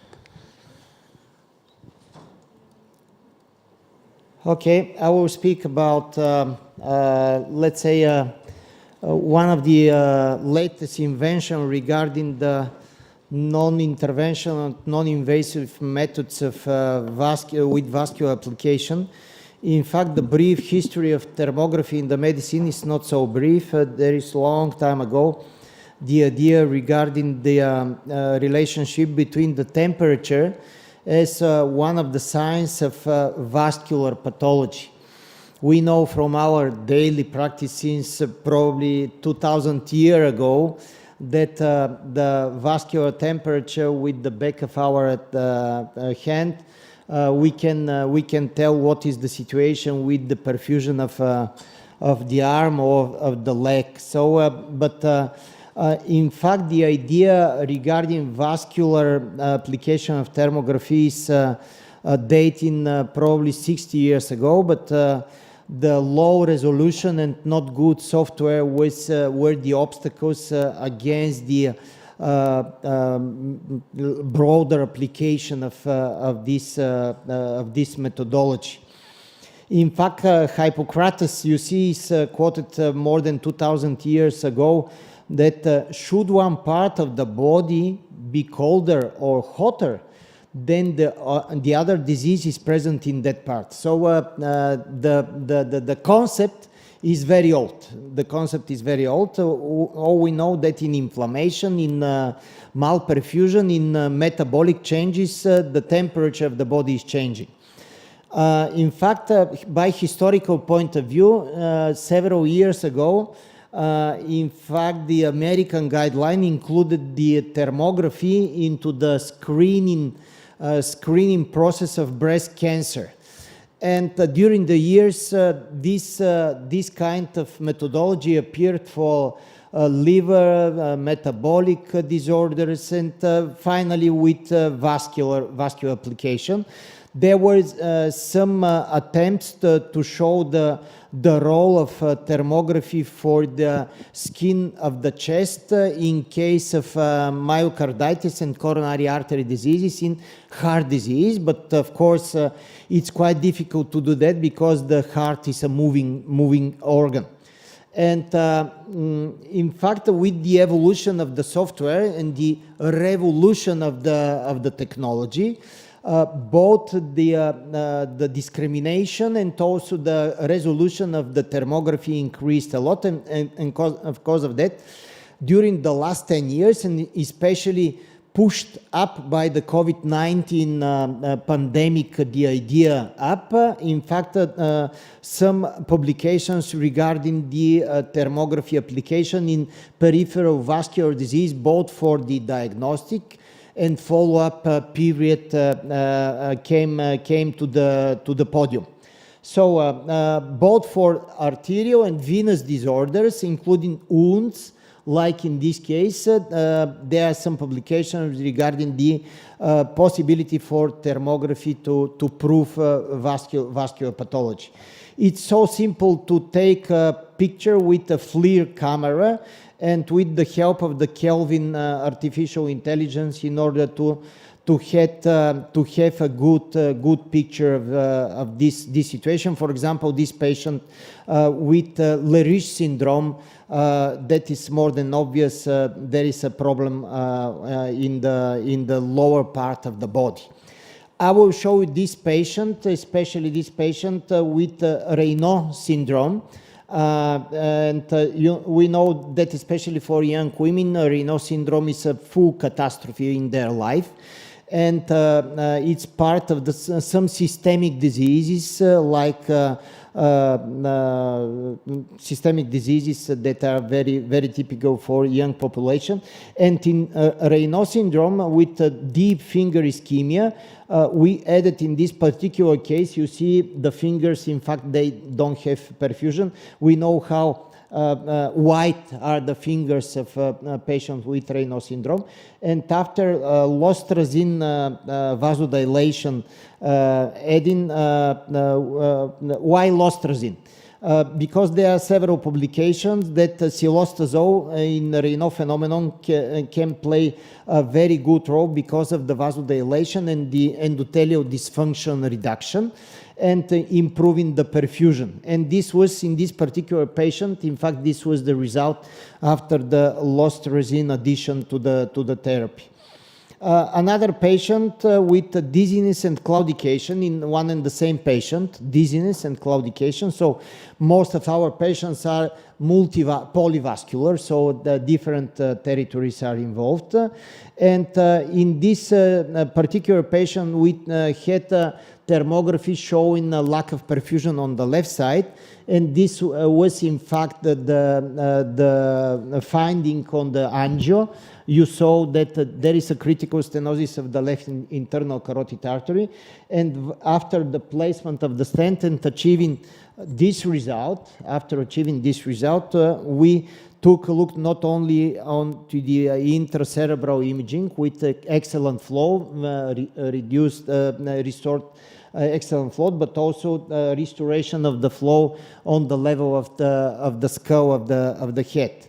And this same patient, I mentioned, he has symptomatic total carotid stenosis and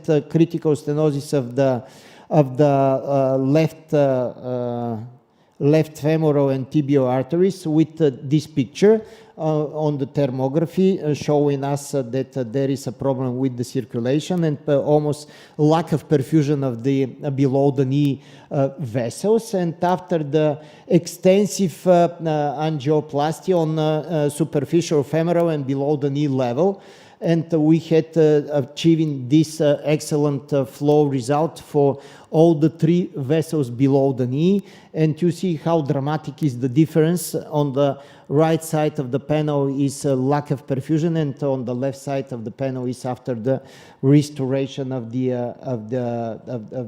this patient in fact perfusion. It's more than obvious the right foot you see, it's not necessary to be specialist to be absolutely sure that this particular patient has a problem with the right foot in fact perfusion. And after the restoration of the flow, this is the result after the intervention, and this is also the lateral projection into the thermography showing better result. This patient, for example, is much more complex compared to the others. It's a older gentleman, 81 years, showing after several surgical and endovascular interventions with the so-called no option for more revascularization, endovascular, neither surgical. He had on the right leg ABI index 0.2 and on the left leg 0.4. And you see that both below the knee parts of the leg are suffering by this very severe, he's diabetic of course. And in this situation, again, we optimize the therapy with the addition of cilostazol, lostrazine 2 times by 100 milligrams. It's off-label, it's a little higher than the accepted dose. Why in this situation? For example, this published in the European Journal of Vascular and Endovascular Surgery article has shown that there is a huge role of cilostazol even after vascular surgery for improving the perfusion of the revascularized leg. And also this article showing that the target lesion revascularization and the MACE, measure adverse events, is reduced by the cilostazol after stenting in this situation. And this was the result in this gentleman, old gentleman, after the cilostazol. More than obvious, cilostazol addition helped for improving the distal fine perfusion of the legs before and after. It's really impressive. And this is a patient again with claudication, with left leg and right leg with in fact Leriche syndrome. You saw that in this situation we succeeded to revascularize both right and left side with a double approach. We have discussed that in aortoiliac interventions, in most of the cases, in our experience. In our hospital, we are using brachial and femoral approach in order to recanalize. And after the recanalization, you see, of course, the conscious sedation, no general anesthesia. And this is the restoration, the so-called Nucarina, putting 2 stents within the distal aorta. And after completion and putting several stent grafts, that is very important. We have succeeded to have such a result after the revascularization of this gentleman. Okay, I'm finishing with that, with the conclusion that we advocate on the usage of infrared thermography as a supplementary diagnostic modality. Infrared thermography can be a time-saving method for physicians, mainly for screening, of course not for definitive diagnosis, but for screening. And the technology is going up, and probably in the future with the perfection of the artificial intelligence, probably we can use this technology into the daily life more often. And thank you very much for your attention. Thank you. Any question? I'm open for questions. No, thank you. Donald, probably. Do you want to go? Yeah. Oh, okay. I have seen this recently before with you, and I think it's fabulous, particularly its ability for general practitioners in their offices, individual people at home, to be able to see and assess their situation, the diabetic people. I also wondered if you could translate it to other things, for example, in open surgery in the abdomen to see the perfusion of bowel, in cardiac surgery to see the completeness of bypass surgery. Mm-hmm. And I was also very interested in something that Klaus Matthias mentioned about the external carotid artery, because I was a little doubtful, given that the imaging is of the face and the skin, why treatment of the internal carotid artery might show improvement, but then you had a very healthy external carotid artery in that case, and perhaps the new flow into the brain will come through some collaterals and you'll see the difference. We have discussed extensively with Professor Velchev this morning. That is almost unbelievable that on a surface, on the skull, yeah, not in the leg or the arm, we can see such a result, but probably because of the artificial intelligence addition to the thermography, it's possible to have some notion for the profound, for deeper thermal reflection of what's going on reflection of the tissue. We'll see in the future, but we have a series of patients with carotid stenosis with the same result before and after. So we have to find, let's say, the answer. So me neither. I know the answer, but it's definitely, it was amazing for us to see these pictures after the application of this technology. Good, it's fantastic. Thank you. Okay. Probably Dr. Janevska, and I would like to ask you, both of you, to stay, and after the symposium of Teva, thank you, Teva and all the supporters, to stay with the presentations about hybrid approach for carotid intervention, and Shevket, if we need really protection for carotid. And finally, I will show you the result of the carotid of aortic case that we are going to do now in the meantime. Okay, thank you for staying so long.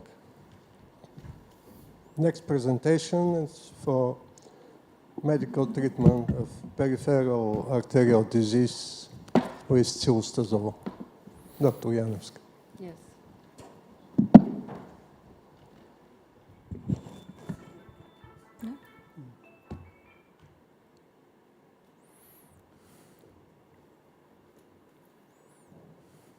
Thank you. The peripheral artery disease is associated with significant morbidity, mortality, and deteriorating health condition. The control of peripheral artery disease includes therapy to improve the symptoms and measures to reduce the cardiovascular events. Patients with peripheral artery disease are less likely to achieve control of their risk factors compared to those with coronary artery disease or cerebrovascular disease. Rich registry with symptomatic patients in Europe for 2 years follow-up is with more than a half of the whole population, or 77.2%, are with disease in one vascular territory, coronary artery or cerebrovascular or peripheral artery disease, 23% with polyvascular disease, disease in more than one vascular territory. And the significant increase in cardiovascular events with the increasing of the number of affected arterial basins, cardiovascular events at 2 years follow-up as a function of the number of vascular territories affected. The result from the clinical trial show us the total number of death incidents during myocardiovascular events, myocardial infarction, stroke, hospitalization for atherothrombotic events. All in all, the most high death ratio is caused by all pathologies above plus peripheral artery disease, about 18.54. The event rate almost doubled when more than one vessel territory was affected. 1 year cardiovascular event rates for the total population and may subsist according to number of known disease locations, adjusted for gender, age, smoking, hypertension, diabetes, and dyslipidemia. Mortality in 1, 3, and 5 years in patients with symptomatic and asymptomatic peripheral artery disease compared to patients without peripheral artery disease. The therapy of peripheral artery disease, depending on Fontaine stage, first to fourth, is risk factor management, nicotine abstention, diabetic management, lipid flowing therapy, blood pressure management, and antiplatelet drugs, with therapy and medical treatment with cilostazol. The therapeutic goals in symptomatic peripheral artery disease. The objective of treatment are to inhibit the progression of peripheral artery disease, to reduce cardiac and cerebrovascular events, to reduce the risk of peripheral artery events in an aneurysm, to reduce the pain, to improve mobility, walking performed, and quality of life. The cilostazol is an effective therapy for improving the symptoms and increasing the maximum walking distance in patients with claudication. It is recommended to consider the benefit of cilostazol for improving the walking distance in patients with claudication. They should be prescribed in the patient's quality of life is substantially limited and walking training is restricted or ineffective. Cilostazol, the effective of cilostazol of maximum distance walked is observed as early as the 2nd to 4th week of therapy. In the 8 clinical trials, the range of improvement in maximal walking distance in patients treated with cilostazol 100 milligrams twice daily expressed a change from the baseline from 28 to 100%. The corresponding change in the placebo group ranged from 10 to 41%. Cilostazol may increase the distance walked in general as well as before the onset of pain compared to placebo. Impact of clinical practice. The study provides evidence of the use of cilostazol after endovascular therapy in peripheral artery disease. Incidence of amputation after lower limb revascularization with and without cilostazol administration. A population-based analysis shows that the use of cilostazol in patients with peripheral artery disease is associated with a significantly lower number of amputation and 1 year after a lower limb revascularization. The same relation was found in patients with diabetes and renal failure. Restenosis after peripheral vascular intervention with cilostazol and with standard therapy, the result is this. Our clinical experience with lostrazine is in patients with peripheral artery disease 2nd stage Fontaine scale and in patients with peripheral artery disease 3rd and 4th stage Fontaine scale after optimal surgical or endovascular treatment. The results are significantly improves the long-term prognosis, and in view of the proven clinical trace, it reduces restenosis, improvement the microcirculations, and collateral blood flow. The first clinical case is a man with 74 years old with clinical presentation of pain of rest in both feet and non-healed wounds since 1 month ago. Risk factors: male, age, smoker, and genetic predisposition. Comorbidity is date for coronary artery disease after myocardial infarction and primary percutant coronary intervention, PCI with death of LID, and of the 2nd step recanalization of right coronary artery.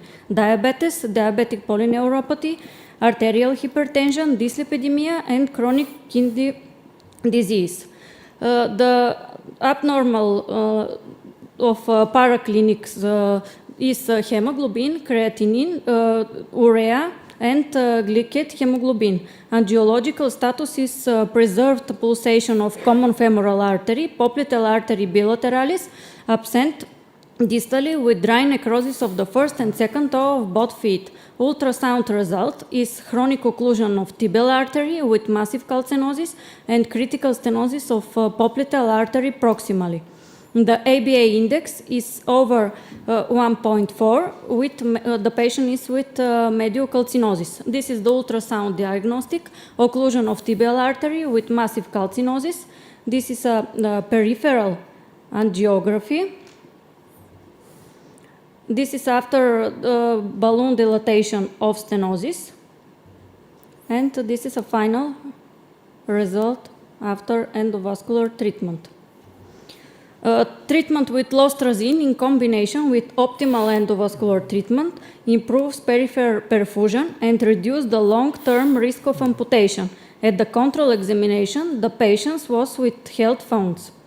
The second case is 56 years old male with clinical presentation of claudication pain in the left lower limb at a distance of 20 meters, cold and livid foot. History of peripheral artery disease after stent implantation of superficial femoral artery and peripheral and popliteal artery in left before 2 years.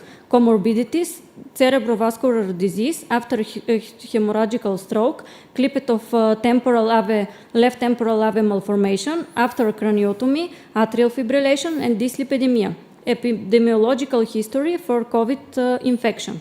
Diagnostic and arterial ultrasound and ABA is total in-stent thrombosis of left superficial femoral artery from the middle of to the distal segment, thrombosis of left popliteal artery, strongly reduced blood flow of the tibial artery, angiological status is pulse in common femoral artery, absent distally in the left, cyanotic and livid left foot. The ABA index in left one is 0.3 with critical limb ischemia. Paraclinic study are in normal rank. This is a color Doppler ultrasound with distal occlusion of superficial femoral artery. This is a peripheral angiography.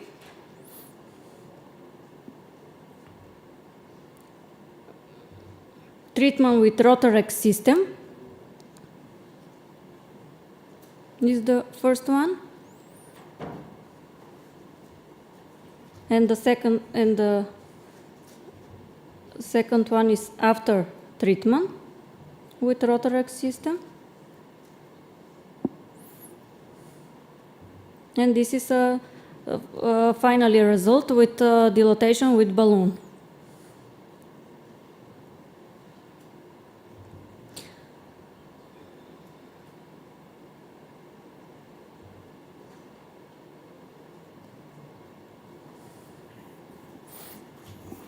After optimal endovascular treatment with persistent occlusion of posterior tibial artery, it needs to be treated with optimal medical therapy with lostrazine.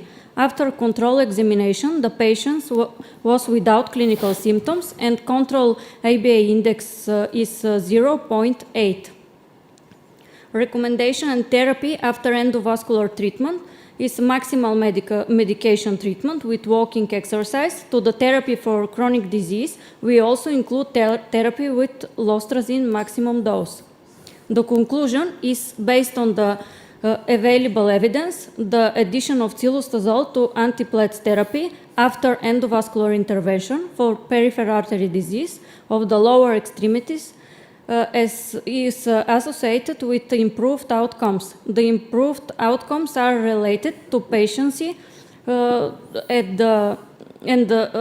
to the extremities, resulting in reducing restenosis, limb salvage rates, amputation-free survivor, and target lesion revascularization rate improved. Significantly improves the long-term prognosis, and in a view of the proven clinical trials, it reduces restenosis, improves the microcirculation and collateral blood flow. Thank you. Thank you for presentation. Any question about this problem?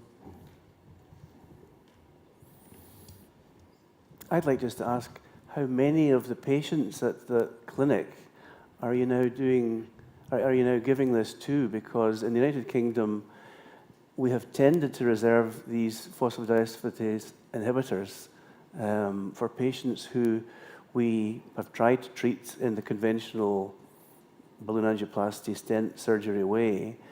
They've still got intermittent claudication, and we try this with their general practitioner for at least 6 months.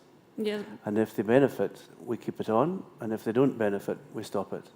But perhaps we should be applying it to more. And so, do you know what proportion of patients in the clinic with claudication are being offered this? Because you're now advancing this to interventions to try and help intervention. The first one is intervention and combined with therapy.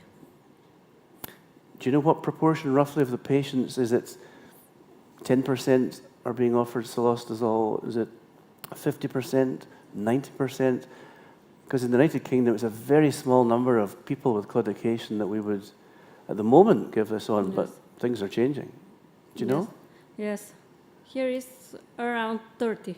30, right, Yes. great, good. Yes. Very interesting. Thank you. Thank you very much indeed.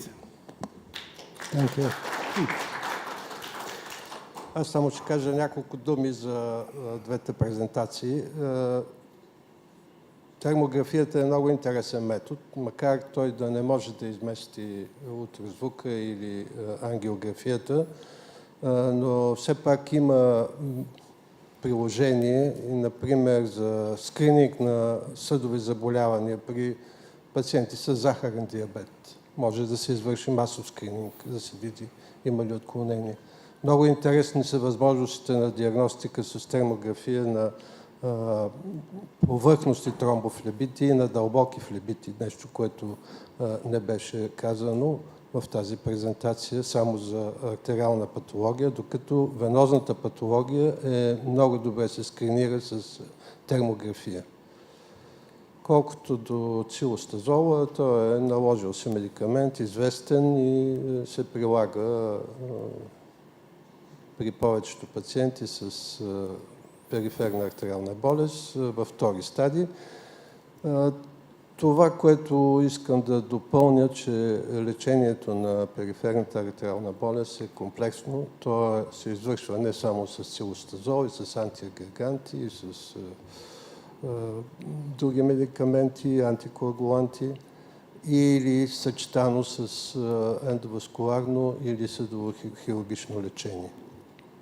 Докато преди развитието на ендоваскуларното лечение на периферната артериална болест, медикаментозното лечение беше основно във втори стадий, тъй като една критично съдова стеноза не се лекуваше хирургично.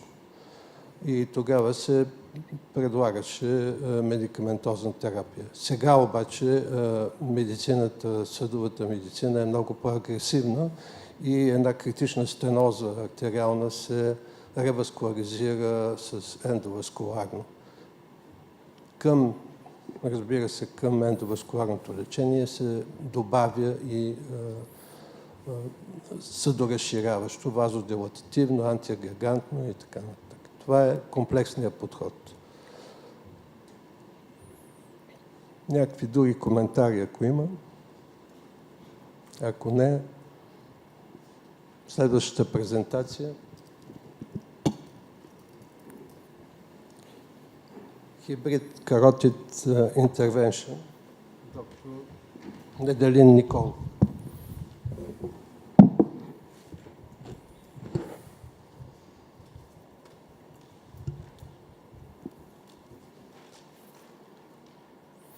Dear colleagues, now let me put a little touch of surgery to this excellent endovascular forum.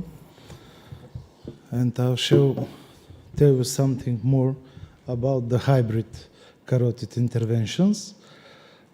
As Professor Matthias said, the first hybrid procedure was introduced by Parodi in Buenos Aires, Argentina, 1998, the flow reversal system. Then in 2004, Chunk and Criado came up with the idea of en route transcarotid neuroprotection system, Silk Road Medical, California, and they developed that system, and in 2015 it was cleared by FDA, and now is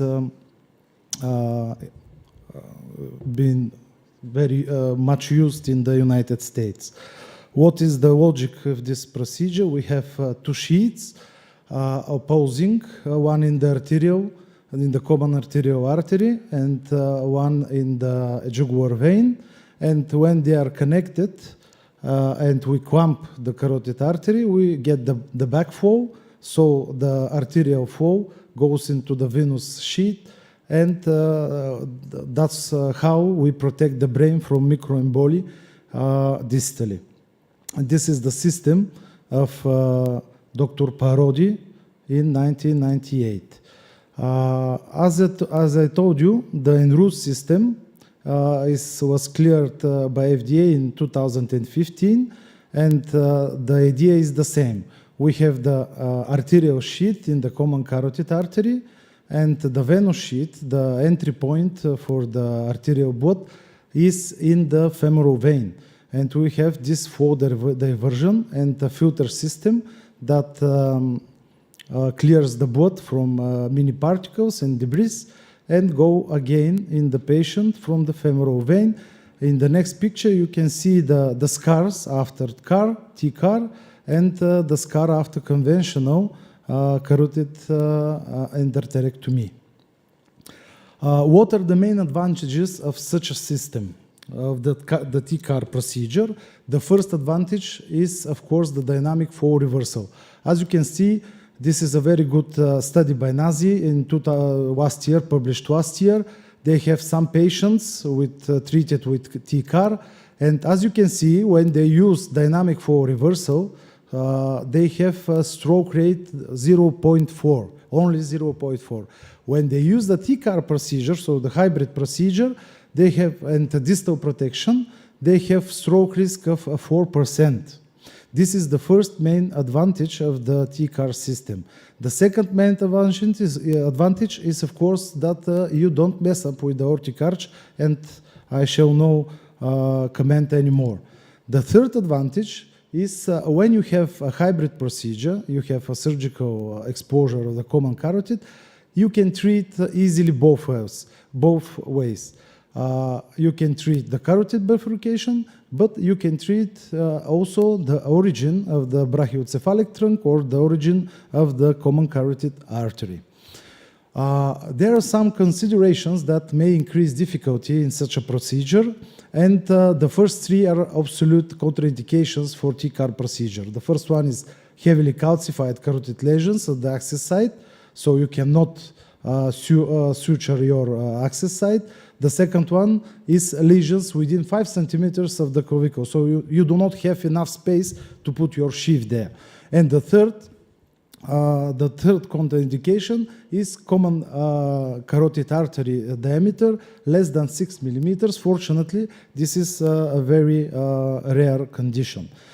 We have three not absolute contraindications: tracheostoma, mainly for the risk of infection; neck irradiation, you see that's not a contraindication really; and hostile neck due to obesity, mobility, or kyphosis, not a real contraindication, as you can see in some cases later. This is a graphic that shows us that from 2015, when they started using this in the USA, how the procedures are rising. The first 2 or 3 years they gather evidence, and from 2018 it is obvious that the transcarotid, the TCAR procedure, surpasses transfemoral carotid artery stenting, and now it is the second procedure performed for carotid disease after CEA. Let's see what happens when we compare TCAR procedure with transfemoral CAS. This is one of the early evidence, as you can see from 2019, but look at the small numbers of TCAR procedures, only more than 600 against 10,000 transfemoral CAS procedures. But the stroke risk after TCAR 1.9 and after transfemoral CAS 3.3. So we have twofold increase the risk after transfemoral CAS than after TCAR, and the OR is 2.2. Another evidence from next year, 2020, again Nazi, this time CAR procedures are much more, 4,000 patients, more than 4,000 patients, and the stroke rate is 1.3, death 0.7, MI, and of course nerve injury 0.3. When they compared CAR with transfemoral CAS, they have again the same result, two time more complications after transfemoral CAS than in CAR. When they compare it with open surgery, they found no difference in terms of stroke rate. How they implemented this with the age? As you can see, this is a study by Dakura Ridi from 2020. TCAR 3,000 procedures compared with CEA, no difference except for cranial nerve injury. But in all the patients, in elderly, they found that transfemoral CAS in patients more than 8 years old is associated with 72% reduction in stroke risk if you use the TCAR procedure. And what about the restenosis after open surgery? Again, another study published last year in Stroke. As you can see, reduced SIA and transcarotid revascularization and transfemoral. And they found that TCAR was associated with reduction in stroke 54% with the open surgery and 63% with the transfemoral carotid artery stenting. So the restenosis are very good. The TCAR procedure is absolutely good for restenosis after open surgery. What about radiation-induced carotid lesions? Again, another study from this year. As you can see, TCAR procedures, transfemoral CAS and CI, and we can see that the stroke rate after TCAR 3.1, after transfemoral carotid stenting and CA 11%. So again, a good indication for hybrid surgery is the radiation-induced carotid lesions. From last year, this is the outcomes of the 3 procedures when we have contralateral carotid occlusion, and what happens when we use the TCAR procedure. We compared with the open surgery, TCAR was associated with 50% reduction the risk of stroke, death, and MI. And when compared to transfemoral CAS, we have a reduction, 70% reduction in death and 65% reduction in stroke, death, and MI. Another big study with this time more than 18,000 procedures, TCAR procedures. They wanted to find if there is some connection with sex and age of the patient. Obviously not, and they come to the conclusion that TCAR is a valuable procedure and safe procedure in elderly and in females. What about CAR in acute setting? We have a very good meta-analysis from this year in the European Journal of Vascular Surgery. Their conclusion is that SIA is probably safer than CAS when performed both within 2 days and 7 days of symptoms onset, but almost all of the CAS procedures were transfemoral. And the registries suggest that CAR is comparable to SIA, so they speculated that CAR can be safely done in acute setting, but we have not even one randomized controlled trial. And now we have some answers. This is from this year, vascular meeting in Boston of the SVS, and they compare TCAR procedure with open surgery. And as you can see, the TCAR stroke death MI rate is 4.7 and CI is 2.6. So they come to the conclusion that ipsilateral stroke was higher in TCAR against open surgery in patients less than 14 days from acute neurological event. And the highest stroke rate is when we treat the patients less than 48 hours of the event. I want to show you two or three cases with hybrid surgery. This is my first case, something sentimental, done 4 years ago. This is a woman. We have Bechterew disease, so kyphosis, not fit for open surgery to high bifurcation, as you can see, but very long and nice common carotid artery. And this is the incision, a small 3 to 4 centimeter incision. There we use a C-guard stent, and as you can see in the post-dilatation, we use the external carotid artery, so you can imagine what was the plaque. The next case is also for a TCAR procedure, good for a TCAR procedure. This is endarterectomy, restenosis after open surgery. As you can see, we've lost the external carotid artery, so we have no place to anchor our wire for a CAS procedure, so we go hybrid, and this is the implantation of stent, and after dilatation of this stent, a very good result. And this patient is relatively young, 56 years of age. We have symptomatic left carotid internal artery. As you can see here, we have a variation of the aortic arch. This is the so-called diverticle of Commerell. So the right subclavian artery is the last branch that comes, and the first branch is both carotid arteries come from common origin.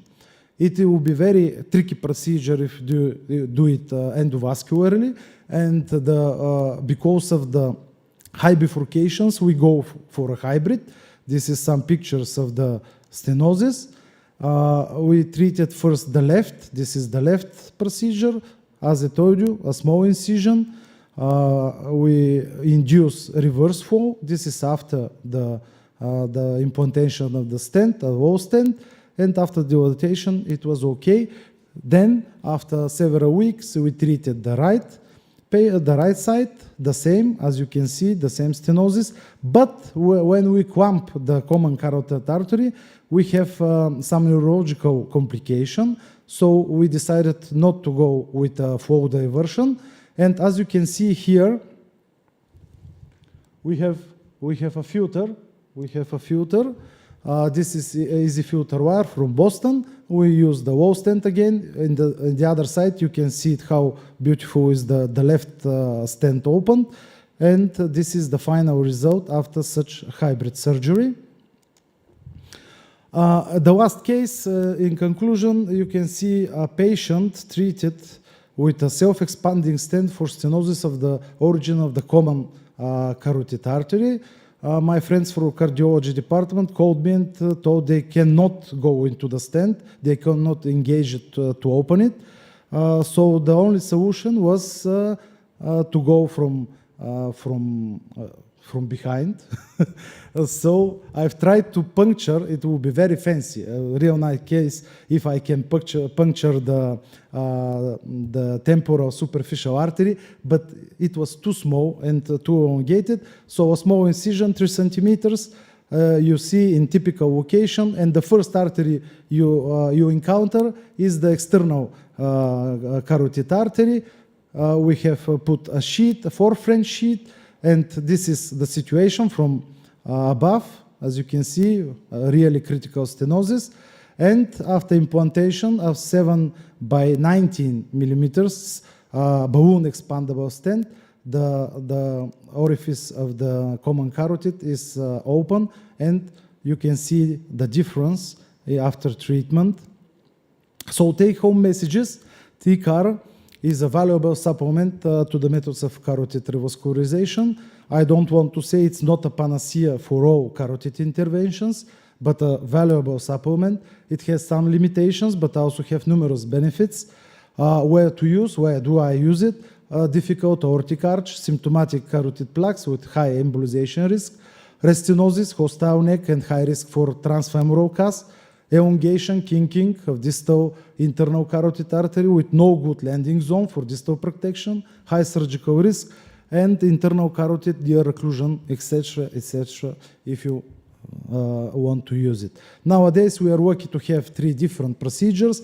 Both of them and 3 of them are proven in time, durable and safe to treat the carotid bifurcation stenosis. Our main goal now is what? To find the right procedure for the right patient. With that, I thank you for your attention.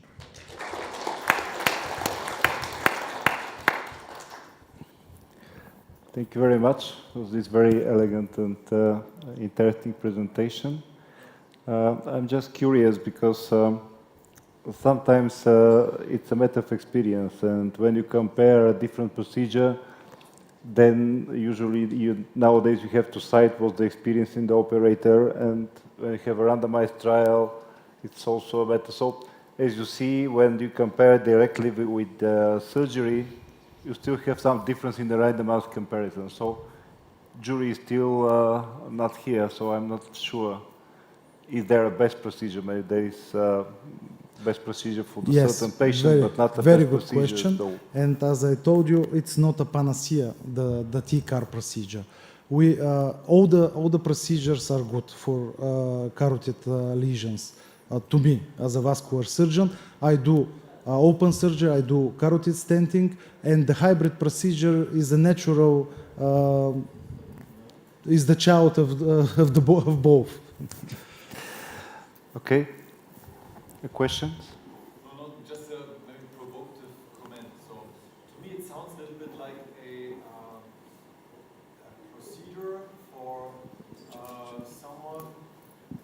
procedure for someone, who has got difficulties to overcome the aortic arch.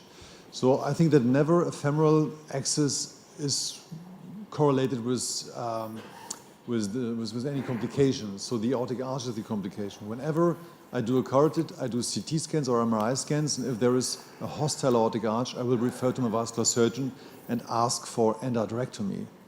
Yes, but... So the problem is that if now vascular surgeons do a cut down in the deeper small cut down, so there will be less vascular surgeons being able to do a very nice endarterectomy where still there is a place. So to me, it is a little bit like, and if you have shown the comparison of complications of transfemoral access, so that's far away from the margin of asymptomatic patients. So in Germany, we have a threshold of being below 2%, and you just showed something was 3 point something. Should they stop working? I can assure you that we will not lose our skills, because the proportion in my clinic open surgery to endovascular is maybe 5 to 1. I know you are a good surgeon. I know that you are also a good endovascular specialist. So that's why I think I personally would never consider to do a TCAR. For me, it's absolutely nonsense. I like it. Hello guys, could you hear me? Obviously, Americans too. Hello guys. Stop a discussion for a while. Could you hear me? Ivo, we hear you now. Fantastic, it's very well. Sorry about interrupting your extremely interesting discussion, but in fact I have a personal opinion in for this topic. Ralph mentioned that the femoral approach complication rate is very low, but in fact, to be fair, the radial approach is even lower. So in nowadays practice, there are more and more interventional practices all over the world doing routinely carotid interventions, both sides, right and left, by radial approach. And in fact, Professor Velchev have shown such a case with radial. So with the radial approach, the complication rate is even extremely, extremely low. And experienced operator hands, many procedures above the arch can be done by radial. Okay, well, please, let's go to your case. Okay, thank you very much. In fact, I will update what is my team. After it, I would like to ask Dr. Janevska to share with you what is the clinical and anatomical situation before showing you what we have done. Our team, Dani, the nurse, one of the most experienced nurse, and Tiska together, Lydia, the X-ray technician, and of course Dr. Stankov, who did the main part of the job. In fact, I came, you probably remember 10 minutes ago, I was in the room with you, and I came to open the stent graft. So, so I will ask now Dr. Janevska to tell us and you what is the case about. Yes. The clinical case is a 73-year-old male with general atherosclerosis, with cerebral vascular disease, peripheral artery disease, arterial hypertension, and dyslipidemia. Presented in clinics with TI and claudications. Risk factors is male, age, and smoker. This is the color Doppler ultrasound and IBA index with 70% stenosis of left vertebral artery with elongations, normal blood flow and full patency after stent implantations of right carotid internal artery, with massive calcinosis of abdominal aorta with parieteral thrombosis, parieteral thrombosis of common iliac artery, and thrombosis of both superior physeal artery. The ABA index in right one is 0.66, in left one is 0.58. This is the Doppler result with shaggy aorta with 33 maximal millimeter diameter and 70% stenosis of left vertebral artery. This is the reduced blood flow in the tibial artery, and this is a result from a CT aortography, diffuse dilatation of the aorta with penetrating ulcus of the aorta arch with parietal thrombosis, most prominent in the infrarenal segment. And now, let's see the live case, Professor. Okay, thank you very much, Dr. Janevska. In fact, this polyvascular patient with shaggy aorta and history of carotid intervention and also pathology of the lower leg arteries. In fact, as she mentioned in the screening of the brachiocephalic vessels and the aortic arch, we have seen on the CT this huge ulceration with the contrast reaching almost the end of the ulceration, very close to the cap. So it's no doubt it's imminent rupture. And in this situation, in fact, this is in the scope of aortic dissection. In fact, this is the beginning, as an evolution, this is the beginning of the aortic dissection. By anatomical point of view, you probably observe on the screen on the roadmap that this ulceration over the small curvature of the aorta is just below the subclavian artery. So there is no landing zone. You know, I'm absolutely sure you know that we need at least 2 centimeters. So we need 2 crowns to be proximally from the proximal part of this ulceration. And in this situation, it's even more complex. Why? Because in the context of his polyvascular pathology, the right vertebral artery of the gentleman is occluded. And you probably remember several hours ago discussing about the coverage of the left subclavian artery without protection. It's more than obvious in this situation it will be not unethical, it will be a crime to cover the left subclavian artery because the gentleman has only one vertebral artery, the left vertebral artery, the right one is occluded. And in this situation, also in the context of the discussion that we had with Rania, Dr. Prevenza, we decided to put a chimney stent graft, a big graft, following the measurements of the left subclavian artery, we decided to secure the flow into the subclavian and the left vertebral artery before the implantation of the stent graft. And I will ask Lydia now to move since the first and second and third in order for you to show, in fact, the access. So we have triple access. As you can see, we have the right radial access for the pigtail put into the ascending aorta. We have the left brachial access in order to have the possibility to put the chimney, the left subclavian chimney, the big graft.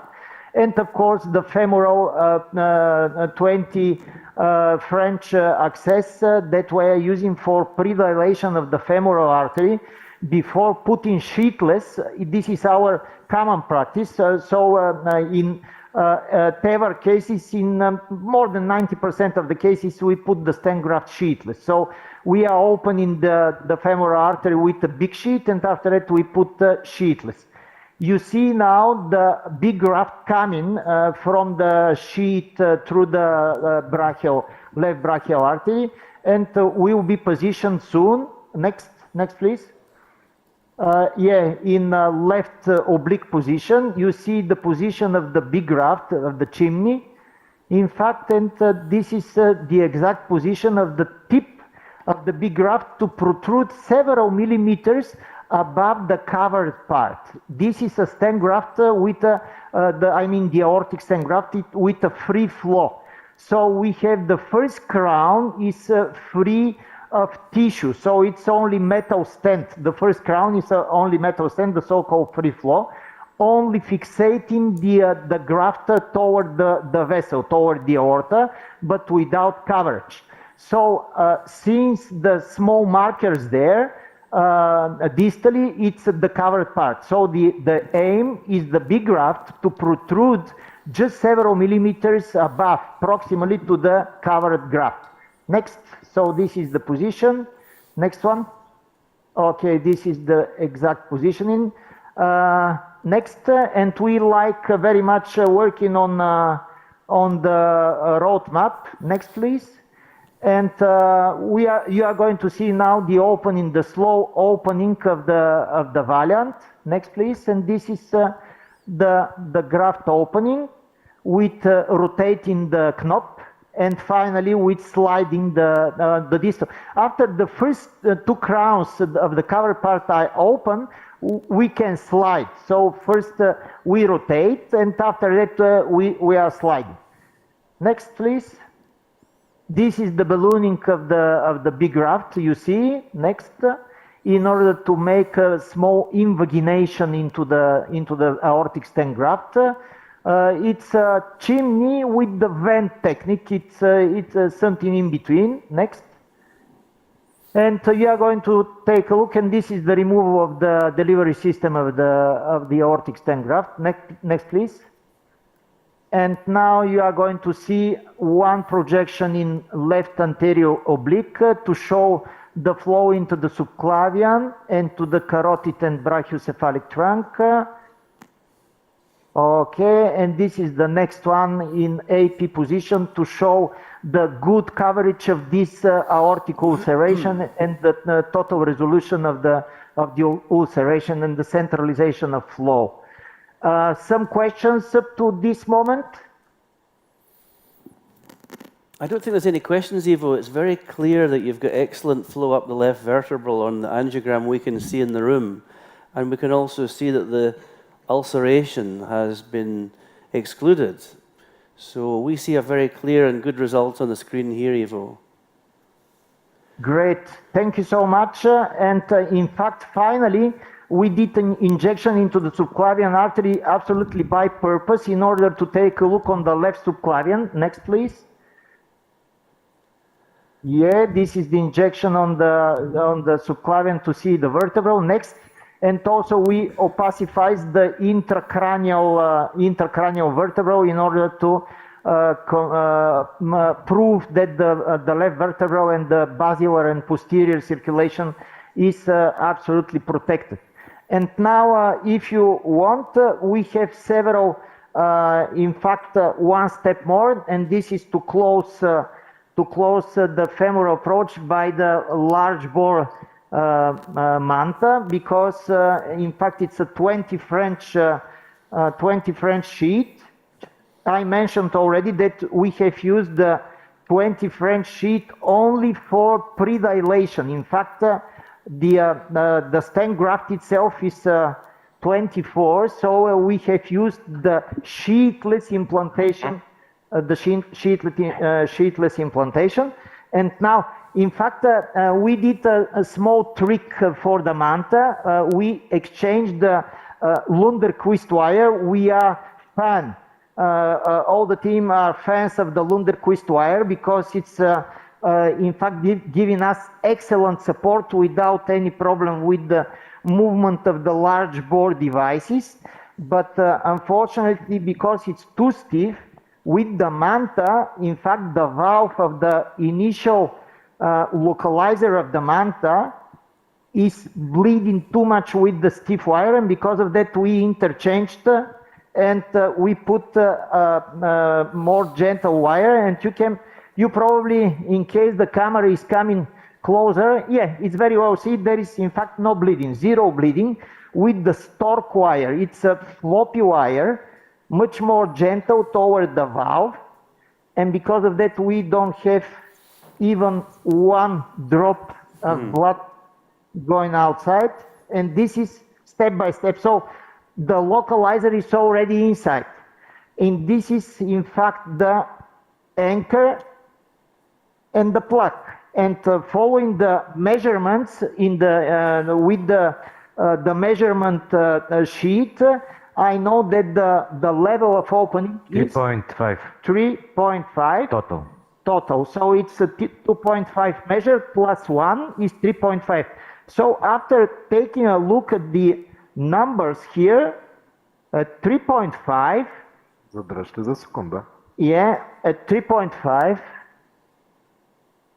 Yes, you see it. Here is 4. So I'm on 3.5 at the skin now. So I'm going up at least 45 degrees, even a little more, going with the lever up. This means that the anchor is already open inside, and after giving some time to the sponge, the collagen sponge, to have contact with the blood, absolutely by purpose, in order to be activated. With the pusher, I'm going up, and the pusher down. So it's a pull, push, push, pull, pull, push. And after doing that, we have, in fact, in this 20 French sheet, this result. So this is the result. No compression. In this situation, we can remove the wire, and in fact, we are cutting the suture just above the skin, and we are done. Fantastic, Ivo. This is the femoral approach. Already closed. The patient is doing very well. Of course, he is under conscious sedation, no general anesthesia. He is absolutely conscious now, and in a good shape, and very good hemodynamic, absolutely normal hemodynamic, no problem. And I think in 5.5 minutes of X-ray time and about 27-30 minutes of procedural time, and how much contrast? Let me see. It's 81 milliliters of contrast injection. So this is the expenses, time and contrast expenses to do this case. Good, Ivo. Ivo, excellent case, thank you, but we must go on, I guess, because we are already too late. So thank you so much once again, it was a fantastic case. Okay, great. Continue with the next topic. And thank you. Thank you. Bye, Ivo. It's very controversial indeed. Shall we protect or shall we not protect the carotid stenting?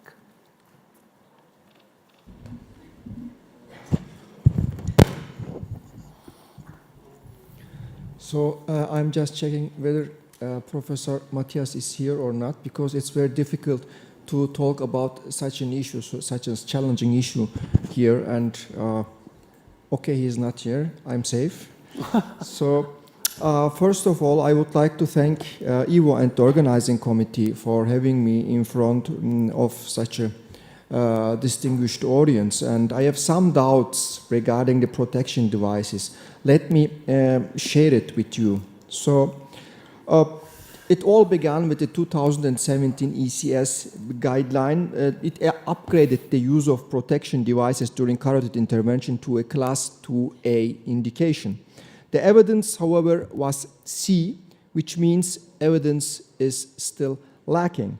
So let us go through the evidence the guideline has provided us, because we are cardiologists and the ECG guideline had such an upgrade of that, and we were a little bit disappointed, so to say. So if we go through the references here, under the headline of protection devices, we have the references from 101 to 110. And reference 101 mentions about embolic materials in the filter. If one comes up with such incentive to use protection devices, then another one can easily remind you of the harm of protection devices when you are the protection devices that can cause. So the references from 102 and 106, these are references that are irrelevant with the topic, because these references are studies that are comparing distal and proximal filters, proximal protection and the distal protection, and they are comparing them, and they have nothing to do with no protection at all. So reference 107 and 110, these are studies, secondary analysis indicating that protection devices should be used. But these are old studies, nothing new here. So, and the 110 reference is totally irrelevant again with the topic. And besides, the guideline admits the lack of high quality data in the last sentence of this guideline here. So this is a case, just I want to go back, and here this is a case I have done without protection, and this is a very tortuous carotid anatomy with 2 gladius wires, and I was managing to go into the internal carotid artery. Here you have the unplugged stiff in place, then comes the sheetless catheter, and you will see we have here a tight lesion in the internal carotid artery. Here the wall stent in place, and post-dilation, of course, without any protection device in place, and you will see the post-dilation now. And here comes the end result. We did an MRI, of course, 24 hours after the procedure, and you will see there is no difference between pre and post procedure after this no protection procedure. So let me explain why I dare to do carotid intervention without protection devices. This is a pooled analysis, and it shows us, this is a pooled analysis of the EVA 3S and the SPACE trial, and shows no significant difference in the overall event rate.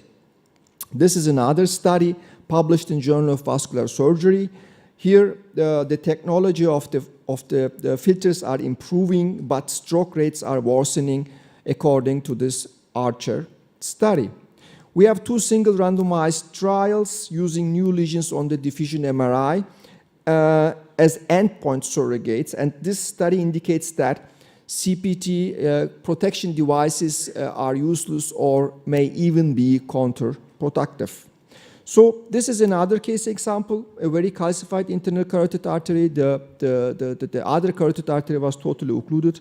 So here the stents jumped upwards and leaving the lesion uncovered, and not a nice result, I know. The second stent could not be advanced because of heavy calcification. We had to post-dilate this lesion in order to cover the lesion completely, to put another stent there.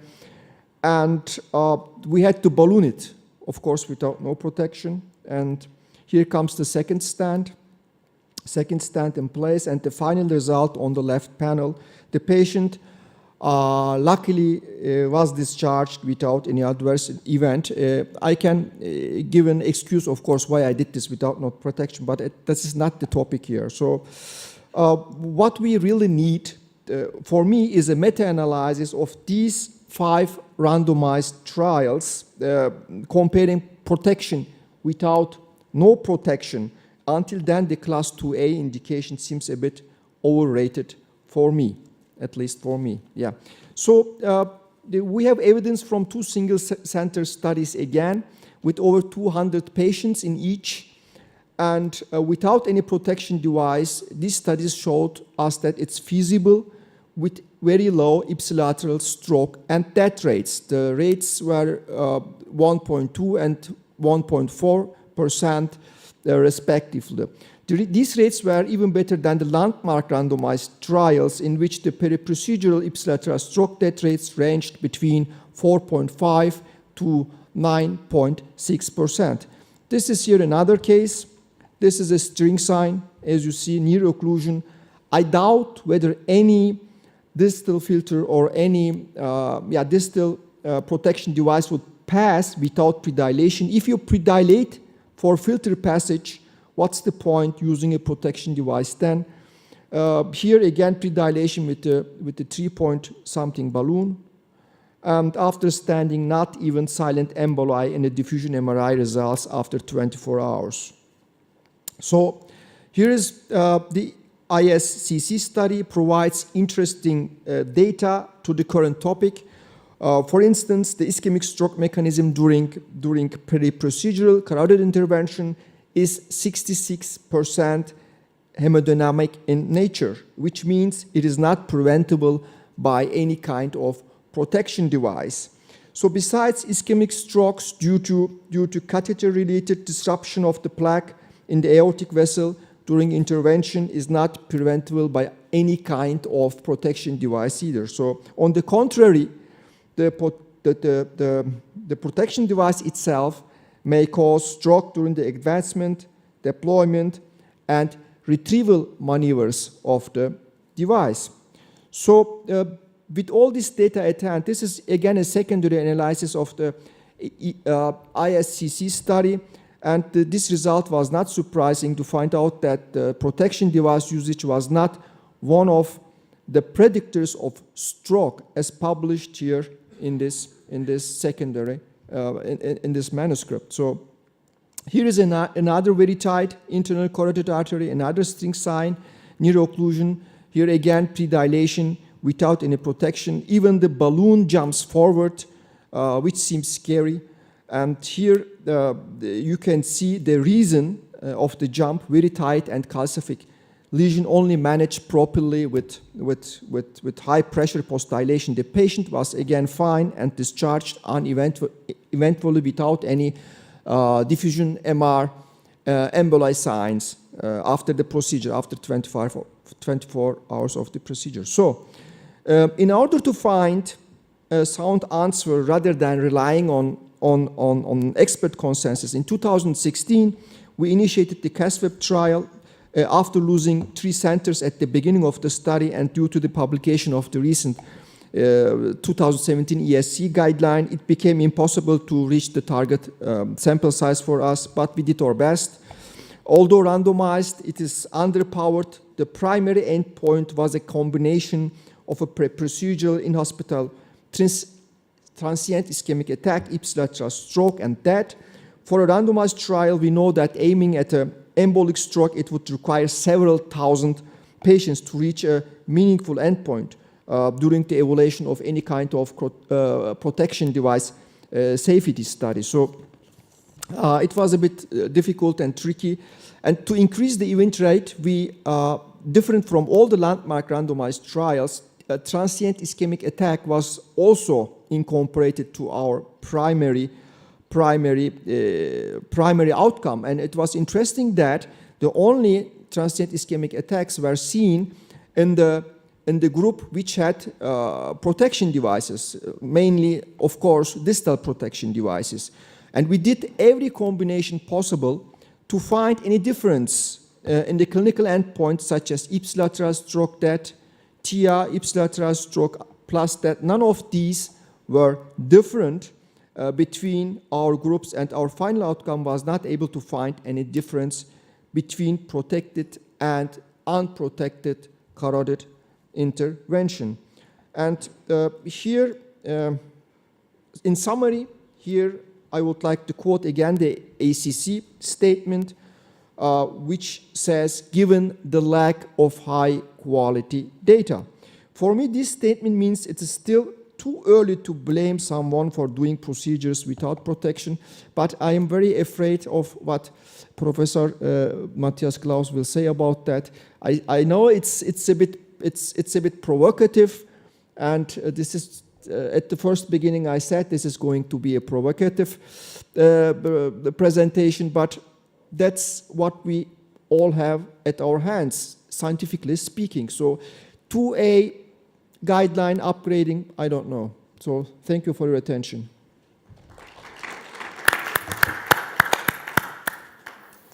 Do you think it might be possible, Professor Landero, that we could hear your opinion, because you have been the investigator on many of the protection devices? Yes. First, I think that really it's difficult to demonstrate difference between protected and unprotected procedures, because actually the incidence of distal embolization, but no distal embolization of a stroke, is around 1%. Then to have difference in 1%, you need 2,000, 3,000, 4,000 patients. I don't know. I am not a statistician. But in my opinion, it is necessary to select the patients. You have a patient with symptoms, frequent symptoms in the last month, you need protection. You have an asymptomatic patient with a calcified lesion without signs of risk in the Doppler, in the echo Doppler, you can not use protection. If you have difficulties in introduce the protection device with elongation of the distal carotid, atherosclerosis of the distal carotid, and so on, you can avoid distal protection. But then I think that it is difficult to have evidences about the benefits of distal protection. Then the clinical judgment may be the most important criteria to use or not to use. To resume, symptomatic patient need protection, asymptomatic patient probably not. Difficult patients don't need distal protection. Easy patients may be easy to use it. Yeah, the problem is I went deep into the scientific literature, and the saga began with the EVA-3S trial. With EVA-3S trial, the first cases and a lot of stroke procedures, so they stopped the study. And stopped the study, and they began the study again with protection devices. And I don't know, it seems a bit scary, I know that, but I'm just trying to find real scientific evidence that we can rely on. That's now what I would like to talk. It's also my routine practice. I don't want to send the wrong message here, so I'm doing my cases with protection devices, okay? But what I wanted to say here, is there anyone, beyond my literature knowledge, is there anyone who can help me with giving me sound scientific evidence regarding this? So just maybe a brief comment. I remember that when SPACE and EVA-3S was mentioned, that Jens Fieler, which you also quoted, he calculated to what it the number of patients you would need to prove superiority of a filter device, it was like, no, 56,000. Almost to prove superiority, not equally, or non-inferiority, but superiority. So it was just a number nobody would invest. So probably there will be not really strong evidence whatsoever. But so we presented recently at the SILSA Congress something from the Roadsaver registry, which is a mesh-covered stent, so there is maybe protection device on it, and there was no difference of those being protected and unprotected additional to a mesh-covered stent. But this is preliminary data so far, but also interesting. Quick comment on the EVA3S study. In the EVA3S study, out of 23 strokes, 21 of the strokes actually happened after the procedure, and dual antiplatelet therapy at the time was recommended. It was in order to keep the study going. So regarding protection, we published our first series many years ago when we started with carotid stenting with 300 consecutive cases where that all were stented without protection, looking at DWI lesions before and after, and all the patients having transcranial Doppler during the procedure. And we found that we had the least amount of DWI lesions compared to any study that was published by then using distal protection device. However, when proximal protection systems came on the market, the whole situation changed. So when we're talking protection system, we cannot say, oh, everything is the same protection system, because not every protection system is suitable in the situation. Talking about the TIAs, I suppose that many of them were used using a proximal protection system, which you can also overcome. So you have to look a bit more critically. The question you're posing is very correct. Do we need to look at the lesion, and is that lesion prone to cause emboli in it? And the best way you can, and when we're talking about stents, we're usually talking about closed cell device, not closed cell. What about the delivery system? We found in our series that we had the least amount of DWI lesions in the most open cell design, but that is because we were not using protection and it had a very sleek delivery system. So main thing is characterization of the lesion, analysis of that, proximal protection, use of transcranial, look at the hits, what are happening, that will help modify the disease and adjust it to the situation of the patient. Very quickly, since you mentioned the importance of characterization of the lesion, what technique of imaging are you using to do this? You would use Doppler duplex, and in addition MR. You would look at interplaque hemorrhage. So also, I think the concept of the degree of stenosis as the indicator of which lesion is going to be symptomatic is completely outdated nowadays. We have every patient that comes with a symptomatic lesion, that lesion was asymptomatic the day before. So we have got to move away, and we have published with Piotr Musalik a concept which takes into consideration a whole range, we call it the roulette, of what are the odds for a lesion to become symptomatic, and it is not just stenosis. Sure.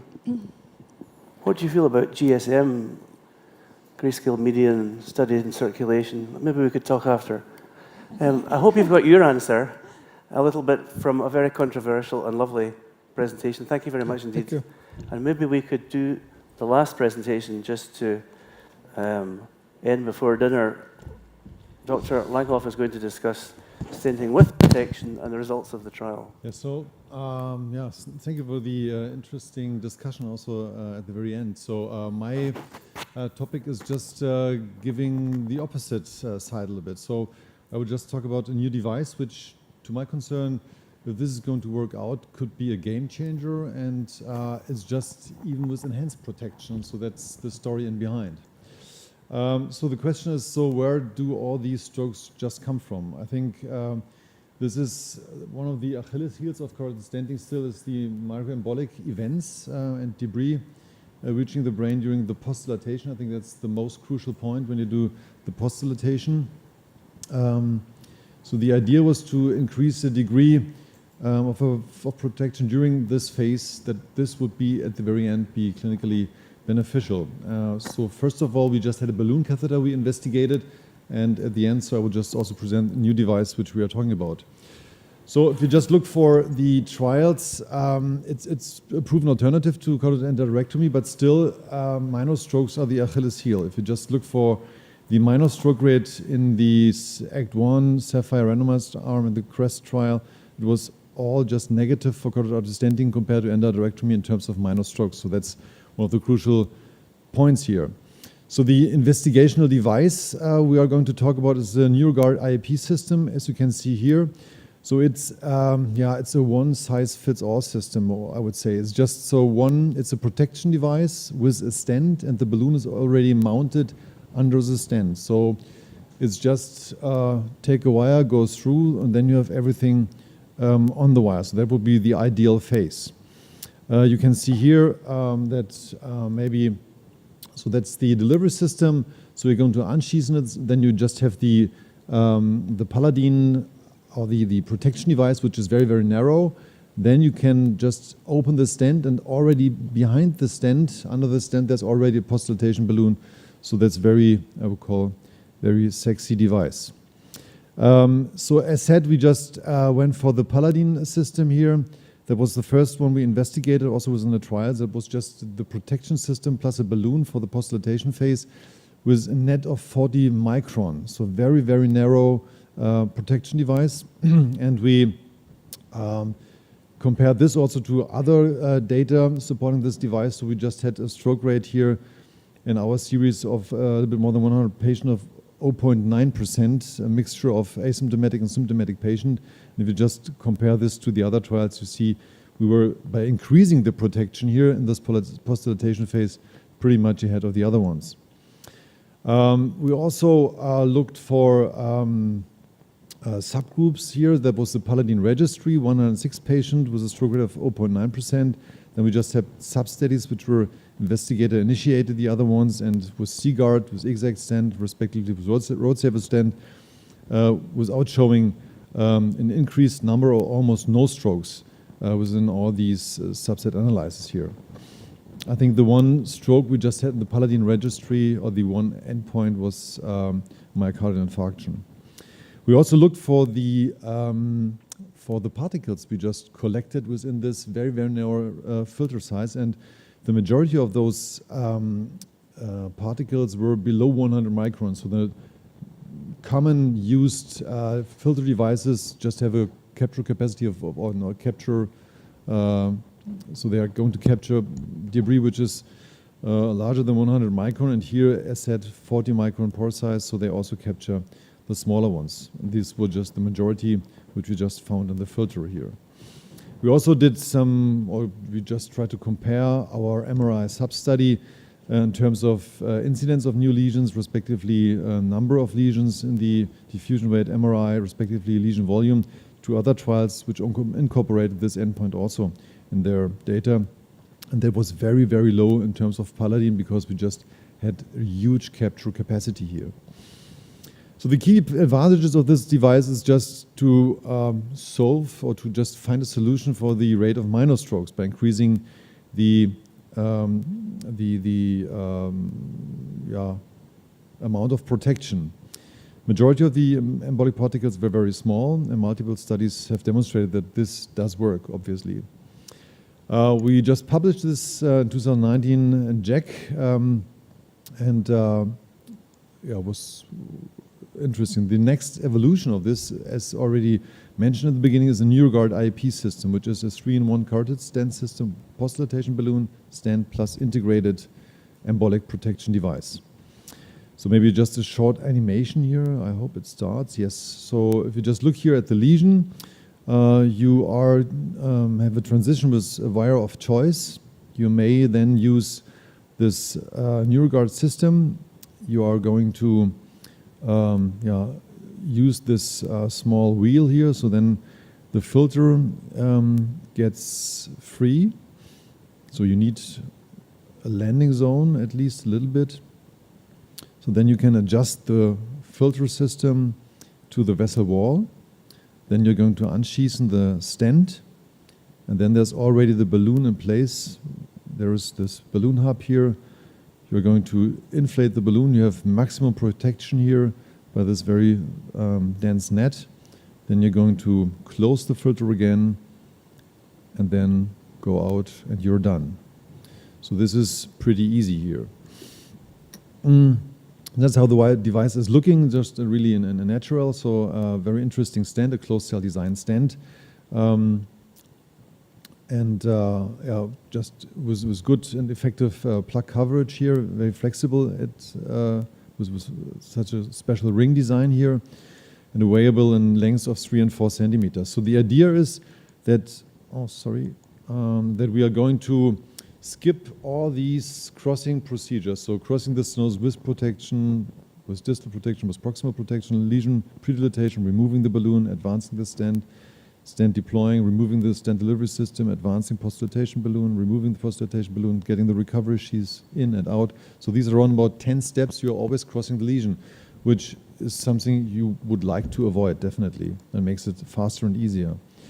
As said, that's the stent, quite flexible. Stent lengths available from 3 to 4.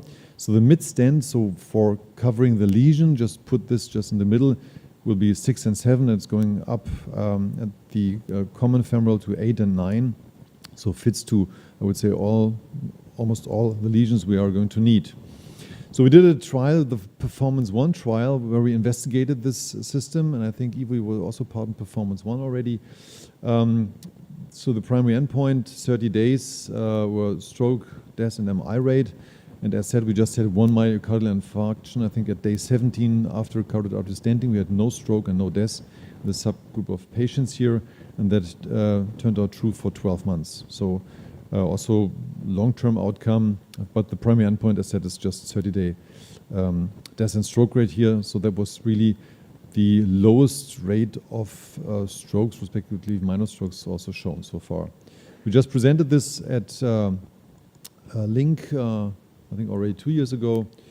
And just to conclude, the majority of the risk of stroke appears to be due to microembolization during carotid artery stenting, which is not caused by a single distal filter or prevented by any currently available stent. The use of the Paladin system for post-dilatation during carotid artery stenting, this Paladin study resulted in 0 procedural strokes. The majority of particles were very small, below 100 micron, and were not caught by mesh-covered stents. Also, MRI results showed very low incidence and volume of new ischemic lesions, and the use of the Paladin system appears to reduce the risk of stroke during carotid artery stenting. For the NeuroGuard IP system, it combines the balloon filter and stent. Hypothetically, the use of the NeuroGuard IP adds additional safety due to less procedural steps and a very unique closed-cell flexible nitinol stent integrated into this Paladin system. So we have results of the first 67 patients at 30 days, which were excellent, with no strokes. Now we are going for the Performance 2 trial, which we cannot present the data right now, but just it is a subset of patients. It's just also an FDA trial, so just on a very high level. We are going for 305 patients right now. I think we are almost 13 or 15 we need, so we are almost finished with the enrollment, which is interesting because we just had a population goal of 80% asymptomatic, 20% symptomatic, and the patient should have at least 70% comorbid high risk, respectively 30% anatomic high risk patients. So these are fitting to the FDA criteria where the United States are going to pay for carotid artery stenting high risk patients in terms of comorbidities, respectively to the anatomic risk.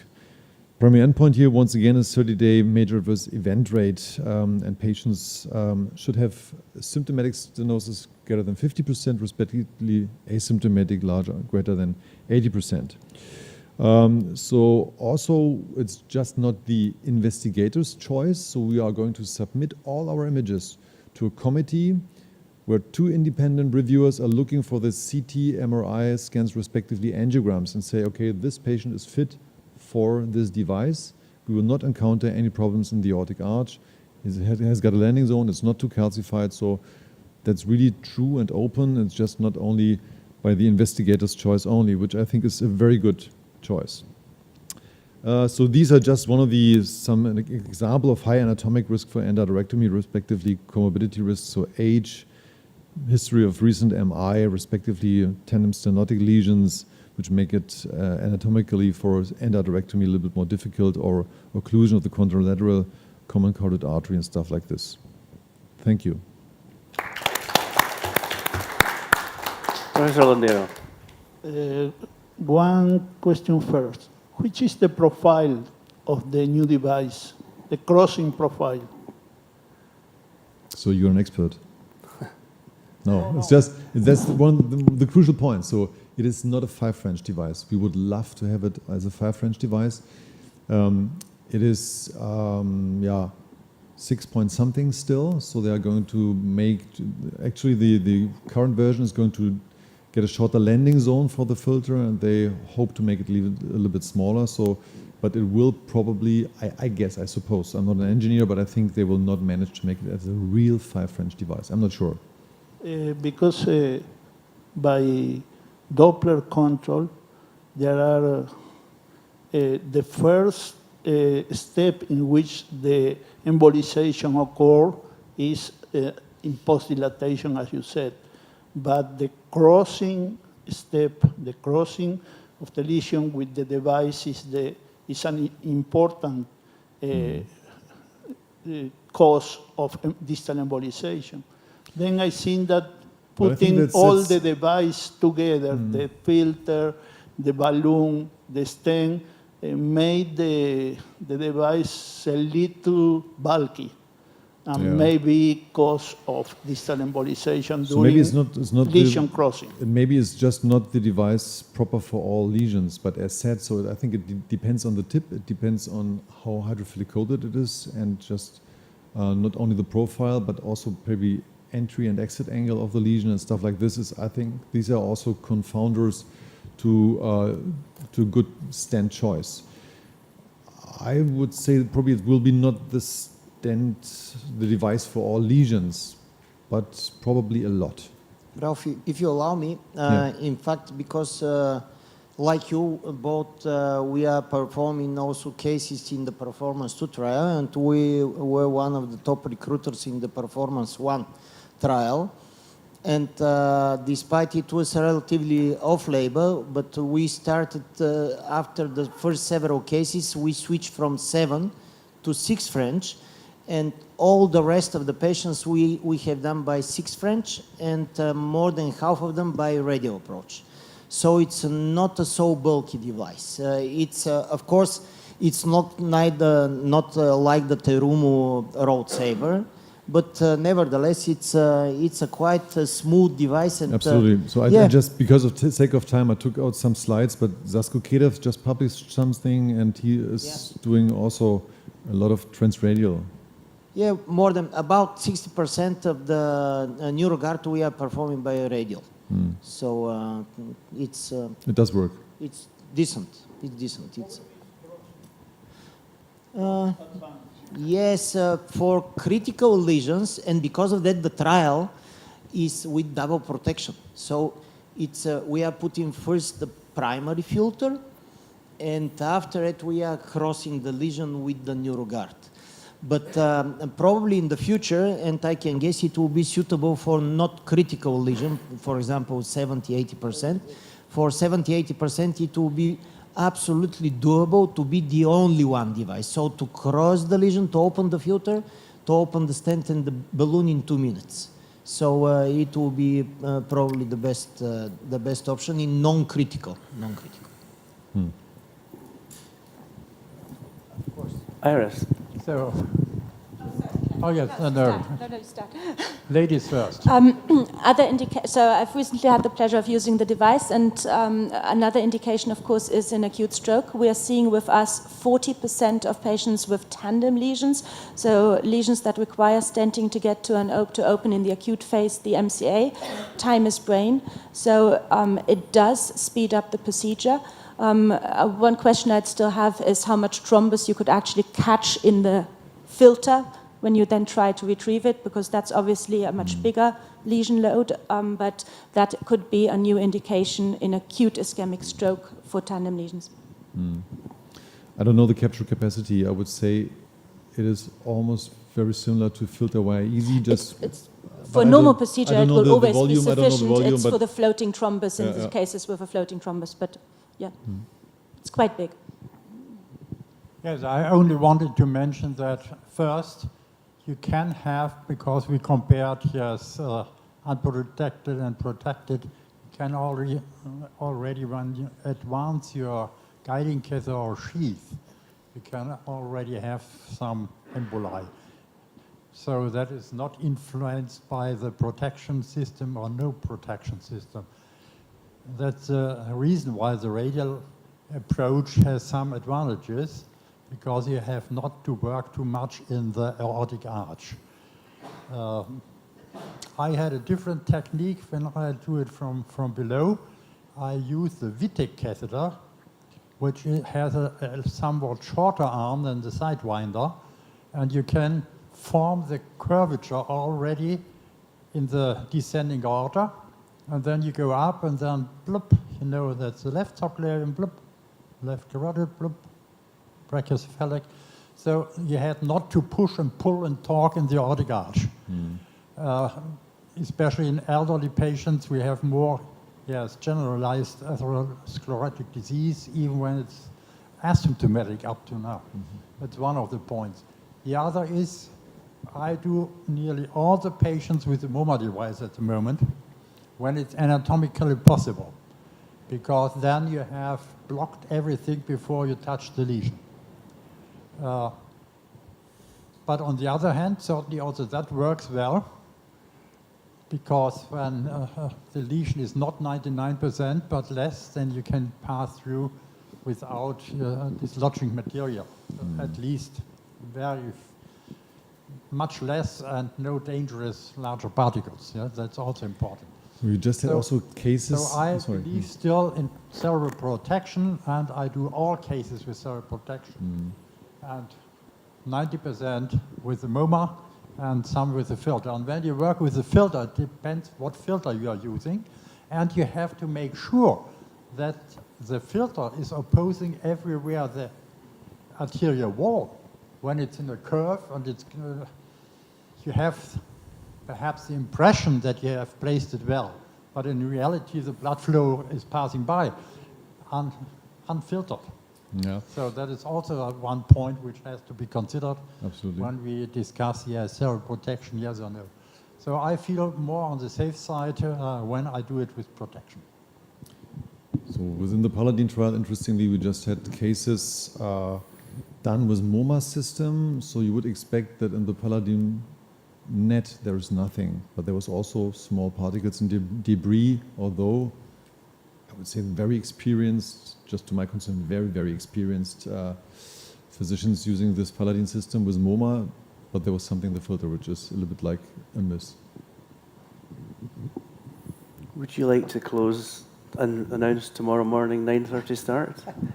It's been a great evening session. Yeah, in fact, 9:30 is the starting time for tomorrow, so good. Thank you. Thank you for staying. Sorry about being late, but you, all of us and you, we make a long discussions, very interesting. So it's only 7 o'clock, yeah. Thank you very much. Thank you. Have a nice evening. Good.